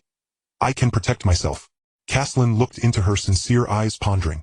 He indeed needed allies. The 3rd round would be a melee, and fighting alone would put him at a disadvantage. Even if he used time dilation, he could not withstand a group assault. Currently his only ally was Morris. If he added Lillian to the mix, a divination mage paired with a supportive priest, their survival chances would increase exponentially. Don't you know about the bet I made with your father? Caslin raised his final question. Lillian nodded. I do. Then why ally with me? If I really take 1st place, the marriage will be my decision. Are you saying you share the same thoughts, and don't want to hastily decide your significant life event? No, I know that, Lillian replied with a light-hearted tone, her voice cheerful. But that's between you and my father. It has nothing to do with me. I'm allying with you because I think you are a good person and trustworthy. As for marriage, she paused, her smile fading slightly, her ears turning a faint shade of red. I don't have many thoughts on it, and as a member of the royal family, marriage is probably my fate, one that even my father can. He decided my marriage early on for my benefit, choosing the best among the nobles, which at least means I won't be too. Caslin was momentarily stunned, then understood her meaning. Not being resistant meant acceptance. No, he should still fight for it. What day is today? Caslin felt his head was about to explode. So he did not engage further with her words, but continued from the previous topic. All right, let's ally for tomorrow's competition. Lillian, having received her answer, did not linger any longer and walked to the door. Then it settled. See you tomorrow, Caslin. See you tomorrow. After Lillian left, Caslin stood in the living room staring at the closed door, lost in thought for quite a while. He rubbed his temples, let out a long sigh, feeling that his brain capacity was insufficient for today. What are all these matters?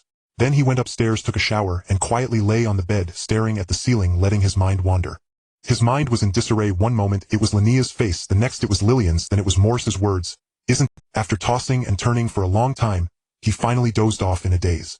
Tonight the stars were brilliant and Caslin fell into a dream. In his dream, he was wearing a white suit standing before the altar in a church. Opposite him stood a woman in a wedding dress, her white veil obscuring her face, making it impossible to see who she was. The solemn priest stood in the center reciting the vows word by word. Do you take this man to be your husband for richer or poorer, in sickness and in health? I do. Caslin heard the woman opposite him speak. Why does that voice sound somewhat familiar? Before he could recall where he had heard it, the priest slowly turned to face him. Do you take this woman to be your wife? He does not. Before the priest could finish, the church door was suddenly pushed open, sunlight pouring in from outside blinding him.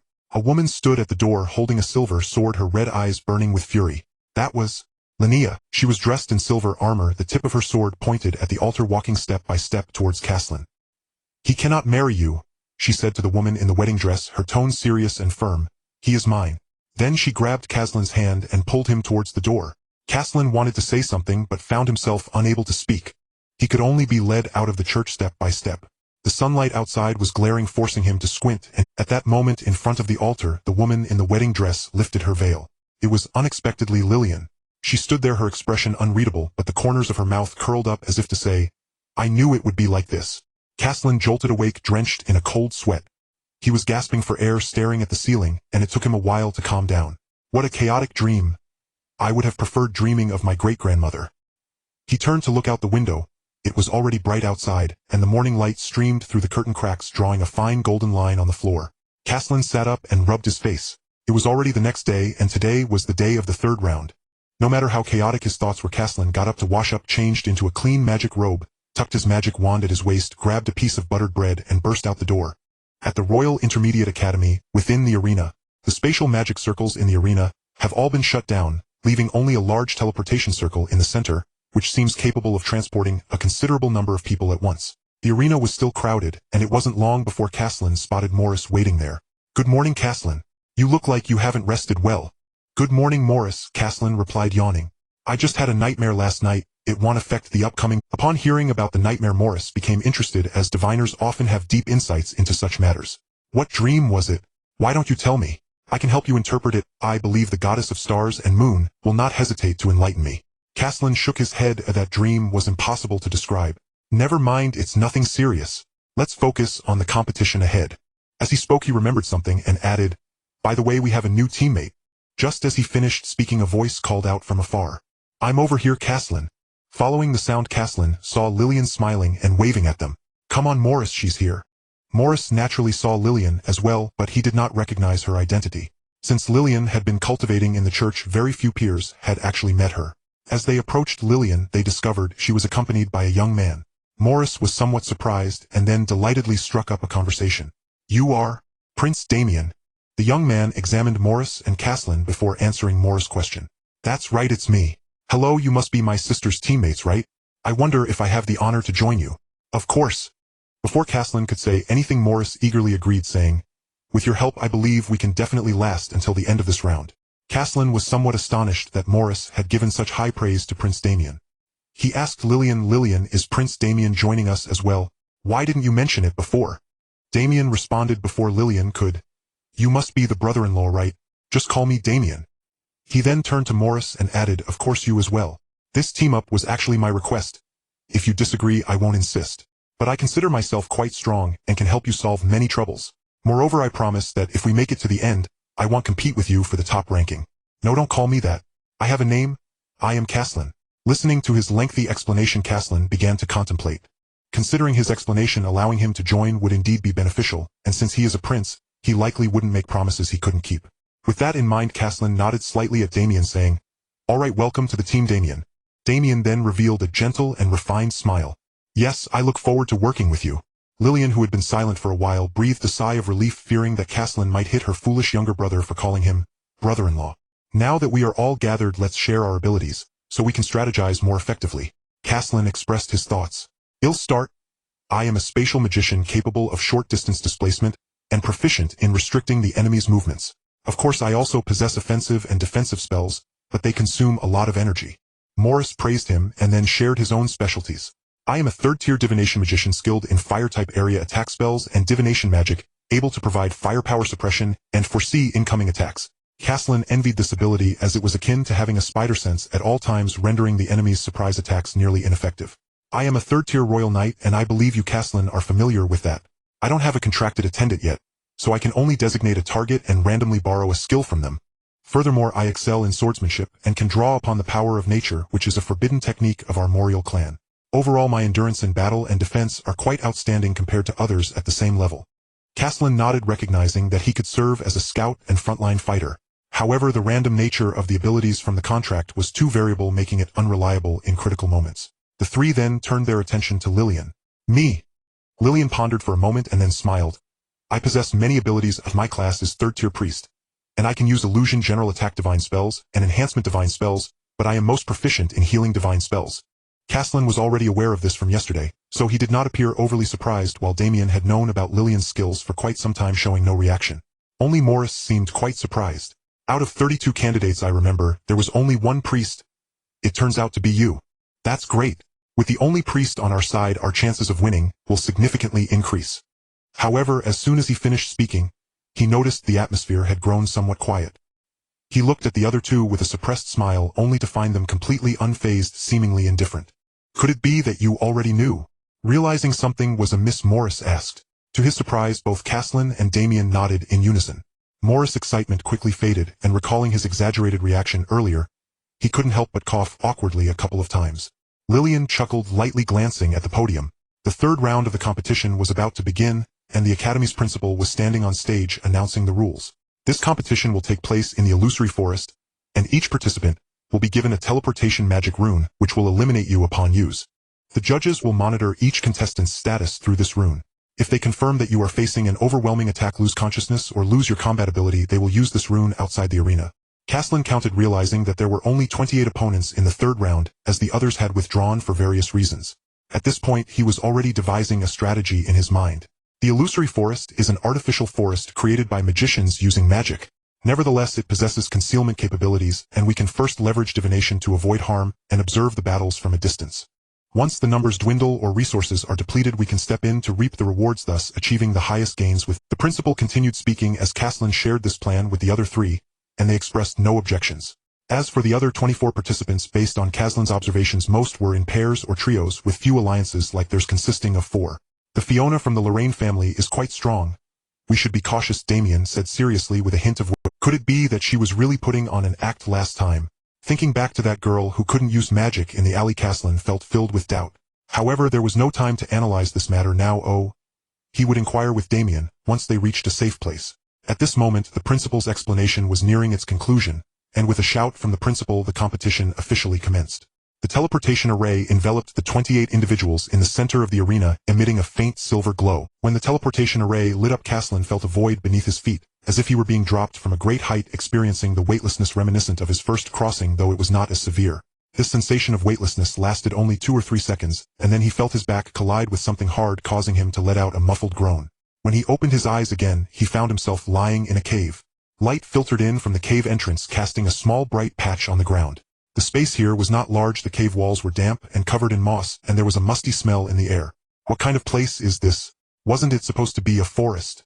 Without further delay, Caslin quickly propped himself up and stood brushing off the dust from his robe. He glanced around the surroundings, and saw no one else, so this hiding spot seemed a bit too conspicuous. The location of the teleportation was random, as had been explained before the exam. Thus it was quite normal not to see anyone in such a large space. He then took out his magic wand from his waist, gripping it in his hand, and walked toward the cave entrance.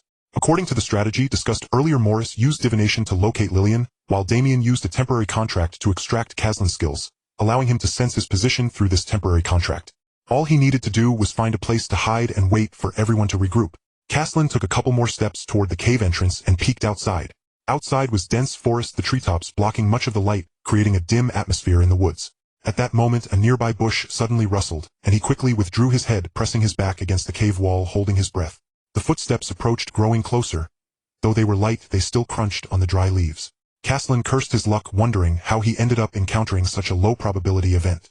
Although he felt a bit helpless inside, he tightened his grip on the magic wand, gathering silver-white magic energy at the tip, ready to strike at any moment. Just when he felt his heart nearly stop, the footsteps halted at the cave entrance. "Come out," a male voice called, echoing in the cave. "I can see you." Caslin was unsure if this was a bluff, so he chose to remain still for the time being. The newcomer waited a few seconds, seeing that there was still no response from the cave, and chuckled softly. "Well, then he'll come in and greet you, my unseen classmate." As soon as he finished speaking, a bolt of lightning shot into the cave from the entrance, striking the very spot where Caslin had just been hiding. Caslin reacted swiftly, immediately sidestepping the attack, and retreating a few steps deeper into the cave. The lightning struck the cave wall, causing rubble to fly, and crashed to the ground with a loud sound. At that moment he could see the newcomer clearly. Standing at the cave entrance was a young man about his age, dressed in a deep blue magic robe, holding a short magic wand that flickered with arcs of electricity at its tip. The young man took a few steps inside, sizing up Caslin, then smirked. "You are Caslin Selwina? You seem to be a fourth-tier space magician, and a genius from Miss Real who can fight above your level, am I right?" Caslin did not respond, but as the other person examined him, he was also observing him in return. His gaze swept over the family crest on the young man's magic robe, which had a silver background with a lightning pattern. "So it was from the Lorien family," Caslin quickly concluded. "Sheldon Lorien." Before you could confirm, the young man introduced himself, first lifting his wand's tip slightly. "Sorry, since we've met, I want to see if the so-called genius lives up to the title." Before he finished speaking, a second bolt of lightning shot toward Caslin, taking the initiative. Caslin had anticipated Sheldon's move even while he was speaking. At that moment he stepped forward, activating his microshift, his figure disappearing from the spot, reappearing next to the cave wall 3 meters away. The lightning struck the empty spot, hitting the opposite cave wall with a loud bang, shattering a section of the rock. Sheldon had no intention of stopping. He pointed his wand again at Caslin, sending 3 bolts of lightning in succession that sealed off Caslin's escape routes to the left and right. Caslin did not panic. He again executed the microshift, this time appearing 2 meters behind Sheldon. He aimed his magic wand at Sheldon, unleashing the void pressure directly. An invisible force descended from above, and Sheldon sensed something was amiss. The moment he saw Caslin's initiating stance, he activated his magic once more. Magnetic absorption. He watched as the fragments of stone and dust from the ground were drawn up, forming a gray barrier in front of him that blocked the fierce void pressure and obscured the line of sight between the two.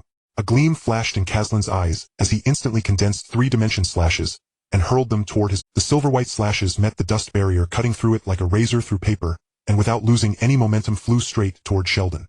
In the next moment the dust exploded with a roar resembling a rain of ash falling. Sheldon, having already moved the moment the barrier was torn apart despite his vision being obstructed, made the most appropriate decision thanks to his rich combat experience. Then lightning flashed beneath his feet as he activated Lightning Dash, moving like a bolt of lightning several meters. This was a third-tier displacement magic belonging to a small area teleportation. Though not as fast as the microshift's instant teleportation, it was a skill with virtually no cooldown, allowing him to evade most flying attack spells. The 3-dimension slashes grazed past the edge of his robe, striking the cave wall and leaving 3 deep gashes. After regaining his footing, Sheldon glanced at the torn fabric of his robe, his expression changing slightly. "Such destructive power, oh, thankfully I didn't choose to confront it, Hedon." He said this, yet his actions did not cease. Soon the tip of his wand lit up with lightning once more. Caslin did not intend to give him a chance, using 2 more third-tier restrictive spells in quick succession. The void turbulence was unleashed, causing the ground beneath Sheldon to warp, his body swaying slightly, and the lightning he had just gathered veered off course, striking the cave ceiling and sending a cloud of dust raining down. Following closely was the void seal as blue-white chains emerged from the void, lashing out toward Sheldon. He glanced around at the several chains, took a deep breath, and the lightning at the tip of his wand surged once more. "Lightning bind." As he recited the incantation, arcs of electricity erupted from him, forming a circular net of lightning that deflected the blue-white chains. The chains paused momentarily in midair, then were shattered by the electric arcs, dissipating into specks of light. Caslin furrowed his brow. Indeed, all opponents who made it to the final round were no ordinary foes. The Spatial Rift Sealing Boundary was his commonly used control spell, hard enough to deal with an ordinary Tier 3 knight, yet unexpectedly, it was directly shattered by this lightning binding. It seems that the lightning magic of the Lorraine family is far more troublesome than he had anticipated. On the other hand, although the lightning binding had proven effective for Sheldon, it consumed a significant amount of his magical power. Sheldon breathed heavily, cautiously glancing at the unperturbed Caslin, and the smile on his face faded slightly. "A Tier 4 mage is indeed different. However, it won't be so easy to defeat me." As he spoke, he gathered magical energy at the tip of his short staff, once again forming a more intense bolt of lightning than before, with arcs dancing more frequently, even revealing the shape of lightning. Caslin sensed that this spell would be exceptionally powerful, and immediately took a step back, deploying a protective barrier in front of him, while channeling magical energy into the staff tip, preparing to interrupt his charge with the Dimension Slash. Unexpectedly, Sheldon's magic was a moment faster than his Dimension Slash. Extreme cloud lightning. As the incantation was uttered, a thick pillar of lightning shot forth from the tip of Sheldon's staff, its speed akin to a bolt of lightning heading straight for Caslin's face. Wherever the lightning pillar passed, even the air was ionized, emitting a piercing, buzzing sound. Caslin, unable to dodge in time, compressed his protective barrier to a minuscule size, bracing himself to take the hit. The lightning pillar collided with the silvery barrier, exploding into countless arcs of electricity. The protective barrier trembled violently, surface cracks appearing before it shattered with a resounding crash. Caslin was knocked back 2 steps by the impact, his arms slightly numb. He glanced down at his staff, noticing that the magical gemstone at the tip had developed some cracks. However, Sheldon was also not faring well. The extreme cloud lightning strike was his powerful offensive spell, demanding a considerable amount of magical energy. Though this strike had breached Caslin's defenses, it did not achieve the desired effect, wasting his magical power in vain. After this blow, the two exchanged glances from a few steps apart, neither making the first move. Caslin was searching for a flaw, while Sheldon was simply suffering from excessive magical consumption, rendering him unable to employ any strong attack methods temporarily. Suddenly the cave fell silent, with only the residual sizzling sounds of dissipating arcs remaining. Caslin took a deep breath as magical energy flowed within him. The enhancement from temporal origin was not trivial. At this moment he still felt exceptionally well, with neither his magical power nor mental energy showing any signs of depletion. In contrast, Sheldon was in a different situation. After several rounds of magical exchanges, his magical energy was nearly exhausted, and even his breathing had become irregular. He glanced at Caslin again, realizing that his opponent had hardly broken a sweat. The expression on his face finally shifted, filled with confusion and a hint of fear. "How is this possible? How is your magical power still intact?" He couldn't help but ask. Caslin had no need to reveal his trump card to the enemy, so the silvery glow at the tip of his staff resumed. Sheldon sensed a crisis and gritted his teeth, turning to flee outside. He moved swiftly, the lightning flickering at his feet, utilizing the electric dash to leap several meters with each step. But just a few steps towards the cave entrance, he collided head-on with a layer of translucent barrier. Another protective barrier. He was momentarily stunned, looking back to find that Caslin had somehow set up several layers of barriers at the cave entrance, overlapping one another and sealing off the exit tightly. "When did this happen?" Sheldon muttered as the lightning at the tip of his staff crashed into the barrier. The first barrier shattered, followed swiftly by the second and third. He gritted his teeth and broke through the 3 barriers, but unbeknownst to him, he had already been marked with several spatial seals. He didn't even notice that each time the lightning collided with the barrier, a trace of silvery magical energy quietly adhered to his robe. As the final barrier shattered, Caslin also unleashed his magic. It was reverse space instant kill. Sheldon felt a chill at his back, a sharp pain spreading from his back to his chest. Looking down, he saw a tear in his magical robe at his chest, blood seeping out and soaking his garment. He staggered back a step, kneeling on one knee, propping his staff against the ground to keep himself from falling. Blood dripped from his body onto the moss-covered ground, spreading a vivid red stain. At that moment Caslin appeared just a meter behind him, his staff still pointing in his direction, the silvery light at the tip not yet dissipated. "You can concede now," Caslin said, feeling a bit more at ease. "In your depleted state you won't be able to Sheldon kept his head down, panting heavily, his shoulders rising and falling dramatically. After pondering for 2 seconds, he suddenly laughed. "That may not be the case. Whether I can defeat you is no longer important, but I cannot be the first to be eliminated." He suddenly lifted his head, his gaze filled with determination as he jabbed his staff into the ground. Lightning domain lightning pool. At the moment the staff tip pierced the ground, arcs of electricity rapidly spread out in circles from his center. The arcs that landed on the ground did not dissipate but spread out, forming a pool shimmering with lightning. No, it wasn't a pool. To be more precise, it should be called a lightning pool. It spread across the ground like ripples, turning the moss black and shattering stones. The ground between the two was soon covered with lightning, leaving only a small patch beneath Caslin's feet untouched. Caslin's expression changed, and he immediately retreated. He did not want to be struck by lightning. But the lightning pool spread faster than he had imagined. The arcs licked at the hem of his robe, a wave of paralysis shooting up his ankle, causing his leg to weaken, nearly dropping him to his knees. This is absurd. There's even an electric therapy service, Caslin thought bitterly to himself. He gritted his teeth and used a brief teleportation to move a few meters back towards the cave, barely escaping the range of the lightning pool. Looking back, he saw that Sheldon had already stood up. His face was pale, his body swaying, yet a smile still lingered at the corner of his mouth. "This move is my last resort. If you can break this, then I will concede defeat." His voice was somewhat shaky, but it was filled with confidence in this technique. The lightning domain lightning pool was a forbidden technique of the Lorraine family, and using it would leave one weak for 3 days unable to use magic and in poor physical condition. But that was a matter for later. At this moment Caslin looked at the still flickering lightning on the ground, finding no good way to break free. Even if he levitated, the low cave entrance would ensnare him with the arcs below. Sheldon had no intention of pursuing the advantage. Given his current state, merely standing was already his limit. The two stared at each other across the lightning pool for a few seconds. Sheldon pulled his staff from the ground and slowly backed away to the cave's exit. He glanced back at Caslin, saying, "We'll meet again next time," before turning and disappearing into the dense forest outside the cave. Caslin remained standing in place, watching the direction Sheldon left, letting out a slight sigh. The lightning pool still flickered, indicating that it wouldn't dissipate anytime soon, and by the time it did, Sheldon would likely have already fled far away.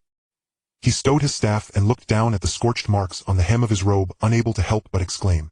To randomly encounter such a difficult opponent, the road ahead would likely not be easy. In the mimetic forest, Joran Miles and Fiona Lorraine were walking together along a path. Although he didn't know how Fiona had found him, it was unnecessary to dwell on that question, as the outcome was always favorable. Fiona leaned closer to Joran, sharing tales about her family's precious treasures. Through her persistent attempts, she discovered that when discussing other topics with Joran, he would seem disinterested, but whenever money was involved, he was always engaged. As expected, Joran was walking while attentively listening to Fiona's narration, occasionally interjecting with questions. Just as Fiona was talking about the magical gemstones of the Lorraine family, footsteps suddenly echoed from ahead. The two stopped, simultaneously turning towards the source of the sound, becoming vigilant. 3 figures emerged from the bushes. At the forefront was a water mage holding a blue-staffed wand, followed by 2 knights, one wielding a sword and the other a shield. The 3 noticed them, initially taken aback before exchanging a glance. "There are only 2 of them," the knight with the shield murmured. The water mage nodded, taking 2 steps forward, the tip of his wand aimed at Joran and Fiona. "Sorry, but running into us is your bad luck." Joran sighed, placing his hand on the hilt of his sword. "I say you 3 are at a numerical disadvantage, yet you have the audacity to speak so brazenly. The rules don't state that we must play fair." The water mage chuckled. With a flash of blue light at the wand's tip, 3 water columns surged from the ground, shooting towards Joran. Joran sidestepped to avoid the first column, quickly jumping back to dodge the second, while the third water column grazed his arm, only dampening half of his sleeve. Ignoring the wet sleeve, he placed his hand back on the sword's hilt and charged forward. The knight with the shield approached, his shield glowing a faint yellow. That was the elemental enhancement of Earth. Knights with enhancements were already rare, let alone one skilled in defense with Earth attributes. Joran's sword struck the shield, sparks flying, yet the knight remained unmoved. The other knight with the sword took the opportunity to circle around to his side, raising his sword to strike. Joran parried, and with a loud clang their swords clashed, jolting his wrist painfully. Could he also have an enhancement? Why was his strength so great? Joran quickly retreated 2 steps, temporarily distancing himself from the 2 knights. Right, he needed to deal with that mage first, otherwise he couldn't unleash his full power. With that thought, he glanced at Fiona was raising her wand, the tip flashing with lightning. Just as she showed a joyful expression, the lightning extinguished once more. "Miss, are you capable or not?" Joran dodged another thick water column, unable to help but shout. Fiona, flustered, turned red and tried again, but fate was unkind this time. Even the lightning didn't appear. The knight with the sword had circled around to her side, raising his sword overhead and bringing it down towards her.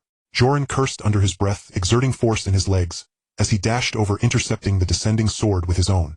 As their swords met, Joran's tiger mouth was jolted painfully once again, yet he gritted his teeth and held on. "Could you be reliable for once?" he shouted towards Fiona, who was on the verge of tears. Just as he finished speaking, another water arrow shot towards him at high speed.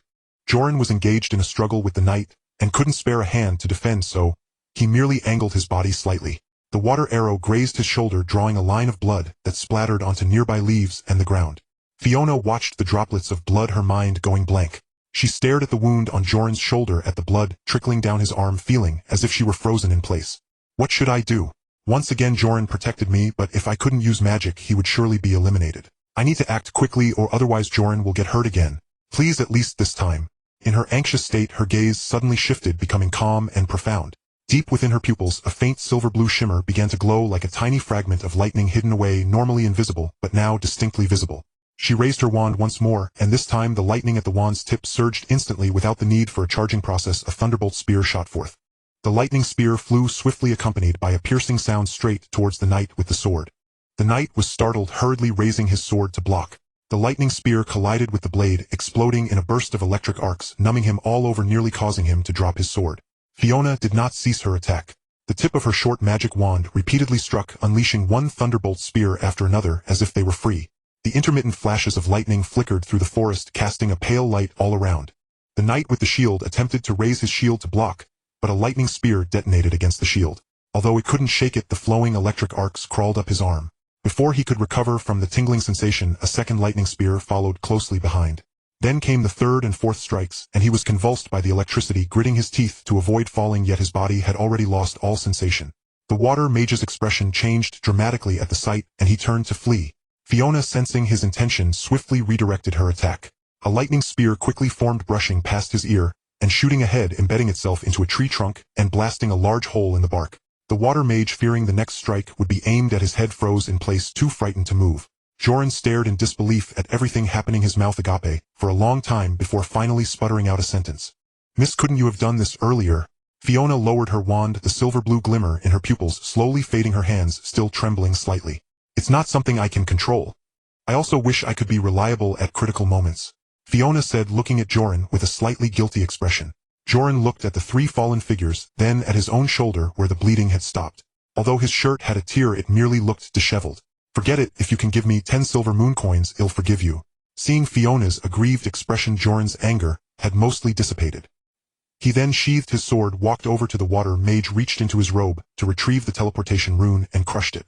The mage remained frozen in place, fearing that Fiona might inadvertently cast a lightning spear at him. A pale light enveloped the water mage, and his figure quickly vanished from the spot. The other two knights followed suit as the teleportation rune was crushed, and they were teleported away. After dealing with the three, Joran turned to Fiona, giving her a thorough once-over. "What's wrong with your eyes? They seem to be glowing just now." Fiona touched her eyelid, feeling a bit guilty. "It's nothing, you must have seen it wrong." Yolan fell silent for 2 seconds. Although he knew she might be hiding something, he didn't press further. After all, everyone has their own secrets. Thinking about this, his gaze shifted to his black sword. "Let's go find a place to rest first. If we encounter enemies again, I wonder if I can rely on you." "I can do it." Fiona's face flushed slightly, a mix of embarrassment and determination. Yolan chuckled dismissively, responding to her, while Fiona followed closely behind, and the two of them disappeared into the depths of the dense forest, one after the other. Meanwhile, in another forest, Lillian and Morris finally reunited. Not long after meeting, Lillian suggested they immediately search for Caslin, because soon the teleportation runes would guide the others' positions, a mechanism established to prevent the competition from dragging on too long. If the four of them haven't gathered by then, it would be dangerous. "Hurry up, Morris, we need to pick up the pace." "Hey there, where are you two headed?" Just as they intended to leave, a cold sneer came from above. Lillian and Morris simultaneously looked up, taking a step back to assume a defensive stance. Sitting on a branch above was a figure clad in black leather armor, holding a short bow with an arrow already nocked. Next to him stood another person in a deep gray robe, holding a magic staff with a faint green light at its tip. "I've confirmed it, there are only 2 people in this area." The one with the magic staff chuckled. "Seems our luck is quite good." Upon hearing this, Morris took a step back, his hand moving towards the magic sphere. Lillian, however, remained still, her gaze fixed intently on the archer in the tree. The archer said nothing more, drawing the bowstring taut and loosing an arrow. Morris dodged sideways, the arrow embedding itself in the trunk of the tree behind him. At the same time, he unleashed a fire serpent that surged towards the tree, retaliating. The archer leaped off the branch, flipping to another tree, and without losing momentum, he drew the bowstring back again. The one with the magic staff unleashed a green light from the tip, causing vines on the ground to grow wildly, slithering towards Morris. Morris dodged to the side, once more throwing up a wall of fire to block the vines' path. The vines caught fire upon contact and quickly retreated. Seizing the opportunity, Lillian hid behind a massive tree, opening a tome as a soft golden light emanated from its pages. Divine Art Swiftness. Morris suddenly felt his body lighten, making it easier to counter the archer's attack. "This enhancement is incredible, it must have at least doubled my speed. I told you, having a priest significantly increases our chances of victory." Before he could finish his thoughts, Lillian cast another enhancement spell. Divine Art Familiarity. This spell is used to increase Morris' speed in using magic. With the enhancements, despite facing attacks from both opponents, Morris felt no pressure at all, instead forming a suppressive firepower. Flame slashes and fire rain fell continuously, leaving the enemies overwhelmed. "Agatha, if you don't make a move soon, we'll both be eliminated," the wood mage shouted ahead. Facing fire magic, he found it much harder to deal with than the scout archer, and he was now pushed into a corner. As soon as he finished speaking, a whistling sound suddenly rang through the forest. An arrow shot from behind Morris, but its target was not him.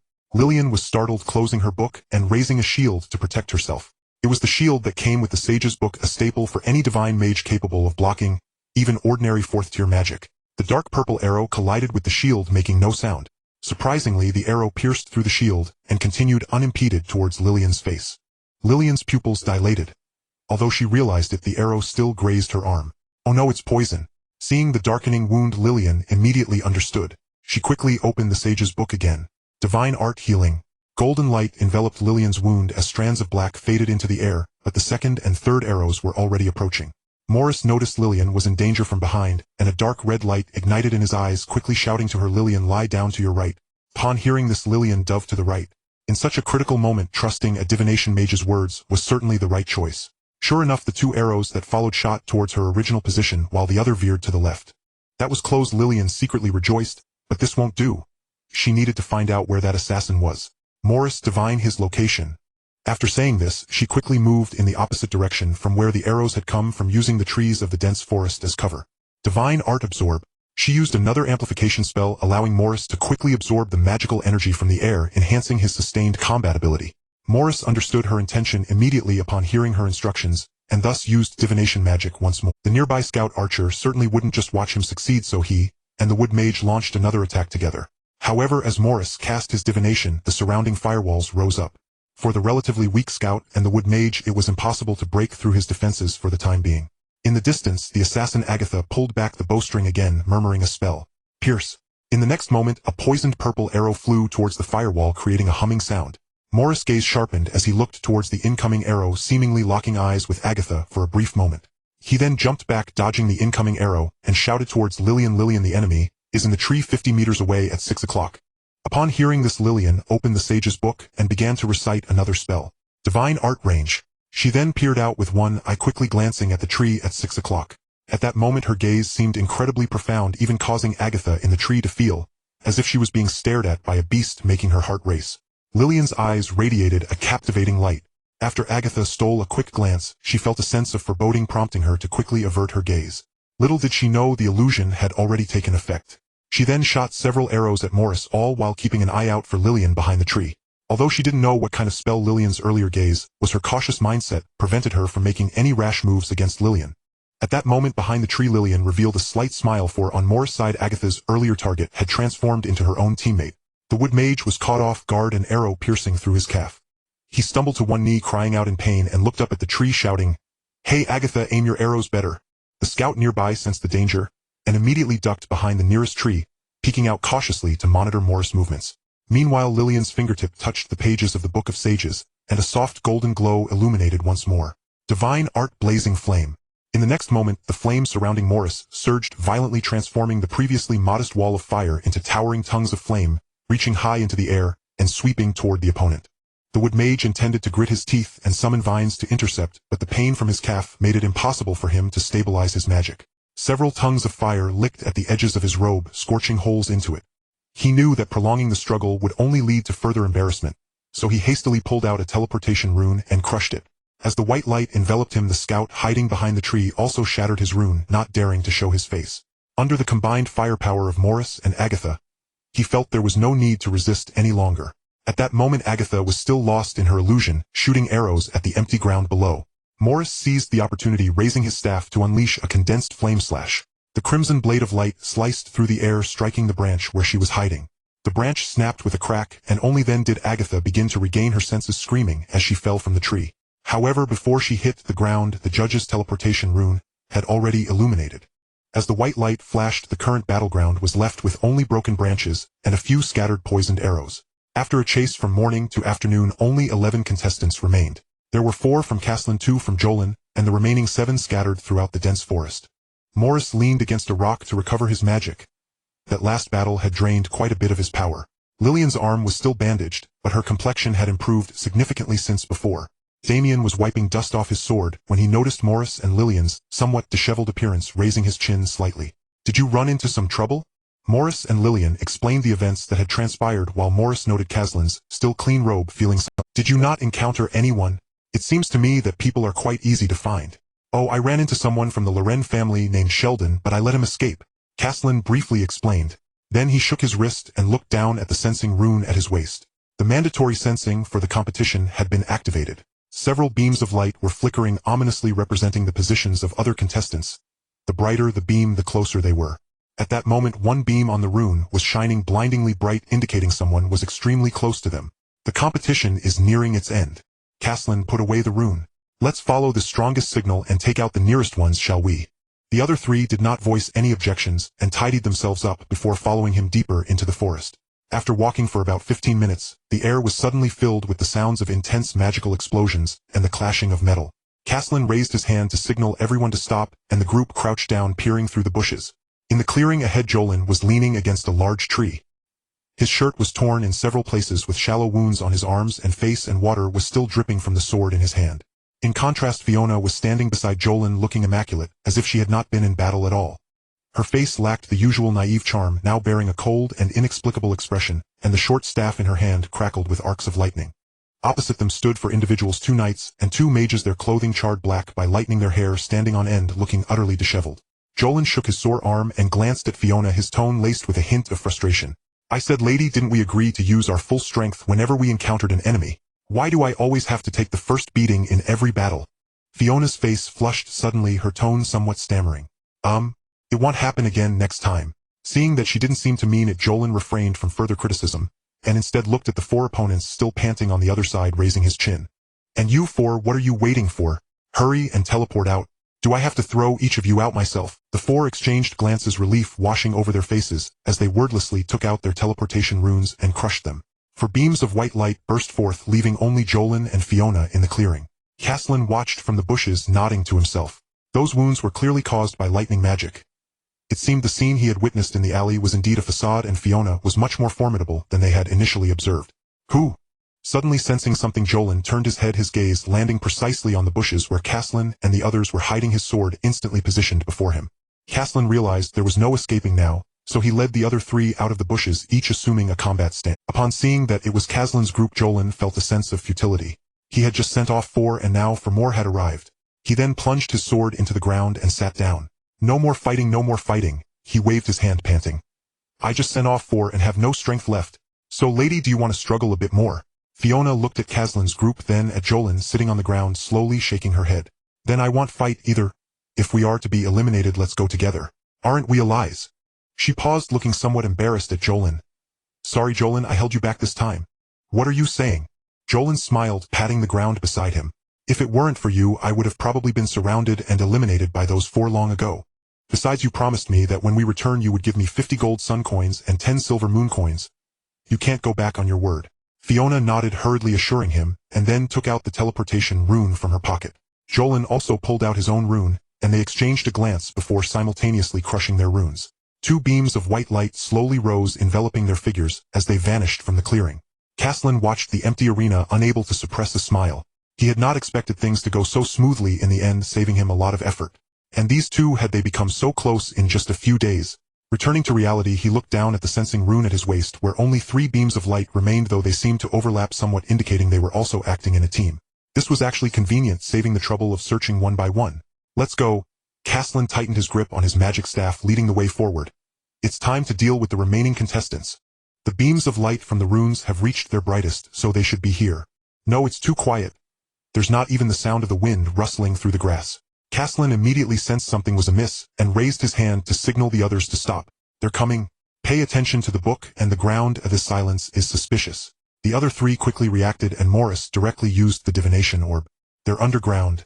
No sooner had he spoken than a massive spike erupted from the ground, targeting Lillian and Caslin's gaze sharpened. Were they trying to eliminate the weaker priest and mage first?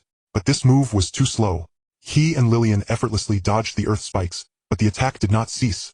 The spikes continued to rise from the ground, forcing the 4 to evade constantly. Damien, who was connected to the forces of nature, seemed to have realized something and shouted loudly to Caslin and the others, "Not good. There's something in these earth spikes. Get away." Everyone reacted swiftly and scattered. The earth spikes suddenly exploded, a half collapsed into the ground, while the other half glowed with numerous runes directed at the group. It was then that they realized they had inadvertently been surrounded by these earth spikes. Although Caslin did not know the function of these runes after spending so many years with Jay, he was well aware of the terror of rune formations. Without hesitation, he unleashed a dimensional slash, striking outwards. At the same time, Morris completed his second divination. When the result came out, his expression changed. "Not good. Caslin, those stones are problematic. Stop your attack." But it was too late. The dimensional slash did not shake those stone walls in the slightest. Instead, those walls, after enduring the dimensional slash, emitted a brilliant light. Then several dimensional slashes formed out of thin air and fiercely reflected back towards Caslin and the others. Caslin was startled. Was this a replication or a rebound? Lillian immediately activated the shield of the Book of Sages to absorb these attacks. Caslin observed closely. These attacks seemed to be weakened. Otherwise, with the power of a fourth-tier dimensional slash, it should not have caused such a minor ripple. But what use was this replication? Couldn't even break through the shield. It was merely wasting their time. Damien glanced around, feeling somewhat heavy-hearted. Caslin, the magic power around us is depleting. This is not a good sign. If we don't get out quickly, the magic within us might be siphoned away. Only then did Caslin realize that the real killing move lay here. Morris pointed in one direction, his eyes glowing with a dark red light. The remaining three are all in that position. Caslin nodded and turned to instruct Ilgo, check if the stone wall will attack again. You guys find a way to break through this rune formation. The other three nodded in agreement. Caslin leaped into the air, flying towards the direction Morris indicated. But as soon as he flew out from Lillian's shield, the stone wall reacted. Again, it was the dimensional slash. Caslin's speed in the air wasn't fast. After all, that was only a second-tier spell, but he possessed a fourth-tier teleportation. Thus, he constantly used the microgap teleportation in midair to dodge the dimensional slashes. He hadn't felt it when using the dimensional slash himself, but facing it now, he realized how fast this move truly was. After some effort, Caslin reached the stone wall in that direction. It wasn't so difficult. It seemed that as long as he didn't attack, it had no new means of attack. Choosing Morris as a teammate was indeed a wise decision. With that thought, a smile appeared at the corner of Caslin's mouth as he stepped out of the stone wall's range. Nothing unusual occurred. The others within the shield saw the scene and decided to endure the attacks to break through, as a weakened dimensional slash could not pose a threat to anyone present. Caslin continued forward in that direction when suddenly he heard the sound of arrows slicing through the air. He instinctively summoned the Guardian's barrier behind him. As expected, the attack came from behind but did not break through Caslin's barrier. Give it up. With only the three of you left, you cannot win. The person's figure slowly became visible. It was an assassin. Tisk, if it weren't for Morris, we would have succeeded. How could you be here making bold claims? Caslin found this remark novel and chuckled. But Morris is our teammate, and precisely because of him you can— The person no longer spoke or attacked, merely gestured towards the depths of the dense forest. At this point, it was too late to launch an attack for Damien, and the others had already breached the rune formation. In the dense forest, two figures appeared, one of whom was none other than the previously escaped Sheldon. We meet again, Caslin. Sheldon smiled, awkwardly speaking with a weak tone. It seems this time I'm completely done for. I originally thought I could at least make it into the top 3. Forget it, Yehu Gemin, we can't defeat them. A hero shouldn't seek momentary glory. At this moment, Lillian and the others also arrived beside Caslin. Caslin lowered his staff and spoke sincerely. Sheldon, you're very strong. Sheldon was somewhat surprised. He didn't expect Caslin to say such a thing suddenly. Then his expression softened as he slowly activated the teleportation rune. Next time we fight, I will not lose to you. Yehu and Gemin also followed closely, activating their runes. Only after the white light dissipated did Caslin come back to his senses. Now only the 4 of them remained. Caslin turned and smiled. Damien is not competing for first place, so what are your thoughts? Morris shook his head, revealing his standard sincere smile. Caslin, I shouldn't be your opponent. Although I'm strong, I know my place compared to so-called geniuses. Lillian pouted, somewhat dissatisfied. Caslin, do you expect me, a priest, to defeat you? Caslin had intended to suggest they team up, but seeing their indifferent expressions, he chose to remain silent. Well then, it seems this first place has to be taken by me. Hearing this, even the usually calm Lillian couldn't help but retort, stop it, don't take advantage and then act innocent. In truth, regarding Caslin taking first place, Lillian felt genuinely happy for him, while also experiencing a sense of loss. Everyone laughed and decided on the rankings for the others. For instance, Damien entered the final circle without even making a move and voluntarily became 4th. Of course, it was also because this ranking held no value for him. His reputation as a genius had long been spread throughout the royal capital. Thus, the rankings for the Royal Intermediate Academy's class division exam were officially determined. Inside the arena of the Royal Intermediate Academy, the sun at 4 o'clock always appears so bland, neither the bright red of the rising sun in the morning, nor the blazing sun at noon. Augustine III was currently seated on a high platform. Next to him was the Academy's principal, Iridigu Sullivan. In the magical image above, Caslin was the last to activate the teleportation rune, and a burst of white light enveloped the arena as the 28 participants had all gathered. Augustine III wore a smiling expression, even though he had lost the bet with Caslin. Principal Iridigu, what do you think of Caslin? The principal pondered for a moment, taking into account Caslin's performance, and gave his evaluation. A very promising talent. His aptitude for spatial magic is even comparable to that of the direct descendants of the ancient family. However, luck is also crucial in this assessment, so we cannot discern his true limits. Haha, is that— Augustine III gave the principal a deep look before changing the subject. Then what kind of rewards do you think they should receive? Iridigu thought for a while, seemingly struck by an idea, and smiled. Your Majesty, how about we open the Academy's storeroom and let them choose an item? Those who have reached this stage are not lacking in wealth. I believe only the materials, magic, and equipment in the storeroom will pique the interest of these geniuses. Augustine III nodded in agreement after a brief consideration. This proposal was indeed good. No one knows better than them what they want. Seeing that everyone had gathered in the center of the arena, Principal Iridigu stepped forward and looked down at the crowd. Distinguished students. His voice was loud and infectious, spreading widely, instantly silencing the audience. After our rigorous evaluation, the rankings for this class division examination have been determined and will be posted later on the announcement board. For those who performed excellently, the top 32 will receive an opportunity to enter the school storeroom and select one. As Caslin stood under the sunlight listening to the principal's words, a flicker of anticipation arose in his heart. The storeroom might contain some precious materials. Although I don't have any immediate needs, being able to exchange for a better wand or robe would be a significant improvement for me. Moreover, even if I don't need it, perhaps Lin Naya has something she desires. Lost in thought, he looked up and indeed saw Natasha sitting at the judge's table and Lin Naya in her wheelchair. That girl still injured is here sunbathing. After another quarter of an hour, Iridigu finally finished discussing the class division list and various trivial matters, encouraging the new students, and the crowd began to disperse. Just as Caslin was about to search for Lin Naya, he was stopped by Lillian beside him. Caslin, my father is looking for you. It should be about the bet. Caslin was somewhat puzzled. Hasn't Lillian been standing beside me all this time? How does she know Augustine III is looking for me? However, despite his confusion, he did not inquire further, as he originally intended to seek the Emperor as well. It made no difference whether he went early or late, he just hoped the Emperor would keep his word. Don't worry, Lillian seemed to sense his anxiety. Father always keeps his word. Once he speaks, it's hard to retract. Caslin nodded and followed Lillian onto the stage. Ever since Lin Naya accidentally revealed her feelings last time, she had been engulfed in anxiety. Although Caslin did not reject her on the spot, she did not know why she felt so uneasy. Today was the day to determine whether Caslin would win the bet with the Emperor, and it was also a crucial step for her to get closer to Caslin, so she absolutely could not be absent. Even though Natasha had promised to watch the results on her behalf, she still wanted to witness it with her own eyes. Only when she saw Caslin truly secure the first place did her anxious heart slowly settle, and a charming smile appeared on her face. She knew that once Caslin met with the Emperor and returned, he would likely face her with his final answer. Would he simply regard me as a sister? I should have never so easily agreed to call him brother back then. Lost in her thoughts, Lin Naya finally saw Caslin walk up to the high platform where Augustine III was seated. Caslin, you truly are outstanding. Augustine III laughed heartily, not sparing any encouragement. Speak, since you can be considered my junior. What reward do you wish for? Caslin was taken aback. Such a good thing. But then he realized that this might be an attempt to soften the blow after a hard rejection.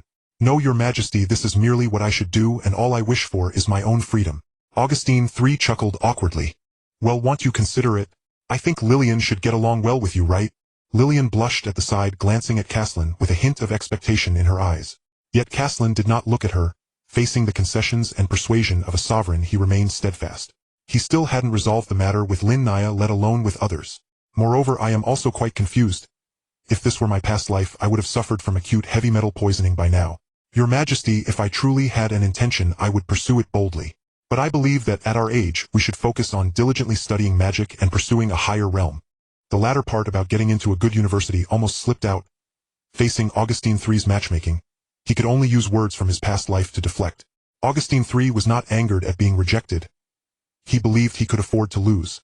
Furthermore, upon hearing Caslin's ambition for a higher magical realm, his recognition of him grew even stronger.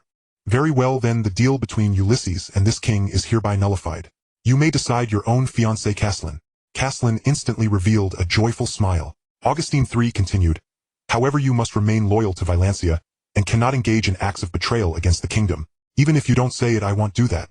Caslin thought commoners won't rebel unless driven to desperation, let alone a prince's foster son, who is absolutely a person of privilege. But even though he thought this way, he still had to pay lip service. Caslin immediately bowed solemnly. Yes, your majesty, I promise that I, Caslin Servina, will always be loyal to Vylancia. Augustine III smiled and clapped, exclaiming, two goods. Since that's the case, if there are no other matters, you may take your leave. At this point, he suddenly remembered something and looked toward his daughter, who had been left out.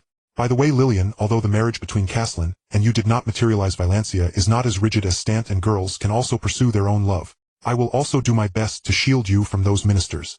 Although Lillian's expression was somewhat dejected, she perked up a bit upon hearing this.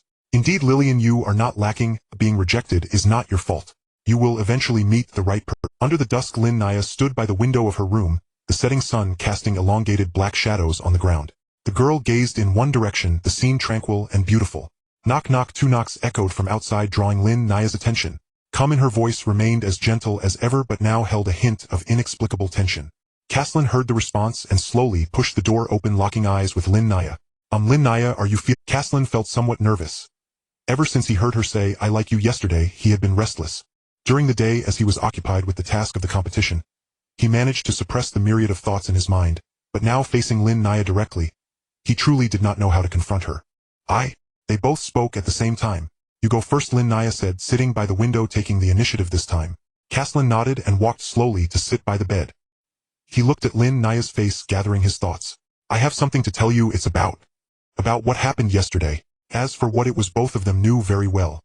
Lin Naya's expression remained calm, but one hand tightly gripped her skirt, awaiting the impending judgment. "I'll be direct, Lin Naya, I don't know what kind of feelings I have for you. After 5 years together, I've always regarded you as my younger sister, never expecting that you." Caslin didn't continue as Lin Naya seemed to guess what he was going to say, her eyes filling with tears. "So you don't like me and won't agree to my request?" Lin Naya's expression was one of deep disappointment. But you said last time that you would agree to anything I asked." Caslin felt as if he had been hit by a boomerang and cursed himself for his foolish words. Seeing Lin Naya on the verge of tears, he hurriedly clarified, "No, Lin Naya, that's not what I meant. I don't dislike you. I just am not sure what this feeling really is." He spoke sincerely and continued, "Moreover, we are still too young. Can you give me some time? I will figure it out. I don't want to hurt you with my uncertainty." He added, "As for your request, I think that at 13 or 14 it's not suitable for us to be together. We should at least wait until we graduate from the intermediate academy, right?" Caslin's expression was serious. The mindset from his past life was deeply ingrained, and he still couldn't accept having a girlfriend at such a young age. Lin Naya gradually calmed down. In fact, she had already stopped being angry when she heard his first sentence. At least he hadn't denied his feelings for her. When she heard him say that they shouldn't be together, her face flushed red, and she immediately realized there seemed to be some misunderstanding. Lin Naya sniffled and stammered an explanation. "I didn't say that I wanted to be with you right now. I just wanted to confirm your feelings. My mother said if you agree to, we can get engaged first."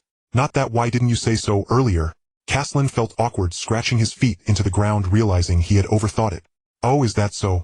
Caslin rubbed his forehead and chuckled a couple of times. At the same time, his mind began to calculate. If it's just an engagement according to the noble customs of this world, it is indeed quite normal. And for me, engagement does not mean immediate execution. The real marriage age is 18 or even 20. Anything could happen in between. No one could say for sure. Having a buffer period and opportunities to test things out, most importantly, would allow Lin Naya an answer that wouldn't cause her sorrow. With this thought, he suddenly recalled Lin Naya's inexplicable concern about Lillian's engagement and those strange questions. "So that's how it is. I won't engage with Lillian because this matter wasn't done with my consent, and I dislike that feeling. Secondly, I don't want to be involved with the royal family as it could bring a lot of trouble. As for Lin Naya, if engagement can prevent her from being sad, I would definitely be willing. On the other hand, although this girl is a bit foolish, she certainly wouldn't bring me any trouble." At this moment, Caslin had not realized that his rational analysis was entirely based on the emotional premise that he liked. "No, is that not okay?" Lin Naya, seeing that Caslin had not spoken for a long time, felt dejected. "Then at least you can't get engaged to anyone else before answering me." Caslin, hearing her words, finally came to his senses. This girl really is easy to compromise. Getting engaged or not doesn't impact me much. If you care about it so much, I can agree to you. Lin Naya had thought that Caslin would definitely refuse. After all, for the locals of this world, engagement is a very important matter. Basically, once engaged, the two will under legal witness become spouses, especially as half a member of the Morel family. Caslin was unaware of this. He had not researched the laws of Vilancia, and still held on to Earth's mindset, viewing this merely as a formality of nobility and a promise without legal efficacy. Upon hearing Caslin's reply, Lin Naya's emotions went through a roller coaster ride, and the tears could no longer be contained, bursting into joyous sobs. "What you said is true?" Lin Naya asked while gasping for breath, her words starting to become intermittent.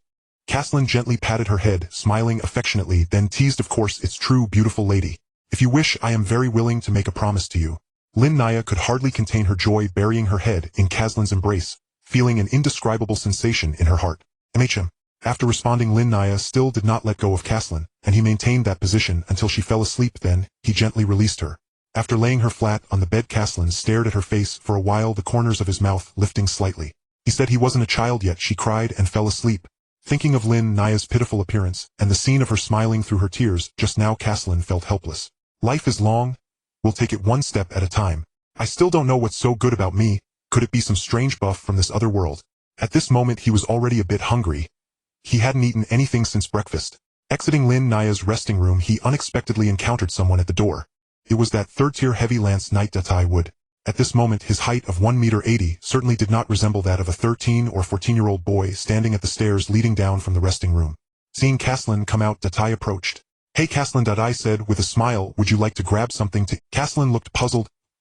His only interaction with him should have been during the second round of competition, so why was he looking for him at this time? Datai, do you need something?"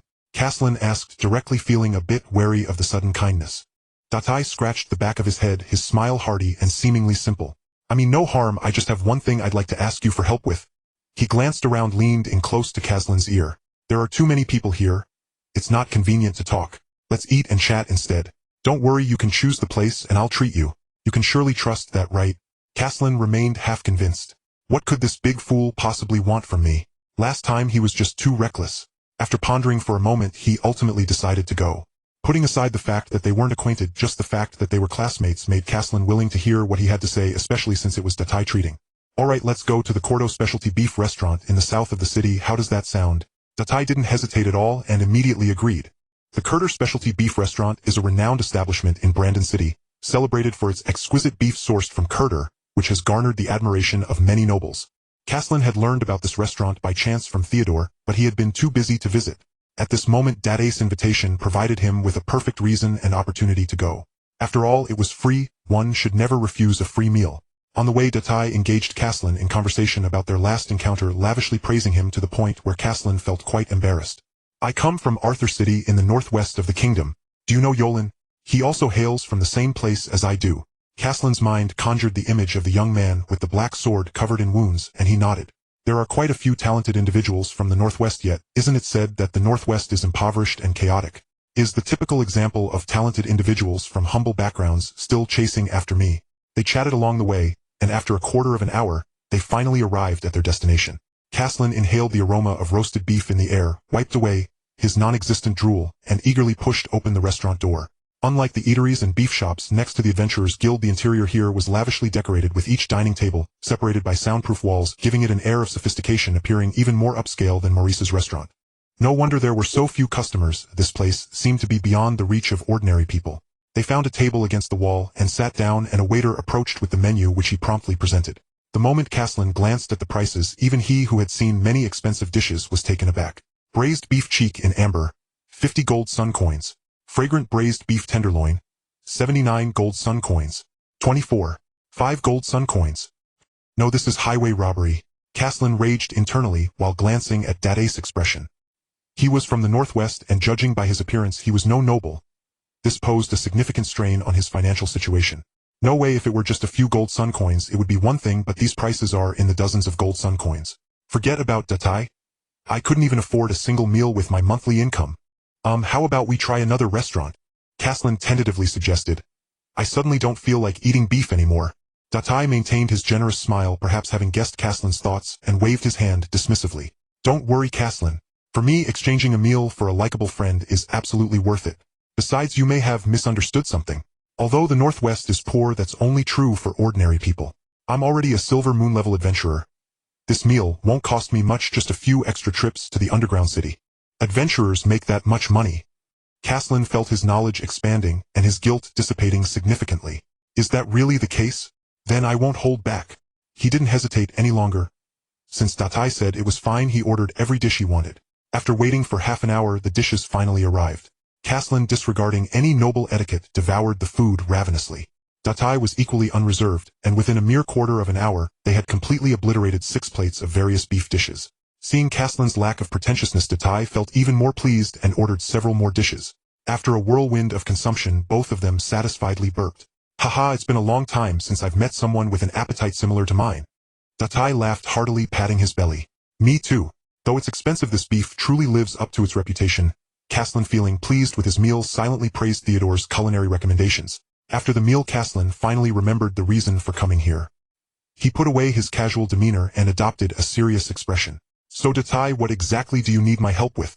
I must make it clear that it cannot exceed my capabilities, and it must not violate my principles or will."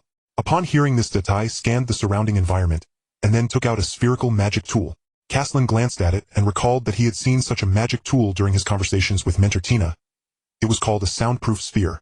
The soundproof sphere emitted an invisible wave of magical energy in Datai's hand, and soon all external sounds disappeared. Caslin felt as though an additional layer of protection had surrounded him, isolating him from the outside world. Now it's fine. Datai placed the magic tool on the table.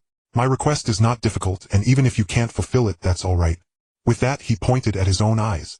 Those eyes were currently emitting a grayish-white glow. Caslin stared at them for a few seconds, and a chill ran down his spine. These eyes were given to me at birth. As you can see, they evoke discomfort and fear. Datai glanced at the table, his thoughts seemingly drifting back to that desolate northwestern land.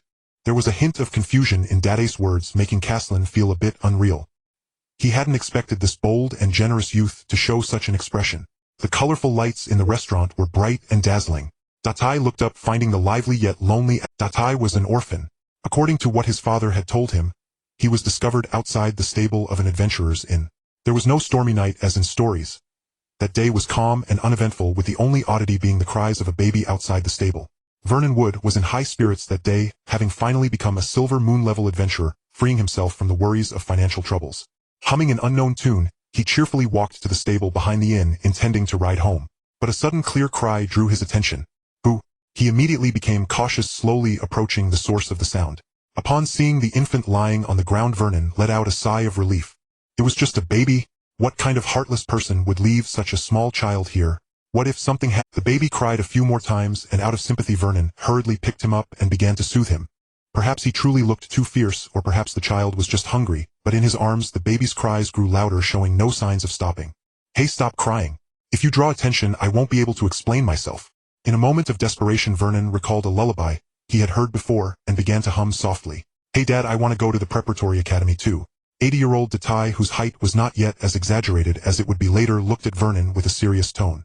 It had been nearly 8 years since Vernon picked him up, and watching this kid grow up filled him with a sense of accomplishment. Suddenly Datai gave him a strong push from behind, trying to shove him out of the house. Well, sometimes it wasn't that fulfilling, Vernon thought. You little brat, your dad is a 5th-tier heavy armor cavalier. With me teaching you, why do you still want to go to school? In this world, apart from a few knights who cultivate paths like the Royal Knights, most knights are at the 4th to 5th tier, including Holy Knights and Enhanced Knights. There are also heavy cavalry and ranger knights for warfare, as well as elemental knights and rune knights, and contract knights like dragon knights and elf knights. But it's different. Datai brushed off Vernon's hand from his head, saying, you only know how to fight. I want to learn much more than that. Only by becoming stronger can I completely drive those damned monsters and demon clans out of the Northwest. Seeing Datai's eyes filled with longing, Vernon waved his hand. All right, what are you rambling on about? You just want to go to school, right? The Knight Preparatory Academy opens next week, so we'll take you then. Is that okay? Really? Datai knew that Vernon would not resist his persistent nagging. Upon hearing the answer, he jumped up excitedly, and clung to Vernon, exclaiming, great. Dad, you are the best dad in the world. All right, stop the flattery. Datai lifted him up and tilted his head, saying, if you flatter me more, I might just ascend to heaven. He felt delighted inside, even though his face still wore a look of disdain. Vernon lived in a small village outside the city of Arthur. When he found Datai, he had just turned 22, and his strength had reached the 4th tier of a knight. Logically, such strength should have allowed him to marry and start a family in the power-centric Northwest, but he remained single, relying solely on his childlike face to avoid attention. It wasn't that no one was interested in him, but he frequently took on tasks from the Adventurers Association, leaving him little time for such matters. Moreover, being an orphan without family pressure made marriage seem optional. Since picking up Datai, it was like being a divorced parent, and he had even less opportunity. However, after having Datai, his life was indeed filled with more colors, no longer just hunting, but also filled with expectations for Datai's growth. Under Vernon's guidance, Datai learned a lot, and due to Vernon's frequent visits to the Adventurers Association, he also built good relationships with those veteran adventurers. Vernon's family wasn't poor. As a Silver Moon-level adventurer, maintaining a middle-class wealth was not difficult. This is the last time. While organizing his equipment, Vernon warned Datai, this task is not as simple as the previous ones. We need to head to the Hodis Mountain near the border. I'm a bit worried about taking you along. Don't worry, Dad. Datai patted his chest. Have I ever caused trouble on your tasks? I'm a genius knight who reached the 1st tier at 8 years old. I might even be able to help you. Vernon gave him a solid tap on the head. Stop the chatter, go to the back and bring out the iron hoof. We need to set off early to return early. Got it. Datai groaned, but then ran outside, rubbing his head. I hope the goddess Valkyries will bless us, and we can have a smooth journey.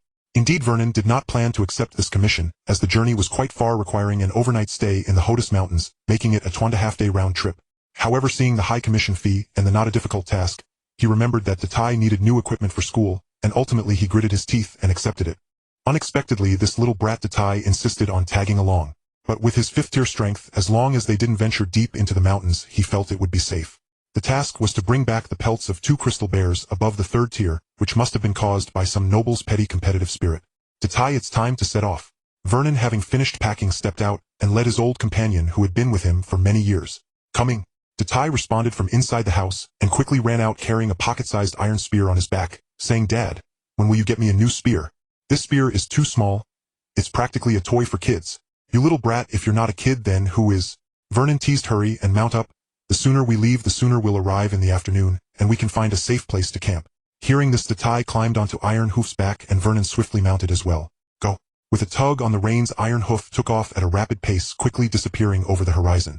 Though Iron Hoof was already a middle-aged warhorse with 13 years of riding experience, its speed had not diminished at all, reaching the outskirts of the Hodis Mountains by 4 in the afternoon. "Dad." Datai jumped off the horse and stretched his neck, asking, "Why don't we stay at an inn?" Although Vernon was chatty, he never held back on answering his child's questions. Hearing his son's question, he smiled and asked back, "Do you see any inns nearby?" Datai had observed the surroundings from the horse and indeed had not seen any inns, so he shook his head. Vernon pointed to the thicket at the mountain's entrance. "That's because this area is too dangerous. The inns are not. Moreover, the nearest inn is over 3 hours away. If we stay at an inn it would take too much time." Datai thought for a moment, realizing it was indeed the case, and nodded, then turned to take out the items needed to set up a temporary shelter. Hey, you little brat, do you even know how to use those?" Vernon hurriedly stopped Datai, saying, "I'll handle it. You go rest. We've traveled all day." Datai seemed a bit unconvinced, but looking at the complicated tools, he refrained from boasting. The night in the mountains was always quiet and filled with a serene atmosphere, and a campfire flickered at the edge of the Hodis Mountains. Vernon and Datai sat around the fire together. This was Datai's first experience of camping, and he was wide-eyed looking around. In the distance, fireflies glowed in the thicket, and on the dark, deep branches green eyes shone. Everything felt. Vernon was preparing their dinner, which consisted of nearby picked mushrooms and wild vegetables mixed with some cured meat boiled into something barely qualifying as soup in a small copper pot. After a meal that could hardly be called delicious, Datai and Vernon lay in the tent. Surrounded by the sounds of chirping insects and the fresh scent of trees and shrubs in the night, the father and son quickly fell into a peaceful sleep. Logically, Vernon and Datai should have kept one person on watch to guard against any lurking dangers. However, due to the hidden magical properties of Vernon's tent, which could obscure the perception of wild beasts, there was no need for such precautions. With a sense of novelty still lingering, Datai reflected on the day's journey and gradually drifted off to sleep. His consciousness ebbed and flowed, and after an unknown amount of time, Datai slowly opened his eyes. But when he opened his eyes, the sight before him filled Datai with panic. Where is this? Where is my father? The unfamiliar scenery in front of him disoriented Datai, for he could see neither the tent, the campfire, nor Vernon. In a world tinged with a pale filter, it was empty, and only Datai was there, continuously calling out for Vernon. Filled with a fear of the unknown, he wandered a short distance before suddenly noticing an inexplicable light ahead, accompanied by a force urging him to move toward it. Datai wanted to resist this inexplicable compulsion to move forward, but he quickly lost control, completely relinquishing command of his body. At the end of the path, a pure white sphere of light floated in the air, starkly contrasting with the desolate world around it. Desire welled up in Datai's eyes, a desire he could not fully comprehend. He wanted to obtain it, but why? Datai's confusion lasted only a few seconds before that desire compelled him to reach out toward the sphere of light.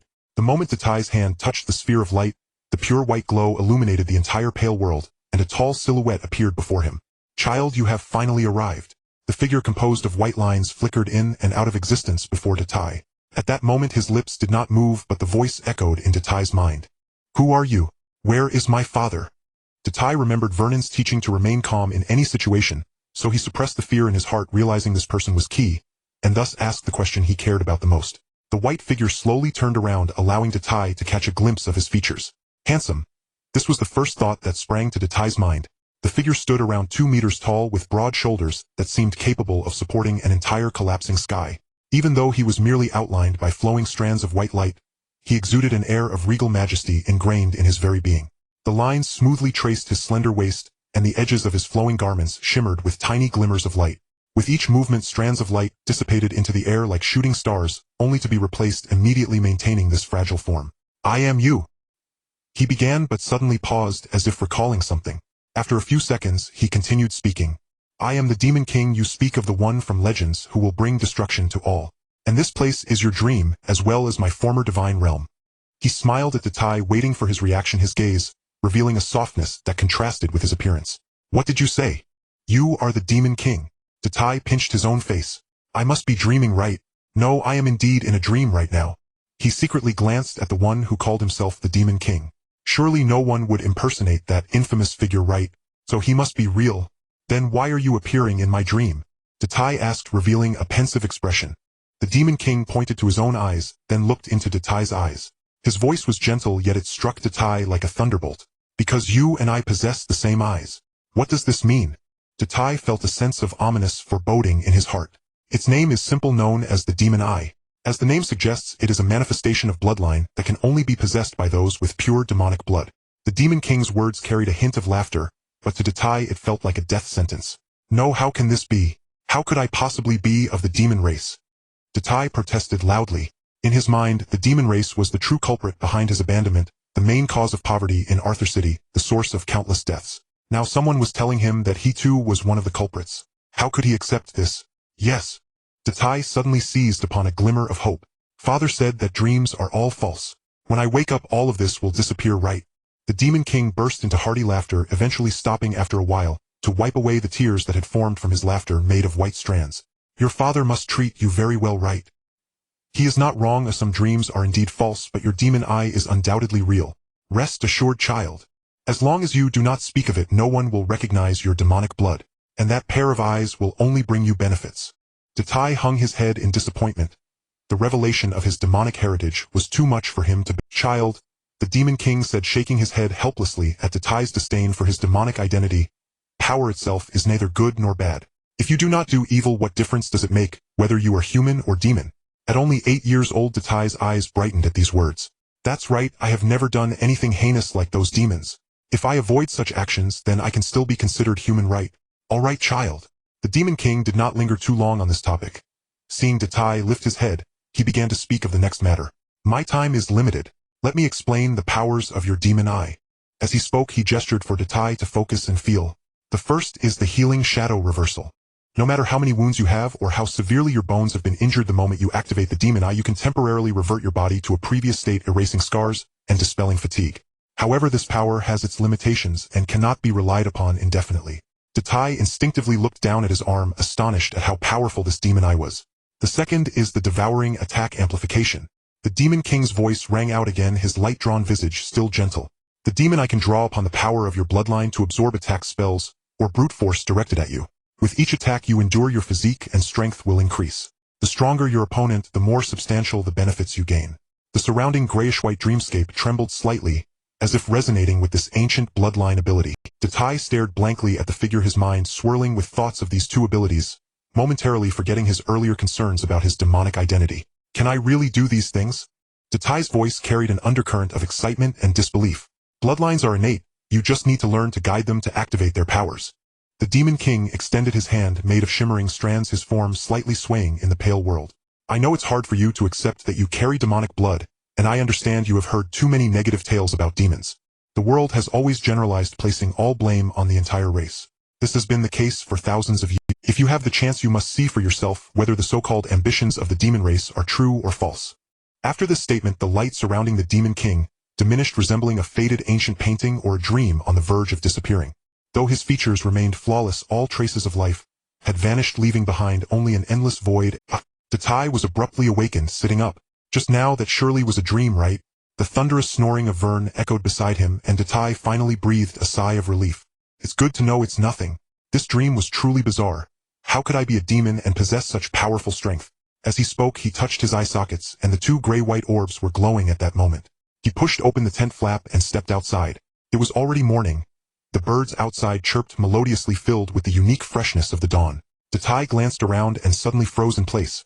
What had once been an ordinary scene was now replaced by a myriad of colors. Reds, yellows, and a silvery hue filled the air.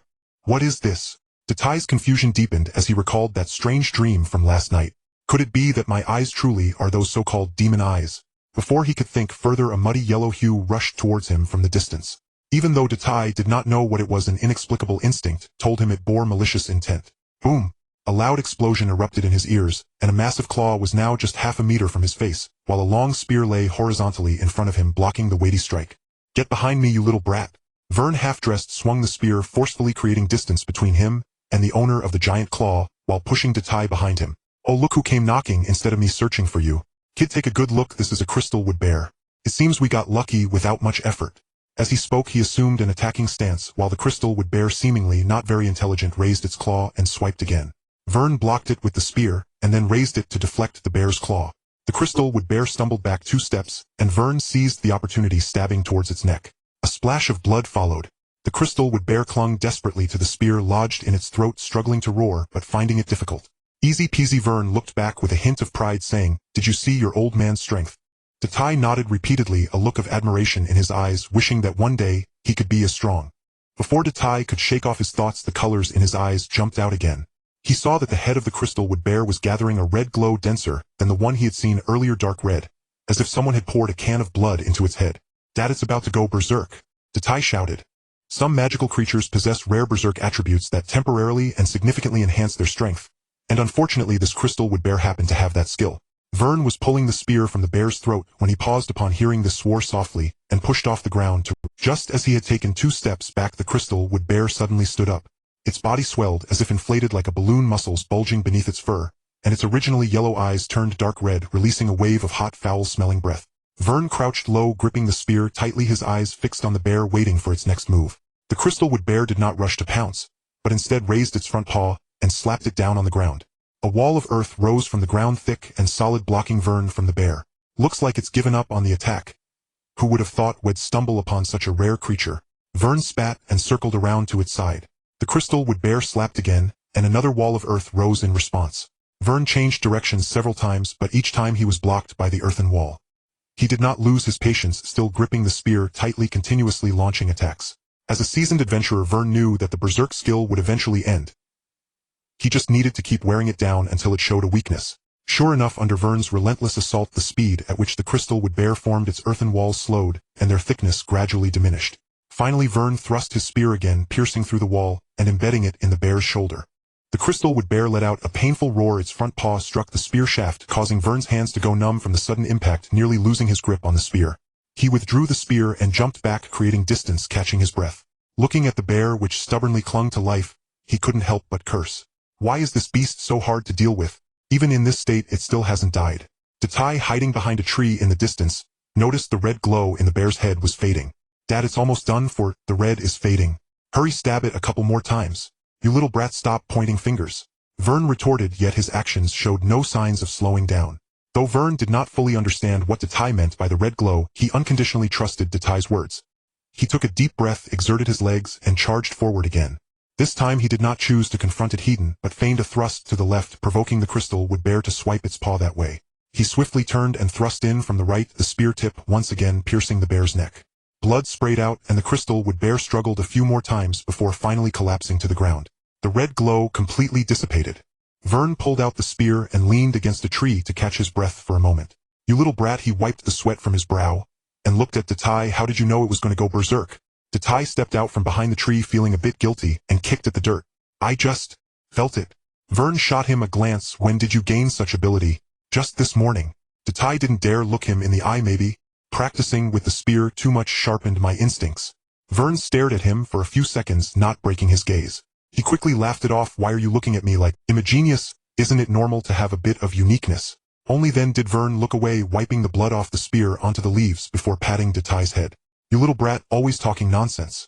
If you don't know, then just say so. Having this ability is good. It will save you some trouble in the underground city later." Tai finally relaxed and warmth filled his heart. For the rest of the morning, Tai and Vern wandered around. Based on the varying intensities and positions of the colors in those demon eyes, he pointed out several directions, each time leading them to find traces of the crystal wood bear. Vern would quietly sneak up each time, solving the issue with a single shot, clean and efficient. By the afternoon, they had hunted 4 crystal wood bears, exceeding the requirements of their quest. Vern skinned the bears one by one, rolling up the pelts and tying them to his iron hoof, feeling quite pleased. "What luck we have today." He mounted his horse and pulled Tai up behind him. "Also thanks to your strange intuition. Usually it would take 2 days to find even one bear in the mountains, but today we managed to get 4 at once. Once we sell these for money, it'll get you some good gear." Tai sat in front of him, not responding to Vern's words. He was still thinking about those colors, pondering what that so-called Demon King had said and what he truly was. The iron hooves trod back under the setting sun, their shadows stretching long behind them. By the time they returned to camp, it was almost dark. Vern started a fire, preparing the 2 fish he had caught by the stream and several wild rabbits he had found along the way, skewering them over the flames to roast.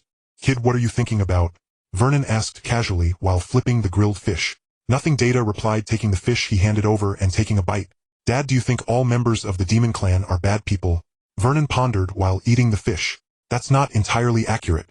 There are good and bad people among humans, so there must be good and bad among the demon clan as well. Now just eat your fish. Why think about such profound things? The fish was slightly charred, crispy on the outside and tender on the inside, and with a sprinkle of salt it tasted quite good. Data nodded and ate a few more bites, the chaotic thoughts in his mind significantly dulled by the aroma of the food. Vernon grabbed another rabbit leg, chewing it with grease dripping from his mouth. You little rascal, tomorrow when we return just hand over the bear skin, and with the money we get we'll go buy some gear. What kind of gun do you want? Long or short? Heavy or light? Data thought for a moment, his eyes sparkling. Just something similar to yours would be fine.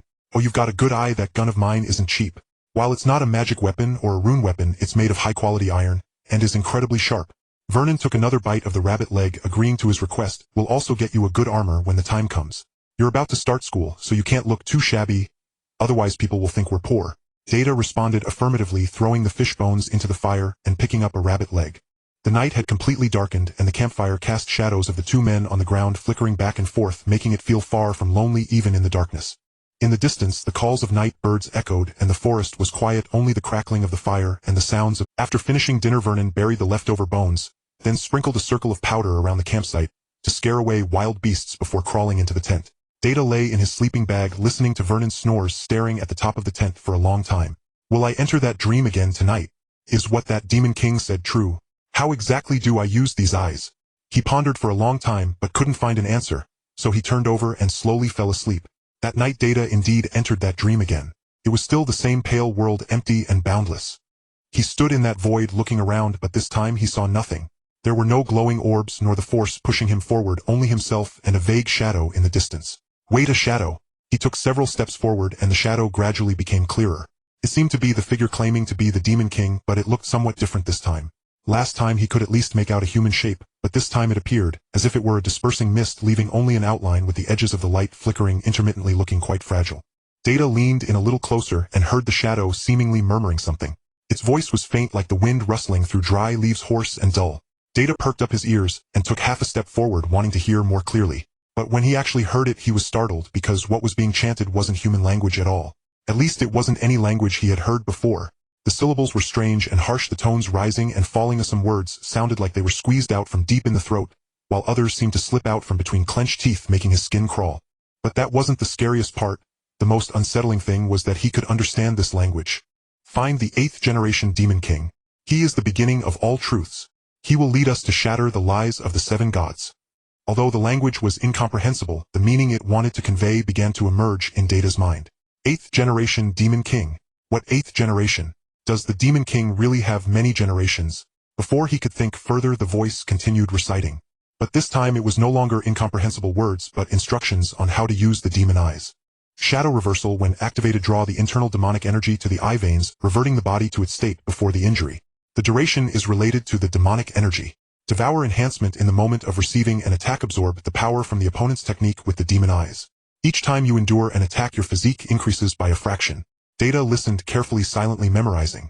So that was the principle behind how the demon eyes could predict attacks when Dad was fighting the bear today. The voice continued, breaking down the activation method of the demon eyes into several steps, from invoking the bloodline to the operation of demonic energy, then to how to use the eyes to capture the opponent's attack trajectory, explaining in great detail. As Data listened, he suddenly sensed something was off when it repeated the second time. This wasn't a deliberate conversation, because the voice showed no pauses, didn't ask if he understood, and didn't call him child, like last time, not even casting a glance in his direction. It was as if it was a recording repeating over and over at fixed times and places. He reached out his hand and waved it in front of the shadow. As he expected, the shadow showed no reaction, continuing to recite to itself. The strands of light from its body were still drifting intermittently, as if they could completely vanish at any moment. Hey! Data called out, hoping for a response. Who is the 8th generation Demon King you mentioned? Where do I find him? The shadow continued to mutter, ignoring Data's question, and the voice grew fainter, until the final words, the power of the demon eyes begins with the Demon King and returns to the Demon King, submitting to the Demon King, were spoken. Suddenly its entire figure scattered like a gust of wind, blowing away a wisp of smoke. The pale world finally fell silent. Data stood in place, waiting for a while, but the shadow did not reappear. He looked down at his hands, then raised his eyes to survey the empty surroundings, cursing. What a load of Then not long after he woke up, The familiar tent top was above him, and Vernon's snoring sounded nearby like Data lay in his sleeping bag staring at the tent top for a long time, his mind repeatedly echoing the words, "Find the 8th generation Demon King." What does it mean? It says that finding the Demon King will reveal the truth, but what truth is that? Where am I supposed to look? He turned over, pulling the blanket over his head, thought for a while, but couldn't make sense of it, and drowsily fell back asleep. The next morning, when Vernon dragged him out of the sleeping bag, it was already 9 o'clock. "You little rascal, get up. We need to head back to turn in the mission." Data rubbed his eyes, reluctantly got up, his mind still a bit foggy. While packing his sleeping bag, he thought about the dream from last night. "Father," he suddenly spoke. Do you think there can be several generations of demon lords? Like, not the same one?" Vernon, who was picking up the leftover rabbit leg from the fire, looked up at him. "Why are you thinking about this so early in the morning? You've never seen one." "I just suddenly thought of it and became a bit curious." Tatai rolled up his sleeping bag and stuffed it into the saddlebag on the horse. "Father, have you ever heard of the saying about the 8th generation demon lord?" Vernon took a bite of the rabbit leg and pondered. "According to popular belief, the demon lord appears once every 1,000 years, but it's not the same demon lord. It seems no one has come out to explain." Tatai did not get the answer he wanted and climbed onto the horse, feeling a bit disappointed. Vernon paid no mind to his question, tucking the remaining rabbit leg into his embrace and mounting behind him. "Go." The iron hooves stepped forward, retracing their path. Tatai sat in front, watching the trees on both sides of the road retreat, one by one, yet his mind was still occupied with those words. "He will lead us to shatter the lies of the 7 gods. 7 gods? Could it be those of the goddess of light? He recalled the stories he had heard as a child in the church. The goddesses created the world, protected humanity, and blessed the brave to fight against the demon lord. The priests in the church said the demon lord was evil, the embodiment of destruction, the greatest threat to this world. But that shadow said the demon lord would shatter the lies of the 7 gods. What lies? Who did the 7 gods deceive?" Tatai frowned, feeling as if he had fallen into a giant whirlpool. Since that return every night, he could once again enter that space and hear that voice. Sometimes it was complete reciting from "Find the 8th generation demon lord" all the way to "Submit to the demon lord." Other times it was only the last few lines repeating over and over. He tried asking countless times who the 8th generation demon lord was, where to find him, and why he needed to search, but he never received an answer. However, the things that voice taught him, he remembered them all. Rewind, shadow, amplify, attack, and other uses of the demon, such as how to see through the flow of magic with his eyes, how to predict an opponent's attack, and how to catch fleeting openings in battle.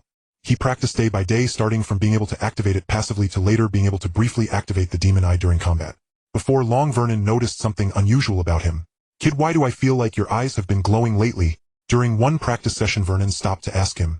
"And they are a grayish-white, quite eerie." Tatai put the gun away and casually replied, "Oh really? My pupils are that color originally. What's strange about..." Vernon didn't think much of it. As long as Tatai was fine, he wouldn't ask further. Days passed just like Tatai's marksmanship improved, and he became more adept with the demon eye. He accompanied Vernon into the dungeon several times, each time managing to predict the attacks of the monsters thanks to those eyes, never sustaining a single injury. Vernon didn't say it out loud, but he was pleased in his heart. "You little rascal, your intuition is really uncanny." After emerging from the dungeon one day, Vernon patted his shoulder. "I admit this is much better than I was back in the day." Tatai smiled shyly. Others might not know, but he was well aware that it wasn't intuition but the power of the... But he couldn't say that. Although his father had mentioned that not all demons were bad, he couldn't be sure how others would perceive it. If others were to discover that his eyes were the demon eye, that he carried the blood of demons, no one would care whether he was a good person or if he had done bad things. He would only be seen as an outcast, a threat, something that should be eradicated. Therefore he told no one about this matter, not even Vernon. It wasn't that he didn't trust his father, but he feared it might startle him and make him worry. Time flew by and another 5 years passed. Tatai had now grown to 1.8 meters tall, half a head taller than Vernon. Vernon said he was now a big eater capable of consuming 3 days' worth of food in a single day. Every time Tatai heard this, he couldn't help but chuckle, saying, "Then you better take on more commissions, or you won't be able to afford..." Vernon would always scold him, calling him a little rascal, but with a smile on his face, he felt greatly pleased with Tatai's growth. Until that summer, Tatai received an enrollment notice from the Royal Intermediate Academy. "Go on, kid." Vernon handed him the notice. "There are plenty of geniuses over in the capital. Go experience it, don't just stay cooped up in this little corner of the Northwest." Tatai took the notice, flipping it over in his hands, unable to hide his joy. "All right, if I go, don't think about me. Think about you. Not a chance." Vernon slapped him on the back. "You little rascal, hurry and scram, don't be an eyesore here." So Tatai smiled, packed his things, and rode off alone toward the capital. Behind him, Vernon wiped away the tears that had spilled out. "Really, this little rascal just leaves without any pleasantries. But I hope he has a safe journey." On the other side, Tatai didn't expect that just a few days after arriving in the capital, he would encounter the 4th-tier genius magician Caslin during the placement exam. He was even more surprised that his reliable demon eye would bring him experiences he had never encountered before in that match. At the beginning of the match, everything seemed normal. Caslin's spells, whether it be the air pressure or the chaotic flow, were all clearly visible to the demon eye. The silvery white strands of magical energy danced in the air like snakes, showing where they would strike, when to unleash their power, and their attack range all clearly seen in his eyes. He could easily dodge or withstand them, but until he threw his gun it seemed that the move Caslin used was not. There was no flow of magic, nor was there a magical trajectory. Just with a glance the gun froze midair and began to fall. At that moment the demon eye emitted a strange stinging sensation, as if resisting something. But Datai didn't have time to think deeply, as Caslin had already taken advantage of his weaponless state to unleash several dimensional slashes in quick succession.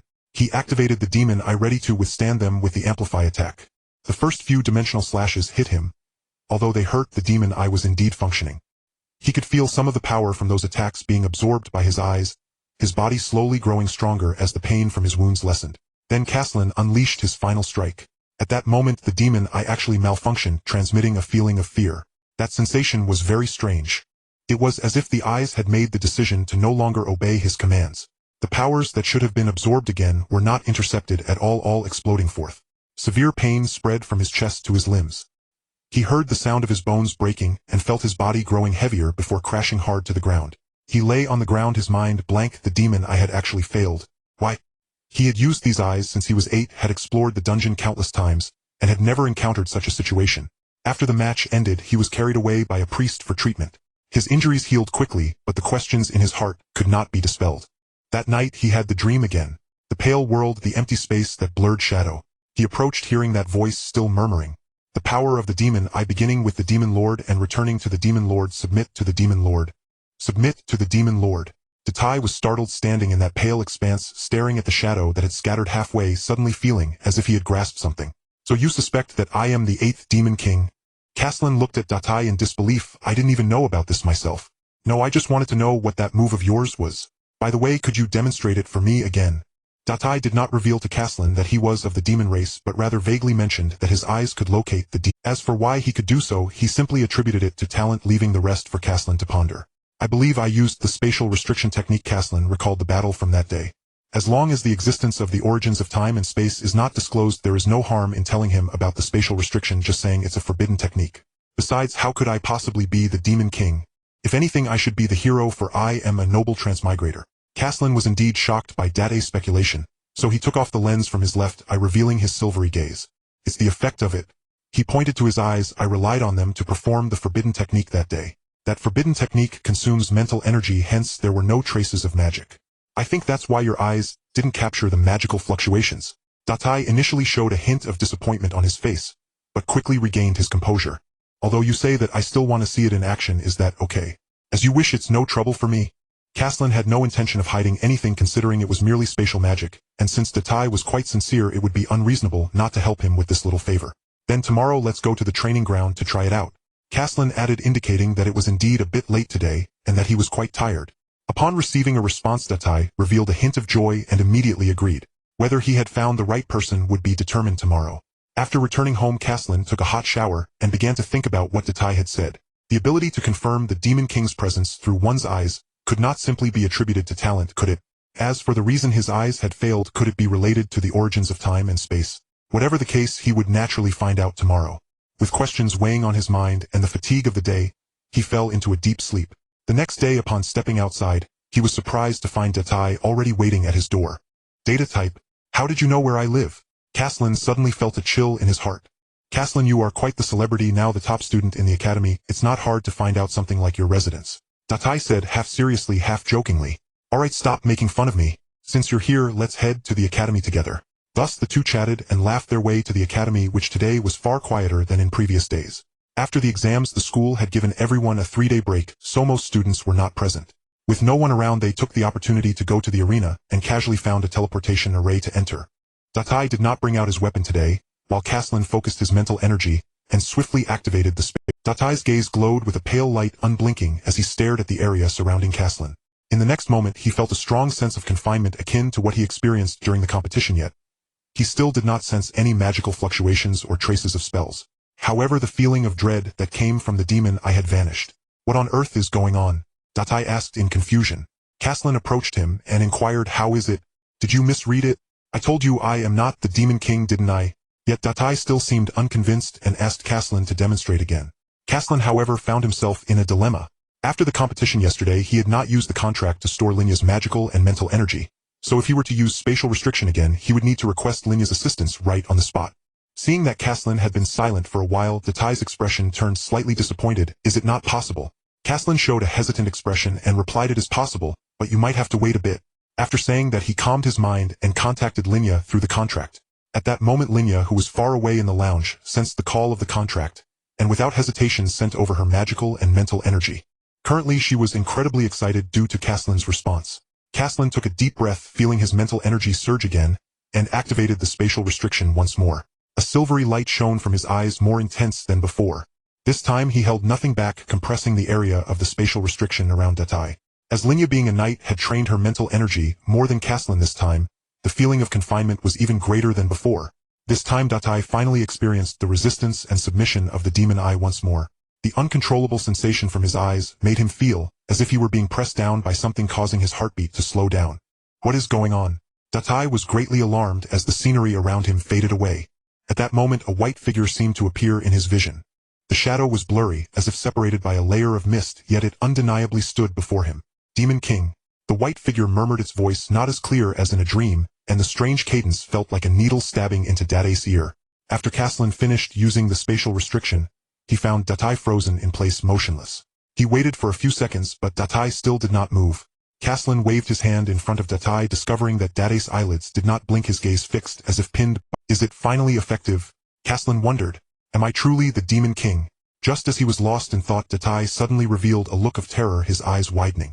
Caslin felt a sense of foreboding and hurriedly shouted, "Datai! Datai!"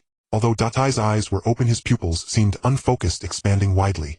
Caslin called out twice more, but still received no response. Seeing Datai's breathing becoming increasingly rapid, Caslin worried something was wrong, placing a hand on Datai's shoulder and giving it a slight shake, attempting to forcibly wake him from this state. "Hey, wake up, Datai."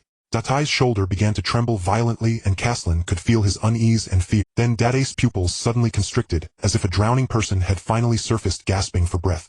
He stumbled back 2 steps, almost tripping over himself, and Caslin quickly reached out to steady him. "What did you see? Why did you look like that?" Caslin asked. Datai seemed not yet fully recovered, not immediately responding. He lowered his head, closing the demon eye, pressing his hand against his forehead. After a few seconds, he slowly raised his head to look at Caslin. The terror on his face had not completely faded, but his mind had clearly returned. It was that white shadow. Datai's voice was hoarse, it spoke. It said, "Demon King," and then white threads ensnared me. If you had delayed pushing my body for a few seconds longer, I might have been completely ensnared. Caslin furrowed his brow. What white shadow? Where was it? Just now, right in front of me. Datai pointed to the space in front of him, his finger weakly lifting and then drooping. I saw it very clearly. No, not clearly. It was just a silhouette, but I knew it was watching me. He paused, his gaze falling again on Caslin's face, carrying an indescribable expression. When you used that magic for the second time, my eyes were suppressed again. It felt like a lower being facing a higher one, unable to even think of resistance. So, I have become the Demon King. What a joke. Do I need to snap my fingers to destroy the world? Stop. Let me reiterate, I am not a Demon King. Even though you have encountered this situation, how can you be so certain about it? Well, Datai's eyes involuntarily darted to the sides, revealing a guilty look. Then he saw Caslin staring intently into his eyes, hesitating for a moment before gritting his teeth and revealing his dream and the function of his demonic eye. However, he still concealed the fact that he possessed the bloodline of the demon race, and merely stated that it was a secret technique passed down from his father. Although Caslin still had some doubts, he temporarily accepted this explanation. So you are most likely the 8th Demon King mentioned by the white shadow in my dreams every day, Datai said, seriously pointing at his own eyes. I absolutely cannot be mistaken. Caslin began to ponder why Datai had not exhibited any anomalies during his first use of the forbidden spell. Was there something different about these 2 spells? Yes. Caslin suddenly thought of something and rolled up the sleeve of his left arm. Could it be because of the contract? Contract? Datai clearly had never heard of it. What is that? It is the path of the royal knight. Caslin spent quite a bit of effort explaining the existence of the contract to Datai. So it's not that I am highly likely to be the Demon King, but rather that the contract can likely restrain your eyes. At this moment Caslin adjusted his non-existent glasses, almost shouting that the truth is singular. Datai, like a person enlightened, immediately grasped the crux of the matter. What you mean is before you used the magic for the second time you first used the contract, and it had a restraining effect on my eyes causing them to mistakenly identify you as the Demon King, but in reality this contract is what I referred to as the Demon King. I didn't expect this Datai, Caslin said with a look of a teachable scholar. Your comprehension ability is quite strong. That is indeed what I mean. Datai rested his chin in thought for a long time, realizing that this was indeed the only explanation for the starkly different outcomes of the two spells. Thank you, Caslin, I think I understand now. After arriving at this conclusion, a heavy stone in Datai's heart finally fell. Fortunately Caslin is not the Demon King, or otherwise I would probably be the first to die. But he soon felt a great disappointment for not being able to uncover the truth spoken by that shadow. After all, this was the very purpose of his search for the Demon King. Seeing Datai still looking unsatisfied, Caslin, harboring the intention to help to the end, asked aloud, "What's wrong? Is there still some issue? You seem quite disappointed." "It's nothing." Datai hesitated for a moment but ultimately voiced a few words. After all, keeping it all bottled up was just too uncomfortable. "Hey Caslin, that shadow in my dream told me the 8th Demon King. He is the beginning of all truths. He will lead us to shatter the lies of the 7 gods. I only started searching for this so-called 8th Demon King because of those 2 sentences. The lies of the 7 gods." Caslin's heart was stirred by this. It seems that the 2 races holding conflicting views is not a rare occurrence. "Datai, I'm afraid I also don't know what that means." Caslin spoke solemnly, giving his insight. "In my view, the 2 races have harbored grievances for a long time, and we have no way of knowing the truth of history. An ancestor once told me to destroy a nation one must first erase its history. Thus, even if you find the Demon King, he may not necessarily provide the correct answer due to racial hatred. It would be better to firmly believe what you wish to believe. I feel that what you see in front of you is warmer and more credible than those cold historical narrations without evidence." Caslin's reasoning profoundly shook Datai's still maturing heart, leading him to a sudden realization. "Indeed, there is no need to care about things I cannot verify. Rather than knowing I am unable to do anything, cherishing the present is what matters most." "I understand now, Caslin, what you said makes a lot of sense. Thank you very much." Datai sincerely bowed. "Even if you are not a magician, you must surely be an excellent philosopher." "Don't mention it." Caslin thought to himself that these words were not necessarily his own, but simply coincided with his own thoughts. As for being a philosopher, if people found out I was expressing subjective idealistic views, they would probably correct me from across the dimensional wall. "I dare not claim so," Caslin responded politely, then made a joke. "Compared to a philosopher, I might be more suited to being a detective." Datai thought of Caslin's process of guessing about the contract and burst out laughing. "Haha, Caslin, you are—" After laughing for a while, he calmed down and said, "Since we have found the reason for the abnormality of the eyes, I shouldn't waste your time any longer. How about we meet again next time?" "Of course," Caslin replied with a smile. "As a gesture of reciprocity, I will treat you next time." Datai's expression brightened again, and he turned around waving his hand as he stepped into the teleportation array.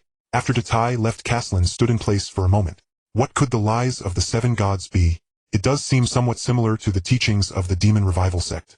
Also, if Datai's eyes could truly discern the identity of the Demon King, then it would be far more than just a family secret. Moreover, when Datai spoke those words, he was unable to look me in the eye, as if he had guilt written all over his— And the contract, could it really be related to the Demon King?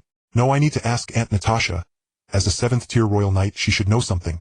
At this moment, after testing and talking, it was almost noon. Caslin slapped his forehead. "That's right, I haven't gone to Linea's place yet. I need to explain to her why I used the contract to avoid worrying her." Thinking of Linea's tearful, wronged expression from yesterday, Caslin couldn't help but quicken his pace. "I wonder if she has talked to Aunt Natasha about yesterday's events." Recalling what I said, Caslin felt like he wanted to find a crack in the ground to hide in.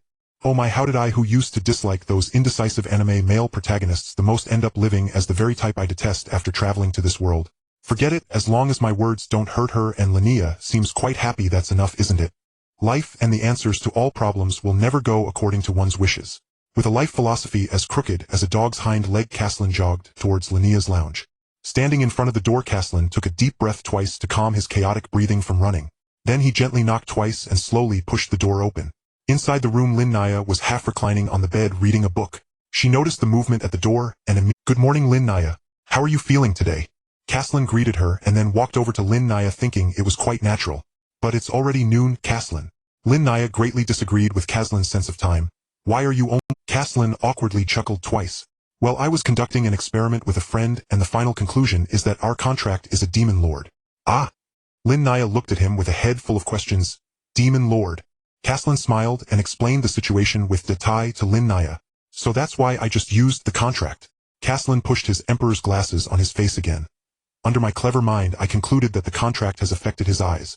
Seeing him bragging, Lin Naya couldn't help but laugh. By the way, Lin Naya, where is Aunt Natasha? I need to ask her about the contract.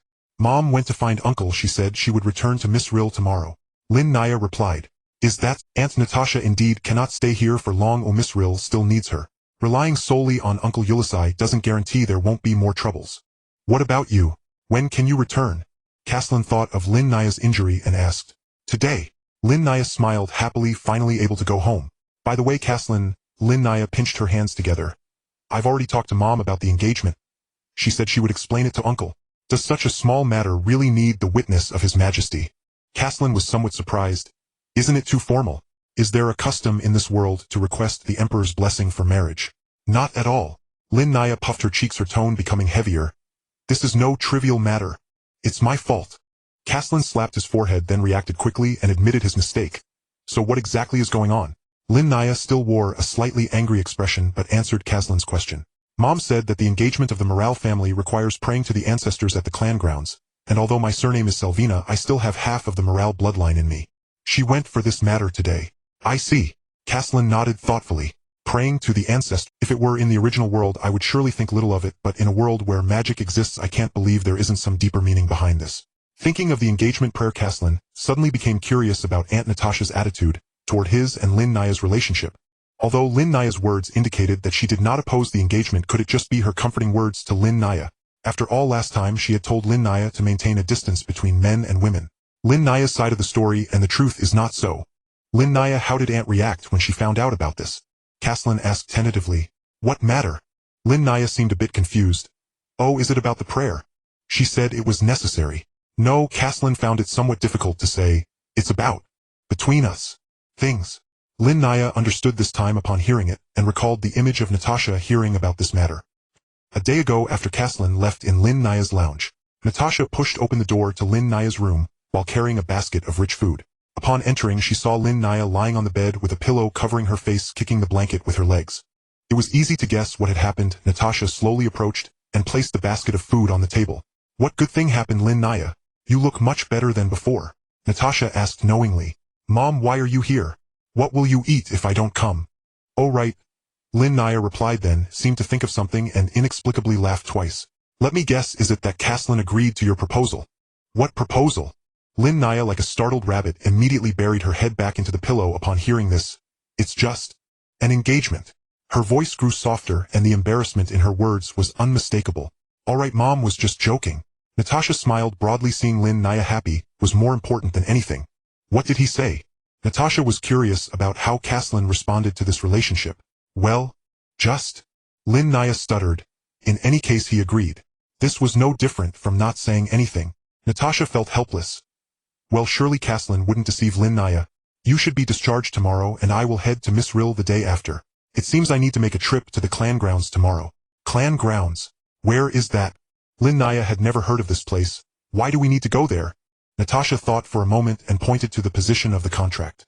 You can understand it this way. Engagement is also a very important contract for our family. Natasha's expression suddenly turned serious. It is not just a verbal promise. It is a responsibility that must be fulfilled. In the past, there have been cases of engagements being broken or eloped in the Morale family, which brought much loss to the family in terms of reputation and assets. Therefore, to eliminate this phenomenon, the ancestors were buried in the clan grounds after death, using the residual power of the contract in their bodies to bind the later generation's marriage contracts. After all, the family does not consider personal interests. It is not as glamorous as most people think. That contract has also prevented many lovers from being together. This rule somewhat hinders the marriage freedom of the younger generation, but it serves as an excellent tool for political marriage. You have half of the Morale bloodline, and you are on the path of a royal knight, so you should complete the engagement contract at the clan grounds. By the way, I also need to find my brother. As the head of the family, only he has the ability to witness and initiate the blessing ceremony. That's why I needed you to confirm Caslin's attitude. This contract is hard to change. So that's how it is. What a nightmare. Does this mean the engagement is mandatory, and I can only marry Lin Naya in the future? Then what's the point of exploring emotional issues? But soon he regained his rationality. Forget it, I did say those words, and even if I had to say them 10 more times, I probably couldn't say anything that would hurt Lin Naya. The ancestors of the Morale family truly lacked foresight. Creating such a contract completely eliminated the possibility of dramatic changes in family relationships. Seeing that Caslin remained silent after hearing about the engagement prayer, Lin Naya became somewhat worried. Caslin, what's wrong? Is there something wrong with this? No, Caslin came back to his senses. I'm just a bit curious about what binds a person to this contract. Lin Naya recalled that Natasha had indeed never mentioned this. I don't know either.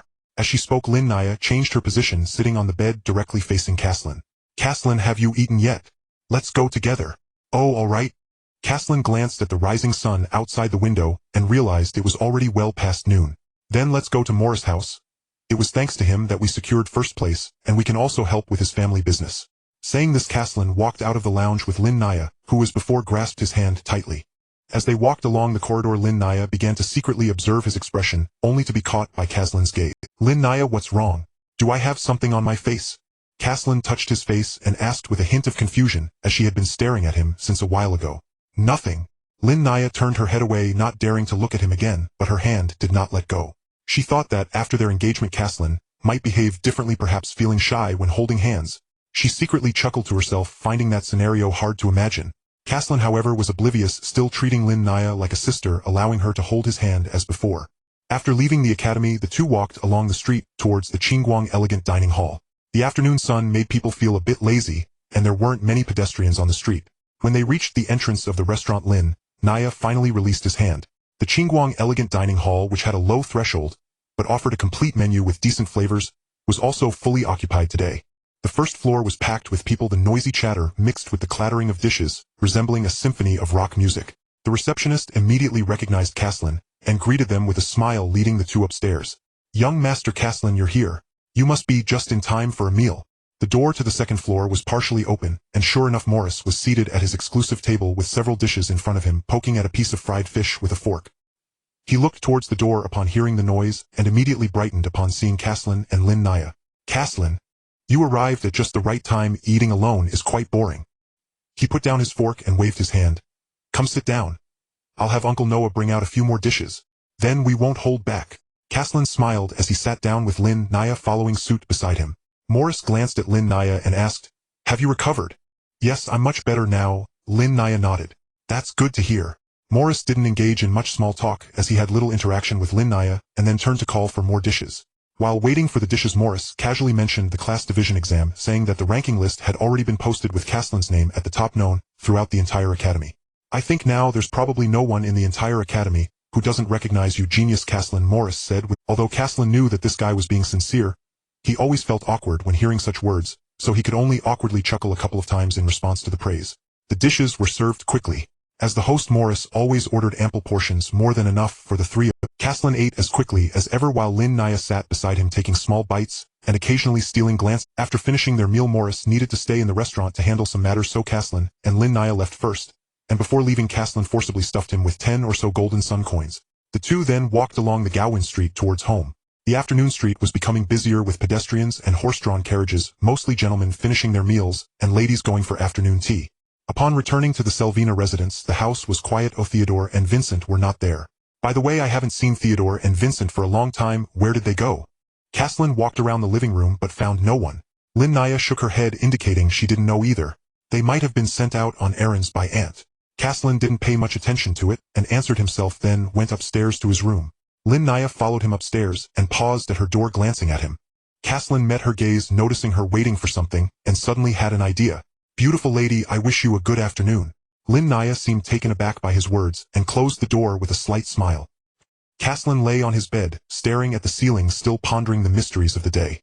The eyes of Datai, the strange reactions to the contract, and the words he had said, such as, the 8th generation demon lord, and the lies of the 7 gods. What do all these mean? Although he told Datai not to dwell on it, it was still necessary to understand these matters to preemptively address any potential dangers. He would ask Aunt Natasha when she returned. That wait extended until evening. By the time Natasha returned, it was already completely dark outside. Lin Naya had finished washing up and returned to her room, while Caslin was sitting on the sofa in the living room reading. Hearing the door sound, he looked up.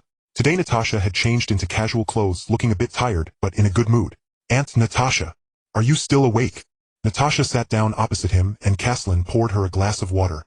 Yes, I've been waiting for you. Caslin put down his book. I encountered something today and wanted to know your answer. Oh. Natasha took a sip of water and gestured for him to continue. Caslin then briefly recounted the matter regarding Datai, including the details of those eyes, and the unusual abilities that manifested during their battle. His eyes can see magical trajectories, and can briefly immunize against damage. When I used forbidden techniques for the second time, his eyes seemed somewhat uncontrollable. I was wondering if it has something to do with the contract. Natasha set down her cup and thought for a moment. There are 3 types of eyes that can locate a demon lord recorded in the ancient texts of the Morer family. She held up 3 fingers. The eye of insight, the eye of holy light, and the demon eye. Each type of eye has a different method of being found. The eye of insight is found through divination and foresight, the eye of holy light through sensing magical energy, and the demon eye through the resonance of bloodlines. As for the specific methods of locating them, the texts do not record them. These 3 types of eyes are rare and very few people have seen them, so the records are not detailed. Caslin frowned, finding it difficult to determine what kind of eyes Datai possessed. What about the contract? Does it have anything to do with the Demon King? Absolutely not. Natasha shook her head, her tone firm. The contract is inherited from the Morale family, and it has nothing to do with the Demon King. Caslin nodded. So it's not related to the Demon King. Could it be that the contract itself has some unknown peculiarities? He committed the names of the 3 types of eyes to memory, intending to look up more information when he had the chance. Sighing, he thought about the growing number of tasks ahead of him. For the sake of the heroic quest and the possible dangers looming ahead, he had no choice but to work harder. With less than 7 years left until the Millennium deadline, he himself was one of the candidates for the hero.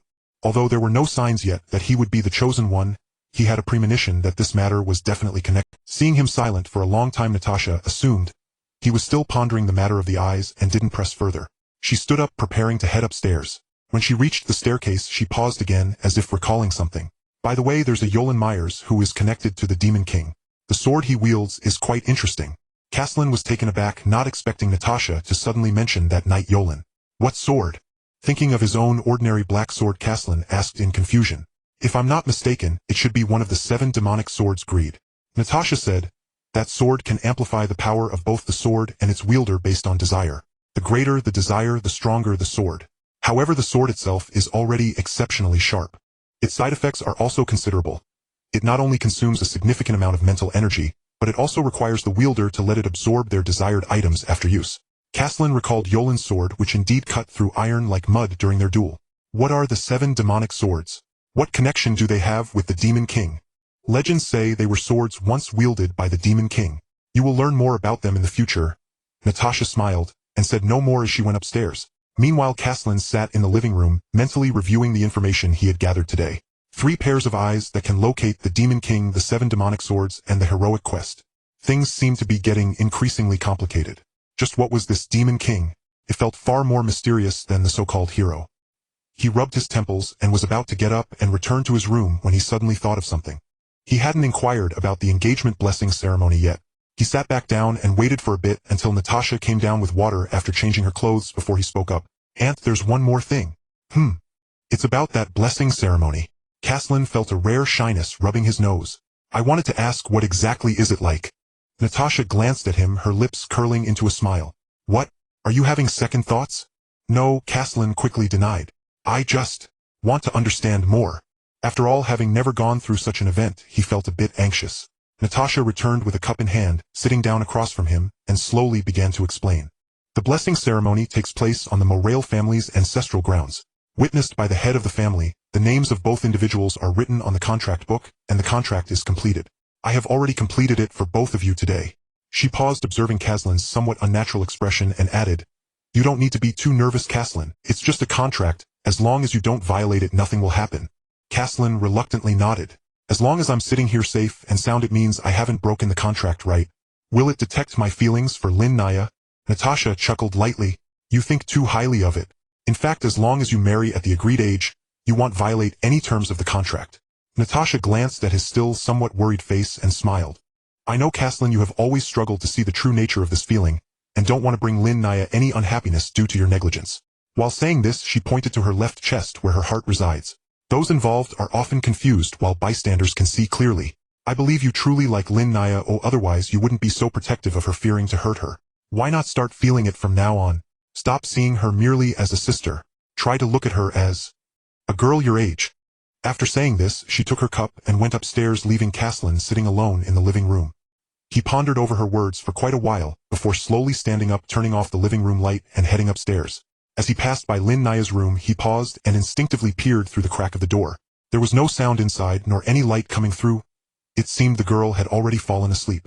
Caslin opened the door to his own room, his mind occupied with Natasha's earlier words. Stop seeing her as a sister, which means treating Lin Naya as a fiancé. But just how exactly should that be done? Caslin still found it hard to understand. Forget it, I'll just sleep for now, he thought as he walked toward the soft bed. On the bed lay a human-shaped figure under his blanket. The bulging quilt resembled an iceberg above water, just the tip of an iceberg, yet it was enough to imagine the scene beneath the surface. Hearing the sounds from outside, the figure in the blanket stirred a few times, and then a head poked out looking at the stunned Caslin. Brother, what a coincidence. Are you here to sleep too?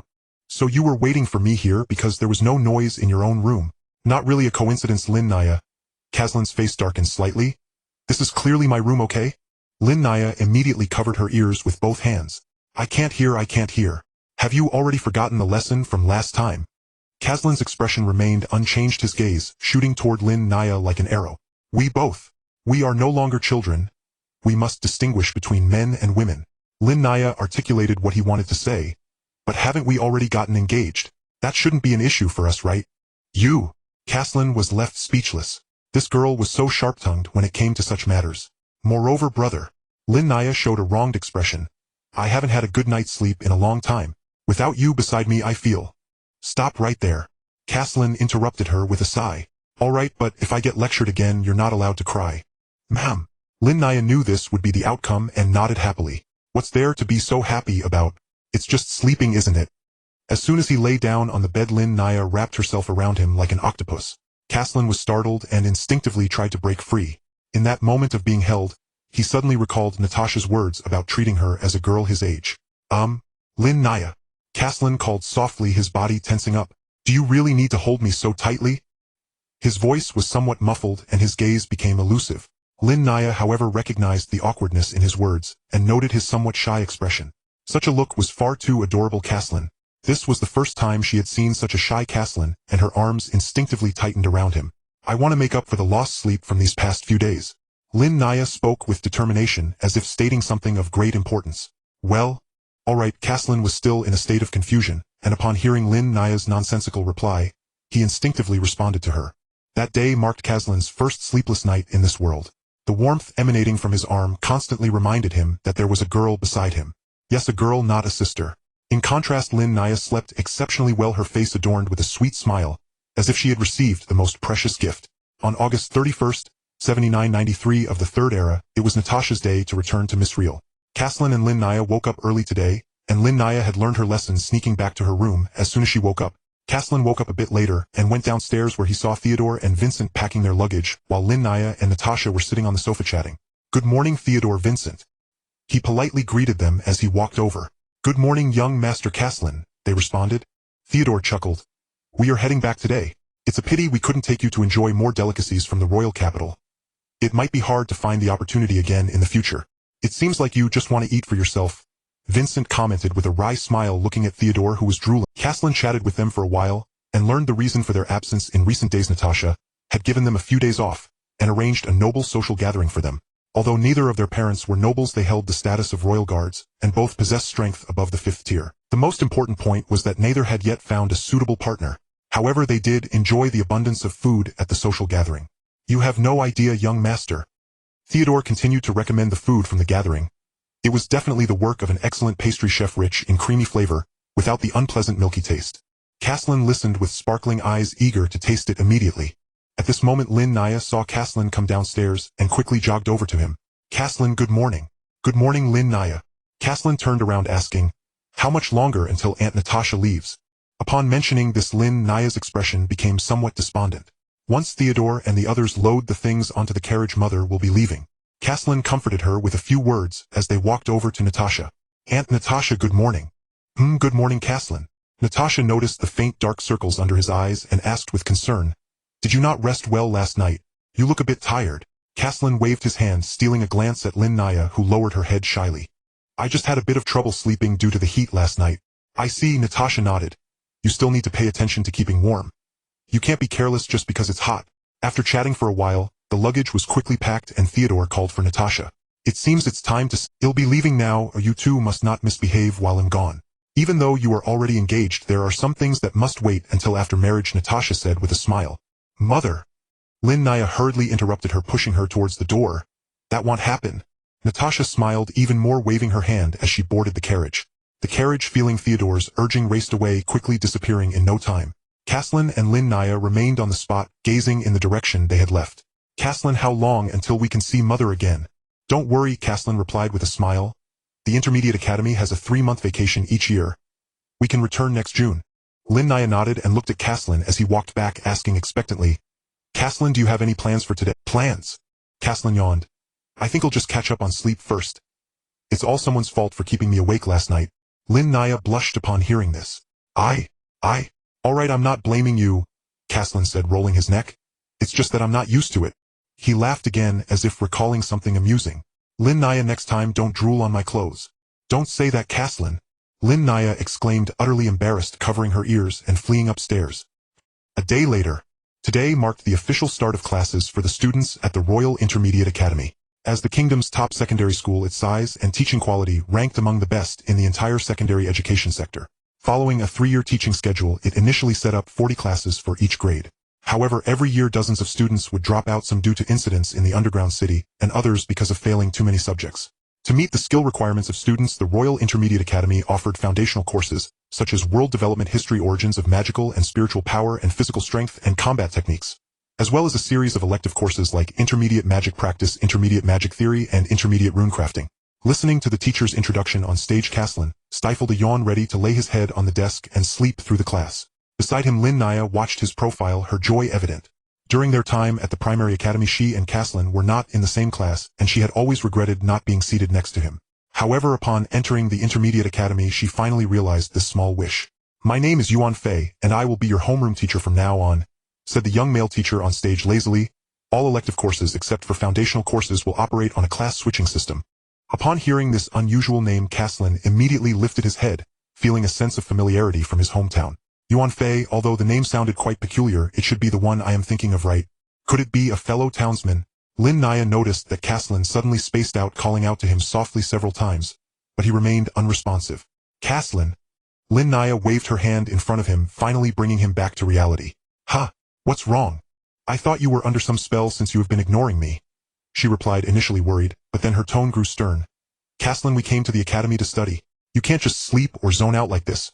Caslin scratched his head. Isn't this all because of you? Me? Lin Naya was puzzled. How was this my fault? If you hadn't insisted on hugging my neck to sleep last night, would I have had trouble sleeping? Caslin adjusted his somewhat stiff neck and gently twisted it a couple of times. Caslin was about to say something more, when Lin Naya, her face flushed, covered his mouth with her hand. This commotion caught the attention of their teacher, Yuan Fei, on stage. Hey, you two. He pointed at Caslin and Lin Naya. Please refrain from flirting in class. It has a significant impact on the teacher. After he said this, laughter erupted from the audience. Lin Naya buried her head low, no longer daring to make eye contact with the teacher on stage. Caslin smiled at him before continuing to listen to the explanation of the academy's rules.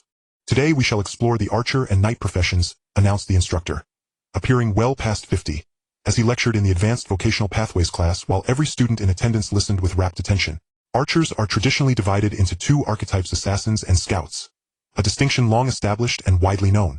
What I shall share now, however, remains unfamiliar to most, even among those archers seated in this very class. At the 3rd tier, archers acquire their first innate profession trait. Thereafter, each subsequent tier grants an additional skill or trait. Yet most low-tier archers know only of this progression, not the intricate interrelations or systematic classifications underlying these traits. It was the second morning lecture of the Royal Intermediate Academy's opening day, and as Linnea listened to the professor's exposition, her thoughts drifted back to that invisible arrow, its piercing impact on her abdomen still vivid in memory. A typical 3rd-tier assassin manifests traits such as penetration, toxicity, or precision. Rarer manifestations include concealment or split shot, each determined primarily by the archer's innate spiritual fortitude. Those with exceptional mental acuity are more likely to attain precision and penetration. The less endowed must rely instead on external enhancements, such as toxins or projectile division. Prior to the 6th tier, all archer traits derive solely from spiritual strength. Beyond that threshold, further advancement selectively reinforces one previously acquired trait, determined at random. Caslin had always approached this world's arcane knowledge with insatiable curiosity. As the professor dissected each cultivation path, Caslin quietly committed every insight to memory. Time, when rich with purpose, slips away all too swiftly. Soon the magical chime signaled the end of class. Caslin, let's head to the dining hall for lunch. We'll eat at home tonight. I've never tasted the school's fare before. Linnea gently tugged his sleeve. Caslin too felt a flicker of curiosity. How would the Academy's cuisine compare? Surely it couldn't rival the dismal fare of his former world's middle school canteen. Caslin murmured, glancing at Linnea's expectant face. Let's give it a try. And so he followed her out of the classroom. Just then a voice called out from behind him. Lillian's. Her tone, ever vibrant and radiant, like a newly bloomed blue rose, carried the unguarded candor of a sunflower turning boldly toward the light. I heard you're engaged to Linnea. Caslin scratched his head. How had word spread so quickly? Ah, yes. He stammered, momentarily flustered, then glanced around. Thankfully, the hallway bustled noisily, drawing no notice. Yes, I am engaged to Linnea. His Majesty must have told you. Lillian nodded, then grew solemn, her expression softening with quiet remorse. It is only natural after all. You've lived together for so long. I'd even mistaken Linnea for your younger sister, and foolishly imagined myself entangled in your bond. For that I offer my deepest apologies. Caslin chuckled awkwardly. Was interfering in your relationship truly so grave a phrase? You needn't feel any guilt. After all, you haven't done anything at all, Caslin said, rubbing his nose, a faint blush warming his cheeks. He had in truth only recently learned of Linnea's affection for him. Meanwhile, Linnea stood silently nearby, until Lillian's apology, when a quiet sigh of relief escaped her. Lillian, would you like to join us for lunch? The moment the words left his mouth, Caslin winced inwardly, wishing he could slap himself twice. That ingrained habit of excessive politeness truly needed correction. The air thickened with palpable embarrassment. Fortunately, Lillian possessed neither tactlessness nor naivety. Having navigated countless courtly settings, her perceptiveness remained impeccable. She glanced once between them, instantly grasping the unspoken tension. My apologies for interrupting your lunch. I'm already committed elsewhere this noon. With that, she turned and vanished into the throng filling the corridor. She sounds strangely formal all of a sudden, Caslin murmured. Caslin, you're hopelessly dense. That's called maintaining propriety. Hey!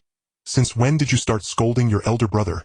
I'm not your sister. By then, the corridor teemed with students. The final morning bell, magic's own cavalry charge toward the dining hall, rang true even in this world. Students poured from every classroom, their footsteps, laughter, and the clatter of weapons merging into a cacophony reminiscent of a bustling marketplace. Caslin sidestepped deftly through narrow gaps in the crowd, Linnea trailing closely behind, her fingers lightly gripping his sleeve to avoid being swept apart by the tide. The dining hall stood east of the academy, a two-story stone building of weathered gray, its entrance already alive with comings and goings. Caslin quickened his pace, lured by the rich, savory aroma of stewed meat drifting on the breeze, sending his stomach rumbling audibly. Inside, tables were already occupied. Caslin scanned the room, finding the serving counter's queue mercifully short, and guided Linnea to its tail. Behind the counter, several matrons in pale gray tunics busily ladled dishes onto plates. Rising onto his toes, Caslin glimpsed today's offerings: braised beef, roasted drumsticks, creamy mushroom soup, and a large basin of freshly baked bread, its golden crust crackling with warmth. He'd half expected a self-service buffet, only to find the classic a la carte system instead. The line moved briskly. Soon it was his turn. He pointed to the braised beef. The matron scooped a generous portion, nearly spilling its glistening sauce. He gestured next to the drumsticks. She deftly selected two, tapping off excess grease against the edge of the tray. Still unsatisfied, he added a bowl of soup and 2 loaves of bread. The plate weighed heavily in his hands. He walked with careful precision, wary of sloshing the broth. Linnea followed, ordering only half a portion of vegetable salad and a bowl of meat broth. Unfazed by his lavish selection, she carried her own tray beside him, scanning the hall for an open seat. After circling half the dining hall, they finally claimed an empty table tucked against the wall. This place is enormous, Caslin mused, inwardly surveying the sea of bobbing heads.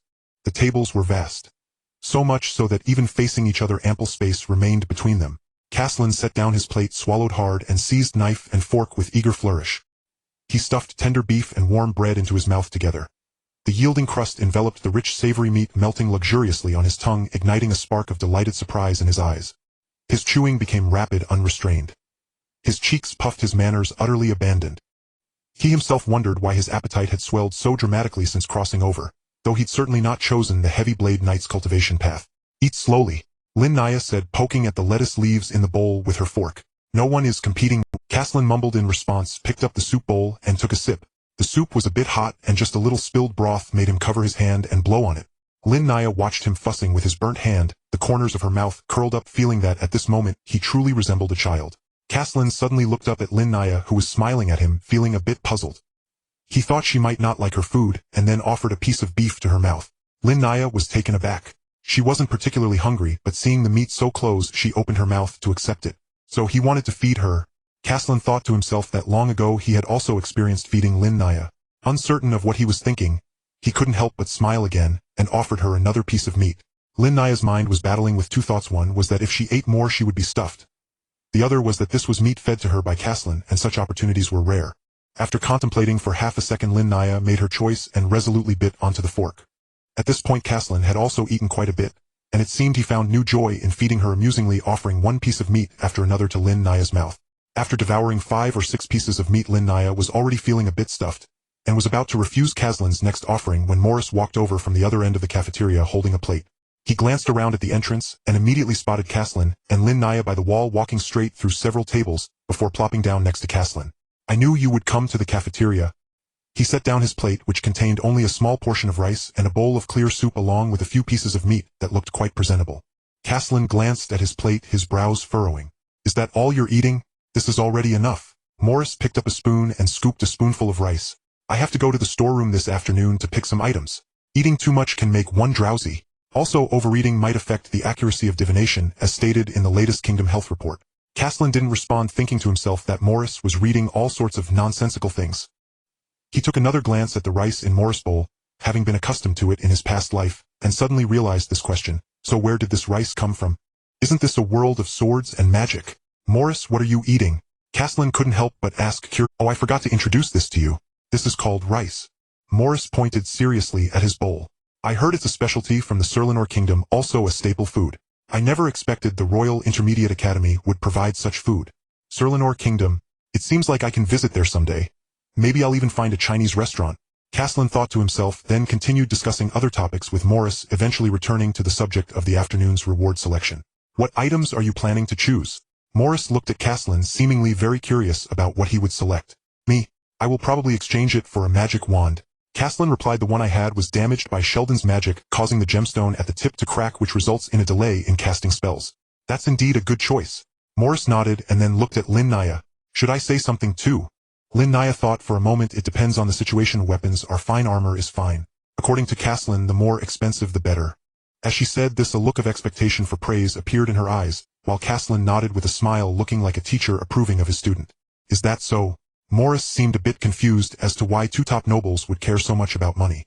After sitting for a while, Morris finally finished his little meal, stacked his plates, and got up to leave. Meanwhile, Caslin and Lin Naya had already left and returned to the lounge. As day students, they were supposed to eat at home most of the time. For students who had to eat at school, and lacked a resting place afterward, they had no choice but to go to the temporary lounge at school. Unlike when Lin Naya was injured, it resembled a classroom more, with no beds, only desks and chairs. The afternoon sun made people feel lazy, and even the breeze was warm. The shadows of the trees by the roadside had shrunk into small clusters, and stepping on them brought no coolness. Even after half an hour of sleep, Caslin yawned again, after taking a few steps, letting Lin Naya pull him forward, appearing completely unawake. On the other hand, Lin Naya was full of energy, constantly bringing up topics, while walking to keep Caslin awake. She was always very enthusiastic about picking precious treasures. The academy storeroom was located deep inside, past the library and several buildings. At this point, Caslin had become somewhat more alert. He was memorizing the way they came, thinking he shouldn't get lost later. After walking for a while, they finally arrived at the entrance where Director Iridigu was already waiting. He held a thin booklet in his hand, and behind him was a heavy iron door covered in tightly packed runes, the lines extending from the door frame into the walls looking quite extraordinary. Each person can only choose one item. The director flipped through the booklet, his gaze sweeping across the faces of the two. "Caslin, Lin Naya, right? You can go in now. After choosing, remember to come back to me to register. Also, don't mess around, don't damage anything, and don't use magic inside." After saying that, he pulled out a copper key from his sleeve and inserted it into the lock, turning it twice. The massive iron door emitted a dull sound as it slowly opened inward, the creaking of the door hinges echoing in the empty corridor for quite a while. The storeroom had no windows, and the light relied entirely on several glowing stones embedded in the walls. "It seems we arrived quite early." Caslin smiled and walked into the quiet storeroom with Lin Naya closely following him. The air in the storeroom carried a musty scent. Wood, metal, and leather were mixed together with a hint of mildew, as if it hadn't been ventilated for a long time. With so many treasures, isn't anyone taking care of them? Caslin stepped over the threshold and looked around. The shelves were neatly arranged, filled with all sorts of items. The left side had rows of weapons, long swords, short knives, battle axes, and spears, with a few bows hanging on the wall, their strings looking loose and sagging as if they had been there for a long time. The middle rows contained magical items, magic wands, magic orbs, talismans, and rings, all scattered across a large area. On the right side against the wall were piles of scrolls, and books along with many unidentifiable materials. Deeper inside there were two enormous chests, but the items inside were either worn out or incomplete, looking rather worthless. Caslin. Morris' voice came from outside the door. Why are you all here so early? Caslin wore a wise smile, and replied, if we come late we might miss out on valuable items. Although Morris still wore a smile, his expression was filled with questions. All right, take your time picking. Caslin nodded in response. Morris said no more and walked straight to the right, looking as if he already had. Linnea stood at the door, her gaze sweeping over the shelves, unsure of where to go. Caslin pointed to the left and said, I'll go look for a magic wand. Why don't you check over there? Weapons seem to be over there. Caslin added, it's best to choose something suitable for you. Despite his greed for wealth, he would prioritize practicality in moments like this. Linnea nodded. Her silver sword had been used for many years, and it seemed time to upgrade to something stronger. Thus she turned and walked towards the weapon rack, aiming for the knight's sword section. Caslin had already entered the area for magic wands. The rack wasn't large, but it was filled to the brim with wands of various sizes and materials. He started inspecting the wand on the far left. The first one was black, ice cold to the touch, and felt like holding an iron rod. He tried to channel magic into it. The energy flowed swiftly through the wand, but it didn't seem to have any additional effect. He frowned and set it down. It appeared to be a shadow attribute wand. While it didn't affect casting speed, a wand without any time-space attribute enhancement wasn't suitable for him, and the metal material was too heavy. Next he looked at the second wand, which was a reddish-brown color. Its tip was embedded with a bright red gem about the size of a fist with a brilliant hue. When he infused it with magic, he indeed felt a significant boost in magical power. However, this was a fire attribute gem, which provided no enhancement for his time-space abilities. Moreover, such a large gem wasn't practical for combat. He tried wand after wand, but either they were unsuitable or just slightly lacking, and ultimately, he couldn't find even a mediocre wand. Soon he reached the end of the rack. A quick glance revealed a wand standing in the corner. It leaned against the wall, and the wooden wand's material didn't seem particularly remarkable. Its wand body was grayish-white, and if one didn't look closely they might mistake it for a dead tree branch. However, as Caslin approached, he noticed the unique patterns on the wand's surface, concentric circles resembling tree rings, and ripples on water flowing smoothly from the base to the tip. The wand tip held a gem that emitted a faint golden light. Holding it in one hand, Caslin slowly infused it with magic. The warmth from his hand hadn't faded when the feedback from the gem made him feel an incredible affinity. As the silver-white spatial magic touched the wand body, it flowed in smoothly, like a stream merging into a river without any hindrance. Next he tried the pale golden time magic, which was equally smooth. The magic flowed along the wand's patterns, steadily gathering at the tip. The two types of magic flowed through the wand, simultaneously, like two parallel rivers, each following its own course without interfering with one another. Caslin tried once more, but this time he infused both types of magic at once. The wand suddenly lit up and the gem at the tip glowed with a milky white light as the two magics intertwined. This is it. He held the wand and walked back, his fingers grazing along its body. Feeling its enhancement of time-space magic, Caslin couldn't help but feel joy. He hadn't expected to find a wand suitable for both time and space magic. With the wand in hand, he hurried to the registration desk where Morris was already waiting. He was holding a palm-sized copper plate, its surface etched with a dense star map. Lines connected the stars, and a dark blue gem was embedded in the center with glowing points moving within it as if alive. A divination plate. Caslin asked, aren't you going to use the divination ball anymore? The advantages and disadvantages of the two were much debated. Some believed the divination ball was simple and easy to use, consuming less magical energy, thus preferable to the However, some diviners preferred the divination plate for its diverse methods, not entirely relying on the wisdom of the goddess of stars and moons, and for providing more specific results. Morris turned the copper plate over to show him the back, where magical runes were meticulously engraved in neat circles. It allows me to extend the time in which I can foresee results from 3 seconds to 5 seconds. 5 seconds is enough time for me to make many choices. The significant increase surprised Caslin. The director took a look at Caslin's wand, examining the patterns on the wand body and the gem at the tip. He flipped to a page in the book and wrote a line. Mistwood Wand Dual Attribute Timespace Magic Wand. The director closed the book and looked at Caslin. This wand was originally left by an elder many years ago. He was an outstanding spatial magician who reached the 7th tier during his lifetime. It has been lying here for over 180 years, and due to the enhancement of time magic, no one has chosen it. That enhancement is a significant challenge for many mid-tier magicians' magical energy. Caslin lowered his gaze to the wand in his hand, which now appeared less dazzling under the dim yellow light, giving off a rather plain impression. This is the one. He nodded at the director, gripping the wand a bit tighter. After registering, he turned back to look for Linnea. At this moment, Linnea was still standing in front of the weapon rack, gazing at the dazzling knight's swords, her heart indecisive. She examined sword after sword, sometimes picking one up to test its weight, then setting it down again. Some were too light, some too heavy, some had handles that were too thin, some had blades that were too long, and others had attributes that didn't suit her. Her face showed little expression, but anyone could tell she hadn't found a satisfactory sword. Master! A sudden and feeble voice echoed in Linnea's mind. Who is it? Linnea glanced around, and hearing the commotion, Caslin approached. What's wrong? I heard a strange voice. Linnea remained cautious of her surroundings. For some reason she felt as if she had heard that voice somewhere before. A strange voice. Caslin perked up his ears and listened for a while, but he heard nothing. I'm right here. The strange voice appeared in Linnea's mind once more. She instinctively looked at Caslin only to find him unresponsive. Look this way, Master. A faint violet glow emanated from two dusty gray chests beside her, instantly drawing her gaze. She walked forward slowly, and saw a sword amid a pile of discarded objects. Its blade was jet black as ink, while the stone embedded in the hilt pulsed with a soft violet light. Her eyes locked onto the stone. Strange, irresistible impulses surged within her, compelling her to grab. Caslin followed closely behind. He too saw the sword.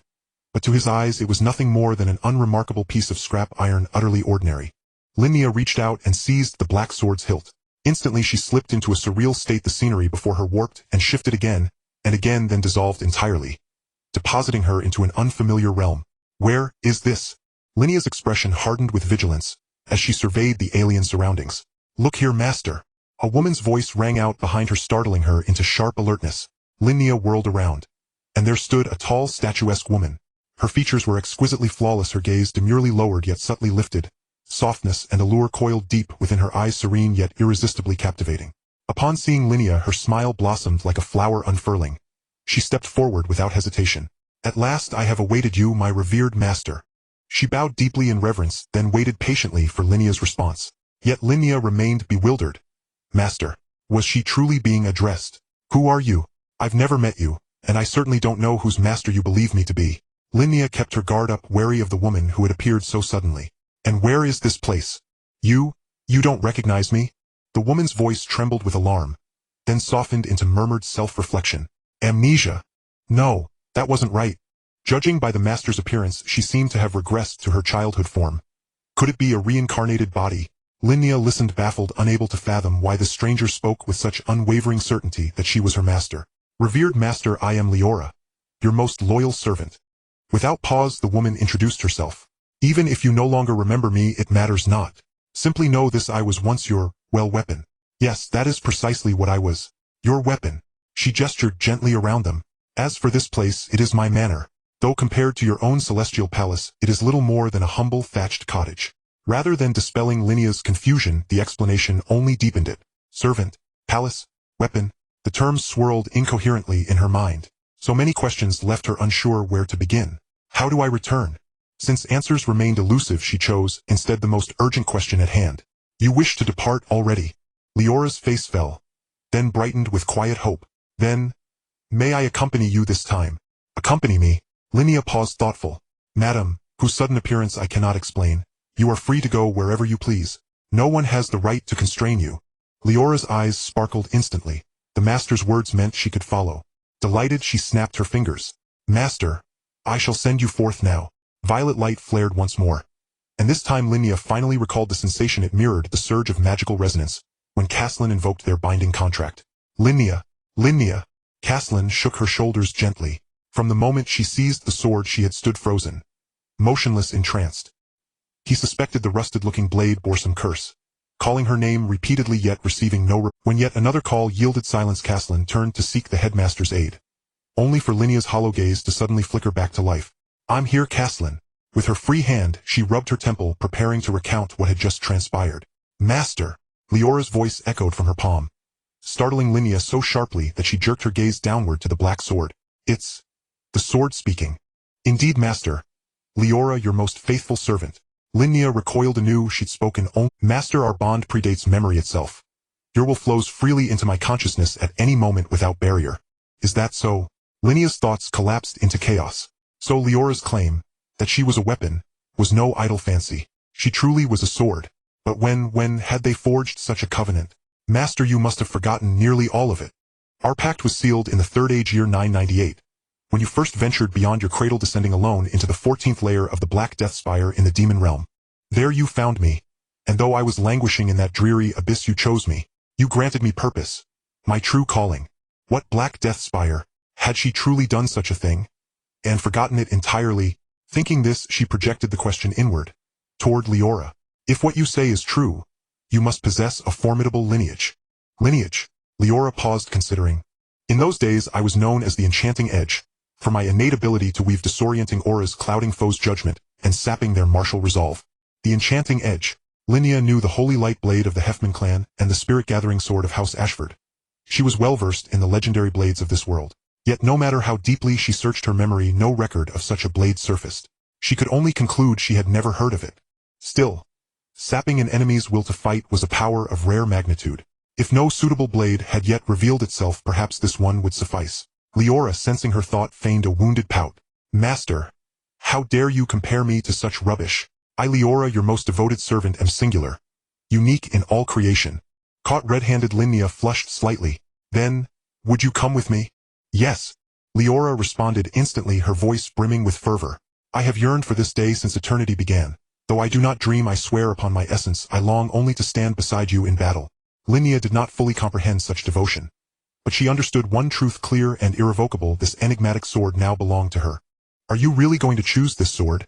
Looking at the pitch-black blade, Caslin pondered his words. It doesn't seem very powerful, does it? Why not take another look? No, Caslin, I feel this sword suits me well. Linnea shook her head, ultimately choosing Leola. Within the sword, Leola heard Caslin's words, and was instantly furious, her usually calm tone now filled with Hey, what are you saying, you little male brat? Do you believe he'll make it, so you can't stand again? Although Caslin couldn't hear Leola's words, Linnea remembered the reproach in her tone, and felt somewhat displeased. Leola, you mustn't speak to him like that. Leola was stunned, her tone becoming incredulous. Dear master, you would actually speak up for a stranger. He's not a stranger. Caslin is. Linnea's voice grew softer, and as an expert in matters of love, Leola keenly sensed the oddity in her tone. Could it be that this little brat has some connection with her heroic non-heterosexual master? When has her master ever shown such a shy demeanor? This information was no less shocking to Leola than suddenly hearing of the annihilation of the demon race. You? Leola still found it hard to believe. What stage are you two at? What stage? As a naive 13-year-old girl, Linnea, like all the youths in this world, had received insufficient sexual education. They only knew that a woman's chastity was important, but had a vague understanding of its definition. They only knew that men and women together could create new life, but did not know how. At that moment, Linnea was puzzled by Leola's question, and Leola noticed this, trying to ask in simple terms, like holding hands, sleeping together. Yes, Linnea nodded, without much thought, indicating that she had experienced both, as she held hands with Caslin every night before sleeping. Yet Leola felt as if the sky had fallen. Having experienced that, didn't it mean? Was she about to have another master? She glanced at Linnea's undeveloped figure and cursed Caslin for being a beastly scoundrel. Master, may I ask, do you two already have children? Linnea's eyes suddenly widened at this, then she lowered her head, her face flushing with embarrassment. You? What are you saying, Leola? Of course not. Only then did Leola breathe a sigh of relief. As they walked and talked, they had already reached the door of the storeroom, where Linnea handed Leola over to Principal Iridigu, waiting for his registration. Where did this come from? The principal flipped through the registry until he reached the end and discovered the origin of the sword. It entered the storeroom 30 years ago. I would have thought such an ancient style belonged to something from thousands of years ago. Who are you calling old, you old thing? Leola exclaimed angrily, causing the sword to tremble slightly.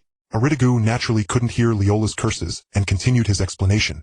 A 7th-tier adventurer party ventured into the demon realm 30 years ago and found this sword on the territory of a necromancer demon general. It is said that it was stuck in a land thick with demonic energy, and for some reason the adventurers thought it was a treasure and ventured into that area. In the end, they did pull the sword out, but when the adventurers emerged, only one person survived, and he did not escape his fate, dying shortly after returning. Thus the sword. He glanced at Linnea, raising an eyebrow. Little girl, are you sure you want to choose it? Although it had undergone several tests over the years, all results concluded it was harmless. It indeed had no other abilities. If it weren't for its mysterious origin, it might just be a piece of scrap metal unworthy of being stored in the school storeroom. I will choose it, Linnea declared firmly, as if her decision was made. By the way, Principal, Linnea suddenly recalled Leola's origin, thinking the well-informed principal might know her name. Iridigu looked up at her, and Linnea asked, Do you know the Blade of Infatuation? Upon hearing this name, the principal paused, feeling it seemed somewhat familiar, as if he had seen it in a book. The Blade of Infatuation. He tilted his head, pondering for a moment, while Linnea eagerly looked at him, waiting for his answer. At that moment, the sound of approaching footsteps echoed down the corridor, and Caslin and Linnea turned to see a commoner knight named Yolan, who hailed from the same city as Datai. He still wore a capable outfit followed by a small-tail Fiona. Yolan, are you going to choose a sword? Fiona poked him in the back. No, my lady. Yolan smiled, patting the black sword at his waist. My sword is just fine. This time I have to choose something valuable to strike it rich. Is that so? Fiona seemed to have guessed this answer long ago. Then after you choose, just sell it to me. I'll buy it at any price. You would be that generous? Yolan turned around, sizing Fiona up, revealing a look of suspicion. What if it's a worthless piece of junk? Caslin, who heard this from afar, silently shifted his gaze toward Leola. Hey little brat, if you keep looking at me, I'll gouge your eyes out. Leola was furious, feeling that, as a famous sword of a generation, how could she be considered scrap twice in one day? These people must be blind. Of course it's true. Fiona, hearing Yolan doubt her credibility, became somewhat angry. Look, haven't I already given you the money I promised? I even gave you a bit more. Fiona's tone became somewhat aggrieved. How can you say that about me? Seeing her on the verge of tears, Yolan immediately panicked and hurriedly apologized. I was just saying it casually, and even if you say that I wouldn't want to rip you off with a high price, right? You agree, my lady? Was he thinking of me? Fiona listened to his words, her previous aggrieved feelings dissipating somewhat. Really? Of course it's true. Aren't we friends? Friends wouldn't profit off each other, right? Then since we are friends, you mustn't call me my lady anymore. Fiona, achieving her goal, finally felt her anger dissipate. This guy has been calling me my lady all along. Do I not have a name? Clearly I told him my name during our first meeting. Ah! Yuelon did not expect her to care about this, scratching his head. What should I call you then? Beautiful miss? Noble lady? Can't you just call me by my name directly? Fiona puffed her cheeks, extremely displeased with Yuelin's absurd titles. But I heard. Yuelon hesitated. Aren't nobles very particular about these formalities? I heard that calling a woman by her name directly is impolite. That's only the case in public, and during first meetings Fiona finally understood why he kept calling her young lady. She couldn't believe the reason was so ridiculous. How can someone be so ignorant? Is that so? Then, Yuelon turned to look at the girl, but just happened to meet her expectant gaze, causing him to look away. Fie! Fiona! Is this acceptable? Ma'am. Fiona smiled with satisfaction, and then continued to follow him to the door of the storeroom. Caslin witnessed the entire conversation between the two, feeling incredibly complicated. Isn't this just the first day of school? How did you two get so close? At that moment, the black sword in Linnea's hand suddenly reacted. Gorsa! Leola's voice echoed in Linnea's mind. Isn't this guy supposed to be on the 18th floor of the Black Death Tower? How did he end up here? Who is Gorsa? Leola, who are you talking about? Linnea could not contain her curiosity and asked directly. Master, it's the sword at the waist of that male imp in front. Linnea followed her words and looked at Yuelin's waist, where indeed there was a pitch-black sword like Leola's. I remember now. Aridigu collected information about the Blade of Infatuation in his mind for a while and finally recalled it. Linnea and Caslin both looked at him. The Blade of Infatuation is actually a term used by the demon race. You should learn about the 7 demon swords in your course on the history of heroes and demon kings. Upon hearing this name, Yuelon perked up his ears. This so-called Blade of Infatuation is what we commonly refer to as the Lust Demon Sword. It was the sword of the Demon King during the Second Great Salvation, capable of inciting some indescribable matters. Linnea was shocked. The Lust Demon Sword. Then Aridigu looked at the black sword at Yuelin's waist and pointed at it. Your sword is also one of the 7 demon swords, and it appeared most recently.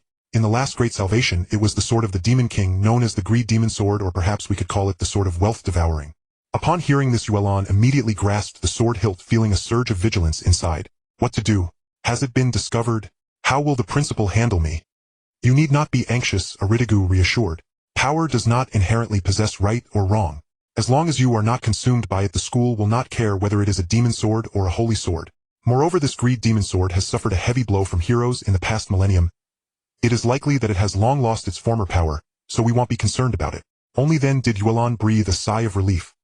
He had an inkling of the sword's origin. When he picked it up at the border, he felt its extraordinary nature. Though it often tempted Yuelon to fall into depravity, making him crave wealth, its powerful enhancement in battle made him reluctant to give it up so easily. Master, the old man is right. Leola's voice reappeared. Gorsa's condition is quite bad. He seems to have fallen into a deep sleep and cannot even fully conceal his demonic aura. Linnea secretly nodded in agreement. All right, having said so much, I'm thirsty now. Aridigu timely broke the silence and pointed to Yuelon and Fiona. You may go in now, and remember to register with me once you've made your selections. Don't rummage through or damage the items in the storeroom. And before the principal could finish, Caslin and the others who had already made their selections nodded at Yuelon and left. On the way, Linnea seemed to have lost the excitement she felt when she first received Leola. Leola, are you really the lust demon sword? Lust. That's a rather unpleasant name, Fiona remarked disdainfully. However, master, if we go by that old man's description, he must be referring to me since I was indeed your sword before. My sword, isn't that what the Demon King is called? Thinking of this, Linnea took notice of Leola's way of addressing her, and voiced her question. Leola, why do you always call me master? Leola seemed a bit taken aback by the question, and took a long time to respond. You are the noble Demon King, and I am the product that has been reborn through your grace, so you are inherently my master. Demon King? You mean I am the Demon King? Linnea's heart was undergoing a tsunami. No wonder Leola stayed in the storeroom for so long calling out to her. No wonder she had always been so respectful and kept calling her master. But how could she be the Demon King? She desperately recalled everything from her memories, and seemed to think of something, her eyes lighting up a little.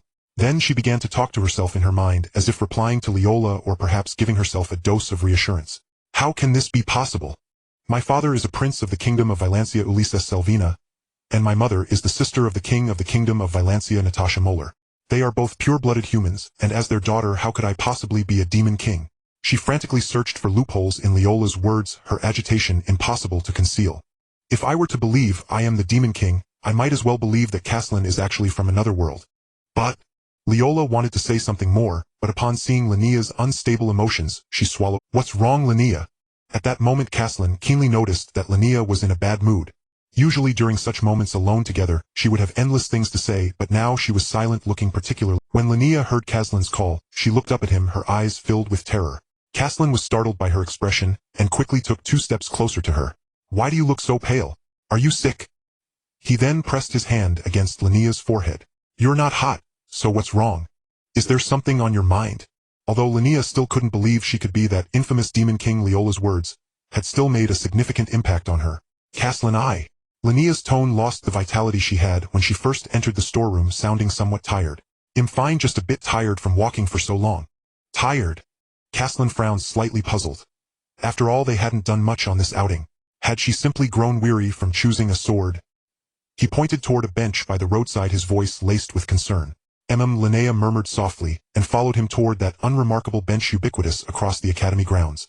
It was their first afternoon at school, and none of the 3 elective courses they'd both chosen fell on this day, leaving them unexpectedly free. The afternoon sun blazed high, yet the bench beneath the trees remained cool and shaded. Linnea sat beside Caslin, and gently rested her head upon his shoulder. Caslin.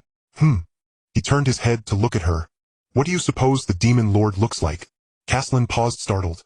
Why had she suddenly taken an interest? In the past, whenever he'd gathered lore about heroes and demon lords, she'd always shown utter disinterest. Still, he gave the question earnest thought. Illustrations and textbooks depicted the Demon Lord as a grotesque green-skinned monster with fangs. But such depictions held little credibility. Logically, the purer a demon's bloodline, the more human-like, and strikingly handsome they became. He might be a hulking brute radiating menace, or indistinguishable from an ordinary man. Caslin replied honestly. Who can truly claim to know what someone unseen is truly like? Linnea's expression dimmed slightly before she asked again. Then, what kind of person do you think the Demon Lord is? Caslin gazed upward at the sky, recalling what he'd read. I could recite by heart every atrocity attributed to him in our textbooks, he said. Sacking cities, performing dark sacrifices, summoning fiends to ravage the mortal world. Each act meticulously catalogued. At that moment a whisper from Datham's dream flickered through his mind. The Demon Lord shall shatter the 7 gods. Nothing arises from nothing. If the Demon Lord were truly as irredeemably wicked as the texts claimed, what lies would there even be left to shatter? He paused. Yet, I don't accept it entirely. Years of gathering records have revealed contradictions. Many inconsistencies. Linnea lifted her gaze to meet his. You've heard the saying, history is written by the victors, haven't you? Caslin said. Because the hero won, the Demon Lord must be evil. But should the Demon Lord ever triumph, those very textbooks would tell an entirely different story. Leora, listening from within the sword, nodded approvingly. So, would you hate the Demon Lord, or even wish to slay him? After all, it is the highest honor imaginable. Caslin glanced at Linnea, faintly perplexed. Why was this line of questioning growing so oddly specific? Yet he answered without overthinking, following the thread of her words. I bear him no grudge, none whatsoever. The deeds chronicled in books. I've witnessed none of them myself, he said. Nor has he come to steal my meals or burn down my home. So long as he leaves my life undisturbed, he remains to me a stranger. As for killing him, Caslin considered it. That depends entirely on what he does first. If he insists on killing me, I certainly won't stand still and let him swing.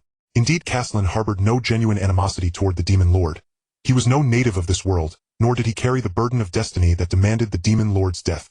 Linnea bit her lower lip, waiting for him to continue. But if I'm chosen as the hero, that changes everything, Caslin added, picking up where he'd left off. Then battle would become unavoidable whether I wished it or not. Yet that remains pure speculation. 7 years hence, who can say what fate holds? Linnea gave a soft, quiet ahem, and asked no more. She couldn't quite explain why she felt a sudden lightness, as though the weight in her chest had lifted the moment Caslin declared he wouldn't hate the Demon Lord without cause. Leora sighed inwardly from within the blade. Her master's reaction made it unmistakably clear he cared deeply about this young one's opinion. The Demon Lord, ruthless, peerless sovereign of all realms, was actually no matter. She dismissed the thought. In time her master would surely reclaim his true, awe-inspiring majesty and stride forth along his destined path. Let's go, Caslin. I've rested enough. Linnea lifted her head from his shoulder and rose to her feet. Home it is. Caslin stood as well, brushing non-existent dust from his robe. Together they walked toward the academy gates. After 2 steps, Linnea reached out and took his hand. Caslin glanced down. Though he couldn't fathom the source of her quiet melancholy, he clasped her fingers firmly in return. Meanwhile, deep within the royal palace of Camelot, capital of the Kingdom of Stant, upon an intricately carved throne reclined King Canarv XIII, holding a parchment scroll in his hands. Before him stood 2 solemn rows of ministers, silent and motionless, awaiting his command. The scroll bore the list of this year's prodigies admitted to the Royal Intermediate Academy, and comparative profiles of gifted youths from the other 2 kingdoms. Traditionally the brightest talents from all 3 nations enrolled at the Royal Intermediate Academy, drawn by its unparalleled faculty. This year's cohort held extraordinary promise. The prophesied hero, blessed by the divine favor of the 7 gods, might well emerge among them. His eyes swept steadily across the names, until they halted abruptly upon one. Caslin Selverna. Coincidence? He was Eurystheus' adopted son. But why had he never been mentioned before? Slowly lowering the scroll, the king glanced toward a minister clad in golden-threaded brocade standing to his left. The man instantly understood, stepped forward, and bowed deeply. Who is this Caslin? The king furrowed his brow. Why have we never heard of him until now? Your Majesty. The minister's expression remained unruffled. Our informants in Misreal have been largely eliminated in recent years, leaving intelligence from that region scarce and unreliable. We learned of this prodigy only after Misreal suffered an attack by the Remagic cult. According to our spies, Caslin Selverna was adopted 5 years ago by Eurystheus. He possesses extraordinary aptitude for spatial magic. In the recent placement exam at Valantia Royal Intermediate Academy, he distinguished himself among a constellation of prodigies, achieving 4th tier at just under 14 years of age. His signature spells include, they share the same name, yet one wields temporal magic, the other spatial. And Caslin Lavasai died 5 years ago, only for Caslin Selverna to appear almost immediately. Could mere coincidence suffice as explanation? A sudden recollection struck him. He pressed further.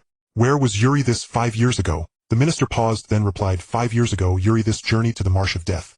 His purpose remains unknown, yet he did remain there for some time. The Marsh of Death. He tapped his index finger against the armrest of the throne. Below, the ministers held their breath.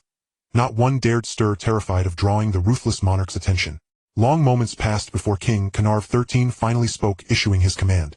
Investigate Eurystheus' entire itinerary in Stant 5 years ago, and dispatch agents to retrieve either a portrait or magical projection of Caslin Selverna. I must verify certain matters. Yes, Your Majesty. In the year 7993 of the Third Era, in the Kingdom of Valencia, in the city of Brandon at the Selvina Manor, Linnea returned home, and went straight to her room, closing the door behind her. After Natasha left, the vast Selvina Manor was left with only the 2 of them and a few maids responsible for cleaning. Caslin found it strange, as usually at this time, he would return to his room to read or study magic, while Linnea would often cling to him, and only after much persuasion would she leave. But today her behavior was indeed very unusual. Apart from before the class division exam, it seemed she had never acted like this before. Could it be that this time it was his fault again? Last time it was due to shyness. Could it be that she has some further thoughts this time? No, absolutely not. Now that Natasha was no longer around to restrain her, who knew what Linnea might do to him? Thinking of this, he planned to ask Linnea for clarification tonight. In Linnea's room at that moment, she placed Leola on her desk and then slumped into her chair. Leola, are you there? Linnea had been pondering Leola's claim of being a demon lord, and although she did not believe her words, she felt the need to clarify. Esteemed master, your most loyal servant Leola is always at your service. What may I assist you with?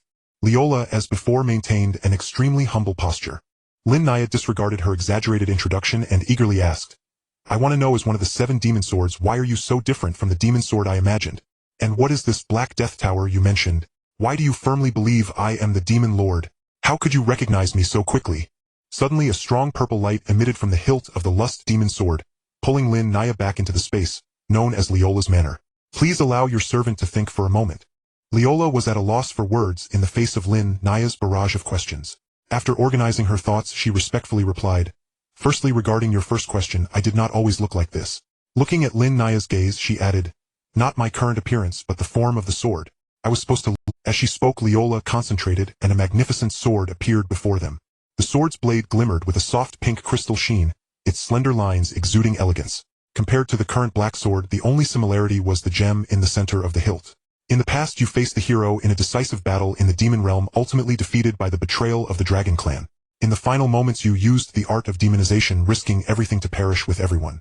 At the same time, you ordered me to sleep, awakening only when I sensed your magical aura again. And then what happened? Lin Naya was curious about the fate of that demon lord. Later, Leola broke the rules and intervened personally to save the hero and his companions. In those final moments, I only saw a beam of holy light before falling into slumber. As for why my appearance has changed so drastically, it is primarily due to hunger. Leola chuckled awkwardly. Although I do not know what year it is now, it must have been an extremely long time. During this period, I have not tasted a single drop of desire, let alone love. So, desire, love, should it be said that she is indeed a demon sword capable of devouring even human emotions? Thinking of this, Lin Naya became vigilant. She did not want to suddenly lose her affection for Caslin. Leola noticed the unease in Lin Naya's eyes, and the way she guarded her chest with her hands, immediately panicking. No, master, how could Leola dare to harm you? As long as I have your magical power, even without consuming those, I can still return to my original form. To avoid Lin Naya's disbelief, she added, "What I mean by consuming is not to completely devour, but to absorb part of the host's emotions." "Then that won't do." Lin Naya took a few steps back. "You certainly have that intention, don't you?" "No, it won't happen." Leola felt as though she couldn't clear her name even by jumping into the Yellow River. How could I be disrespectful to my esteemed master? Lin Naya slightly calmed her emotions, but her hands remained crossed over her chest.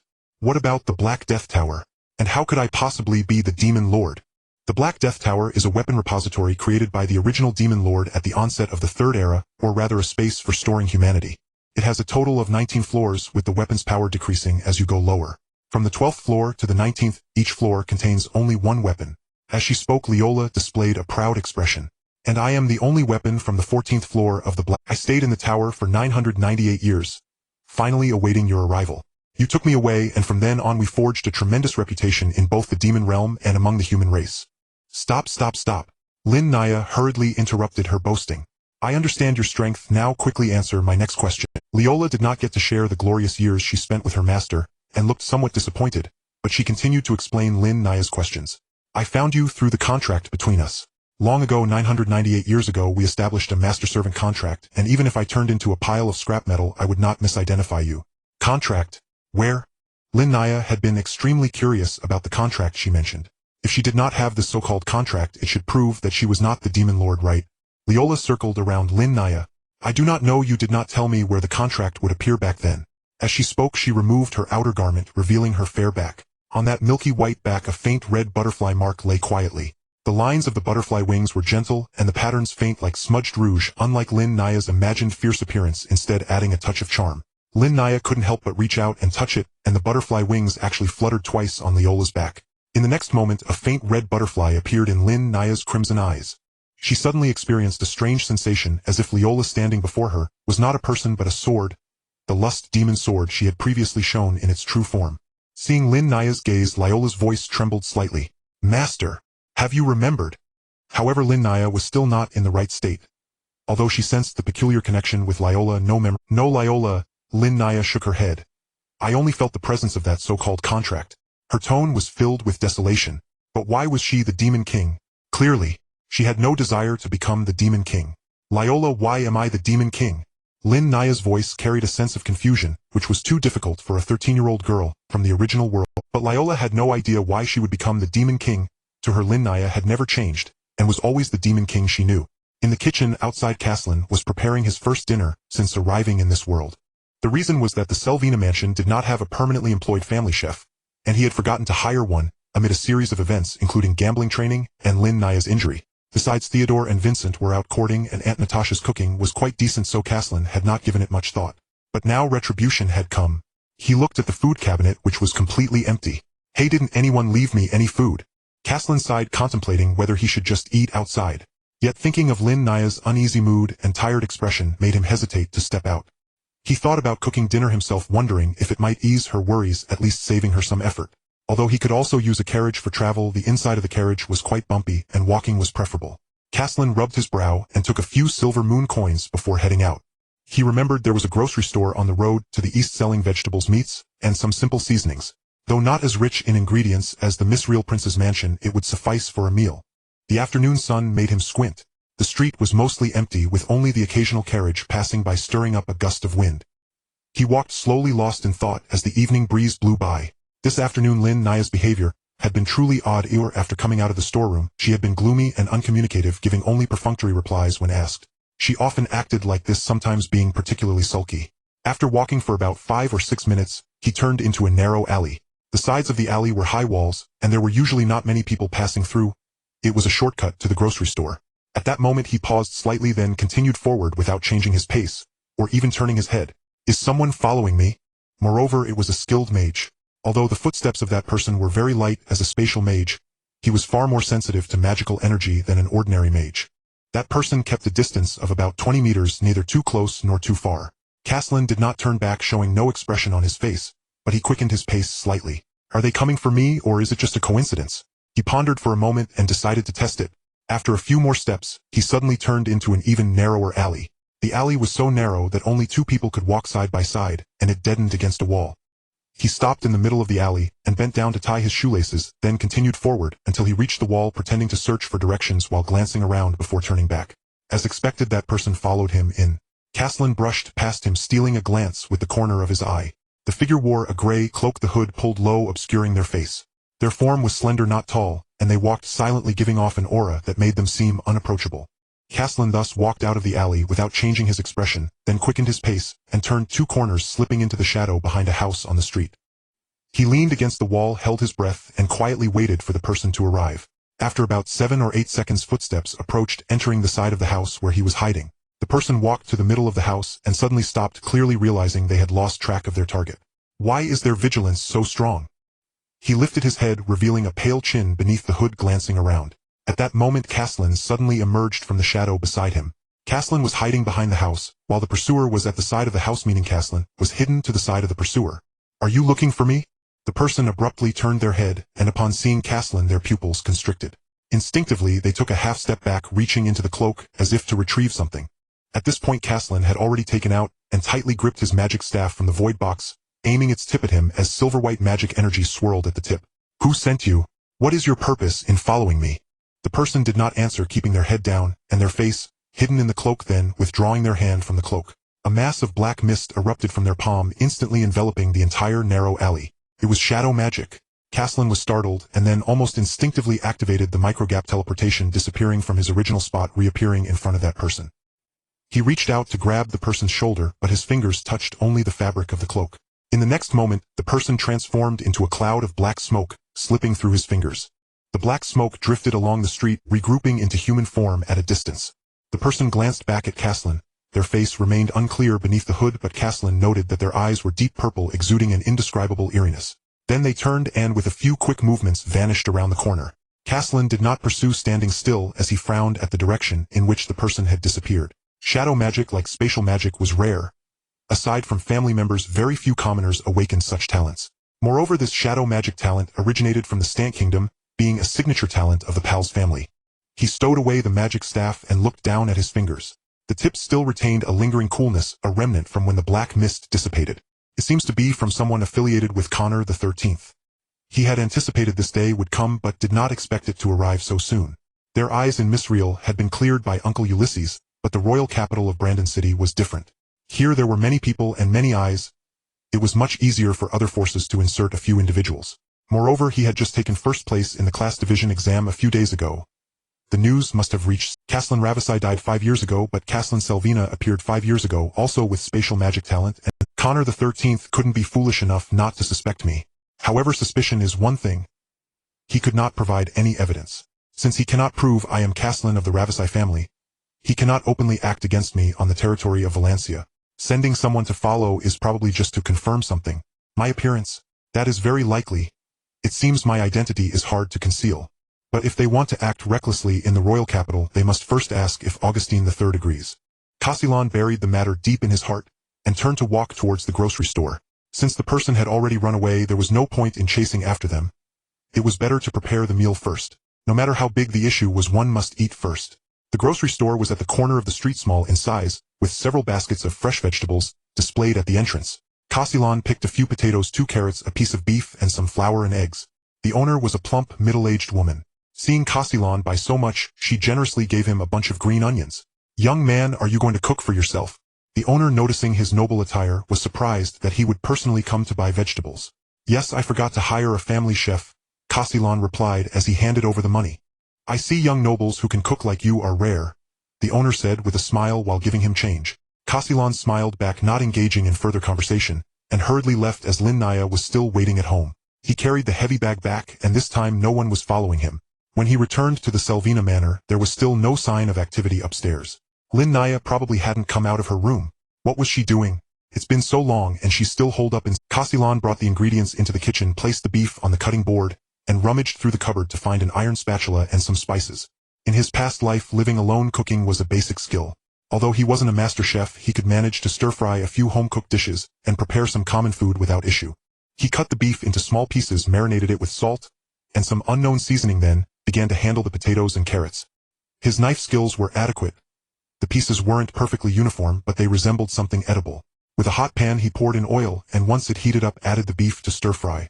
The aroma of the meat soon wafted through the air. He then added the potatoes and carrots, poured in water, and covered the pot to let it simmer. While the meat was cooking, he kneaded some dough with flour and eggs, rolled it out into thin sheets, and cut it into noodles. Though it couldn't compare to the hand-pulled noodles from his past life in this world, being able to enjoy such a meal felt quite luxurious to him. After about half an hour, the beef was tender and the broth thick. He boiled another pot of water, cooked the noodles, then drained them, pouring the beef and broth over the noodles and sprinkling chopped green onions on top. The presentation was decent and the aroma was delightful.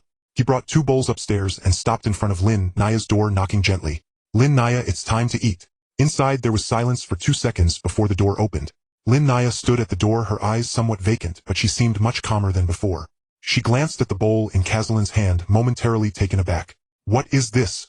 "It's beef noodles," Castellan said with a smile. "I made it myself. Oh, you should try it." He handed her the bowl, and Lin Naya took it, looking at the steaming noodles before glancing back at Castellan. "You made this?" "Yes," Castellan replied as he carried the other bowl to his room. "Hurry and eat before it gets cold. By the way, after eating, please take the bowl to the kitchen. I will wash it later." Lin Naya stood at the door with the bowl, watching his retreating figure, and glanced at the noodles in the bowl, her earlier sadness and fear having eased considerably. After closing the door, she looked down at the steaming food in the bowl, which looked quite appetizing. Lin Naya picked up a chopstick full of noodles, blew on it, and then brought it to her mouth. The noodles were chewy, the beef tender, and the broth savory. This was the beef noodles Castellan made himself. How could his skills be so good? As she chewed, Lin Naya's eyes began to redden again, and in the end, she couldn't help but burst into tears. Leola, who had been at the desk, was taken aback. After following her master for so many years, she had never seen her so heartbroken. "Master, is something troubling you?" "As your most loyal servant, I am willing to share your burdens," Leola said. However, as soon as she spoke, Lin Naya cried even more intensely upon hearing her. "Am I going to be killed by Castellan?" Lin Naya's eyes were red and tears flowed uncontrollably. Hearing Lin Naya's loud cries, Castellan immediately pushed open her door. What he saw was Lin Naya wiping her tears continuously and sobbing. Upon seeing Castellan enter, her emotions became even more uncontrollable, and she leaped into his arms. Castellan had never witnessed Lin Naya crying so desperately in his life. He didn't ask her many questions, but simply held her and gently patted her back. "Castellan." "Yes, I'm here," he replied. Lin Naya's cries gradually softened, but there was still a hint of sobbing in her voice. Upon hearing Castellan's response, Lin Naya calmed down a bit, and hoarsely asked the question she had asked countless times. "Castellan, will you always stay with me?"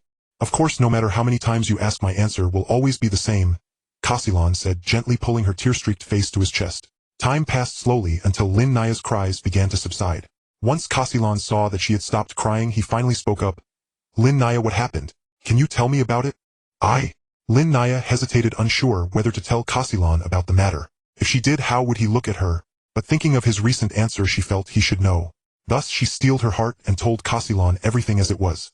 After a moment of explanation, Castellan fell silent, feeling overwhelmed by the sheer amount of information, and unsure how to react. Lin Naya is a demon lord. Shouldn't demon lords be male? Besides, Lin Naya is indeed human. According to Lin Naya, the so-called Black Death Tower was created by the first demon lord, which means that demon lords truly exist in succession, rather than one demon lord repeatedly breaking through seals. I knew I couldn't believe everything the books taught. Then Datai's words gained a certain credibility. Thinking of Datai, Castellan recalled everything that had happened that day, and realized Datai wasn't sensing the power of a contract, but Lin Naya's magical power and mental strength. No, this wasn't the time to think about that. The most important question now should be about the hero's quest. If I am chosen as the hero, will I be forced to kill the demon lord? If Lin Naya is the demon lord, can she really defeat the heroes in 7 years? With this thought, he looked down at Lin Naya, feeling that things were becoming increasingly complicated. Uncle Ulysses and Aunt Natasha probably don't know about this either. I wonder how much of a blow it will be to them. It's better not to tell them for now. Lin Naya, he said. Yes. This matter should not be told to anyone else. The fewer people who know, the better. As for Uncle Ulysses and Aunt Natasha, even if they found out, it would be of no use. It would likely only increase their worries. Lin Naya still had wet tear stains on her face. Hearing Castellan say this, she nodded. She truly didn't want to tell her parents about this. They had worked so hard for her for so many years. How could she easily shatter their hopes?